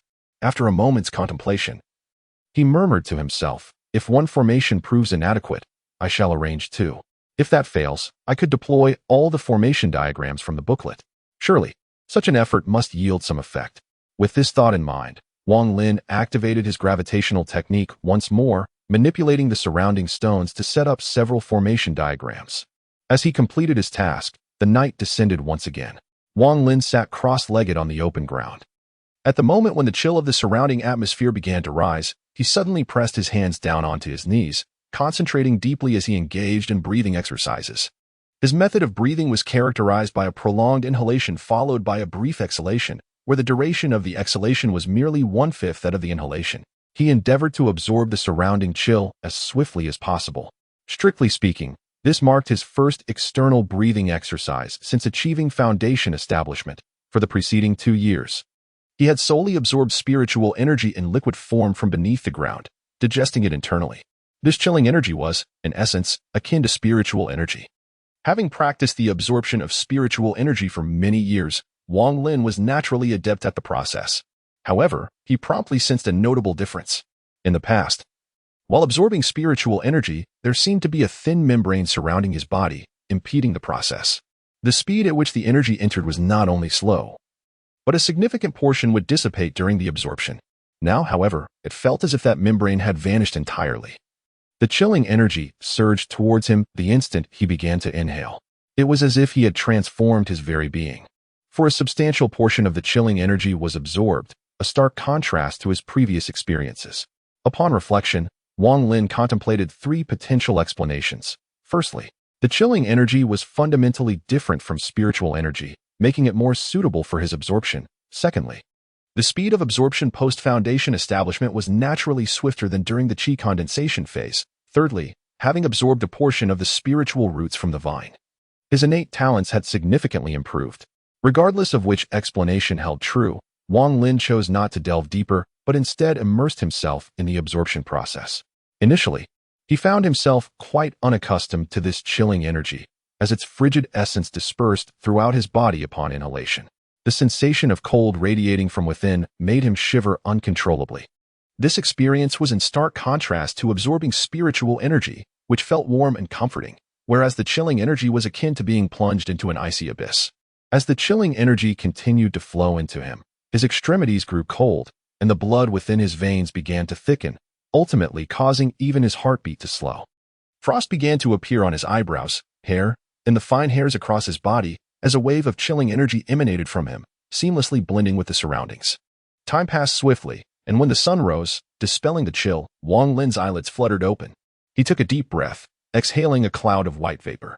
After a night of breathing, a minuscule energy orb had formed subtly within his abdomen, rotating silently while gradually releasing traces of chilling energy. The spiritual power within his body showed no signs of rejection towards this orb. They remained distinct and unentangled. As he caressed his abdomen, Wang Lin murmured to himself, The Yellow Springs Ascension Technique. I finally comprehend the significance of its name. The term Yellow Springs referred to the necessity of transforming one's physical state into one resembling that of impending death during the practice of this technique, thereby rendering oneself more apt at absorbing chilling energy. However, one must exercise utmost caution during this period, for a moment's negligence could lead to a genuine descent into the Yellow Springs. The Huangquanshan Xiaoju, in truth, is a practice that few possess the courage to cultivate even within the confines of a level 6 cultivation nation. Situ Nen stands as one of the rare individuals who have successfully mastered it. According to the nomenclature of the demonic path in such nations, this technique is often referred to as the eerie skill. The term eerie arises from its myriad of bizarre transformations, some of which greatly benefit the practitioner, while others can lead to the dissolution of their cultivation and demise.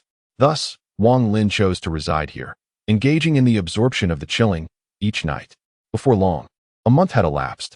During this month, aside from cultivating the Huangquan Shengxiaoju, Wang Lin made another significant discovery. The mysterious stone orb here could actually condense dew, which, intriguingly, contained not spiritual energy, but rather the essence of.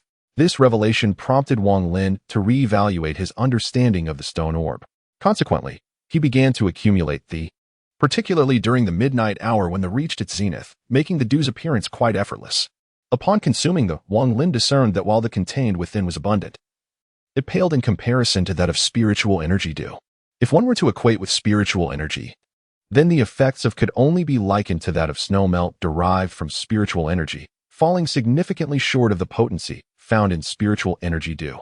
Wang Lin was acutely aware that the Huangquan Ascension technique fundamentally measured the extent of one's absorption of the chilling essence of Yin. The greater the absorption, the more formidable the power.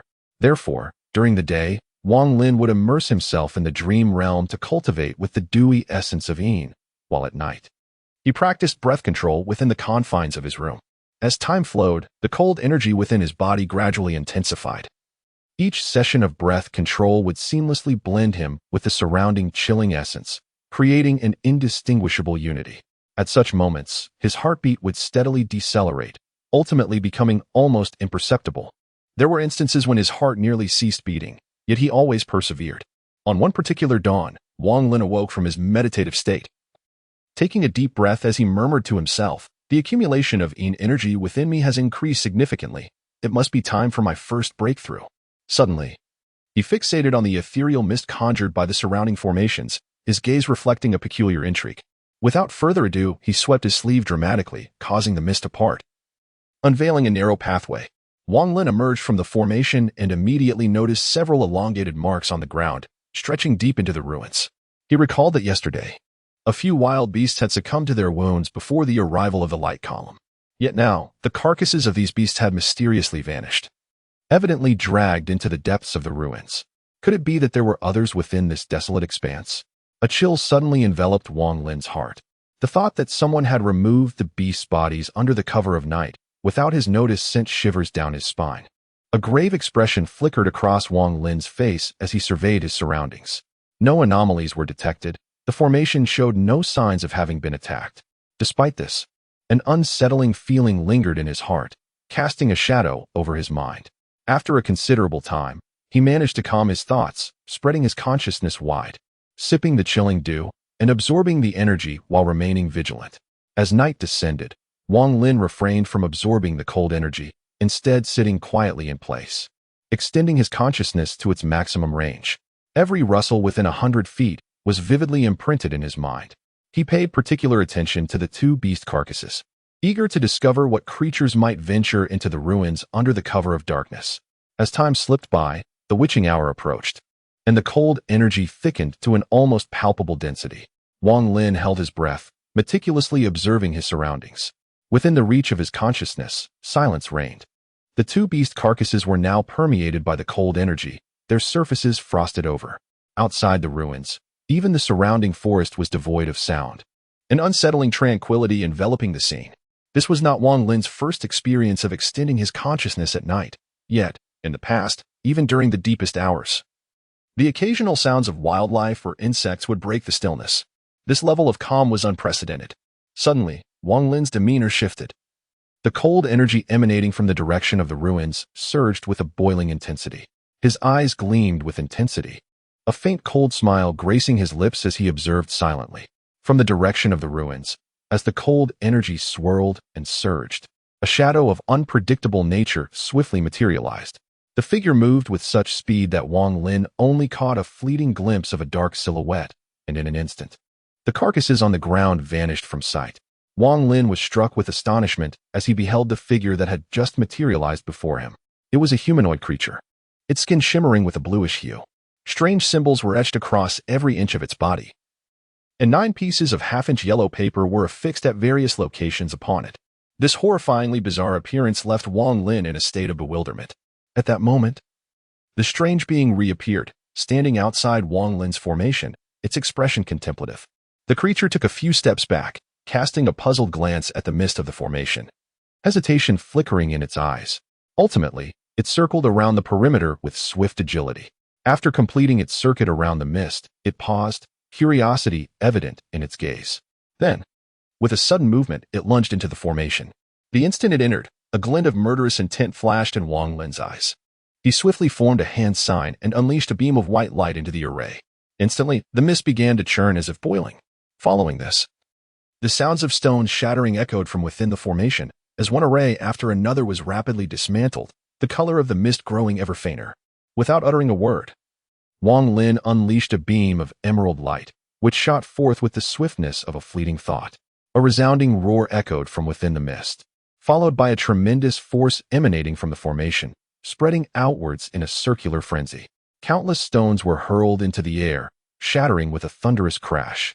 Reduced to mere ashes, the mist dissipated instantly, revealing the figure of Wang Lin, whose presence elicited a bloodthirsty glint in the creature's eyes as it approached with a sinister grin. Wang Lin appeared unfazed, his right hand gesturing towards the void. In an instant, a flash of emerald light flickered, and a flying sword materialized behind the strange figure, piercing through him, emerging from the position of his heart with a spray of azure blood. As the blood manifested, it swiftly crystallized into ice upon touching the ground. The peculiar individual let out a pained grunt, retreating several steps, his face betraying a look of terror. A heavy sensation enveloped Wang Lin's heart as he witnessed the adversary withstand the assault of the flying sword, yet remain mobile. Without uttering a word, a glint of cold light flickered in his eyes as he swiftly struck his storage pouch. In an instant, an ancient sword sheath soared forth. The petite green sword darted into the sheath, halting its descent at 2/5 of the way down. Immediately, it underwent a rapid transformation, shifting from green to blue, and then from blue to black, before abruptly leaping from its sheath, aimed at the peculiar figure. Upon sighting the flying sword, the creature's eyes widened in terror, and it prepared to evade the impending strike. However, the black sword lunged forward, piercing through the air to strike the creature's chest. In tandem with this assault, a flash of darkness erupted, accompanied by a series of resounding thuds, sending the creature's body hurtling through the air like a kite severed from its string. The flying sword became drenched in the creature's blood, stubbornly adhering to its form, resisting all of Wang Lin's attempts to manipulate it, rendering even teleportation ineffective. In the wake of this shock, the murderous intent in Wang Lin's gaze intensified. He had astutely observed that, at the moment the sword struck, the creature's body had been enveloped by a series of eerie symbols, clearly employing some arcane technique to counter his onslaught. Without hesitation, he retrieved the talisman obtained from Zhang Hu from his storage pouch and swiftly pursued. Suddenly, Wang Lin's pupils constricted as he beheld the creature's body twist in midair at an astonishing angle, abruptly dropping to one knee. A gaping wound, the size of a bowl, appeared on its chest, from which azure blood gushed forth in torrents. All the symbols adorning its body flickered rapidly, and with each flash, the creature's wound began to heal at an alarming rate. Without a flicker of an eye, Wang Lin opened his mouth and expelled a breath of spiritual energy. Conjuring a talisman, the talisman ignited spontaneously, transforming into a wave of intense dark light that radiated a fervent heat, instantly striking the wounded area on his opponent's chest once more. The eerie figure let out a harrowing scream as its body was forcefully penetrated. A look of struggle flickered in the creature's eyes, and suddenly it raised its hand to tear away one of the 9 yellow papers affixed to its body. In the very moment the paper was ripped away, a surge of azure gas erupted wildly from every part of its being, enveloping it entirely. Wang Lin's expression darkened as he decisively pointed to the sword sheath, causing the flying sword to immediately return to its resting place. Descending to a position 3/5 down the sheath, the sword's color swiftly transformed from black to red. This 3/5 position marked the limit of Wang Lin's current abilities. Based on his analysis, with his foundational cultivation at an early stage, wielding the flying sword at this depth would afford him a fighting chance even against a mid-stage cultivator. At that moment, the azure gas surrounding the strange figure rapidly contracted and swiftly melded into his body. When he reappeared before Wang Lin, his chest was smooth, betraying no trace of injury. He fixed his gaze on Wang Lin, an expression of resentment flickering in his eyes. Yet it was clear that he harbored a deep-seated apprehension towards Wang Lin, particularly as his gaze fell upon the flying sword, which sparked evident fear. "Who are you?" Wang Lin refrained from launching an immediate attack, noting that the strange man bore 9 pieces of yellow paper. Tearing one could heal him from a near-fatal state. Thus, it was evident that this confrontation could not be resolved swiftly. Chapter 89, The Deceptive Treasure. I, Wang, cultivate in this place and am reluctant to resort to violence unless absolutely necessary. If you choose to withdraw now and cease to disturb my cultivation henceforth, we shall consider today, as events concluded. Wang Lin's eyes glinted coldly as he spoke, his voice laced with an icy demeanor. The strange man displayed a look of confusion, opening his mouth to utter several sharply pronounced words. Wang Lin furrowed his brow, unable to comprehend a single word. And it was evident that the other party could not understand him either. Wang Lin narrowed his eyes slightly and slowly moved a few steps to the side, arriving beneath a crumbling wall. The strange figure, upon noticing Wang Lin's movements, immediately displayed a look of caution. With a swift motion of his right hand, Wang Lin deftly traced lines upon the crumbling wall. The peculiar figure stood momentarily stunned, fixated on the movements of Wang Lin's fingers, as comprehension gradually dawned upon his face. Wang Lin's fingers danced rapidly, sketching a rudimentary outline representing the ruins, before he fixed his gaze upon the stranger. With a decisive stroke through the center of the sketch, he divided it into 2 halves. Subsequently, he pointed at the enigmatic figure, his finger resting upon the right segment, before directing his attention to himself, placing his finger on the left side. After completing this sequence, Wang Lin's finger glided slowly from the right to the left, leaving a mark upon the wall. At that moment, he fixed the stranger with a penetrating gaze, brimming with a palpable threat. The implication was unmistakable. Should you dare to return, Wang will expend all his spiritual energy to ensure your demise.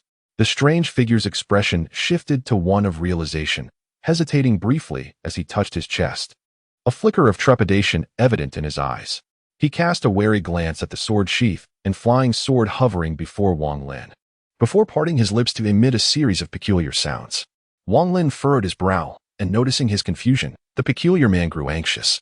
He gestured fervently with his large hands for a considerable time, and finally, in a moment of realization, he smacked his forehead, leaped a short distance away, and struck a broken wall with a powerful punch. At the instant his fist made contact, a brilliant flash emanated from the symbols adorning his body, and the wall shattered explosively into fragments.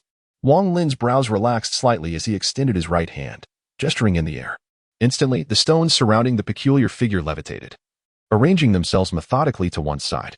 Subsequently, he formed a seal with his right hand and unleashed a beam of white light, which swiftly conjured a mist that enveloped the area of the stones. "Is this the formation you speak of?" Wang Lin inquired leisurely, fixing his gaze on the strange individual. The figure immediately began to dance with exuberance, slapping his chest in excitement. In an instant, his body shimmered with symbols. He let out a low shout, spreading his arms wide. Suddenly, the ground trembled, and the earth beneath the small misty formation began to rise, revealing a vast, deep pit. Wang Lin fixed his gaze upon the figure before him. He had contemplated the possibility of ending the stranger's life. Yet the peculiar yellow paper adorning the enigmatic being deterred him from resorting to such drastic measures unless absolutely necessary. Thus, he opted for dialogue. As thoughts swirled within his mind, an abrupt shift in expression occurred, and a glimmer of lethal intent ignited in his eyes. His flying sword resonated ominously, exuding a chilling aura. "Stranger, you seek death," Wang Lin declared with a frigid tone, as he beheld the figure that had unexpectedly reappeared in the distance. The peculiar individual hastily halted, wielding a circular object and gesticulating fervently before himself, his expression conveying a sense of urgency to explain. Upon perceiving the unwavering coldness in Wang Lin's gaze, he promptly hurled the object towards him. Wang Lin retreated a few steps with measured calmness. As the peculiar individual exerted little force, causing the small spherical object to roll to a halt just before him. After discarding the item, the stranger flashed a grin at Wang Lin before swiftly vanishing into the chilling atmosphere. This was a sphere no larger than a tenth of a fist, coated in dust, with minute cracks adorning its edges. As Wang Lin gazed at it, a sudden change flickered across his expression. He picked up a nearby stone and gently struck the sphere, which promptly rolled backward. A faint ripple of spiritual energy emanated from the sphere. Realizing it was a magical artifact, he hesitated briefly before extending his right hand, summoning the sphere into the air. He observed it with great caution for an extended period, and finally, with a glint in his eyes, he seized it without hesitation, his consciousness sweeping over it as he urged his spiritual energy.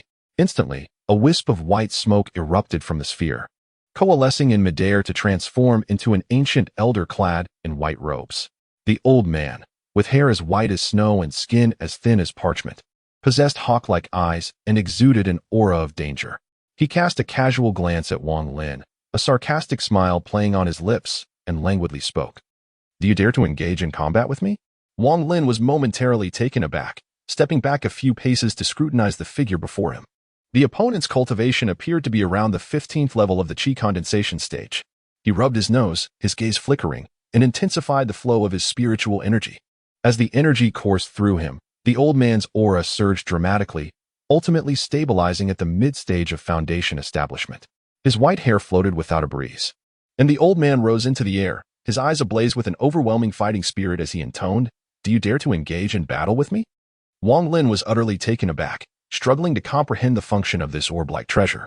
After a moment of contemplation, he once again intensified the circulation of his spiritual energy. The elder's eyes gleamed with an extraordinarily bright light, and his aura suddenly surged. With every gesture, the atmosphere crackled with the force of thunder and lightning, reaching a level of power that left Wang Lin unable to discern the elder's cultivation. A single glance filled him with trepidation.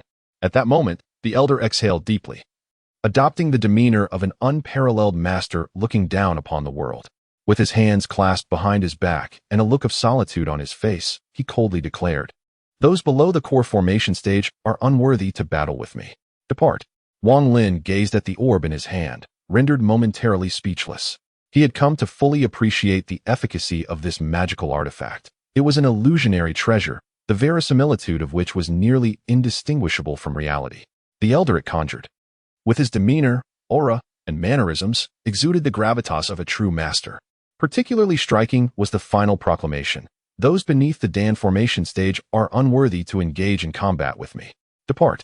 The elder's imposing presence and expression reached their zenith, and Wang Lin was acutely aware that even he would find it difficult to discern the illusion's falsehood. After all, the aura emanating from the elder was, in the eyes of most, that of an unparalleled expert. Moreover, as Wang Lin's cultivation progressed, the influx of spiritual energy into the orb enhanced the illusionary elder's prowess. This artifact was indeed the quintessential tool for intimidation. The peculiar blue-skinned figure had a certain intrigue, having taken the minor misdirection formation. It was apparent he felt a sense of obligation, thus gifting Wang Lin such a treasure. Wang Lin tucked the artifact away with a soft chuckle, deducing from this singular event that the enigmatic figure likely lacked the ability to wield magical artifacts. Furthermore, it suggested that other treasures must lie hidden within the ruins of this city. To Wang Lin, this desolate urban expanse had transformed into a mysterious trove. With its capability to mend any injury, the illusionary treasure and the enigmatic figure hinted at countless secrets yet to be unveiled. Stroking his chin contemplatively, he noted the dawn breaking outside. He proceeded to rearrange the protective formations around his cultivation area, settling within to sip the chilling dew, focusing on his breath. Time flowed swiftly, and 2 months passed. One bright day, Wang Lin sat cross-legged in his chamber, the accumulation of the chilling air over these months having coalesced into a dense sphere of icy energy within him. At this juncture, he prepared to undertake the first activation of the Yellow Springs Ascension technique. Wang Lin's gaze flickered with intensity as he had thoroughly studied the Huangquan Xiaoju. He was well acquainted with the 3 vital acupoints delineated within the technique. These acupoints are located in the lower abdomen's Dan Tian, the chest Qi Hai, and the brain Zhu Qiao. Each of these positions necessitates a process of fragmentation 3 times, cyclically, in order to cultivate the cold elixir.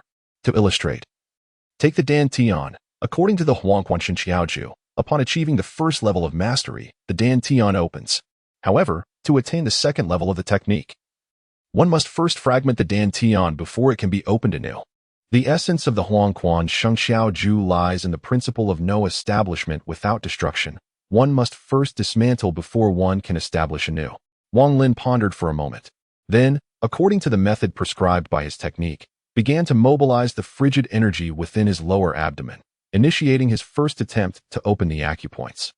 Under his meticulous control, the cold energy swirled with increasing velocity, and a wave of excruciating pain surged from his abdomen. Wang Lin, well-versed in the intricacies of his practice, understood that such agony was a normal precursor to the opening of the acupoints. The more intense the pain, the closer he was to achieving his goal. This torment was beyond what an ordinary person could endure. It was akin to a sharp blade piercing his abdomen, twisting and tearing mercilessly. Beads of sweat, like pearls, cascaded from Wang Lin's forehead, and within mere seconds, his entire body was drenched. As the energy spiraled with fervor, it transformed into a vortex, the chilling aura rapidly radiating outward. To the observer, Wang Lin's abdomen now appeared a deep azure, with frost beginning to form. Wang Lin gritted his teeth as the pain intensified, a chilling aura swiftly enveloping his entire being. In that fleeting moment, as the energy swirled, a profound black hole materialized. The instant it appeared, the frigid atmosphere plunged into it like a stone sinking into water. Subsequently, the spiritual energy within him, seemingly devoured, erupted from various parts of his body in a frantic bid to be drawn into the abyss. An uncanny transformation unfolded within the black hole. The spiritual energy, which had previously remained unaffected by the chilling aura outside, now clashed fiercely within, as if vying for territory.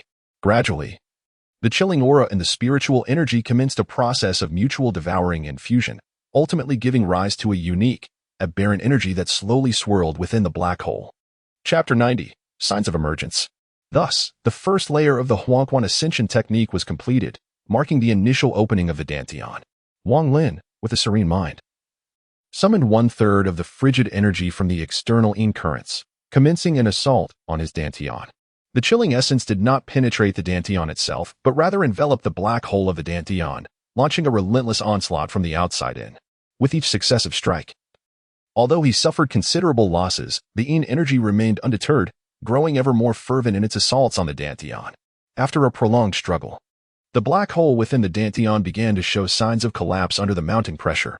Wang Lin promptly summoned another third of the frigid energy, rallying his strength to utterly obliterate the dantian cavity in an instant.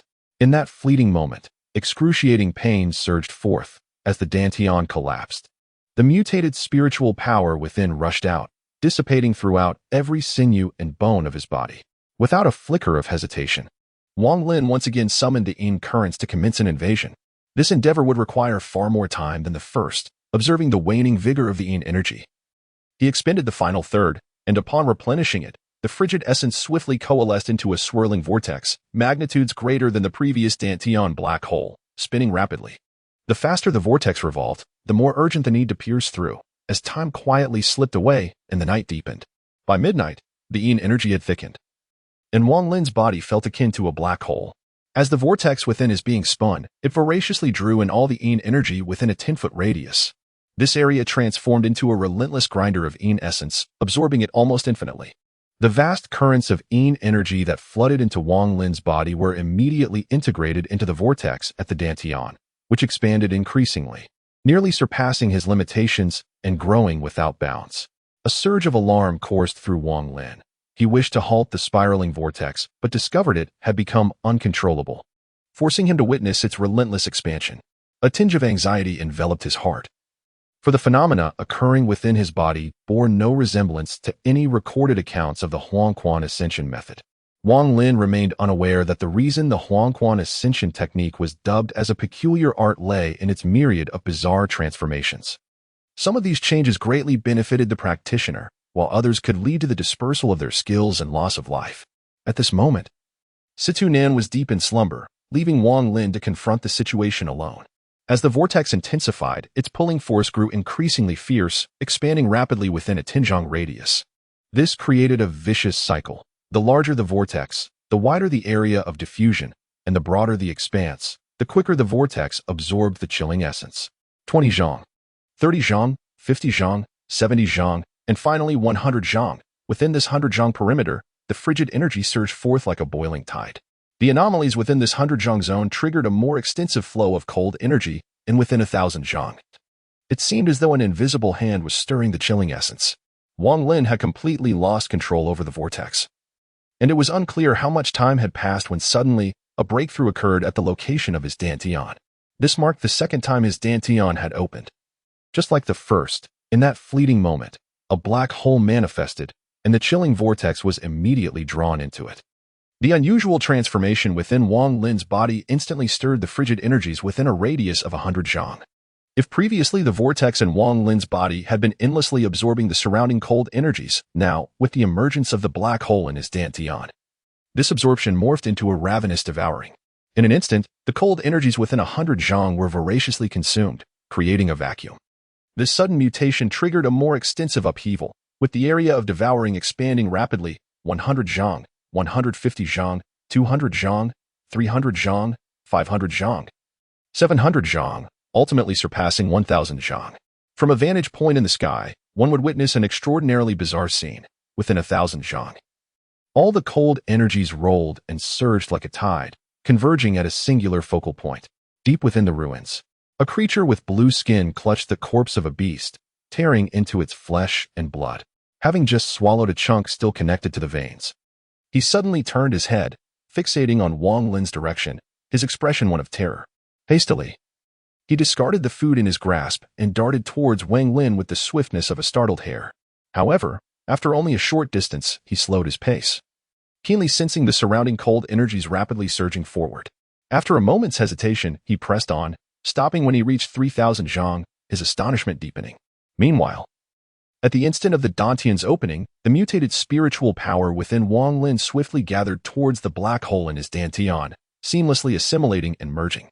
In that moment of integration, through his sensitivity to the spiritual power, he managed to regain a measure of control over the chilling vortex. Though the extent of this control was exceedingly slight, rendering it impossible for him to halt the flow of cold energy circulating within his dantian. With a determined grit, Wang Lin did not cease to absorb the chilling essence, but instead directed the ever-increasing cold energy within him to initiate the third surge of the Huangquan Ascension technique. Advancing to its third tier, under Wang Lin's meticulous guidance, the immense cold aura in his dantian began to surge forth, leading to an instantaneous collapse of the dantian, which transformed into flecks of azure light that dissipated. Yet within this azure glow, a deep blue crystal gradually emerged. This crystal, besieged by the incoming cold energy, deepened in hue until it ultimately crystallized into a verdant shade. The third surge was effortlessly achieved. A cold dan materialized within Wang Lin's dantian, from which countless tendrils extended, permeating throughout his body. As the cold dan manifested, the mutated spiritual power within him underwent a swift transformation. At this moment, the chilling essence remained dense. Wang Lin felt an instinctive foreboding that if he allowed this cold energy to continue its onslaught, he would inevitably be overwhelmed. This instinct gradually morphed into reality as a subtle sense of pressure began to emanate from within his being. Wang Lin gritted his teeth once more, a resolute expression glinting in his eyes as he propelled the chilling energy to advance into the fourth layer of the Huangquan Shinxiaoju. Situnan had previously emphasized that the first, fourth, and seventh layers of this technique were exceedingly difficult to cultivate, as these three layers represented the initial assault on the three pivotal points: the dantian, the qihai, and the zuqiao.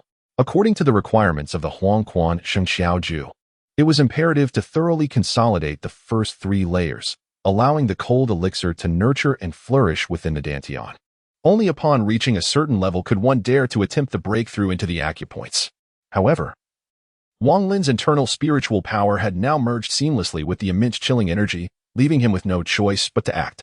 Thus, he commenced the breakthrough into the fourth layer of the Huangquan Shinxiaoju, targeting the qihai acupoint at his chest. The chilling energy began to swirl within the dantian, gradually ascending. After a considerable duration, it finally reached the location of the qihai acupoint, where it began to spin uncontrollably. The qihai acupoint resembled an abyss, rapidly absorbing the swirling chilling energy. Time dragged on as his attempts to penetrate the acupoint repeatedly faltered, with the sky gradually brightening. The chilling aura within a 1,000-foot radius slowly dissipated, ultimately vanishing entirely. Wang Lin's chest remained as it was, and at this moment, he found himself profoundly impressed by the success rate of the Huangquan Ascension technique described in the text. He had attempted the technique over 100 times, And with each failed attempt, a fragment of the chilling aura within him had dissipated. The immense cold energy gradually waned through these numerous attempts, and with the dawn breaking, the coldness within 1,000 feet vanished entirely. Lacking any replenishing force, the residual chill within Wang Lin's body was slowly absorbed by the frost pill.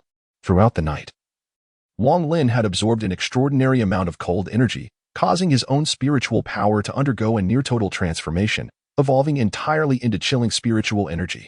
In terms of quantity, he could distinctly sense that the surging cold energy within him had almost doubled, reaching the pinnacle of the early foundation establishment stage. The bizarre cultivation inadvertently triggered during the night had opened a new avenue of thought for Wang Lin. The advantages of this method of cultivation were self-evident. However, the peril it entailed was considerable, as a moment's carelessness could lead to catastrophic results.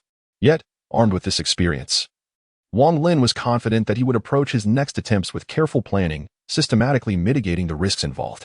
It appeared that a change of temporary residence was in order. Although he had absorbed a significant amount of cold energy last night, its quality was inadequate to meet the demands of enhancing his success rate with the technique. Wang Lin murmured to himself, realizing that his current success rate was tenuous.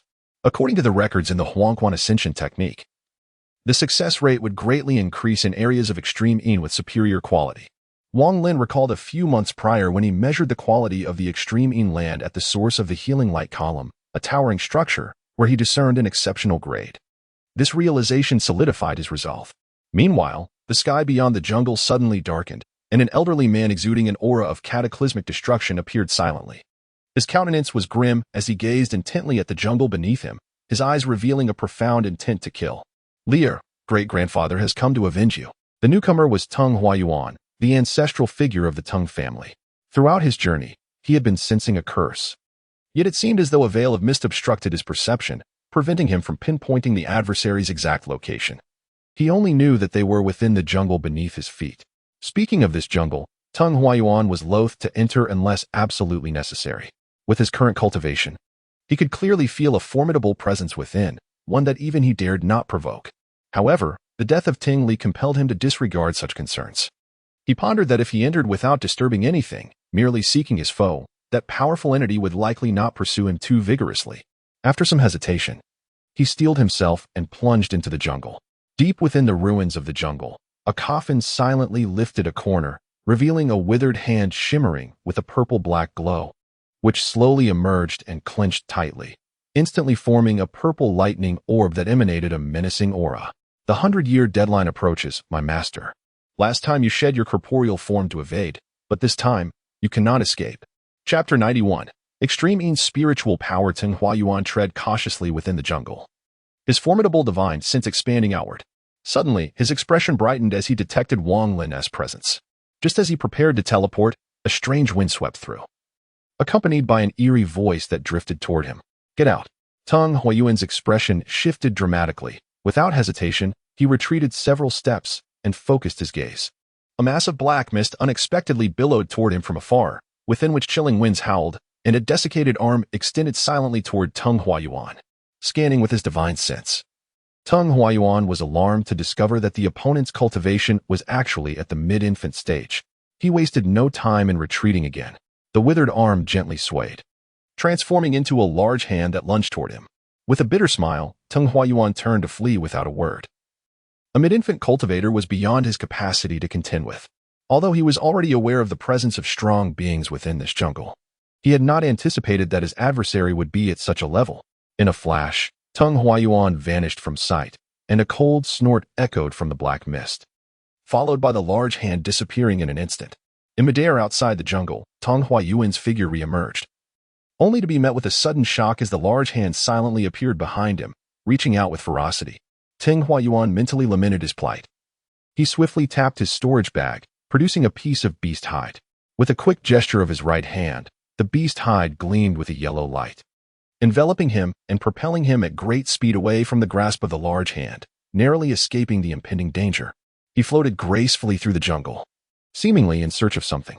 Before long, he paused in a clearing, expressionless, as he lowered his gaze to the ground. With a wave of his hands, the earth erupted with a thunderous roar, splitting beneath his feet as if torn asunder by some unseen force, revealing a long fissure.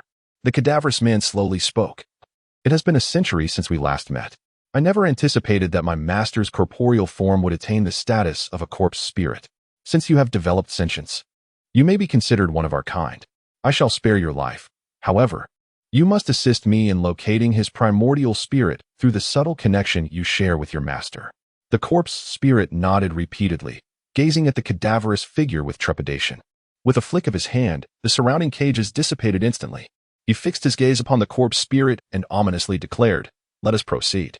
If you can locate the master's primordial spirit, I shall consume it, gain my freedom, and may consider aiding your evolution into a corpse demon."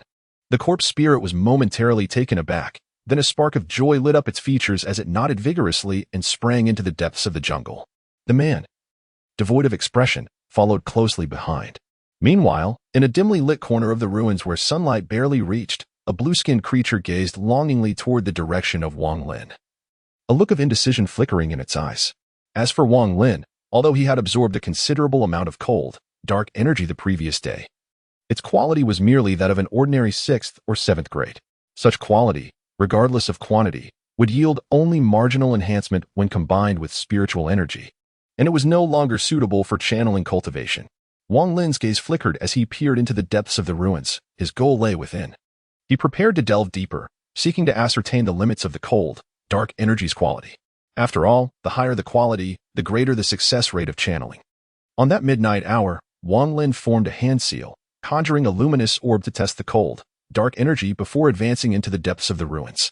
The moment 2 red orbs appeared, a smile broke upon his face, for he knew this indicated that the quality of the cold, dark energy had surpassed the ordinary and reached an excellent level. As he progressed, the 2 orbs shimmered, their quality gradually elevating from excellent 2nd grade to 3rd, and all the way to 5th grade. Wang Lin halted, confronted by a broad pathway flanked by ruins, where the remnants of what was once a prosperous city from countless years ago could still be discerned. Wang Lin calculated the distance and estimated that he had yet to reach even 1,000th of the total area of the entire city. Without a moment's hesitation, he quickened his pace. The crimson light emitted by the orbs was particularly glaring in the desolate ruins. With a heightened sense of concentration, Wang Lin expanded his awareness as he traversed the landscape. The quality represented by the 2 orbs gradually ascended, reaching superior 6th, 7th, and 8th grades. As the sun rose and set on the 4th day, Wang Lin had delved deeply into the enigmatic ruins of the city. He surmised that his current location, though perhaps not the heart of the city, was certainly not too far from it, as he had been moving in a straight line. Along the way, he encountered numerous deep pits, several zhang in depth, filled with murky rainwater, from which peculiar serpentine creatures occasionally leaped, bearing their venomous fangs at him.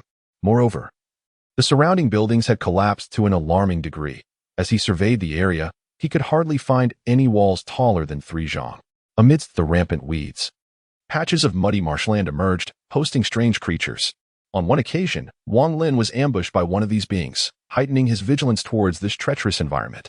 Despite having ventured far, the quality of the chilling aura had not increased significantly. Thus far, it remained at a commendable level, never exceeding the superior grade or reaching the realm of profound darkness. On the 5th night, Wang Lin emerged from the marsh, and before him lay a vast complex of buildings. Though all had succumbed to ruin, traces of a once thriving splendor could still be discerned. Most striking of all was a colossal pit, approximately 300 zhang in diameter and over 30 zhang deep, situated at the center. This pit was exceedingly peculiar. Logically, it should have been filled with rainwater, yet it contained no liquid whatsoever. As Wang Lin stepped forward, despite the hazy night and the chilling atmosphere that obscured his vision, he could still faintly discern countless honeycomb-like cavities at the bottom of the pit. The moment he leaned over the edge to peer into the abyss, the 2 luminescent orbs suspended in midair suddenly erupted with an unprecedented crimson glow, swiftly merging into one, transforming from 2 into 3. This phenomenon indicated that the chilling aura of this place had attained a profound level of darkness. Wang Lin's gaze flickered as he refrained from immediately leaping into the abyss. Instead, he circled the edge of the vast pit, his eyes fixated on the 3 luminous orbs. To his astonishment, he observed that directly opposite him, the 3 orbs coalesced into 2. Wang Lin comprehended that the crux of enhancing the extreme yin quality lies within this deep pit. Wang Lin stroked his chin, hesitating for a moment. He ultimately chose not to leap into the test immediately. Instead, he seated himself cross-legged on the ground, patiently awaiting the dawn. Before long, the sky began to brighten, and as the chilling aura dissipated, Wang Lin swiftly rose to his feet and plunged into the pit.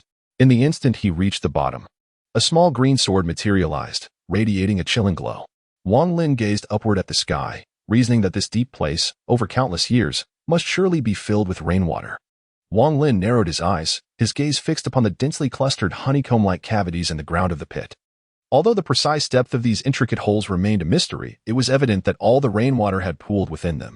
As he crouched down to feel the surface surrounding the honeycomb formations, he noted a slight dampness, further solidifying his conclusions. After a meticulous examination of his surroundings and ascertaining the absence of any immediate danger, he settled into a cross-legged position on the ground, awaiting the arrival of nightfall.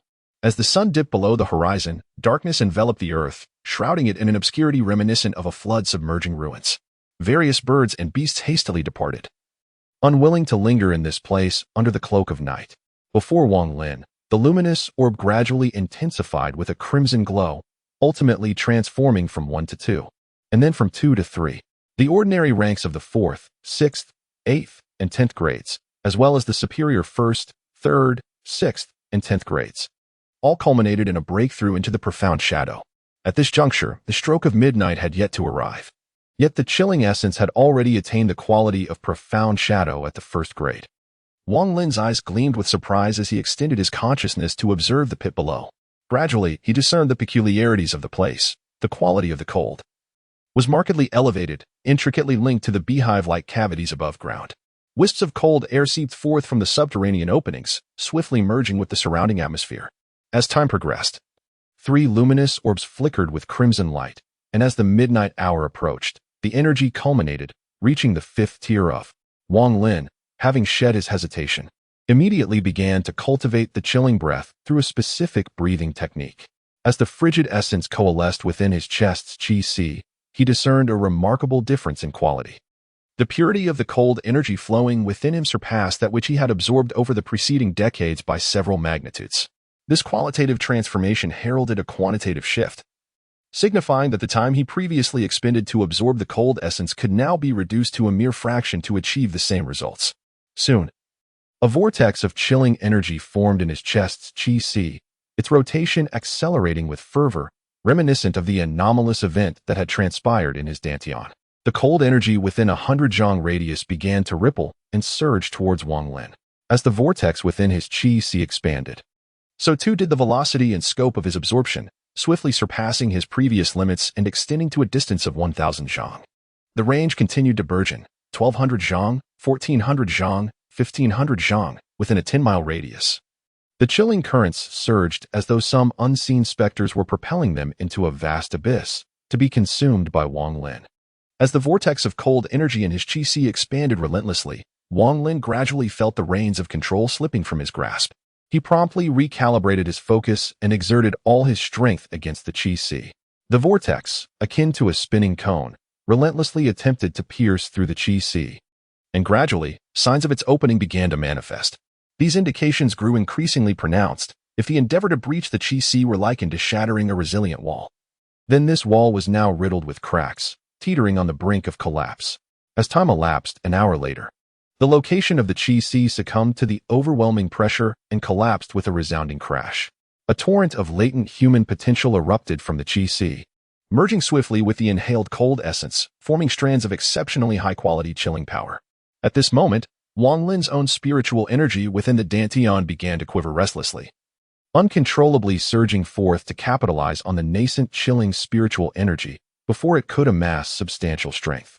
Each strand of cold power that manifested was immediately devoured by Wang Lin's spiritual energy, enhancing his own power, and gradually, as he absorbed more and more, the quality of his chilling spiritual energy improved, becoming increasingly sharp. A scene akin to a nebula materialized at the position of the chi, slowly rotating. As streams of azure spiritual energy began to diffuse outward, Wang Lin sensed the once familiar spiritual energy within him had transformed into something exceedingly alien.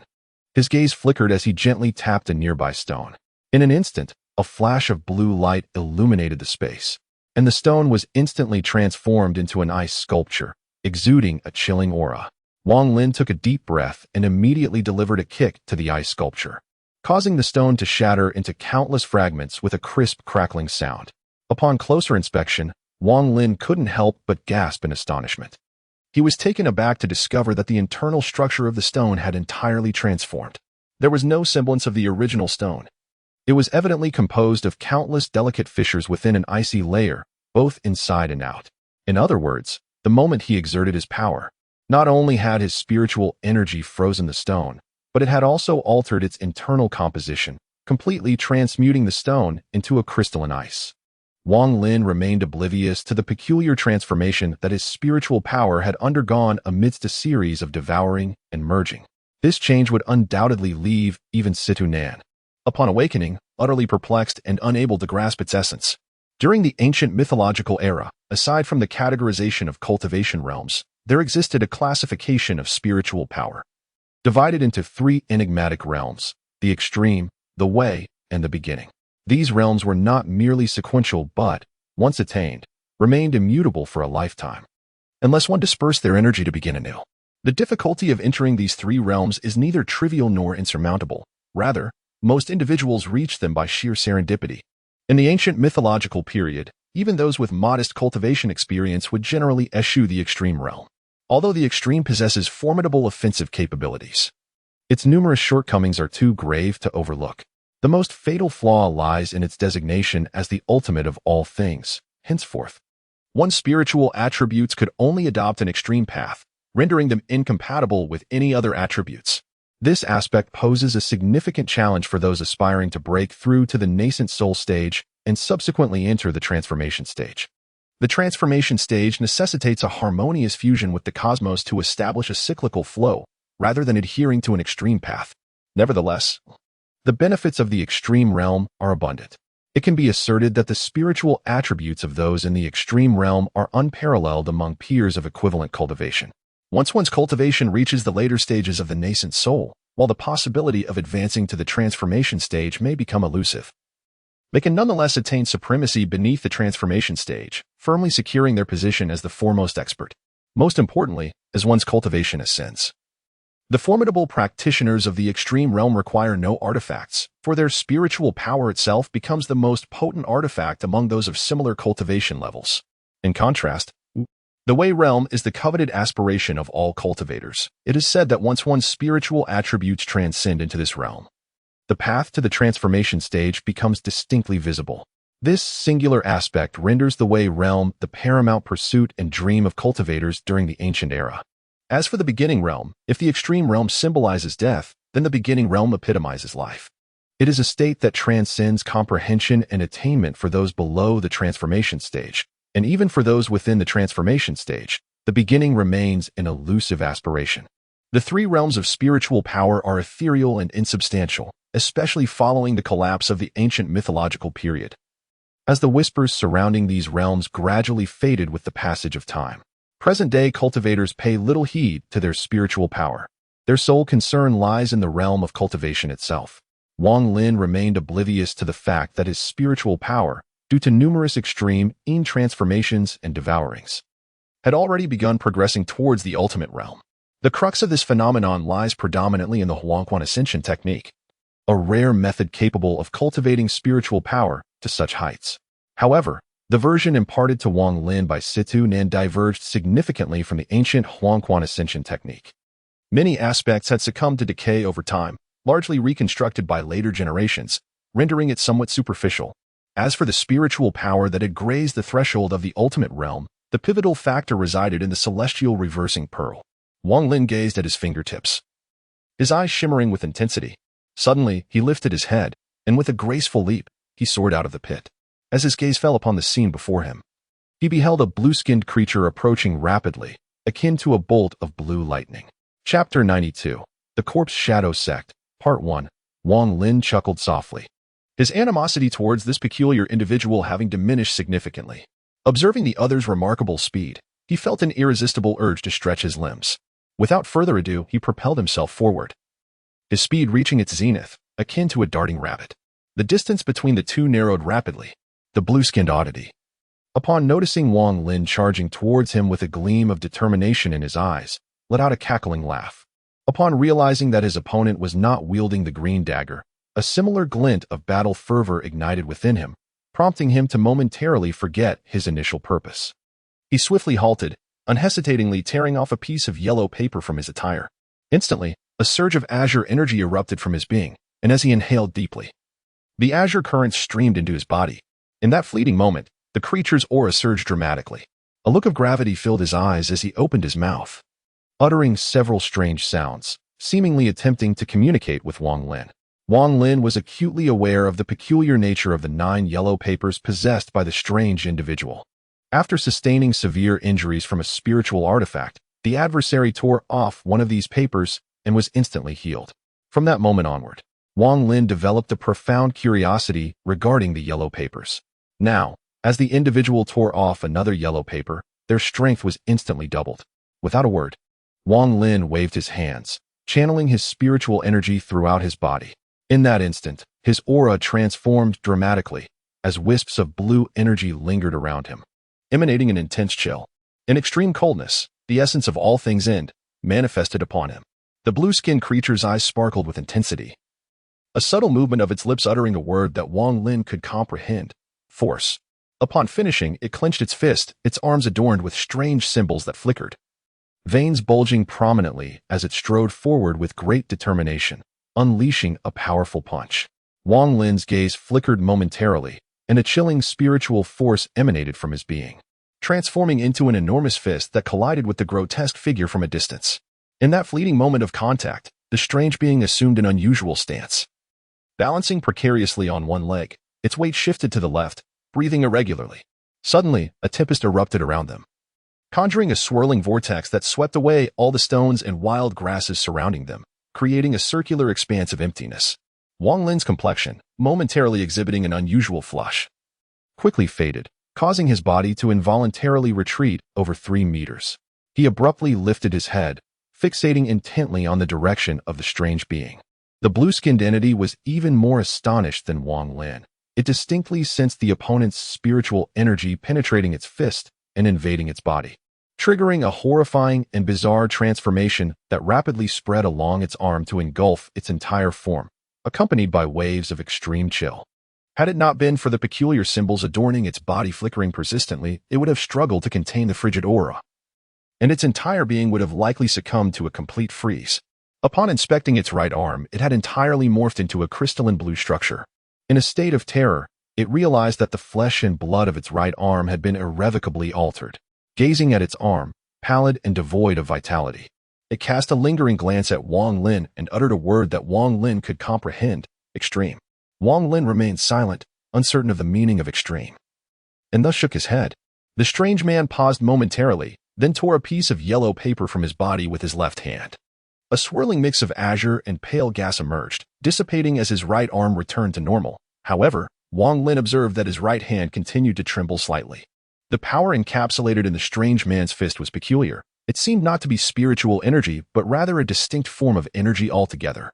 He recalled the word the wild man uttered before striking, setting aside the wild man's bizarre strength. Wang Lin was immensely satisfied with his own practical application of the mutated spiritual energy test for the first time. This extraordinary energy, capable of altering the structure of matter, Wang Lin named extreme means spiritual energy.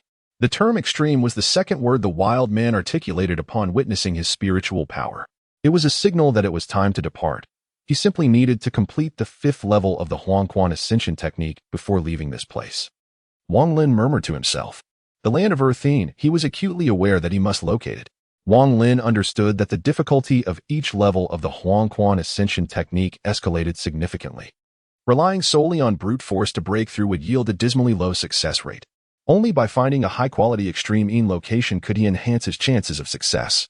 Although the ruins were thick with chilling energy, Wang Lin deduced that the most it could offer was merely a yellow Yin level. At most a 10th tier of the deep Yin. Even if his analysis were flawed, he could only hope to breach the 10th tier of deep Yin, stepping into the realm of absolute Yin, perhaps reaching the 1st or 2nd tier of absolute Yin. It is crucial to understand that among the 4 supreme extreme Yin locations, the distinctions between Xian and Huang are minimal, yet the disparity between heaven and earth is profound. The finest tier of earth Yin equates to the 1st tier of absolute Yin in the realms of Xian and Huang. As for the elusive heaven Yin location, Even a mere first tier possesses the potent effects of absolute yin from both Xian and Huang. Lost in contemplation, Wang Lin suddenly lifted his gaze to see the strange man returning. Upon approaching, he gestured animatedly to Wang Lin, first pointing at their surroundings and mimicking a deep breathing motion, then shaking his head vigorously. Subsequently, he pointed to Wang Lin and then to himself, gesturing again. Gradually, Wang Lin began to comprehend. The man seemed to indicate that he wanted Wang Lin to accompany him. Feeling a stir of intrigue, Wang Lin nodded in agreement. The strange man moved with remarkable speed, navigating their surroundings with great familiarity and deftly avoiding treacherous swamps. On one occasion, he even plunged into a long fissure in the ground, re-emerging moments later from a different exit. Wang Lin was astonished to discover that this brief journey had traversed a vast marshland littered with the bones of beasts. After 2 days, the duo arrived at a secluded corner of the ruins, having paused only once for rest. Upon reaching this location, Wang Lin noticed a relatively intact tower-like structure not far away, with a colossal stone orb perched atop its pinnacle. Wang Lin's gaze flickered. The stone orb was nearly identical to the one at the edge of the ruins. Observing the peculiar figure, he noted its relentless ascent as it skillfully scaled the tower-like structure. Upon reaching the stone orb, the figure swiftly formed seals with its hands and pressed down upon it. In a short while, the orb radiated with brilliance, and a straight beam of light shot directly towards the heart of the ruins, appearing boundless from a distance. After completing this, the figure leapt down and gestured to Wang Lin, prompting their departure from the site. Time moved swiftly as Wang Lin followed the enigmatic individual through the ruins, arriving at numerous locations where stone orbs were arranged. Most of these sites had collapsed, yet the orbs remained unscathed. One by one, the orbs were activated, their beams collectively pointing towards the city center. When the final orb, the very first one Wang Lin had encountered, was also activated, the entire city seemed to transform in that instant. Throughout their journey, Wang Lin silently calculated that there were a total of 8 stone orbs. The peculiar figure occasionally gazed skyward, displaying signs of urgency, as it led Wang Lin with increasing speed toward the heart of the ruins. They did not pause for rest once and finally arrived at the city's core by the dusk of the 4th day. 8 beams of light converged from afar at this very spot. The figure halted, prostrating itself on the ground, eyes reflecting fervent devotion, while it emitted a series of melodic chants. As its voice grew increasingly piercing, the earth trembled, and a colossal statue, towering about 100 feet high, slowly emerged from the ground, pausing at midway. This statue depicted a long-haired man with an ancient visage, exuding wisdom, wielding a long spear with a gaze that seemed to survey the world with disdain. A massive dragon coiled around his form, its jaws agape, revealing jagged fangs and a fearsome countenance. The scales of the dragon shimmered with an ethereal quality, captivating and alarming in equal measure. The 8 beams of light coalesced upon the statue, refracting into a myriad of hues, as the statue's eyes gradually gleamed with brilliance. In that moment, Wang Lin experienced a fleeting illusion, sensing that the long-haired man had come to life. Once the statue fully materialized, the fervor in the figure's eyes intensified. It waved at Wang Lin, pointing towards the dragon's head, conveying a sense of urgency. Wang Lin pondered for a moment, then without uttering a word, leaped upwards, swiftly scaling the heights until he reached the summit of the dragon's head. The instant he stood there, he immediately sensed a profound chill emanating from beneath his feet. Wang Lin immediately settled into a lotus position, his hands weaving intricate gestures to conjure a luminous orb. As soon as the orb manifested, it multiplied from 1 into 4, the crimson light reaching an apex of brilliance. Ultimately, with a resounding pop, the orb dissipated, sending a shockwave through Wang Lin's heart. He realized that this signified the extreme yin quality of this location had attained the utmost threshold of the yellow yin realm, absolute yin of the 10th grade. Overwhelmed with joy, he swiftly began to cultivate, absorbing the energy around him, causing the vortex within his body to expand rapidly. However, unlike previous instances, this time the absorption did not spread outward. Instead, it enveloped the area within several feet. From a distance, a circular crimson halo appeared around Wang Lin, encasing the head of the colossal dragon. Wang Lin remained seated for 5 days. During this time, the peculiar figure kept watch below, growing increasingly anxious as the hours passed, constantly glancing at the sky as if the rising statue would herald some impending trouble. The 9 yellow papers affixed to his body fluttered without wind, evidently poised to be torn away at any moment.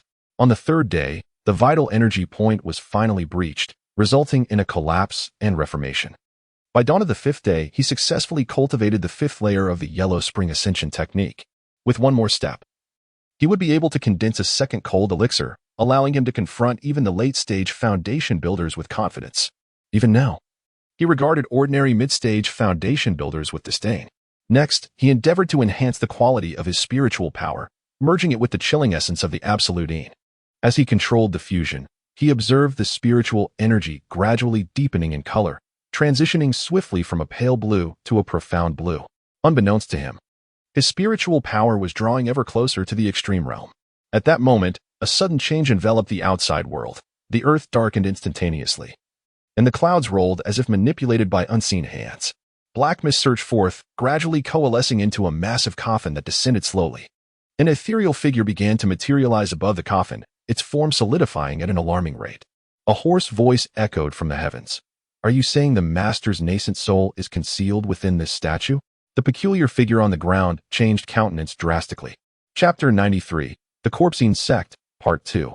Without hesitation, he tore away all 9 yellow papers from his body, unleashing a surge of 9 colored gases as he swiftly ascended, charging toward Wang Lin's location, heedless of the red light barrier, and swiftly embraced Wang Lin as they descended together.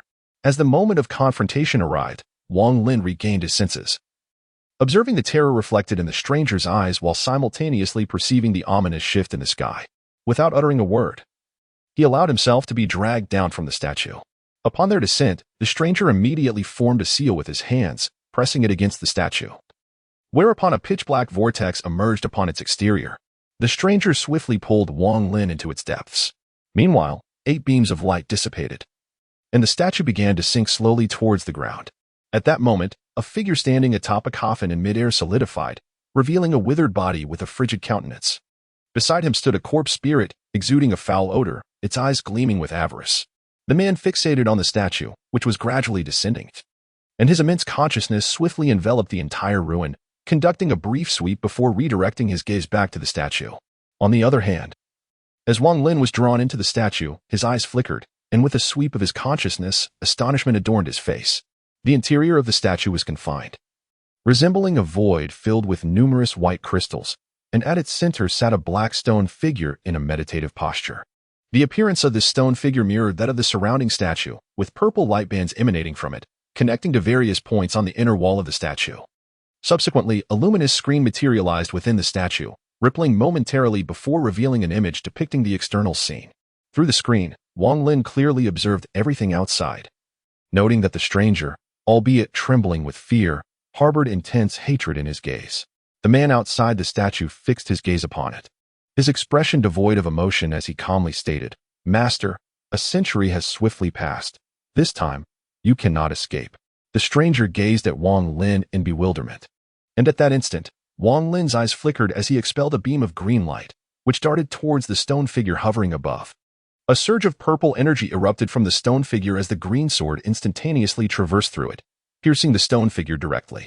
A thunderous roar echoed, and a luminous sphere shot forth from within the stone figure. Wang Lin's gaze sharpened as he pointed towards the flying sword, redirecting it to pursue the luminous sphere. Realizing the urgency of the situation, the stranger's expression shifted to one of anxiety as he fixed his gaze upon Wang Lin, a glimmer of anger in his eyes. Gesturing frantically towards the flying sword, exclaiming in distress, Wang Lin was taken aback when, at that moment, a hurried voice emanated from within the luminous sphere. "Young friend, do not act impulsively. I harbor no ill intentions. I am the master of the man outside." Simultaneously, countless specks of light converged from all directions, merging into the sphere, gradually coalescing into a diminutive figure about a foot tall that materialized before Wang Lin. This figure appeared frail, its body devoid of brilliance, resembling a mere child. As it dodged the flying sword, it repeatedly bowed to Wang Lin, its face reflecting a ghostly expression. At that moment, the strange being let out an enraged roar and stepped forward, intent on intercepting the flying sword. As Wang Lin spoke, he took several steps back, his right hand sweeping gracefully, causing the small sword to retreat swiftly, hovering beside him with its tip pointed at his opponent. The diminutive figure offered a wry smile, gently rising into the air to perch upon the shoulder of the strange being. He patted the creature and remarked, "Dy, do not be impolite to our guest." The creature's demeanor softened immediately, yet it remained vigilant, casting wary glances at Wang Lin. The small figure sighed, gazing at Wang Lin with a gentle tone, young friend. Please refrain from making any hasty moves. Before he could finish, a man outside the statue uttered a peculiar incantation. The moment the sound escaped his lips, the statue trembled violently and ceased its descent. The small figure's expression shifted slightly as he formed intricate hand seals and expelled a breath of purple mist. As this vapor emerged, it swiftly integrated into the inner walls of the surrounding statues. The eyes of the statue gleamed with a violet radiance, resuming its downward movement. The man uttered a cold snort, extending his hand in a grasping motion, causing the statue to tremble once more, its descent gradually halting. Following this, he continuously executed various hand seals, and amidst a cacophony of rumbling sounds, the statue remained steadfast. At this moment, the small figure within the statue exhaled, his demeanor appearing increasingly weary, and addressed Wang Lin, saying, "This statue can withstand Amu's assault for half an hour, which is ample time for me to explain the circumstances to you." Wang Lin remained silent, gazing intently at the other party. The elderly man, Wu sighed and inquired whether the young friend had heard of the sinister sect of Cultivation.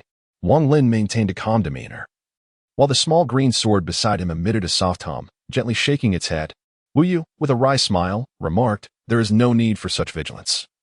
Young friend, I am currently in the state of nascent soul projection, and after centuries of depleting my nascent soul essence, I am exceedingly weakened and pose no threat to you. However, the flying sword of yours nearly cost me my life just moments ago." Wang Lin's gaze flickered as he pondered for a moment before inquiring, "Who is that person outside? Are you his master?" Wu, displaying an expression of resignation, replied, "He is my corpse puppet. Alas, I was once one of the founders of the Cultivation sect. This sect possesses a unique cultivation method whereby every novice disciple must locate a corpse to refine into their own puppet. As one's own cultivation deepens, the strength of the puppet correspondingly increases." Wang Lin narrowed his eyes and remarked, "Your corpse puppet has betrayed you." Wu forced a bitter smile and nodded in agreement, saying, "Indeed, under the influence of the cultivation technique, a corpse puppet should remain loyal for a lifetime.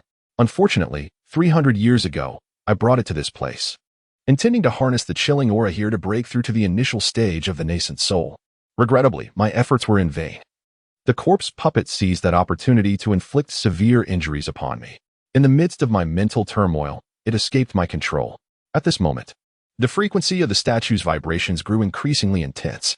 The small figure appeared anxious, quickening his speech as he continued, "At that time, I was preoccupied with healing in seclusion and had no intention of pursuing it. When I finally emerged a century later, slightly recuperated, I sought out the corpse puppet, only to discover that it had somehow gained sentience, having obtained some fortuitous opportunity and had progressed to the mid-stage of the nascent soul before me. Unable to contend with it, I was forced to separate from my nascent soul and narrowly escaped, albeit with significant injuries. Since then, I have remained hidden within this statue, too fearful to venture outside. The corpse demon outside is my former physical body, and to my astonishment, under the influence of the frigid aura in this desolate jungle, it has also cultivated sentience." "Alas," Wang Lin scoffed, saying, "What utter nonsense! If that corpse puppet truly possesses consciousness as you claim, why does it not flee? Instead, it continues to seek you out." Wu forced a bitter smile, hesitating for a moment before replying, "Alas, my young friend, you are unaware of certain intricacies. This pertains to the secrets of my Cultivation sect. Even if that corpse puppet were to break free from my control, it is important to note that I have refined it for hundreds of years, our minds and spirits intertwined. Should it stray more than 100 miles from me, it would instantly dissipate into nothingness. The sole solution to this dilemma lies in the consumption of my primordial essence, thereby sealing my spirit within its being. In doing so, it would be able to genuinely escape my constraints." Wang Lin's gaze flickered as he spoke. "For centuries, he has been unable to find you." Wu, feeling the contours of the statue's inner surface, replied, "During my flight, I inadvertently entered this statue. It harbors a remarkable power that cloaks my presence. It is through the statue's aid that I have managed to survive." Wang Lin, his expression unperturbed, inquired slowly, "Then why did you not escape while your pursuer lay in slumber?" "I have attempted to flee countless times," Wu lamented, "but this desolate jungle is shrouded in a dense mist that inflicts severe harm upon my yawning form. Even the slightest contact would be unbearable. Originally, this corpse puppet would have been unable to locate me. However, I was taken aback when my corporeal body unexpectedly developed sentience. It was through this connection that it found its way here. Moreover, Odyssey, in his impulsiveness, foolishly activated the statue for your sake. thereby drawing the foe closer. Alas, this is fate, and I cannot blame others. With a bitter smile, Wu turned to Wang Lin and continued, "My young friend, your acquaintance with Odyssey was something he had already disclosed to me. Had I encountered you 3 centuries ago, when I was first ensnared here, I would have spared no effort to seize your corporeal form. Yet now, I have squandered my opportunity to possess Odyssey. Unless I reach the mid-stage of Yuan, I shall be unable to attempt possession again." Wang Lin did not believe a single word uttered by this petty individual, yet he maintained an outward demeanor of composure. Casting a glance at the peculiar figure, he remarked, "His name is Adai." We nodded and elaborated, "Young friend, I discovered Adai within this statue, where he lay in slumber. Upon my entry, I intended to seize his essence. However, he possessed a force capable of annihilating the heavens and the earth, which thwarted my attempt. In my failure, I left behind a significant portion of my primordial spirit within Adai, narrowly escaping with my life. Nonetheless, it was precisely due to this that Adai awakened from his deep slumber, and an inexplicable bond formed between us, making us inseparable. From that moment onward, I realized that I would likely never leave this place until Adai informed me of your presence." At this juncture, a glimmer of excitement flickered in Wu Yu's eyes. Wang Lin remained silent, gazing intently at the other party, awaiting further discourse. Wu Yu's face reflected a plea as he implored, "I beseech you, dear friend, to assist me." Chapter 94, The Cultivation Sect, Part 3. I am unable to leave this place. I earnestly request you to visit the Cultivation Sect and summon my elder brother, Yizai, to rescue me. Wu Yu's expression was one of desperation as he bowed repeatedly in supplication. Wang Lin remained composed and stated, "Do you possess a method to help me evade the corpse puppet and vacate this place?" Wu Yu promptly nodded, his expression earnest. "I am willing to expend the last vestiges of my primordial infant energy to utilize a secret technique that will open the teleportation array leading to the Cultivation Sect, allowing you to arrive directly at its headquarters." Wu Yu sighed and continued, "The corpse puppet cannot stray beyond 100 miles from me, and I, similarly, cannot exceed that distance. Should we part by more than 100 miles, it would perish instantly, and I, if my corporeal form remains, would suffer severe mental detriment. However, in my current state as a primordial infant, the outcome would result in my essence dissipating. I do not wish to perish, and unless absolutely necessary, I do not desire to perish alongside the corpse puppet." At that moment, the statue trembled with increasing intensity, seemingly on the verge of collapse. Wu Yu observed Wang Lin's unflinching demeanor and, gritting his teeth, proclaimed, "I, Wu Yu, vow by my primordial infant energy that if there is a shred of falsehood in my words to you, I shall be devoured by the corpse puppet. Young friend, I implore you to assist me this once. I can escort you with the 9 paper talismans that have existed since I discovered him, possessing unfathomable power. Furthermore, I have sensed that your spiritual energy aligns with the cold and sinister attributes. The cultivation methods of my Cultivation sect are also of a similar nature. Since you have managed to navigate this desolate forest, it stands to reason that you are harnessing the cold energy of this place for your cultivation. The frigid essence of this ruin belongs to the yellowing domain within the cosmos, and should you venture to the Cultivation sect, it would greatly benefit you. For within the sect lies a secluded area rich in the quality of earthly and cold energy." Wang Lin squinted slightly and spoke. "Since the main branch of the Cultivation sect possesses the cold energy of the earthing quality, why have you come here to make a breakthrough?" Wu Yu cast a deep glance at Wang Lin. In his eyes, this young man exhibited an extraordinary level of caution, regardless of how he articulated his thoughts. The other party remained unfazed. Upon hearing Wang Lin's inquiry, he offered a wry smile and replied, "Young friend, I have just sworn an oath with my nascent soul. Alas, this corpse puppet is unlike a living person. Upon reaching a certain level of strength, it is imperative to absorb the cold energy of the yellowing quality. Hence, I brought him here." Just then, the statue trembled violently, revealing a multitude of fissures.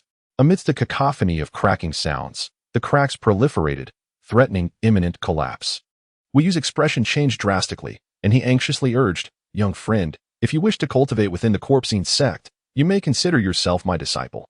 I can utilize a unique secret technique to transport you there. The Cultivation sect will not suspect anything. Young friend, time is of the essence, please deliberate." The moment he finished speaking, the entire statue shook violently once more, and cracks swiftly spread across its surface, with some parts already beginning to crumble. Wang Lin's mind raced, fully aware that remaining in this place would lead to danger once the corpse puppet entered. It was evident that this puppet was a creature of bloodlust. With this thought, He nodded decisively at Wu Yu.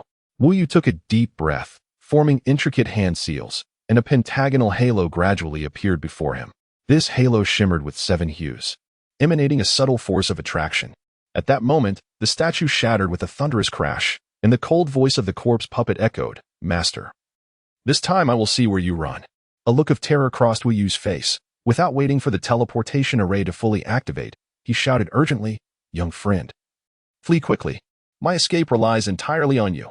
With that, he vanished instantaneously, merging into the stone figure that floated nearby in a meditative posture. Simultaneously, Wang Lin sprang into action, rushing toward the teleportation array, which was now fluctuating ominously, on the verge of collapse. The strange figure hesitated for a moment before following Wang Lin into the array. Just then, the statue collapsed with a resounding crash, and the man, wearing a mocking expression, was about to speak when he suddenly fixated on the teleportation array, his expression shifting dramatically. As for Wang Lin, upon entering the teleportation array, he felt as though he had stepped into a circular passage. His body seemed to stretch infinitely, and countless twinkling lights surrounded him, each resembling stars. Glancing back, he saw the strange figure, a Dai, following him with a look of astonishment, glancing left and right. When he noticed Wang Lin's gaze, he bared his teeth in a grin, his eyes revealing not vigilance, but a hint of confusion. Time passed, and at the end of the passage, a brilliant light appeared, growing larger until it nearly filled the entire corridor. Then, a tremendous force of attraction surged forth, swiftly drawing Wang Lin and Dai in. The Corpsine sect, a dark sect located within the borders of Zhao, may not rival the foremost dark sect, the Heavenly Tao sect, in power, yet it excels in its enigmatic nature. It is no exaggeration to say that the Corpsine sect is the most mysterious sect in Zhao. The exact number of disciples within the sect, the location of its mountain gate, and the number of Yuanying stage masters remain a complete mystery to the outside world. Rumors even suggest that the Corpsine sect was annihilated years ago, with no survivors. In essence, this is a low-profile sect, yet its understated nature cannot be forgotten. Primarily due to the world's singular understanding of it, the cultivation method of the Corpsine sect. Disciples of the Corpsine sect have but one opportunity in their lives to refine a corpse. Once successful, they remain unchanged for life. This methodology is steeped in miraculous potential. Beyond their own cultivation, the prowess of the corpse puppet is equally significant. The reason this technique is deemed miraculous is due to an event 5 centuries ago, when a late-stage Foundation establishment disciple of the Corpsine sect astonishingly accompanied a Yuanying stage corpse puppet. Though this disciple mysteriously vanished in the end, his appearance stirred the entire cultivation community of the Zhao kingdom, particularly among those of lesser prowess who yearned to join the Corpsine sect. However, despite the fervent searches, the mountain gate of the Corpsine sect remained elusive, akin to ephemeral wisps of smoke, evading all pursuit. In the extreme west of Zhao kingdom lies an expansive plain, perpetually shrouded in a chilling aura. Even the adept cultivators seldom venture here, for the area is not only enveloped in icy winds but also harbors the ominous 9 earthly qi, which even nascent soul experts are reluctant to confront. For those beneath the nascent soul stage, mere contact results in grievous harm. One would assume that such formidable restrictions indicate the presence of great treasures, a notion that many cultivators entertained. Consequently, under the leadership of several formidable figures from the demonic path, a throng of demonic experts surged forth, ultimately breaching the prohibitions to scour the area. Yet to their astonishment, the plain revealed nothing of interest. It was utterly devoid of treasures. Some within the demonic ranks, incensed by the fruitless endeavor, expanded their search underground, yet they unearthed no rewards. This treasure hunt devolved into a farcical episode, ridiculed by the Righteous Alliance. Gradually, as the locale was marked by potent restrictions yet yielded no artifacts, it faded from collective memory. At the heart of this plain lies a mist-enshrouded region. Within the fog rests a vast swamp, beneath which lies an immense cavern, interconnected with numerous passages. Each branch leads to smaller caverns, and these in turn give rise to countless offshoots, resulting in a labyrinthine network that saturates the subterranean expanse of the plain. Herein lies the most enigmatic mountain gate of the Corpsine sect in the Zhao kingdom. The cavern's central chamber is vast, comparable to several grand halls of the Hengyue sect. Within, 8 towering purple trees stand erect, forming a magnificent array, from which waves of spiritual energy ripple outward. Infinite and cyclical, each tree is inscribed with ancient symbols and patterns, exuding an air of solemnity. Connecting the trees are several radiant strands of light, which, when viewed from above, intertwined to create a series of concentric circles, totaling 49 in number. Perched cross-legged upon these colossal trees are 8 young men, each accompanied by a floating coffin. At that moment, 5 of the light circles within the array suddenly flickered, and a youth clad in blue, accompanied by a coffin, materialized within the formation. One of the youths seated upon the towering trees opened his eyes, casting a cold glance at the newcomer, and emotionlessly inquired, "From whence do you come?" The blue-clad youth promptly bowed, responding with reverence, "From the second-tier Cultivation Nation, the Liu Kingdom's branch of the Corpsine sect, Lin is here to participate in the advancement test." The young man surveyed him briefly and coldly replied, 18 caves to your right, proceed." The young man respectfully clasped his fists and stepped out of the formation. He surveyed his surroundings, silently calculating, and then moved his body, slipping into one of the numerous passageways. The youth nodded slightly, choosing silence once more, and closed his eyes again. Over the next several hours, one after another, several individuals emerged from the formation. When the one of the highest rank appeared, 13 luminous orbs ignited. Among the 8 youths, at that moment, 2 opened their eyes. Time passed incrementally, and suddenly, the orbs within the formation lit up again, this time numbering 6. A young man on the giant tree opened his eyes, fixating on the formation. Just then, the light within the formation flashed once more, and instantly, 7 more orbs illuminated the space. At this moment, another youth opened his eyes, and the 2 exchanged glances, both intently gazing at the formation. Shortly thereafter, the formation flickered again, and the number of glowing orbs surged from 13 to 28 in an instant. It appeared that a senior had arrived. 2 more youths opened their eyes, their gazes, though cold, held a hint of respect as they regarded the formation. As soon as these words were uttered, the spiritual energy outside the formation abruptly receded, and a rumbling sound emanated from within. The illuminated orbs wildly multiplied, one after another, igniting rapidly. The remaining 4 youths opened their eyes simultaneously, their expressions filled with astonishment. When the count of orbs reached 40, the 8 rose swiftly, kneeling on one knee, their hands forming intricate seals as they simultaneously proclaimed, "We respectfully welcome our esteemed predecessors." The moment the words "esteemed predecessors" left their lips, the orbs within the formation flickered once more, soaring to 43 before stabilizing, radiating brilliance among themselves. The expressions of the 8 atop the giant tree shifted, their astonishment replaced with fervent admiration, their bodies transitioning from a single knee kneeling to prostrating fully on the ground, their gazes fixed intently upon the formation. It was known that the illumination of 40 orbs indicated a figure of high stature within the Corpsine sect. Should the orbs exceed 40, it signified that the visitor was an ancestral being of the nascent soul stage. With such thoughts, the 8 naturally exhibited such reverence. Gradually, 2 figures materialized within the formation, becoming increasingly distinct.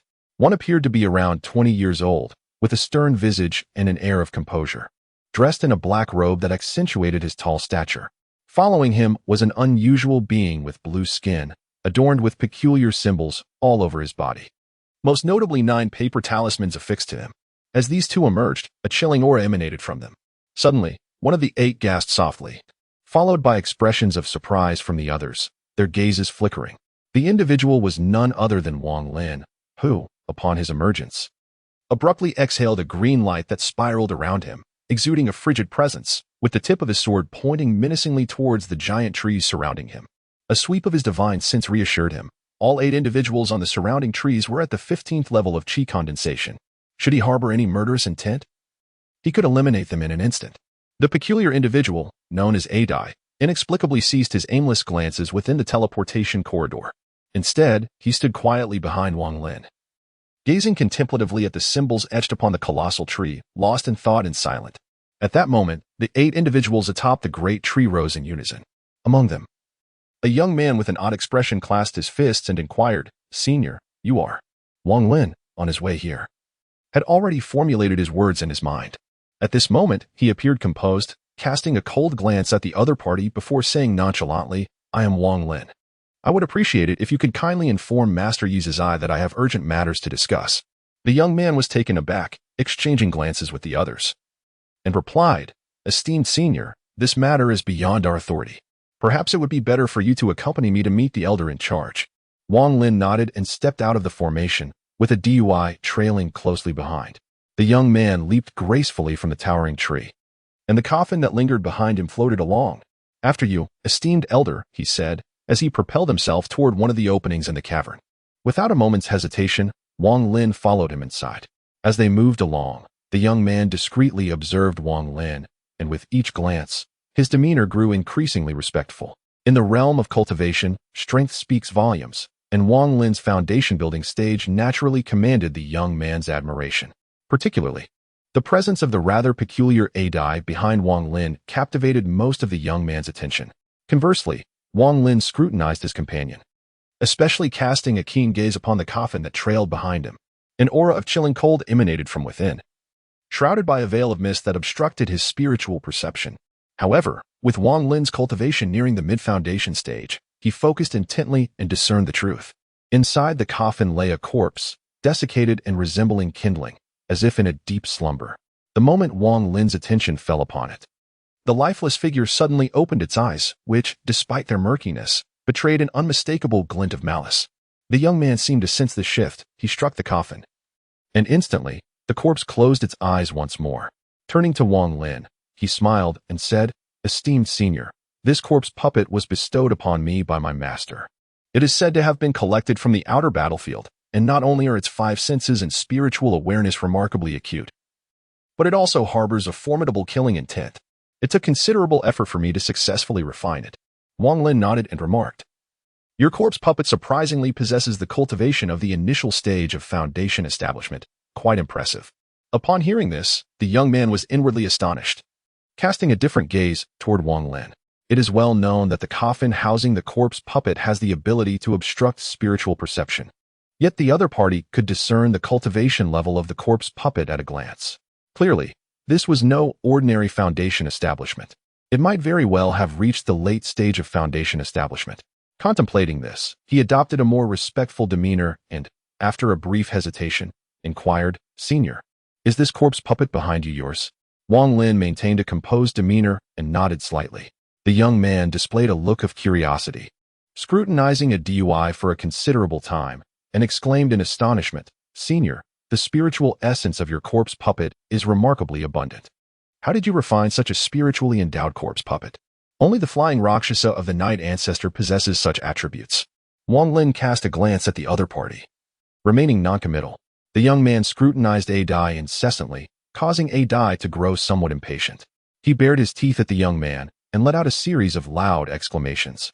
Upon hearing deity speak, the young man was taken aback, exclaiming in astonishment, "Senior, your corpse puppet has evolved to the point of being able to speak." Wang Lin furrowed his brow as the other party's incessant chatter became overwhelming with an unending stream of questions.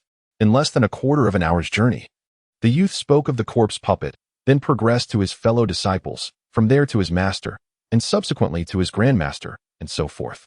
Although Wang Lin felt a growing impatience, he gleaned a general understanding of the Corpsine sect from the youth's discourse. Speaking of our Zhao Kingdom's Corpsine sect, it is indeed remarkable, from the higher echelons of 4th and 5th tier cultivation nations to the lower ranks of 1st and 2nd tier cultivation nations. Nearly all regard our location as a pivotal transit point. For instance, the recent advancement assessment for the Corpsine sect of the 1st and 2nd tier cultivation nations was conducted here. The cavernous passageway widened further, extending towards the exit on the opposite end, while the youth continued his relentless monologue. Wang Lin could no longer endure the incessant prattling of his companion. As he approached the exit, he immediately accelerated, bursting forth from the passageway into a cavern slightly smaller than the previous one. Inside the cave stood 5 imposing stone pillars, each adorned with a massive blue fireball, emanating a gentle warmth that brushed against his face. At the center, upon one of the pillars, sat an elderly man. With hair as white as snow yet a visage youthful, the old man possessed a rosy complexion, and his hair danced lightly in the absence of wind. With each breath he took, wisps of green gas flowed from the fireballs surrounding the pillars, entering the elder's 7 orifices only to emerge once more, swiftly merging into the stone pillar beneath him. This peculiar cycle continued, shrouded in mystery. The moment Wang Lin entered the cavern, the old man abruptly opened his eyes, their gaze piercing and cold as they scrutinized Wang Lin with keen interest. Wang Lin's consciousness swept through the area, discerning that the elder possessed mid-stage foundation establishment cultivation. At that moment, the youth swiftly entered the cave and, upon seeing the elder, immediately clasped his fists in reverence, saying, "Elder, this esteemed senior has just emerged from the teleportation array. activating 43 light circles. He wishes to meet the Night Ancestor. Upon hearing this, the elder's expression changed dramatically. His demeanor shifted to one of coldness as he gazed at Wang Lin with a peculiar look, and in a deep voice, he inquired, "This friend? Who granted you access to the formation of my corpsing sect?" Wang Lin maintained his usual demeanor and remarked, "Wu Yu." Upon hearing this name, the old man's expression shifted dramatically. He immediately rose to his feet and inquired, "The ancestor Wu Yu, who has been missing for several centuries. What is your relation to him?" Wang Lin cast a glance at the other party and said, "Disciple." The old man gasped, realizing that Wu Yu held a significantly high status within the corpsing sect of Zhao. If what the other claimed were true, he could not afford to offend him. With this thought in mind, he quickly smiled and said, "Ah, it turns out to be my revered uncle returning to the sect. I am Mu Rong, and I am unaware of my uncle's esteemed name." Wang Lin smiled and said, "I am Wang Lin. I cannot dare to accept such titles as senior uncle." The young man quickly acknowledged this, turned around, and silently murmured a few words before hastily departing. Wang Lin cast a meaningful glance at the other party and casually remarked, "The venerable elder's corpse puppet has encountered some issues that require urgent attention." Mu Rong nodded and replied, "The corpse puppet of Ancestor Wu Yu is second only to the flying Rakshasa of Night Ancestor. The higher the level of the corpse puppet, the more prone it is to problems. However, given Ancestor Wu Yu's formidable cultivation, handling such matters should be a mere trifle." As he spoke, he scrutinized Wang Lin, attempting to discern any clues from his expression. Unfortunately, Wang Lin maintained an air of calmness throughout. After a brief moment of contemplation, Mu Rong said, "Brother Wang, please wait a moment. I shall contact Ancestor Yi right away." With that, he tapped his storage bag and produced a jade slip, which he held and focused on for a moment before casting it forward. The jade slip flickered and swiftly entered a nearby passage. After completing this task, Mu Rong glanced at the simple-minded Adai behind Wang Lin, poised to speak, when Wang Lin interjected. He looked at the blue fireballs adorning the surrounding pillars and, somewhat astonished, inquired, "Brother Mu, the aura emitted by these blue fireballs is a blend of yin and yang. They are no ordinary objects." Mu Rong chuckled heartily and responded, "Brother Wang, this blue flame demon fire was transformed from the golden elixirs of several Jindan stage masters from the Righteous Path Alliance several centuries ago. Later, it was refined by Ancestor Yizazai, becoming yet another treasure of our corpsing sect. It offers numerous benefits for our cultivation, especially for corpse puppets, where its advantages are particularly significant." Wang Lin gazed at the azure fireball, and with a flick of his right hand, a wisp of blue smoke emerged from within it, drifting into the palm of his hand. He focused intently for a moment, exhaling a chilling essence of spiritual energy, causing the blue smoke to emit a hissing sound and rapidly shrink, ultimately transforming into a small azure orb that floated in the air. Mu Rong's expression shifted slightly as he regarded Wang Lin with a penetrating gaze, remarking, "Brother Wang, the ability to condense smoke into substance requires profound mastery of the chilling essence. It is not easily accomplished. It seems that Master Wu Yu holds you in high regard." The last vestige of doubt in Mu Rong's heart dissipated the instant he witnessed Wang Lin's display of chilling spiritual power. Unbeknownst to him, the chilling essence cultivated by the corpse-in sect, while seemingly similar to the chilling spiritual energy within Wang Lin, was, in reality, worlds apart. At that moment, the azure fireballs atop the stone pillars suddenly dimmed, releasing billows of azure smoke that swiftly coalesced into a phantom figure. Simultaneously, an immense pressure emanated from this apparition. Wang Lin's pupils constricted, and under the immense pressure exerted by the other party, he experienced a chilling sensation coursing through him. Glancing at Mu Rong, he noticed that the latter had immediately knelt on the ground, displaying an expression of utmost reverence. "You are indeed a disciple of junior brother Wu Yu." A chilling voice slowly emerged from the shadowy figure. Chapter 96, The Cauldron. Wang Lin took a deep breath and respectfully clasped his fists, saying, "I pay my respects to Elder Yi." The figure gradually solidified, transforming into a handsome man in his 40s. His brows were like fine strokes of ink. His eyes resembled the stars, and his complexion was as pale as jade. He gazed at Wang Lin with an expressionless face and spoke, "Mu Rong, you may withdraw." The kneeling Mu Rong immediately complied, rising swiftly and darting towards a nearby exit, disappearing in the blink of an eye. With a wave of his right hand, Yizazai summoned a thin veil of light that spread around them. He sighed softly, a hint of melancholy in his voice, and continued, "Wang Lin, you are not a disciple of my corpsing sect, so there is no need for you to feel constrained. My junior brother, Wu Yu, must be in trouble. Now that there is no one else here, do share your thoughts. Wang Lin straightened his back, having already contemplated the matter concerning Wu Yu's disciple before his arrival. It was clear that such matters could scarcely be concealed from Yi Zizai, a master of the nascent soul stage. Fortunately, he opted to speak the truth. After a brief moment of reflection, Wang Lin recounted his observations within the ruins of the jungle. Yi Zizai listened in silence, offering no interruption. Once Wang Lin had finished, he sighed softly and closed his eyes in contemplation. Internally, he acknowledged, what Wang Lin has stated must be true, before leaving. Junior brother Wu Yu mentioned that the corpse puppet was on the verge of advancement. Furthermore, the details Wang Lin provided align with Wu Yu's character. The betrayal of the corpse puppet. Oh, junior brother, how can such a betrayal be as simple as you suggest? Even I would find it impossible to defeat a mid-foundation establishment corpse puppet. As he contemplated the implications of Wang Lin delivering this message, Yi Zizai sensed a deeper significance. Suddenly, he gasped lightly. It struck him that the cultivation method Wang Lin practiced bore a striking resemblance to that of the Corpsine sect, both embodying the cold and sinister attributes. After a moment's reflection, he comprehended his junior brother's intent. Wu Yu was not only seeking assistance but was also attempting to recruit a disciple for the Corpsine sect. Yi Zizai's consciousness swept over Wang Lin and settled on the peculiar individual, Adai. After some time, he fully grasped Wu Yu's aspirations. Adai's constitution was inherently suited for the cultivation methods of the Corpsine sect. Wang Lin nodded thoughtfully. Yi Zizai took a deep breath and decisively declared, Wang Lin, I have observed that the spiritual energy within you is predominantly cold in nature, which resonates with the essence of my Corpsine sect.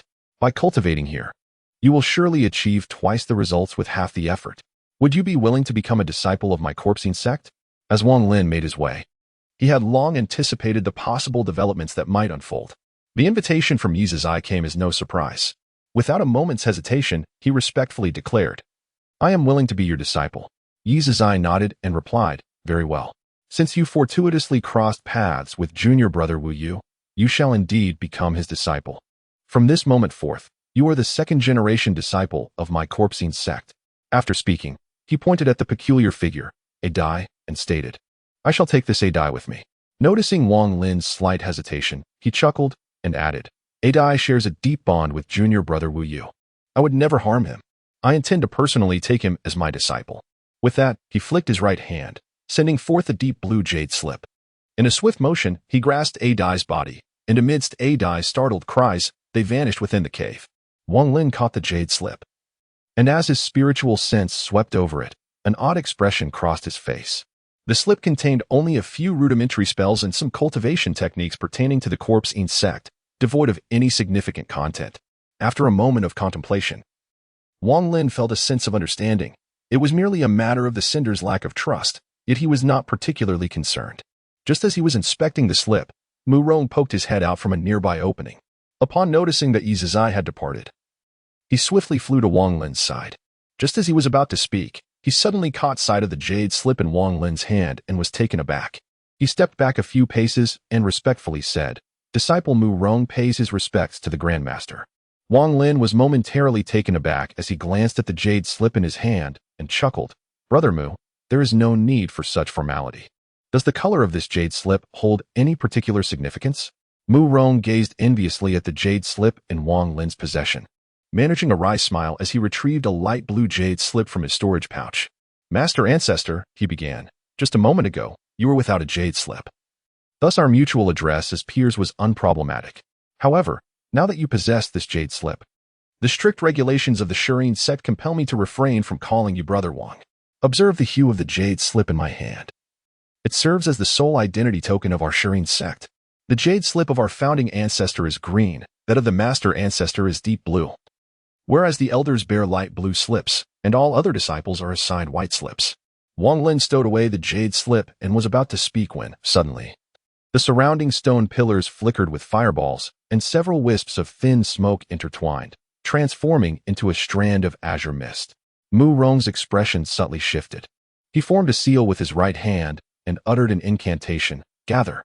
The azure mist promptly spiraled around before swiftly approaching Mu Rong, penetrating his forehead and dissolving into specks of starlight that vanished into thin air. Mu Rong gently closed his eyes and, after a brief moment, reopened them. Smiling at Wang Lin, Master Ancestor, I have just received a message from Knight Ancestor. He has arranged a cultivation chamber for you, and I will now escort you there. Wang Lin was quite astonished by some of the secret techniques of the Corpsine sect, particularly the recent communication conducted through smoke. He stroked his chin, chuckling softly in acknowledgement. Mu Rong moved swiftly towards a nearby cave entrance, and Wang Lin gracefully rose to follow. Within the cave, they moved with remarkable speed, during which Mu Rong provided a brief introduction to the Corpsine sect, coupled with the insights gleaned from the words of the array youth. Wang Lin had acquired a certain understanding of the sect. The Corpsine sect, one of the 4 demonic sects, boasts over 1,000 disciples who predominantly dwell underground, each possessing dedicated cultivation chambers. Aside from those few disciples who must venture out for supplies, most are engrossed in their rigorous training. It would be somewhat inaccurate to categorize it strictly as a demonic sect, compared to the raging demonic flames of the Heavenly Tao sect, the malevolence of the Huan sect, and the overwhelming killing intent of the Woofing Valley. The Corpsine sect, despite its association with corpse puppets, is predominantly inhabited by fervent cultivators. Each disciple of the Corpsine sect is engaged in relentless cultivation, driven by a series of brutal regulations. Those who fail to reach the 10th layer of the Qi condensation stage within 10 years, the foundation establishment stage within 30 years, or the core formation stage within a century face the grim fate of becoming corpse puppets.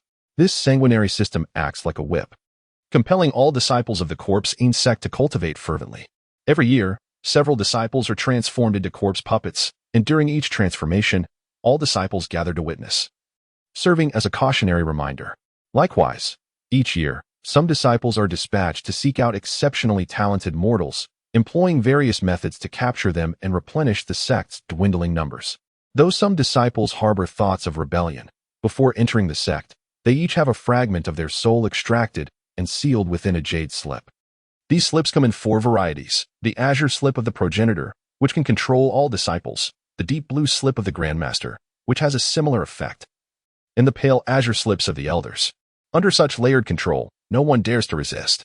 Mu Rong subtly pointed out that the Corpsine sect is a vast sect, with the Zhao kingdom being merely a branch.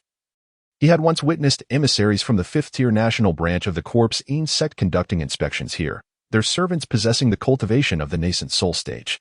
Wang Lin felt increasingly alarmed as he pondered why Knight Zai had not extracted a fragment of his soul to seal within the jade slip when handing it to him.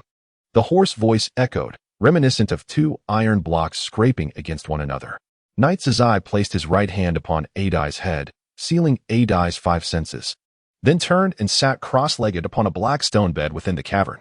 He gestured with his hand and touched his forehead, causing his entire body to tremble as a shadowy figure slowly emerged from his form.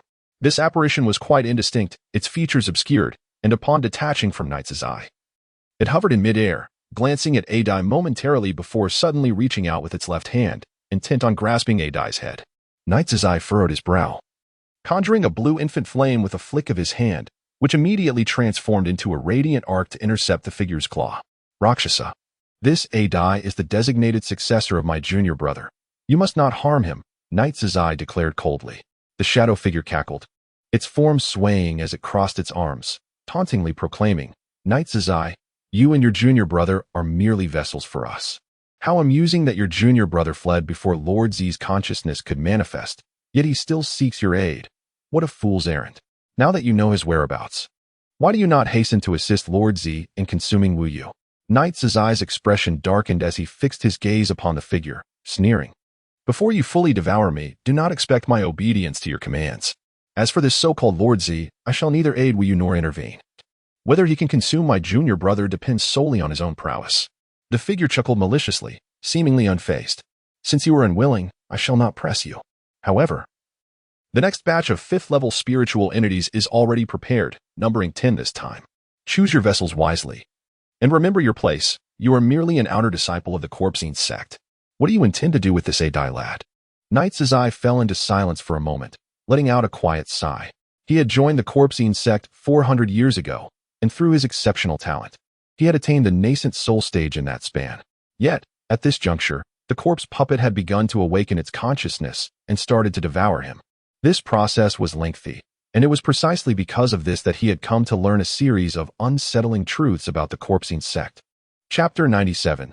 Great Change. The Corpsine sect was a vast organization, And as far as Knight Zazai was aware, the highest tier existed within the 5th level cultivation nations.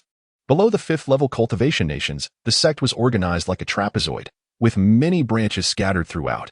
These branches enforced strict regulations, compelling disciples to engage in frenzied and reckless cultivation, akin to the treatment of livestock.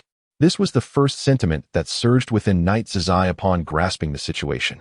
Once livestock matured to the core formation stage, a grand ritual of corpse puppet refinement would take place. It was during this ceremony that the spiritual entities from the 5th level sects would quietly infiltrate the bodies of the corpse puppets under the guise of the ritual.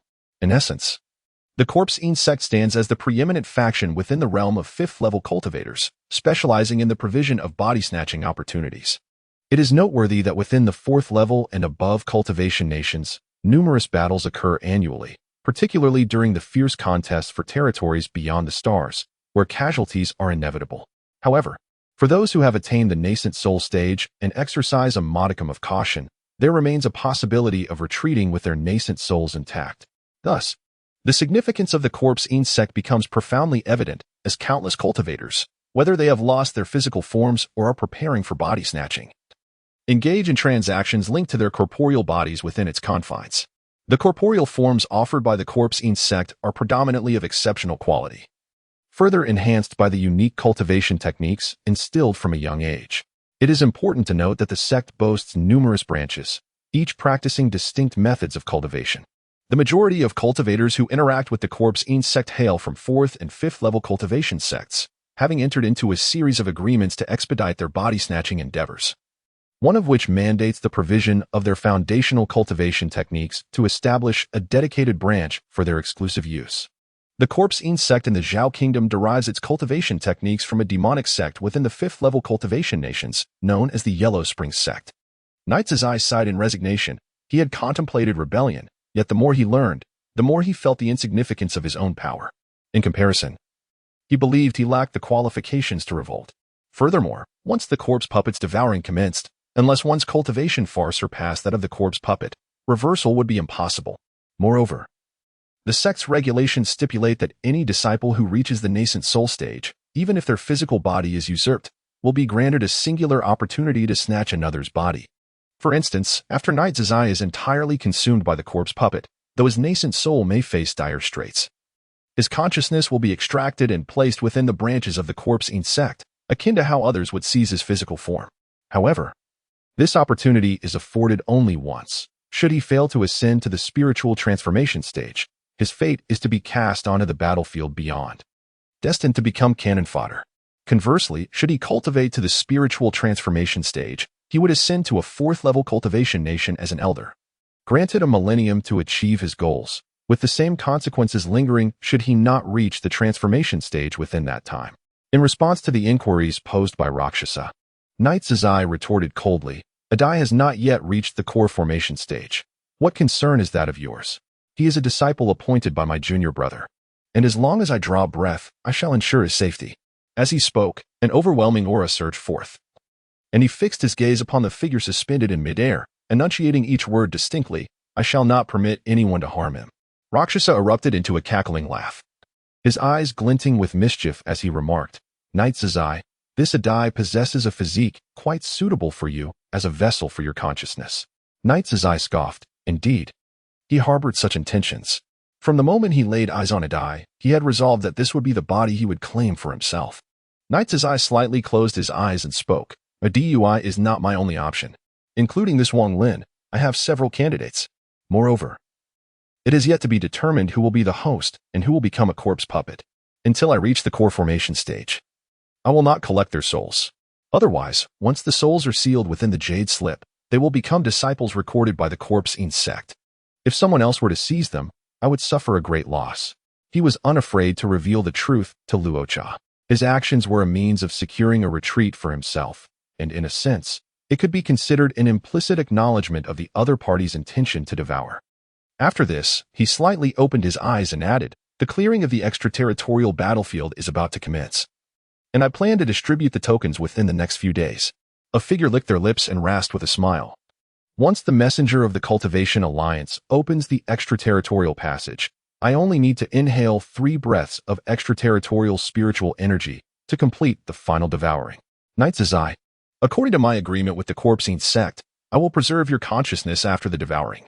At that time, you can designate your choice, and I, considering your physical form, shall assist you by directly elevating your chosen candidate to the core formation stage, facilitating your entry. Upon learning the secret of the Corpsine sect, Knight Zizai understood that this day would inevitably arrive. The clearing of the extraterritorial battlefield, occurring once every 100 years, marked the day when a large number of spiritual entities from the Corpsine sect would complete their final devouring. Knight Zizai sighed inwardly, closing his eyes and ceasing to speak. Meanwhile, Wang Lin quickly traversed one cavern after another with Mu Rong. He could distinctly feel that their path was leading downward. And with each passing moment, a chilling aura emanated from the depths of the earth. After a considerable time, Mu Rong suddenly halted in a cavern. Turning to the side with a hint of envy and respectfully said, "Master Ancestor, this is the cultivation site arranged for you by the progenitor. This place is one of the most suitable caves for cultivation within our Corpsine sect." After exchanging pleasantries with Mu Rong, Wang Lin entered the cave. It was not large, merely 1/5 the size of Mu Rong's cavern, with a thick layer of frost covering the ground, exuding a bluish glow, appearing eerie and unfathomable. The surrounding cave walls were dotted with numerous small holes, from which faint wisps of chilling aura gradually emanated. Apart from this, the cave was quite spacious. Wang Lin pondered for a moment, squatting down to feel the ground, and a wave of cold surged through his fingertips. However, as soon as it entered his body, it immediately transformed into white vapor, dissipating into thin air. Wang Lin's demeanor was indifferent, his internal chill of spiritual energy far exceeding the cold emanating from the ground.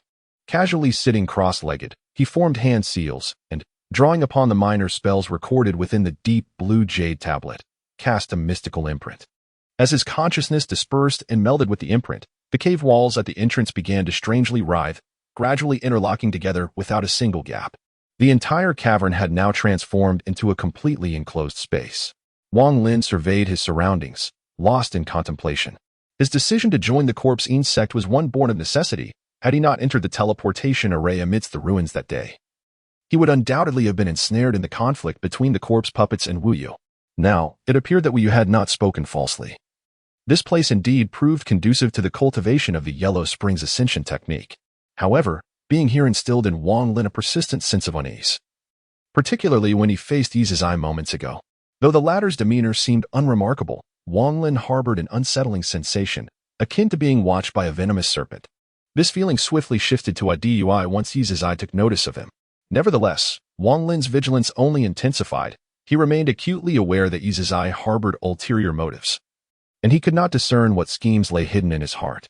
Wang Lin furrowed his brow and murmured to himself, "It is unfortunate that Situ remains in slumber. Otherwise, with his extensive experience and insight, he could undoubtedly decipher the thoughts of our adversary.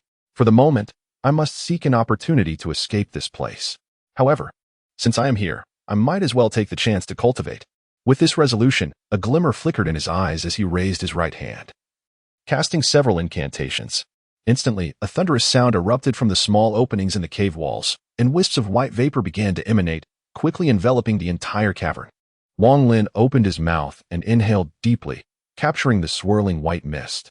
However, almost immediately, countless streams of white vapor emanated from the small orifice. As the white mist entered Wang Lin's body, it was promptly absorbed by his spiritual energy, nourishing him. At this moment, a peculiar expression appeared on Wang Lin's face. He clasped his hands in a gesture, conjuring a beam of light. As soon as the beam manifested, it swiftly coalesced, forming a luminous orb. Wang Lin remained unblinking, fixated on the luminous orb, which instantaneously shifted to a pale blue hue and flickered momentarily. A glimmer of realization crossed Wang Lin's eyes as he murmured, "Ordinary earthine. Grade 1. At that very moment, an expanse of boundless, multicolored clouds abruptly manifested above the entirety of the Zhao Kingdom. A sight that could aptly be described as shrouding the heavens.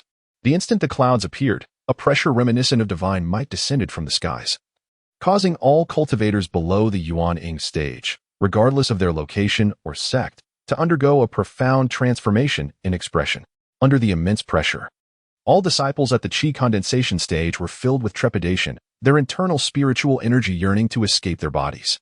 Those at the foundation establishment and core formation stages immediately closed their eyes to meditate, attempting to stabilize their inner energy. while only the Yuaning experts could withstand this oppressive force, albeit with altered visages. In a secluded forbidden area on the back mountain of the Xian Dao sect, Pu Nanzi abruptly opened his eyes, his expression shifting rapidly before breaking into a joyous grin. Without a moment's hesitation, he vanished from the forbidden grounds, reappearing 100 miles away. Within the Zhao kingdom, several streaks of light surged forth from various locations, darting towards the center of the kingdom, the Tongtian Tower, with a speed surpassing that of lightning. If the cultivators were so affected, one can only imagine the reaction of the mortals at that moment. The majority of the populace knelt in reverence, as ancient legends foretold of a colorful celestial might descending every century, and today, it had arrived. Chapter 98, Prelude to the Extraterrestrial Battlefield. Throughout the Zhao Kingdom, several Yuaning experts swiftly made their way towards the Tongtian Tower. In the depths of the Corpsine sect, Yi Zizai's eyes glimmered with intensity as he too vanished from his location, teleporting away. Before departing, he utilized a green jade slip to issue a command to all disciples of the Corpsine sect. I shall be away for several days. The formation will be sealed. Anyone attempting to breach it shall be mercilessly slain. At the moment the colorful celestial might appeared, the ancestor of the Tung family, Tung Huayuan, was meditating in the ancestral hall. He suddenly opened his eyes, startled, and gazed skyward. After a brief moment of hesitation, he left behind a sound transmission jade slip and hastily departed. A similar scene unfolded in various sects, including the Imo-Dao's Tiandao sect, Hehuan sect, Wufeng Valley, and the righteous sects such as the Piaomiao sect, Yuan Tian sect, and Jimi sect. The streaks of light soaring from different regions of the Zhao kingdom converged at the Tongtian Tower with utmost urgency. The Tongtian Tower, a symbolic edifice of the Cultivation Alliance, is constructed for every member nation upon their entry into the alliance. Within the tower resides a representative of the Cultivation Alliance, who does not interfere with the internal affairs of the member nations, only intervening during significant events.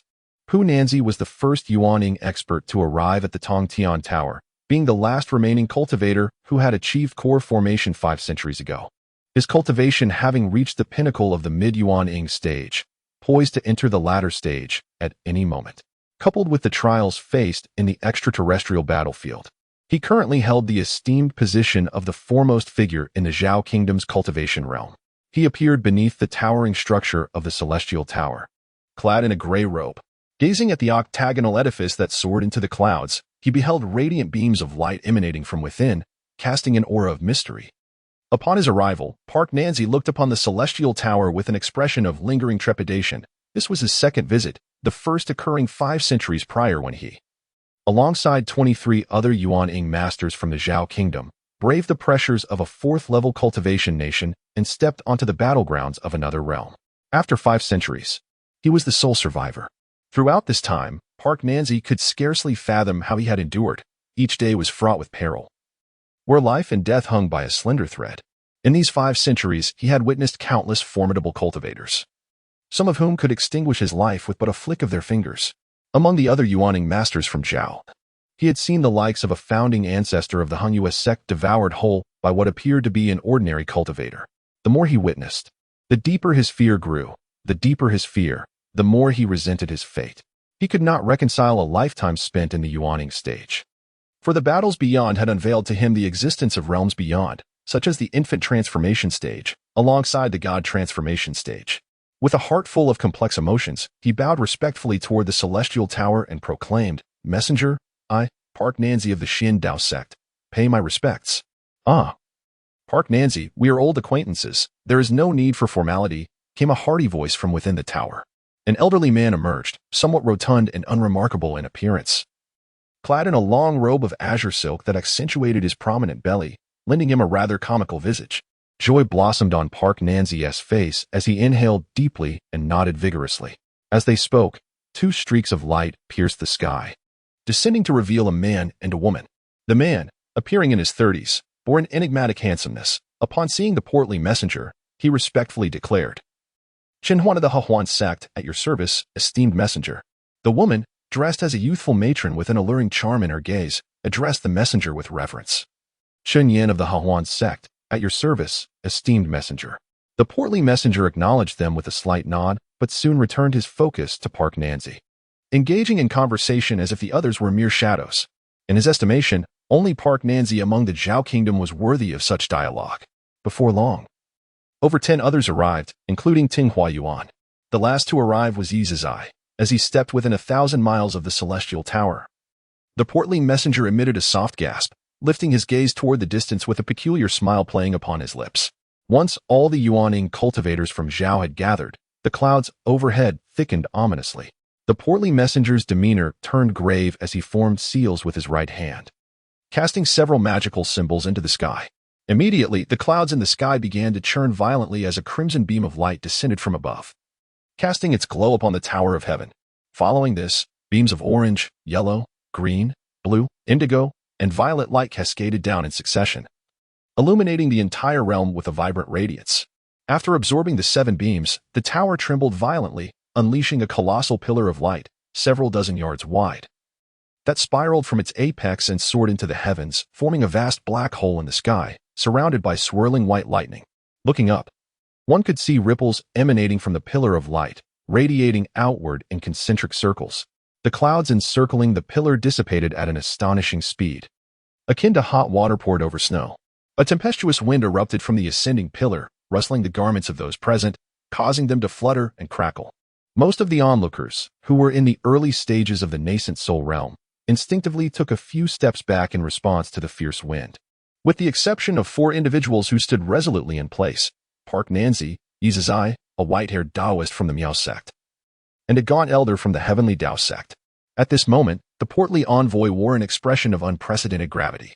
He moved into the air and respectfully announced, Level 3 Immortal Realm Inspector Lin Yi, respectfully welcoming the arrival of the Alliance envoy.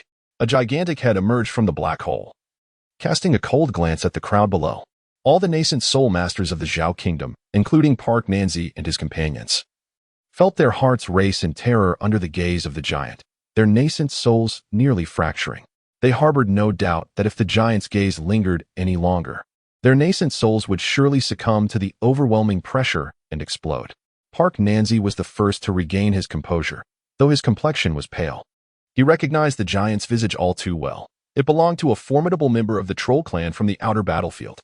This tribe of cultivators relied on devouring others to enhance their own powers. And the ancestor of the Hongyue sect had met his demise after being consumed by one of these giants before its true form was revealed. The giant finally fixed its gaze upon Lin Yi, its expression softening slightly but still tinged with impatience. It spoke, "This wretched place has such sparse spiritual energy. Were it not for that damned pact, I could drain this small nation's energy in a single gulp. Listen carefully. In 5 months, the passage to the outer battlefield will open. Yuzhao Kingdom are responsible for clearing the battlefield located at the northern outskirts, at a latitude of 58 degrees, spanning 100,000 miles.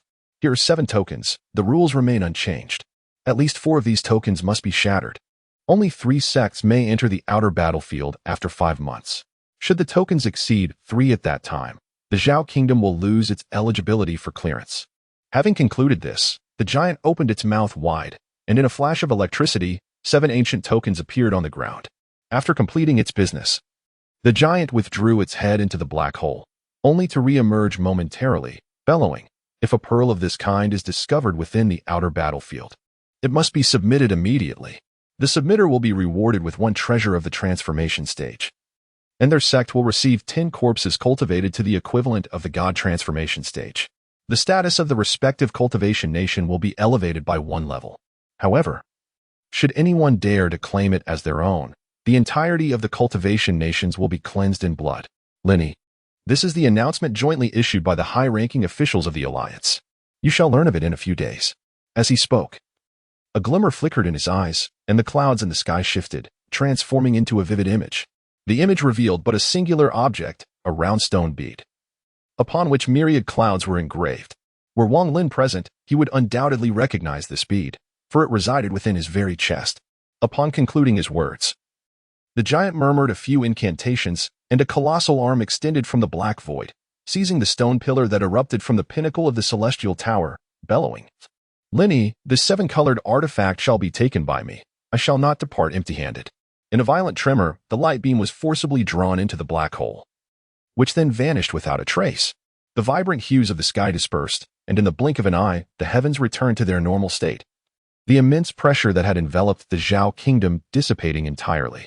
The rotund envoy, Lin Yi, wore a grim expression, let out a soft huff, and with a flick of his sleeve, soared into the tower.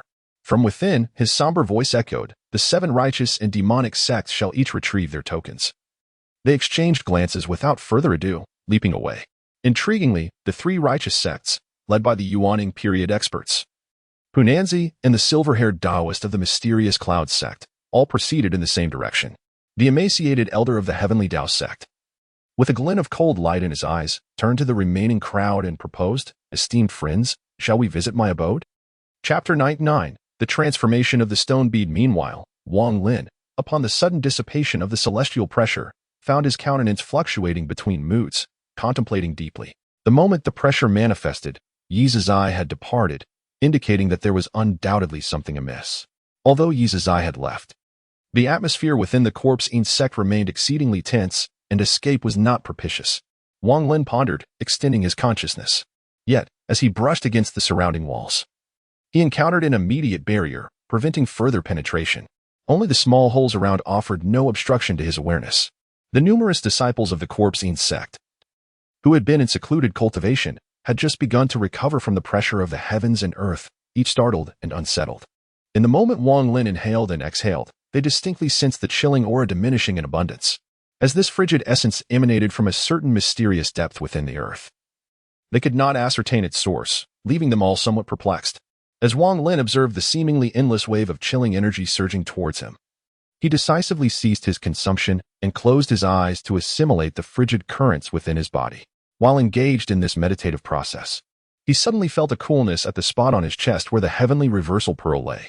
Startled, he promptly retrieved the pearl and discovered that it was covered in a multitude of tiny droplets. Wang Lin was immediately filled with delight. It is important to note that the sole drawback of the celestial reversal pearl lies in its internal space, which lacks any spiritual energy. One can only cultivate within it by utilizing spiritual liquid, yet the efficacy of this liquid diminishes with prolonged use. Only dew can maintain its potency. However, the collection of dew is a painstakingly slow process. Consequently, after practicing the Yellow Spring Ascension technique, Wang Lin seldom entered the dream realm. Nevertheless, he persistently gathered dew for future cultivation within the dream space.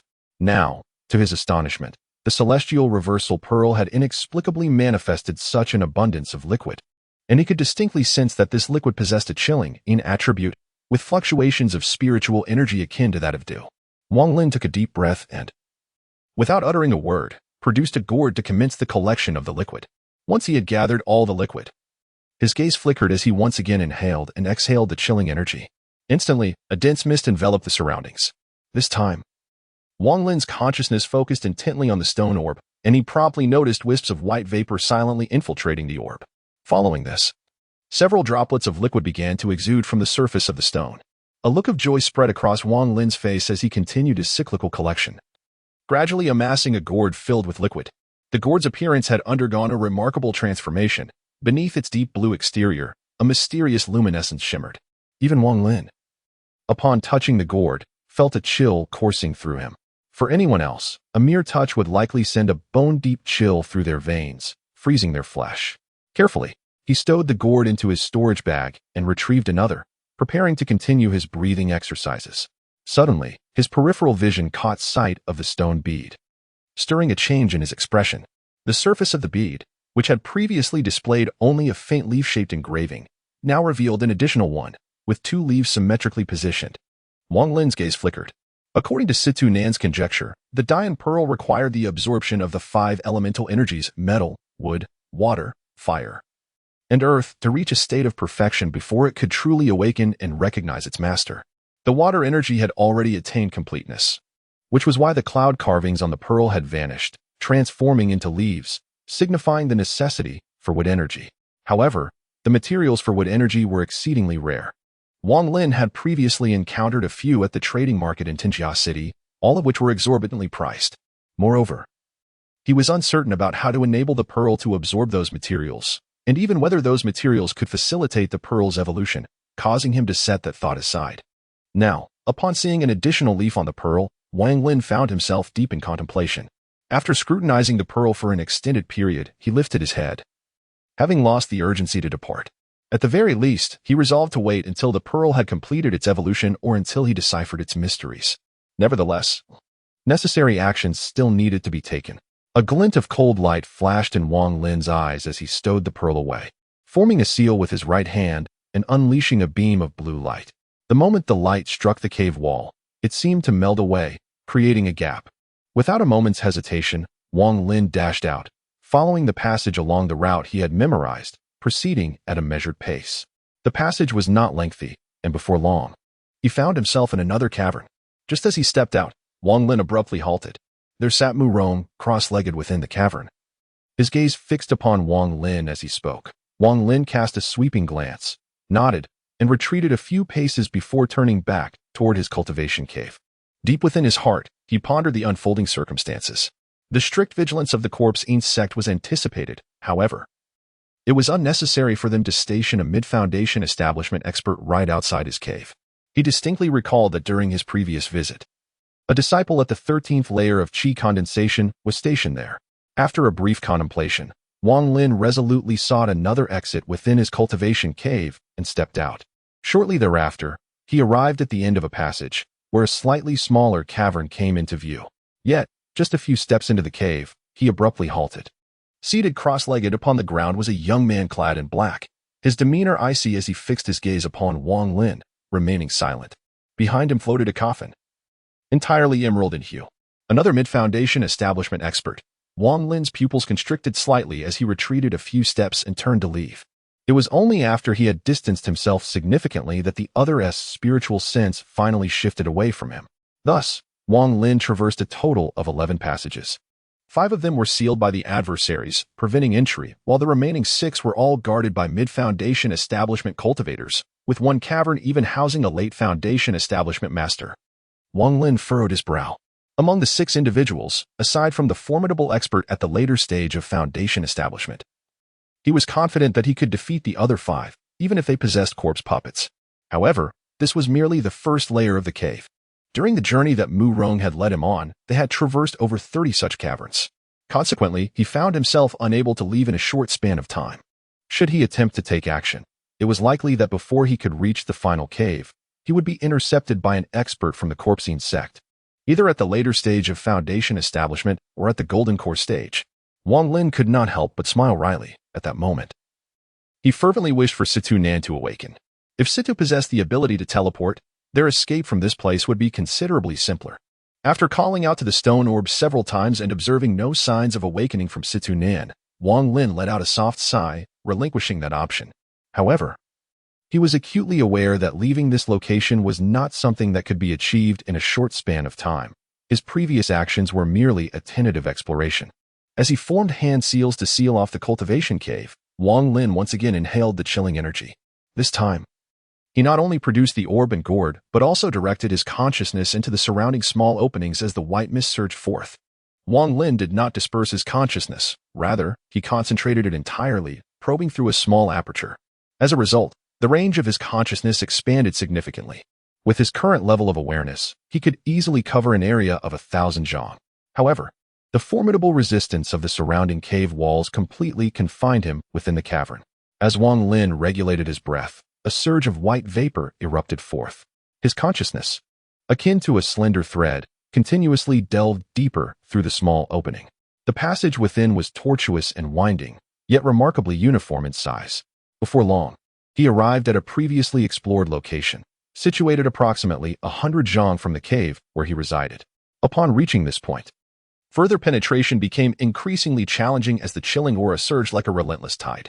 Had it not been for Wang Lin's cultivation of the Huangquan Ascension technique, which endowed him with formidable immunity against the frigid essence, a single wave could have easily shattered his consciousness.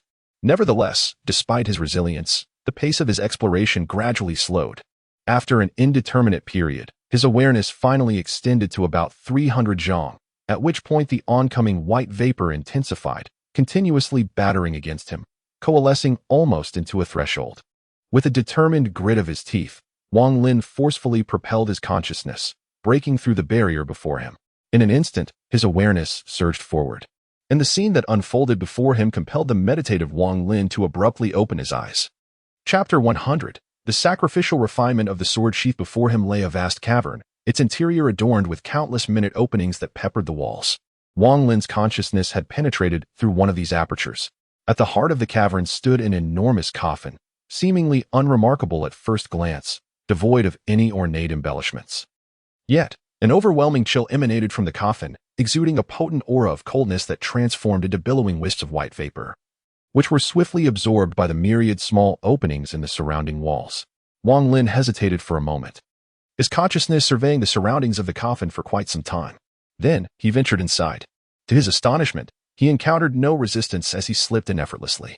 The interior of the coffin was utterly devoid of any objects, save for a large circular hole at the bottom, from which a chilling aura emanated.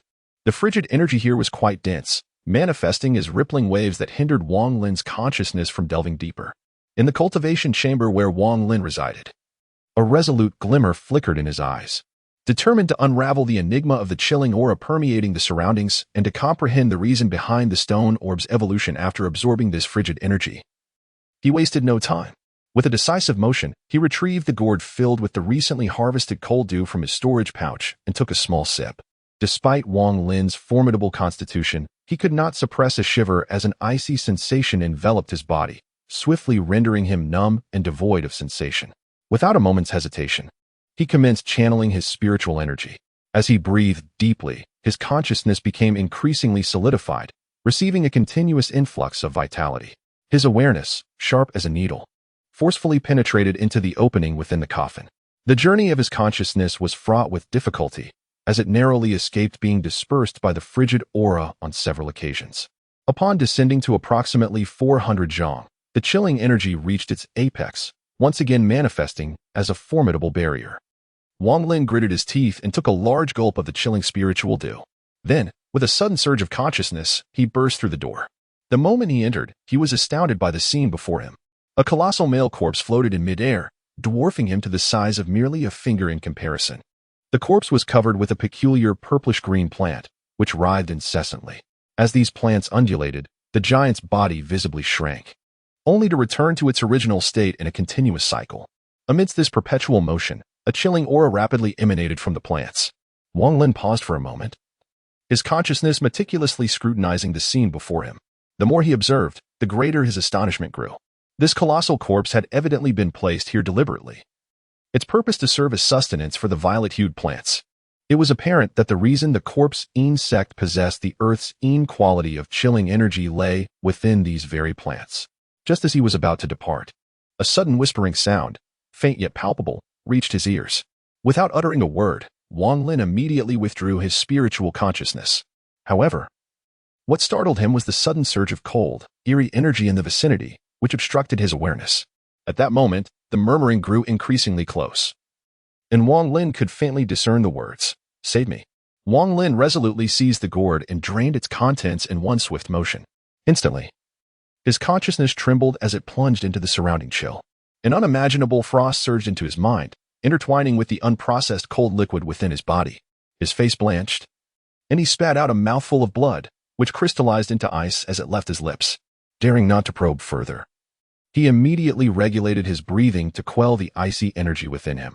After a considerable time, he slowly opened his eyes, casting a wary glance at the small holes in the surrounding walls, remaining silent. As time passed, Wang Lin had been in the corpse insect for 4 days.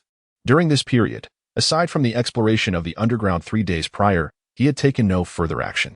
Each day was largely spent collecting the liquid from the beads, which had transformed from 2 leaves to 3. According to Wang Lin's calculations, the total number of leaves on the beads should mirror the previous clouds, amounting to 10. Furthermore, drawing from his earlier experiences with the clouds, he understood that the addition of leaves would diminish over time. If he were to rely solely on the chilling energy of this place, it might take years for the wood attributes to reach their full potential. However, the corpsine sect was not a place for prolonged stays. After much contemplation, Wang Lin resolved to explore the subterranean giant once more, hoping to discover a route that would allow him to descend. By doing so, he could personally retrieve a few strands of the purple-green plants, which would undoubtedly catalyze the frantic evolution of the stone beads. Nevertheless, the inherent dangers of such an endeavor were substantial, and Wang Lin found himself hesitating. After a moment of reflection, he ultimately chose to abandon the idea of descending personally. He understood that, given his current cultivation level, the chances of successfully acquiring the purple-green plants no matter how cautious he might be, were slim, and the risk of losing his life was significant. Weighing the two outcomes, he naturally prioritized his own safety.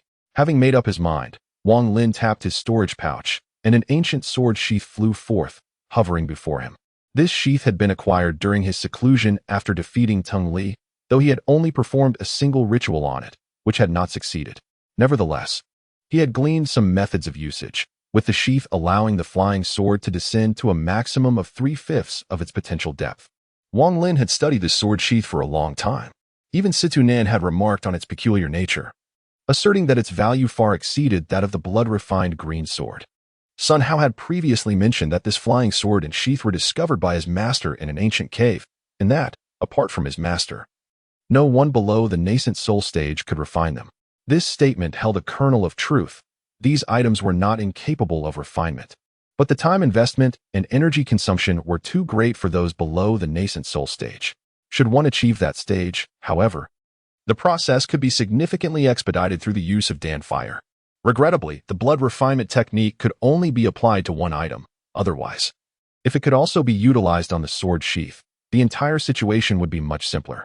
Wang Lin's gaze flickered as he pondered this inwardly. Wang Lin, with unwavering focus, gazed intently at the sword sheath, deep in contemplation. In order to enhance the power of the flying sword, it was imperative that the sheath undergo another round of refinement. Though he lacked the golden core, he possessed the cold Dan acquired through his cultivation of the Yellow Spring Ascension technique. During his initial attempt at refinement, he had only recently succeeded in establishing his foundation. However, having since practiced the Yellow Spring Ascension technique, his internal spiritual energy had undergone a transformation, and his cultivation had reached the pinnacle of the early foundation establishment stage, on the verge of advancing to the mid-stage. With this in mind, he surmised that the refinement process would be considerably easier than before. Thus, he opened his mouth and expelled a breath of icy blue spiritual energy, which, upon contact with the sword sheath, instantly crystallized into layers of frost, enveloping the sheath in mere moments. With a flick of his right hand, Wang Lin caused the sword sheath to gently rotate in midair, emanating delicate strands of azure light that appeared quite enchanting. Wang Lin's hands moved incessantly, unleashing numerous beams of azure light. Each time a beam struck the sword sheath, it would quiver slightly. Gradually, Wang Lin's hands quickened, and the vibrant blue rays, imbued with spiritual energy, nearly formed a continuous line. The frequency of the sheath's tremors intensified, showing no signs of respite. Wang Lin's forehead was drenched in sweat, yet as soon as it appeared, the surrounding chill transformed it into icy beads that fell to the ground. He had no time to dwell on such matters. His gaze was fixed intently on the sword sheath. With remarkable swiftness, he unleashed several arcs of blue light before quickly tapping his storage bag, from which a gourd materialized in his hand. After taking a sip, he resumed his ritual of refinement. As time gradually elapsed, the sword sheath continued to tremble for an extended period, its surface glowing with fluctuating blue light. Slowly, a pentagonal pattern began to emerge from the sheath. Upon witnessing this pattern, Wang Lin exhaled in relief, ceasing the emission of blue light. He slightly adjusted the spiritual energy within him. Reflecting inwardly, his cultivation had increased nearly 5-fold compared to before. Using the method imparted by Situ Nan, he had expelled over 5,000 streams of spiritual energy to force the formation within the sheath, ultimately exhausting himself and lacking the strength to continue. However, now, after releasing only 1,000 streams of spiritual energy, the formation had already manifested. Despite his considerable advancement, he was still far from the level of the core formation stage.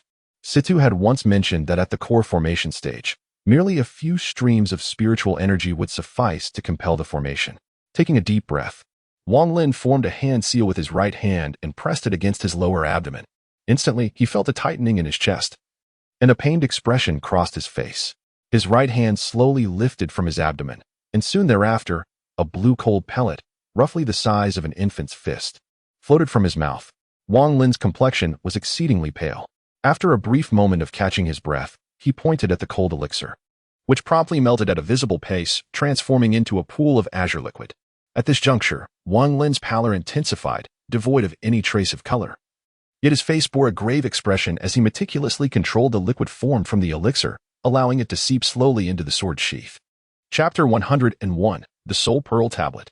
Having completed this task, the gravity of Wang Lin's expression deepened. His gaze fixated on the formation emerging on the sword sheath, his hands forming intricate seals as he exhaled a stream of azure spiritual energy. Upon contact with the sheath, a conflagration of blue flames erupted from within, consuming it from the inside out. To call it fire was somewhat misleading, for while it possessed the semblance of flames, it lacked the warmth typically associated with fire. Instead, the appearance of this blue fire caused the surrounding temperature to plummet, as icy drafts surged forth incessantly. Wang Lin, with unwavering focus, meticulously controlled the cold fire, commencing the ritual of refining. This cold fire was an imitation of the alchemical flames utilized by core formation practitioners, a venture he undertook alone due to the absence of anyone to consult. Thus, Wang Lin proceeded with utmost caution, having pondered for a considerable time, convinced that theoretically, his cold fire should be capable of refining weaponry. As time passed, 3 days later, on the plains outside the Cultivation sect, the figure of Yizai streaked through the sky like a meteor. Upon landing, he swiftly vanished from sight. When he reappeared, it was within the confines of his secluded chamber in the Cultivation sect. Yizai's expression oscillated between gloom and brightness as he silently calculated the gains and losses of this collaboration with the other 3 demonic sections a century ago. During the qualification round for the Outer Domain battlefield, the demonic faction had emerged victorious, yet this time, the emergence of Pu Nanzi among the righteous sects introduced the Xian Dao sect, adding considerable unpredictability to the outcome. Furrowing his brow, he tapped his forehead with his right hand, murmuring to himself, "Pu Nanzi, do you possess the confidence to eliminate?" A hoarse voice emanated from within Yizai. Though that young one is merely at the mid-stage of the nascent soul, he has already reached the pinnacle. If fortune favors him, he could ascend to the later stage within a century, becoming a formidable master of the 3rd-tier cultivation realm. Should I succeed in my devouring? I would naturally regard him with disdain, but as of now, it remains uncertain. Yizai fell into a contemplative silence. After a prolonged moment, he flipped his right hand and produced a jade slip, its surface of vibrant green adorned with flickering blood-red runes. Disciples in the Foundation establishment stage from the 77th to the 99th cave swiftly gather at the 36th cave, he declared. After a brief pause, he glanced at the corner of his secluded chamber, where Odyssey had been sealed for several days, and with a decisive thought, he retrieved another jade slip, placing it against his forehead before casting it forth. Mu Rong, deep in meditation, suddenly opened his eyes as the jade slip from his storage bag flew out on its own. His expression shifted as he grasped it, revealing a mix of emotions. After a moment of reflection, he sighed and muttered, "Fortunately, I broke through to the initial stage of Foundation establishment 3 years ago, leaping from the 87th cave to the 72nd. Otherwise, I might have faced dire consequences this time." At that moment, a wisp of green smoke silently manifested before him, transforming into a jade slip. Taken aback, Mu Rong accepted it and quickly scanned its contents, a cold smile forming on his lips.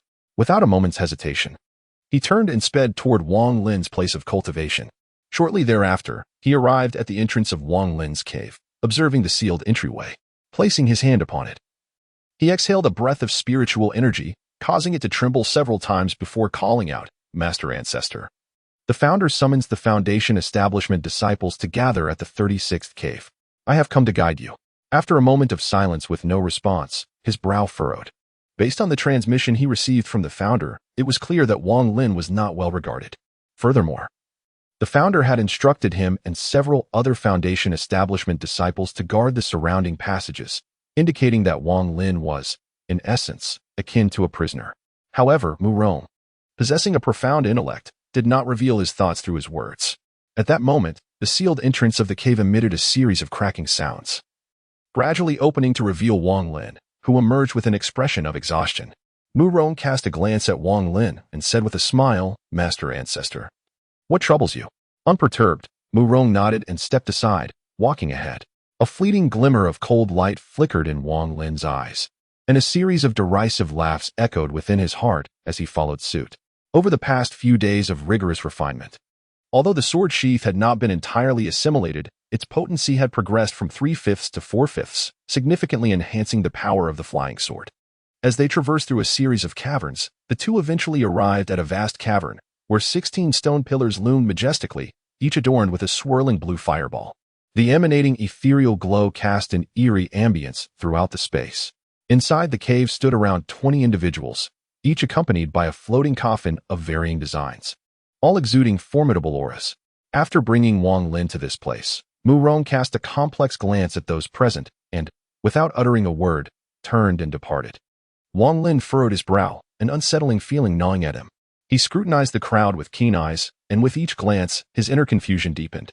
It was evident that the majority of those present had only recently entered the Foundation establishment stage. Strangely, most of them exhibited a vacant demeanor, devoid of any spiritual essence. Not a single cultivator was present from the mid-Foundation establishment stage. However, there were 3 from the late stage. These 3 starkly contrasted with the others, as if they were the living among the dead. As Wang Lin's pupils slightly constricted, the 16 fireballs surrounding him suddenly dimmed. In that instant, the figure of Yi Zizai appeared silently in midair. Upon his arrival, Wang Lin noticed that most of the disciples displayed an expression of fervent excitement. Yi Zizai cast a sweeping glance and lingered on Wang Lin for a moment before stating in a calm tone, "The interdimensional battlefield, which opens once every century, is about to commence. To secure the qualifications for entry, we must contend against the righteous path. As per tradition, those in the core formation and nascent soul stages are not permitted to participate. Shortly, you will be transported to the gathering place of the 4 sects of the demonic path.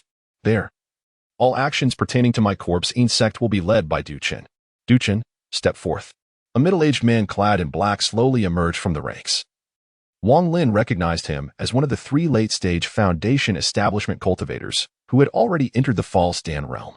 This is the token for entering the interdimensional battlefield. Take it and remember that the primary objective of this contest is to seize the tokens of our adversaries. Additionally, be wary of the other 3 sects of the demonic path. Any individual who slays 5 enemies will attain freedom for their soul. Upon concluding his words, Yi Zizai tossed a token to the middle-aged man and then produced 3 jade slips, his gaze turning icy as it fixated intently on Wang Lin. Wang Lin maintained an expression of calmness as he gazed at Yi Zizai, remaining silent. Within this jade tablet, the essence of every soul present lingered, save for one, yours. Yi Zizai spoke in a tranquil tone, his words imbued with an air of detachment. Without uttering a word, Wang Lin bit down on his tongue, letting a trickle of fresh blood escape. He placed his right hand upon his forehead, and in an instant, a radiant yellow light burst forth. The blood that had been expelled quickly coalesced, forming a golden blood orb. This esoteric technique for extracting a fragment of the soul was meticulously documented in the deep blue jade slip that Yi Zizai had previously bestowed upon him. Wang Lin pointed at the golden blood bead, which immediately drew forth a golden arc, striking a jade slip in Yi Zizai's hand. Yi Zizai was momentarily taken aback and cast a deep glance at Wang Lin, surprised by the latter's straightforwardness. He had initially prepared to eliminate Wang Lin should there be any signs of resistance. He had already made up his mind to abandon the notion of using him as an alchemical furnace or a vessel for a corpse puppet. In his assessment, while Wang Lin's cultivation method was indeed refined, his innate talent was not particularly extraordinary. The candidates he had prepared, any one of whom possessed far superior qualities compared to Wang Lin, led him to ultimately favor Adui. Observing Wang Lin's perceptiveness, Yi Zizai swept a glance at him, and with a flick of his sleeve, the cave trembled, revealing a colossal circular gate. Within lay an abyssal darkness, emanating a force of attraction. He then tossed the 3 jade slips, which sealed the souls of the onlookers, towards Du Chen and the other 2 individuals in the crowd. Wang Lin's gaze flickered, recognizing that the other 2 were indeed the remaining late-stage Foundation establishment cultivators. Wang Lin's inner doubts deepened, yet he remained composed, silently committing to memory one of the foundational stage cultivators who wielded the jade slip that sealed his soul. "Enter. I await your favorable news," Knight Xian spoke softly. Du Chen, with a demeanor of utmost respect, nodded slightly before stepping forward, vanishing into the vastness beyond the colossal gate in the blink of an eye. Wang Lin maintained an expression of calmness, yet his steps betrayed no hesitation as he followed the crowd into the colossal doorway. Vanishing within the confines of the corpse sect, Yi Zizai, with over 20 puppets at his disposal, alongside the flesh and blood of that young man as bait, anticipated that these puppets would absorb the essence and subsequently undergo a frenzied surge in power, instantly elevating to the false Dan realm. The corpse sect would thus secure its position in the outer battlefield. With a tone devoid of fervor, Yi Zizai remarked, "The chill within Wang Lin is remarkably pure. He undoubtedly harbors secrets. Had I encountered him a few years prior, I might have been intrigued to investigate further. Yet, now I face imminent demise within 3 months. And the day the outer battlefield commences will mark my complete consumption." Thus, none of this bears significance, since I have resolved against selecting him as a furnace. I shall instead utilize him as a puppet's catalyst to enhance their cultivation. Rakshasa, I command you to elevate Adai to the dam formation stage. He shall serve as my furnace. As for the corpse puppet, I hope you will assist me in selecting one once the outer battlefield is initiated. In exchange, I shall venture into the desolate forest to aid Lord Z in devouring my junior disciple. Will you? A hoarse voice erupted into manic laughter, readily acquiescing. The Juming Valley, nestled in the southern region of the Zhao Kingdom, is expansive, featuring several dense thickets and streams. This site, shrouded in mist throughout the year, serves as the battleground for the outer qualification tournament held once every century. At this moment, on a clearing in the northern section of the valley, a colossal door materialized out of thin air, from which emerged a procession of cultivators, each trailing a floating coffin behind them. As the last figure exited, the giant door gradually transformed into shimmering points of light, slowly dissipating. In that fleeting instant, the final 3 cultivators at the late Foundation establishment stage exchanged glances and, without uttering a word, prepared to shatter the soul jade slips clutched in their hands. Wang Lin fixed his gaze upon the cultivators holding his soul jade slip. At the moment when the 3 were about to shatter the jade slip, without uttering a word, he unleashed a beam of green light from his mouth. In an instant, the green light surged forth, cutting toward them with remarkable swiftness. As the green light emerged, an oppressive chill enveloped the surroundings. The blood-refined flying sword, intimately connected to Wang Lin's life, underwent a transformation following the unusual shift of spiritual energy within him due to the cultivation of the Yellow Springs Ascension technique. A profound essence subtly manifested upon the flying sword. The oppressive chill emanating from the sword was overwhelmingly potent. Flora in the vicinity was instantly crystallized by the biting cold. And even the foundational cultivators nearby found their bodies stiffening, their skin visibly crystallizing in mere moments. The cultivator holding Wang Lin's soul jade slip was taken aback. Realizing he had no time to crush the slip, he hurriedly retreated, yet to his astonishment, the green sword suddenly vanished with a hum, leaving him momentarily bewildered. In a panic, he summoned his defensive treasures, but it was already too late. The flying sword materialized just a yard before him, with a flash of green light. It pierced through his throat, emerging on the other side. A spurt of blood erupted, and the cultivator, in disbelief, clutched his neck as he slowly collapsed to the ground. Wang Lin leaped, grasping the soul pearl jade slip from midair and deftly tossing it into his storage bag. The entire sequence transpired with such swiftness that it could only be aptly described as a flash of lightning. At that moment, the 2 late-stage Foundation establishment cultivators had already shattered their own soul pearl jade slips, releasing a swirl of pink mist that billowed forth from the fragments like roaring waves, radiating outward in a circular motion. The coffins housing the corpse insects puppets emitted a series of hissing sounds upon encountering the pink mist, as if the occupants within were scraping at the coffin with their fingernails. Meanwhile, the Foundation establishment disciples stood frozen in place, seemingly ensnared by an immobilizing spell. After shattering the jade slips, the 2 late-stage cultivators scarcely cast a glance at Wang Lin, propelling themselves at an astonishing speed towards the soon-to-disperse colossal gate. They slipped through in an instant, and shortly thereafter, the great door vanished entirely, transforming into specks of crystalline light that gradually faded into oblivion. Without uttering a word, Wang Lin swiftly retreated to a distance, gazing silently at the position of the disciples of the Corpse Shadow sect. At that moment, the hissing sound grew increasingly louder, and suddenly, one of the coffin lids shattered violently, revealing a pair of ebony claws that emerged abruptly, accompanied by a weighty sound of breathing. Slowly, a long-haired, blackened corpse rose from within the coffin, its eyes emanating an eerie green light.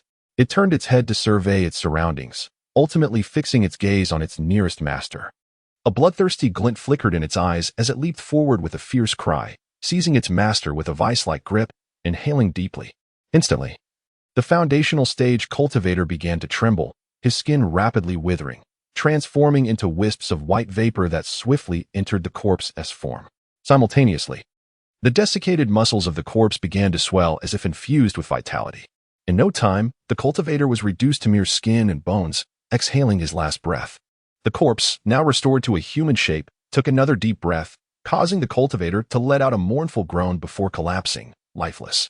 A stream of yellow gas drifted languidly from the corpse, which the undead being captured with a swift motion, devouring it eagerly.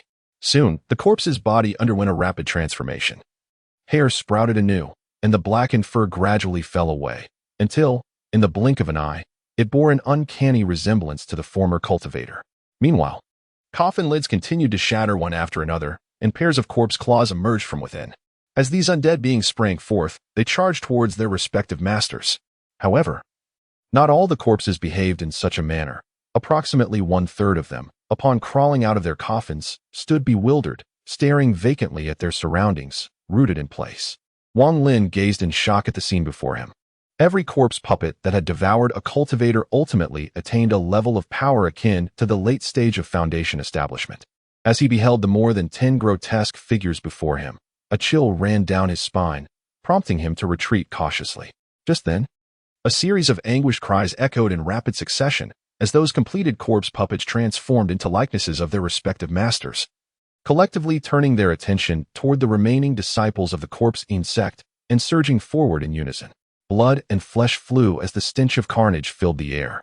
Without a second thought, Wang Lin turned and hastily departed. After covering some distance, he stood grimly at the edge of a dense thicket within the valley. Having witnessed the ruthlessness of the Corpse-Ean sect, had he failed to prevent that cultivator from shattering the jade slip, he might have become a meal for those abominations. With a cold sneer, Wang Lin understood that the danger of the resolute Bright Valley loomed large. Nearly all sects of both righteous and demonic factions from the Zhao Kingdom had converged here. Regarding matters of the outer battlefield, Wang Lin intended to remain uninvolved, focusing instead on finding an exit from this perilous place. His current aim was to seek the Cold realm, where he could enter seclusion and cultivate to enhance his power. As he immersed himself in the world of cultivation, Wang Lin increasingly sensed the omnipresent dangers surrounding him, realizing that a single misstep could lead to his demise. Yet, having embarked on the path of immortality, his only recourse for safe passage lay in strengthening himself. Concurrently, the materials required for the heavenly reversal pearl, particularly those of the wood attribute, occupied a significant place in his thoughts. Lost in contemplation, Wang Lin suddenly recoiled a few steps as a dark flash zipped past the spot where he had just stood, accompanied by a sinister laughter emanating from the thicket. "Kid, you dodge quite swiftly," remarked a well-dressed young man, leisurely emerging from the shadows, a smile gracing his face as he scrutinized Wang Lin from head to toe. "Which sect do you belong to?" Wang Lin maintained an air of composure, retorting coldly, "The Corpse-Ean sect." The elegantly dressed youth paused for a moment, then chuckled. "It is said that disciples of the Corpse-Ean sect carry a coffin with them at all times. Where is your coffin?" Wang Lin cast a glance at the other party, furrowing his brow. The young man let out a cold snort, pointing with his right hand, whereupon a black gleam materialized at his fingertip. He declared, "Regardless of whether you belong to the Corpse-Ean sect, relinquish your storage bag." A glimmer of cold light flashed in Wang Lin's eyes as his consciousness swept across the surroundings, revealing 3 individuals concealed within the dense forest. Without uttering a word, he took a few steps back. Upon witnessing Wang Lin's retreat, the young man displayed a scornful expression, his right hand gesturing with a flick, instantly unleashing a surge of dark energy aimed directly at Wang Lin's heart. Wang Lin raised an eyebrow and waved his sleeve, conjuring a massive hand of gravitational force that shielded him. The dark energy collided with this hand, penetrating a few inches before dissipating entirely. Wang Lin cast a cold glance at the young man, sensing 3 figures rapidly approaching from the dense forest. Reluctant to engage, he swiftly retreated. The young man's face darkened with anger. Although they were both at the initial stage of Foundation establishment, he was accompanied by 3 senior brothers, one of whom was at the mid-Foundation stage. Their group had not traveled with the others from the Tiandao sect, harboring their own intentions to act clandestinely, seizing the opportunity to kill and plunder. It was well known that in this competition, each sect had distributed a plethora of magical artifacts to their Foundation establishment disciples to bolster their power. Seeing Wang Lin retreat alone, the young man felt a surge of murderous intent. Without hesitation, he slapped his storage pouch, and a green ruler, 8 inches long, flew forth. The ruler exuded a rich fragrance upon its appearance. The young man inhaled deeply and activated the ruler, which vibrated with a hum, releasing a massive black spiritual mushroom that floated in midair. The young man, his expression grave, swiftly retrieved another item from his storage pouch and tossed it. A flash of red light revealed a blood-red poisonous bee, which darted towards the spiritual mushroom with astonishing speed and devoured it in mere moments, its size swelling to that of a fist, emitting a fierce buzz as it charged towards Wang Lin. Though the events unfolded slowly in narration, they transpired in the blink of an eye. A glint of cold light flickered in Wang Lin's eyes as a small green sword appeared before him, hurtling towards the poisonous bee. The bee buzzed, exhibiting a degree of sentience as it dodged at the last moment. However, in that instant, the flying sword vanished and reappeared, piercing through the young man's chest and spilling forth a torrent of blood. The elegantly dressed youth did not even have time to react before he fell lifelessly. With the young man's demise, the green ruler lost its luster and plummeted. Wang Lin, employing his gravitational technique, swiftly grasped the ruler in the young man's storage pouch before making his escape. The poisonous bee circled in the air briefly before darting towards Wang Lin's fleeing direction. Concurrently, 3 figures burst forth from the forest, 2 men and 1 woman. One man, his expression grim, glanced at the corpse on the ground and barked, "Pursue."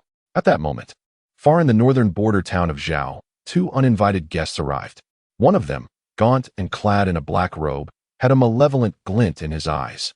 Accompanying him was an elderly cultivator, exuding an ethereal aura, his face lined with numerous wrinkles, contrasting starkly with the somber demeanor of the black-robed elder. He stood outside the town, holding an ancient mirror, continuously scrutinizing it while calculating intently. "Qiming, have you discerned anything?" The black-robed elder's voice was laced with a chilling, murderous intent. The monk furrowed his brow and said, "Teng Hua Yuan, you are unaware of the man's name or appearance, relying solely on a thread of cursed energy. How am I to locate that enigmatic figure in the black robe?" Teng Hua Yuan fixed his gaze upon the monk, articulating each word with precision. "Qiming, my friend, I have gone so far as to offend Woofing Valley to acquire the credentials for the foreign battlefield, all for your celestial calculations. If you can assist me in finding that man's closest kin, I shall grant any request within my power without a moment's hesitation." The monk fell silent for a moment, sighed, and replied, "Very well, I shall do my utmost. However, Ting, let it be known that grievances have their origins, and I implore you to refrain from unnecessary bloodshed." Chapter 103, Morning Catastrophe Part 2. A chilling smile crept across Teng Hua Yuan's face, his eyes gleaming with a murderous intent. He silently vowed, "Liar. Your great-grandfather has come to avenge you." The memory of Teng Li, the most promising and gifted descendant of the 4th generation of the Ting family, who had been suddenly slain, filled him with sorrow. After Teng Li's demise, Teng Hua Yuan conducted a thorough investigation and ultimately grasped the circumstances surrounding the tragedy. Aside from Wang Lin, he harbored resentment towards all those who contributed to Teng Li's death. At that moment, the ethereal monk sighed leisurely and remarked, "Teng, I have already divined that the individual you seek resides in Juming Valley. Why pursue his relatives? Let it go, Teng. Grievances have their origins, and to misdirect anger towards innocence would be most unbecoming."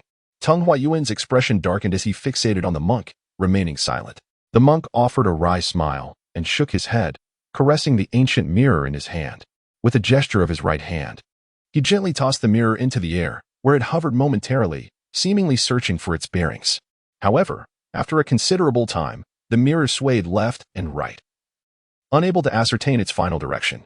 The monk bit his fingertip and swiftly inscribed a symbol on the mirror's surface before tossing it again. This time, the mirror expanded significantly, its surface becoming crystalline and shimmering with layers of rippling waves. As the mirror tilted, it cast a reflection upon Teng Hua Yuan. "Do not be alarmed, Teng. This ancient mirror requires the absorption of the cursed energy you share with that individual," the monk stated solemnly. A wisp of black vapor emanated from Teng Hua Yuan's forehead, swiftly entering the mirror. The ripples on the surface multiplied, and beneath the layers of oscillation, a grand mansion gradually emerged. A flash of murderous intent flickered in Teng Hua Yuan's eyes upon catching sight of it. Without uttering a word, he turned his gaze back to the ethereal monk. The monk hesitated briefly, sighed softly, and beckoned with his right hand. The ancient mirror descended and instantly expanded to a height of several men. With a rueful smile, the monk stepped into the mirror's surface. Teng Hua Yuan's lips curled into a sinister grin as he followed suit. Once they entered the mirror, it rapidly shrank, ultimately vanishing without a trace. 100 miles away, there lay a small town. The Wang family was regarded as a prestigious lineage in the surrounding 10 miles, with rumors circulating that several family members had joined the ranks of celestial sects, making them well known in this remote town. The Wang family, originating from a lineage of carpenters, possesses numerous workshops and shops throughout the town. To outsiders, the Wangs stand as the most prominent family within a radius of several dozen miles. The grandest residence in the entire town undoubtedly belongs to the Wang family. On this particular day, The sun hung in the sky like a great furnace, scorching the earth below. The gatekeeper of the ancestral home leaned against the doorframe, wielding a fan to combat the oppressive heat. His blue cloth jacket was soaked with perspiration, a testament to the sweltering weather that made life unbearable. He unfastened his jacket and fanned himself vigorously. At that moment, a door to a side room swung open, and a young maid, adorned in traditional attire, emerged holding a jade-green porcelain bowl. She meandered through the estate, soon arriving at the entrance, where she spotted the young attendant and chuckled softly, saying, "Brother, have a bowl of sour plum soup to cool off." The girl took the fan from him, fanning him while giggling, "Do not worry, brother. The young master has not seen me. I slipped out while he was distracted. Besides, young Master Hao is quite kind. Even if he did see me, it would be of no consequence." The attendant relished the gentle breeze created by his sister's fanning and nodded. "Indeed. Young Master Hao is like a celestial being. He would not stoop to our level. Sister, you should make an effort to impress him. If you were to catch young Master Hao's eye and become his concubine, I would finally have a chance to rise in status. Just a position as a steward would suffice for my contentment." The attendant spoke with pride. "As a matter of fact, I am aware that the third young master, named Wang Lin, pales in comparison to young Master Hao." Just as he was about to elaborate, he suddenly fell silent, staring blankly at the sky. A magnificent rainbow arched through the air, and in the blink of an eye, it descended, revealing a young man clad in a black tunic. This youth had a complexion as smooth as jade, with sword-like brows and starry eyes, exuding a striking handsomeness. A treasured sword rested on his back, its tassels fluttering, giving him an ethereal aura. Yet upon closer inspection, one could discern that he was no longer in the bloom of youth. Fine lines adorned the corners of his eyes, and the once palpable pride had dissipated, replaced by a hint of weariness. "Young Master Zhua," the attendant stuttered, hastily bowing. The young maid, startled by the sudden appearance of the newcomer, quickly positioned herself behind her brother. The visitor was none other than Wang Zhua. With a furrowed brow, he glanced at the attendant and inquired, "You are Wang Tao, are you not?" The attendant, taken aback that Wang Zhua remembered his name, felt a surge of energy and promptly replied, "Yes, young Master Zhua, I am indeed Wang Tao." Wang Zulu hesitated momentarily before slowly speaking. "Wang Tao? Regarding the matter of Wang Lin, who informed you, and what did they say?" Wang Zhua fell into a contemplative silence, and after a long while, he let out a deep sigh, speaking as if to himself yet also addressing Wang Tao. "He possesses the courage to leave the sect, a quality that I lack." Wang Tao was taken aback upon hearing Wang Zhua's words, a sense of confusion stirring within him. At that moment, a young man suddenly emerged from the residence. This young man was robust and imposing, standing a short distance away, gazing at Wang Zhua with a calm demeanor, and said, "Wang Zhua, it has been a long time." Wang Zhua smiled bitterly and said, "Wang Hao, it has been 3 years since we last met, hasn't it? You have changed so much." A look of melancholy crossed Wang Hao's face, and a profound silence enveloped the two. Standing nearby, Wang Tao and his sister dared not breathe, their gazes fixed upon the pair before them.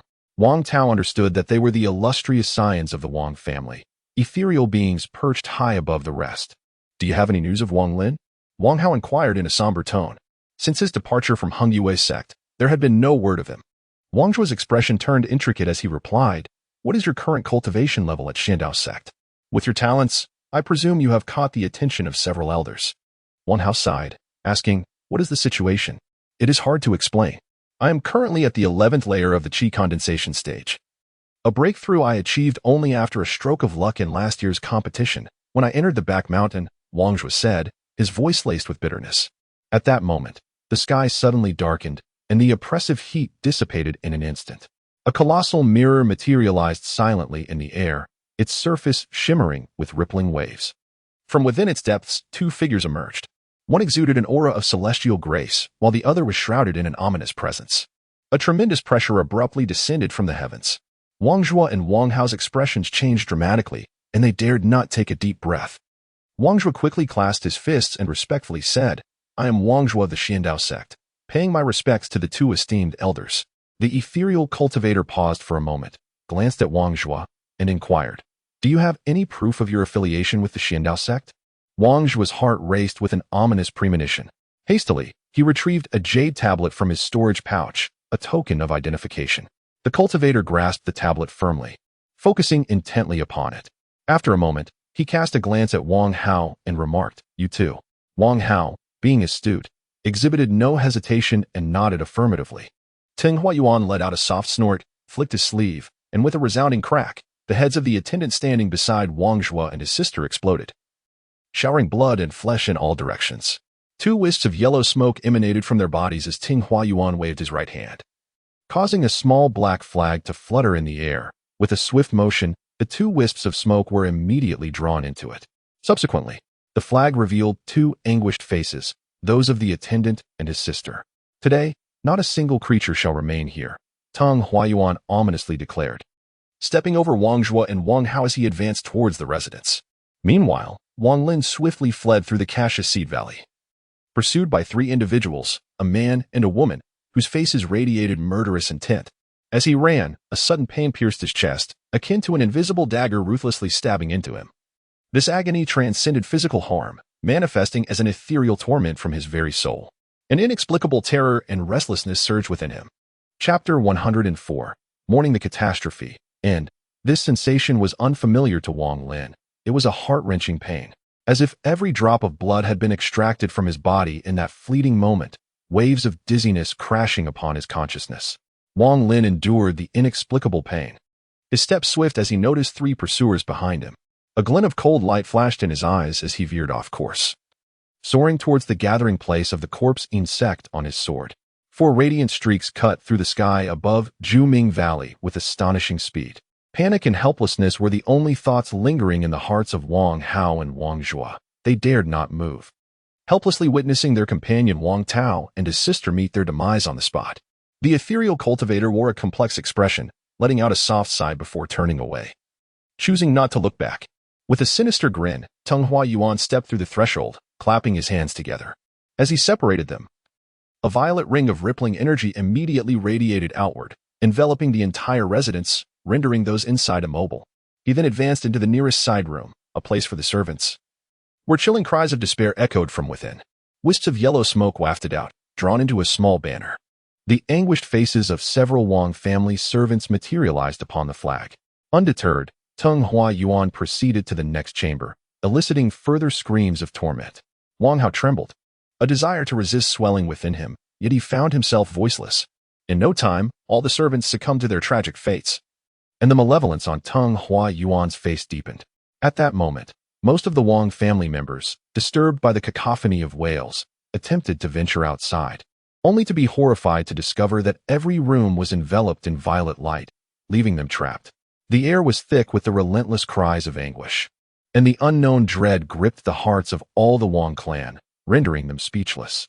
Teng Huayuan murmured to himself, "The one who killed you shall face the wrath of your entire clan." With that, he stepped into another room once more. Wang Hao's body trembled violently, as if an immense force surged forth from within him. His mind shook, and disregarding everything, he dashed forward a few steps, shouting loudly, "No!" The man and woman were none other than Wang Lin's 3rd uncle and aunt, who were also Wang Hao's parents. Teng Huayuan's right hand reached out, and instantly, Wang Hao's father was lifted into the air, his hands clutching at his neck, his face turning a deep crimson, and his mouth opened in a grimace of profound agony. Wang Hao's eyes were filled with bloodshot tears cascading down his cheeks.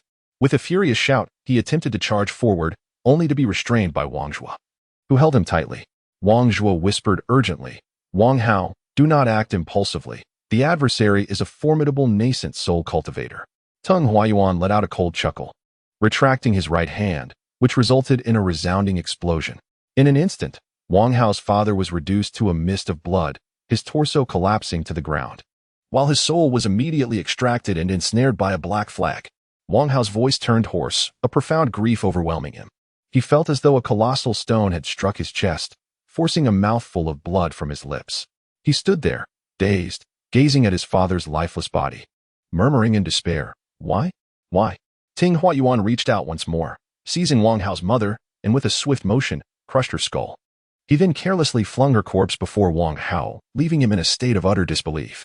Wang Hao staggered, once again spewing forth a mouthful of fresh blood, his entire being collapsing as he clutched the lifeless body of his mother, tears streaming uncontrollably down his face. Suddenly, he raised his head, fixing a piercing gaze upon Teng Huayuan, and shouted hoarsely, "Why?" Teng Huayuan's countenance darkened ominously, and with a sweeping motion of his grand sleeves, The entire Wang family estate was engulfed in a brilliant flash of purple light, disintegrating into ashes before vanishing entirely. On the ground remained approximately 40 individuals, all of whom were members of the Wang clan. Panic gripped them, and the female members could not contain their sobs. Among the lifeless bodies strewn across the ground, all were headless corpses, devoid of life. With a sinister grin, Teng Huayuan seized one individual, Wang Lin's father's uncle, the oldest elder of the Wang family. Amidst the screams of those surrounding him, he was forcefully stripped of his soul by Teng Huayuan, meeting a tragic end. Wang Hao stared blankly at everything before him, utterly oblivious to the fact that Wang Zhua had gripped his hand, leaving bloodstains on his arm. Wang Zhua dared not gaze into the eyes of his parents amidst the crowd. He lowered his head in trembling despair, his eyes a crimson hue. The air was thick with wails, as Wang Lin's fourth uncle, having spent his life in the wilderness and possessing a courage far exceeding that of ordinary men, managed a sorrowful smile, as if he had come to terms with his fate. Alone in the world, his wife had succumbed to illness a year prior, and his son had been sent to a sect for training many years ago. At this moment, he had nothing left to lose and boldly inquired, "Oh, Immortal, where has our Wang family wronged you?" "To you, we mere mortals are as insignificant as ants. Yet even ants deserve to understand the reasons behind such calamity."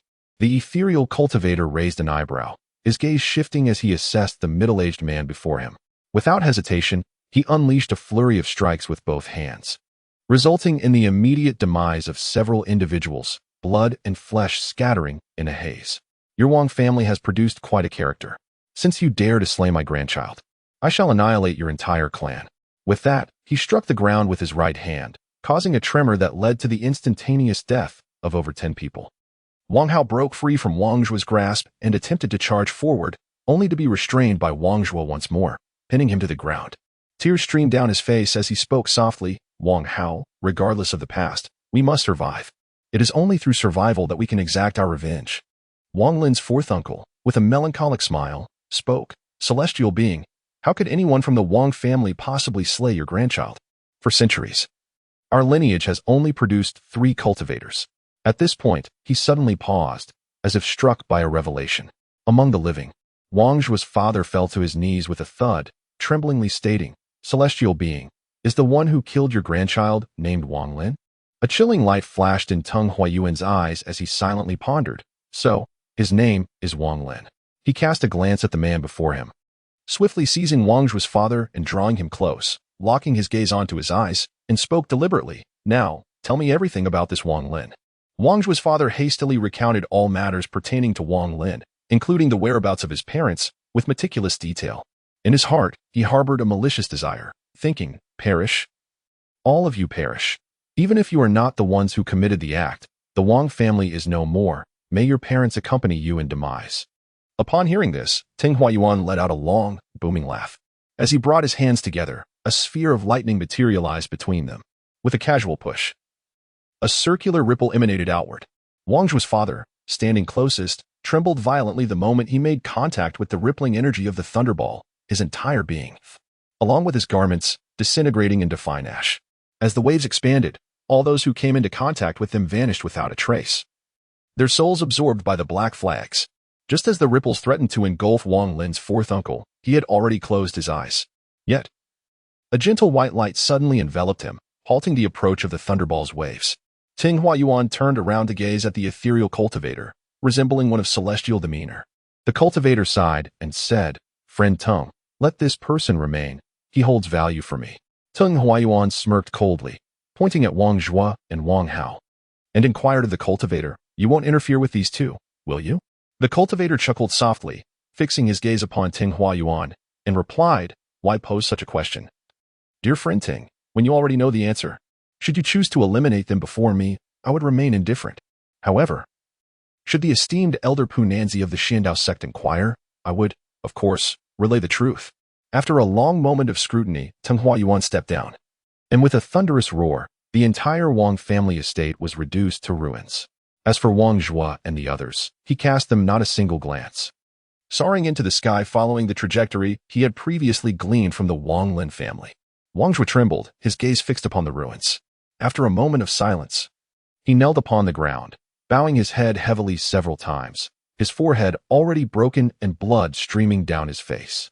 At that moment, a grim expression lingered upon his features. Wang Hao clenched his jaw tightly, letting out a bitter laugh before his body swayed and collapsed onto the ground. Wang Zhuo rose to his feet, cradling Wang Hao in his arms, and with a bow towards the cultivator, soared in the direction of the Xian Dao sect. The turmoil of the past, marked by the downfall of the Wang family, was swiftly swept away. The cultivator sighed inwardly, pondering the gravity of the situation.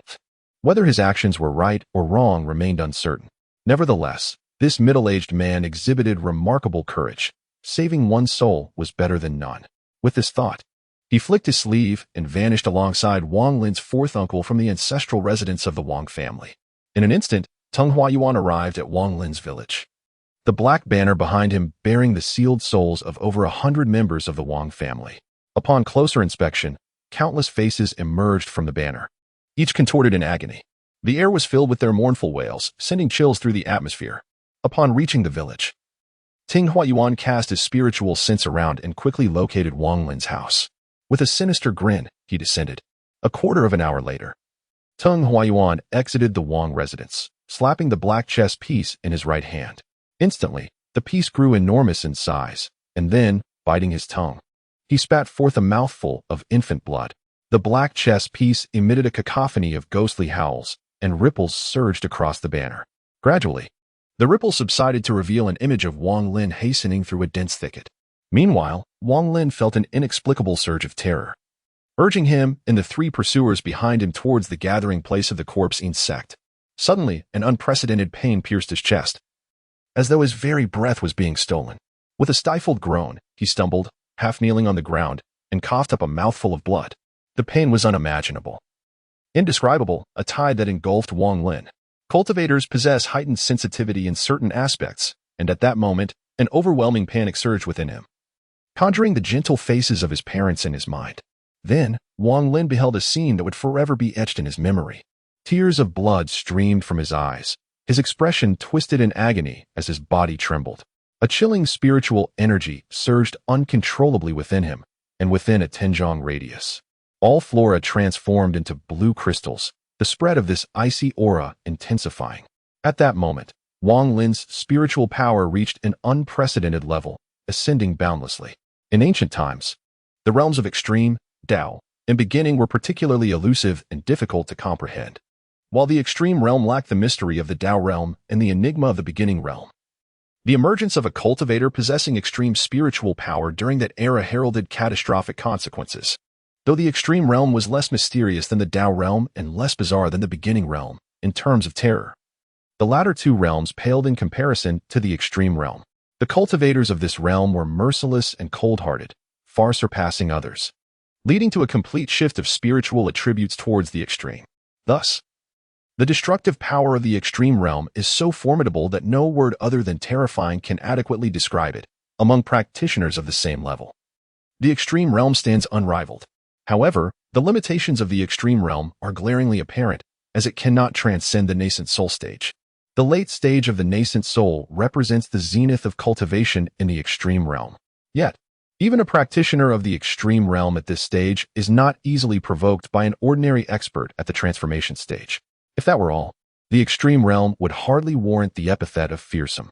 The true cause for alarm lies in the ancient era, when a certain transcendent being surpassed the infant transformation stage and was ultimately discovered during their tribulation, possessing the power of the extreme realm. This revelation sent shockwaves of dread through the entire ancient cultivation community. This formidable individual reigned over the cultivation world for over 3 millennia, becoming an unchallenged monarch whose name inspired terror. The mere mention of this figure would send shivers down the spines of all. In those 3,000 years, the number of cultivators who perished at their hands is incalculable, with later generations speculating that the eventual downfall of the ancient cultivation realm was intricately linked to this individual. Had it not been for their reign, countless sects would not have faced total annihilation, and the ancient cultivation world would not have crumbled so effortlessly before an unforeseen calamity. The extreme realm is inherently a defiance of the natural order. Not only is it invincible at its own level, but its extreme spiritual attributes can amplify any spell to unimaginable extremes, which is already terrifying in itself. Should the limitations of the transformation stage be lifted, the emergence of a practitioner surpassing this stage would lead to utter catastrophe within the cultivation world. Therefore, during the ancient period, The appearance of an extreme realm practitioner often prompted a collective effort from all cultivators to eradicate them. In that era, the extreme realm was likened to a true force of nature. If the demonic path is compared to a ferocious beast, then during the ancient times, the demonic path, when juxtaposed with practitioners of the extreme realm, appeared almost docile, existing on an entirely different plane. Fortunately, the restriction of the extreme realm to the transformation stage seems to have been an exception made for that legendary individual. Subsequent generations of extreme realm inheritors were invariably stalled at the late nascent soul stage, unable to ascend further. In contemporary times, most records pertaining to the extreme realm have faded into the annals of history, with few knowing how one could attain or possess such power. Only in the repositories of certain super sects within high-level cultivation nations remain a handful of texts that describe the extreme realm. 1 year in the ancient period, a prodigious cultivator emerged from the Lingqiao sect of the ancient Nye kingdom, entering the core formation stage in just 10 years. Following the annihilation of the Lingqiao sect by rival factions, another 5 years passed before a mysterious practitioner appeared, slaughtering nearly 10,000 cultivators in a month, staining the heavens with blood. With an initial nascent soul cultivation, this individual not only vanquished peers of the same stage but also rendered transformation stage experts powerless to resist. Ultimately, both righteous and demonic paths had to summon a being at the infant transformation stage to bring this person to justice. In an ancient epic, a certain year witnessed the fall of the Qing Shui kingdom. The crown prince sought refuge in a particular sect of cultivation.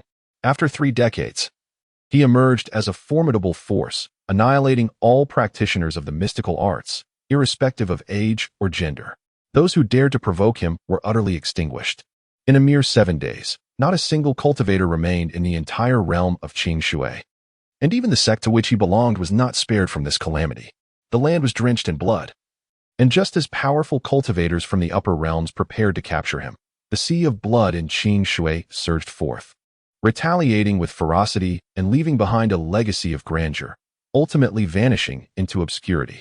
Speculation arose that he had transcended his tribulations. Such events shared a commonality. The practitioners involved were all possessors of extreme realms. The origins of their extraordinary powers remained a mystery. Some theorized it stemmed from cataclysmic changes, while others believed they all possessed a singular, extraordinary artifact. This artifact's legacy granted each possessor the ability to attain the extreme realm. Various hypotheses flourished and waned. But as the ancient cultivation world faded into oblivion, these discussions gradually subsided. Unbeknownst to anyone, at this very moment, in a rather inconspicuous region of the third-tier cultivation nation, within a small locale known as Juming Valley, a youth named Wang Lin was slowly undergoing a transformation, steadily advancing toward the true extreme realm. Had Tung Hua Yuan been aware of these developments, he would likely have never become the catalyst for the successor of the extreme realm. Wang Lin knelt partially upon the ground, enveloped in a realm of blue ice crystals that extended for dozens of yards around him. At his chest, the Tian Pearl emitted an unprecedented flicker of black light, rising from his breast and hovering above his head. The vine-like entity was leveraging the bloodline connection with Wang Lin, leaving a message in his mind. I await your arrival beyond the decision-making valley. Should you fail to appear, I shall destroy the soul banner, causing your kin's souls to scatter. At that moment, 2 men and a woman from the heavenly Tao sect hastily pursued him, stopping abruptly several yards away. The eerie blue glow emanating from the ice crystals sent a shiver through their hearts. Particularly, the young man at the center of the ice crystals radiated an aura of utter annihilation, causing even the mid-stage foundation establishment cultivator to feel a chill of trepidation. After a moment's hesitation, the mid-stage cultivator decisively waved his hand, proclaiming, "Retreat." Just as he turned to leave, the woman among them suddenly fixated on the Tian Pearl above Wang Lin, expressing her uncertainty. "Senior brother, that pearl seems quite familiar." Another man interjected in astonishment. "Isn't that the pearl mentioned by our ancestor?" "No, the patterns are different. The jade slip given by the ancestor clearly depicted clouds, yet this one shows leaves."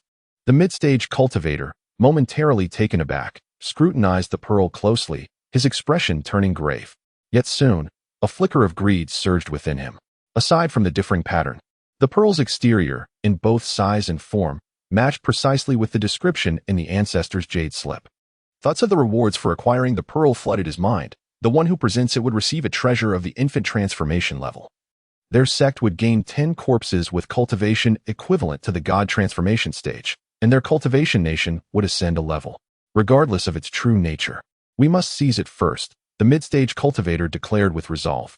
The woman promptly produced a communication talisman, ready to send a message, but was suddenly halted by the mid-stage cultivator, who whispered, "Though this individual is peculiar, if the three of us combine our efforts, we can surely slay him. If you notify others, and this pearl turns out to be the item we seek, the glory will not belong to us. Likewise, should we misjudge and this pearl not be the desired object, our mobilization will earn us reprimands. Have you lost your senses?" The woman paused, hesitating before retracting the communication talisman. The three of them then drew forth their treasures, without further ado, and prepared to unleash them. At that moment, Wang Lin opened his eyes, which had lost their crimson hue, now appearing as dark and murky as water. A potent surge of murderous intent involuntarily welled within him. And as this intent surged, the spiritual energy within him began to circulate. The first great effect of the Extreme Realm was now unleashed within the same realm. Extreme Realm cultivators stood invincible.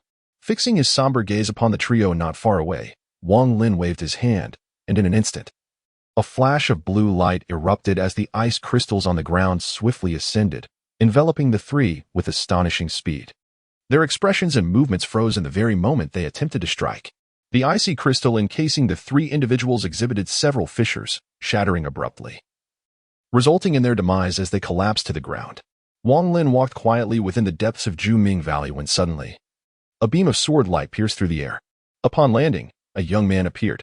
Without uttering a single word, he pointed at the flying sword, which quivered momentarily before darting towards Wang Lin. Wang Lin's footsteps remained unhalted. In the fleeting moment when the flying sword lunged towards his body, a blue crystalline shard materialized above it, transforming the blade into a mere mass of ice in the blink of an eye. The young man, taken aback by this unexpected turn of events, instinctively retreated. Initially, he had perceived Wang Lin as a solitary figure, merely at the foundational stage of cultivation, and had approached with the intent to kill and seize treasures. However, to his astonishment, he realized that his adversary had not even raised a hand. Yet his flying sword lay utterly obliterated. In a state of sheer panic, a singular thought consumed him: to flee. Yet, before he could retreat a few steps, a flash of green light pierced through his chest from a diminutive emerald sword, and in an instant, his form crystallized into ice, collapsing lifelessly to the ground. From beginning to end, Wang Lin's footsteps never faltered. A day later, in a secluded valley, 7 or 8 practitioners from the righteous and demonic sects were engaged in a fierce duel, with several onlookers observing from either side. At that moment, Wang Lin's solitary figure emerged from the periphery, seemingly oblivious to the individuals ahead as he advanced. Among the spectators from the demonic faction, a middle-aged man furrowed his brow and, without hesitation, hurled a thunder talisman towards Wang Lin. Instantly, a thunderstorm descended from the heavens, yet upon colliding with Wang Lin, a blue ice crystal surged forth from the lightning, astonishingly freezing the intangible force of thunder.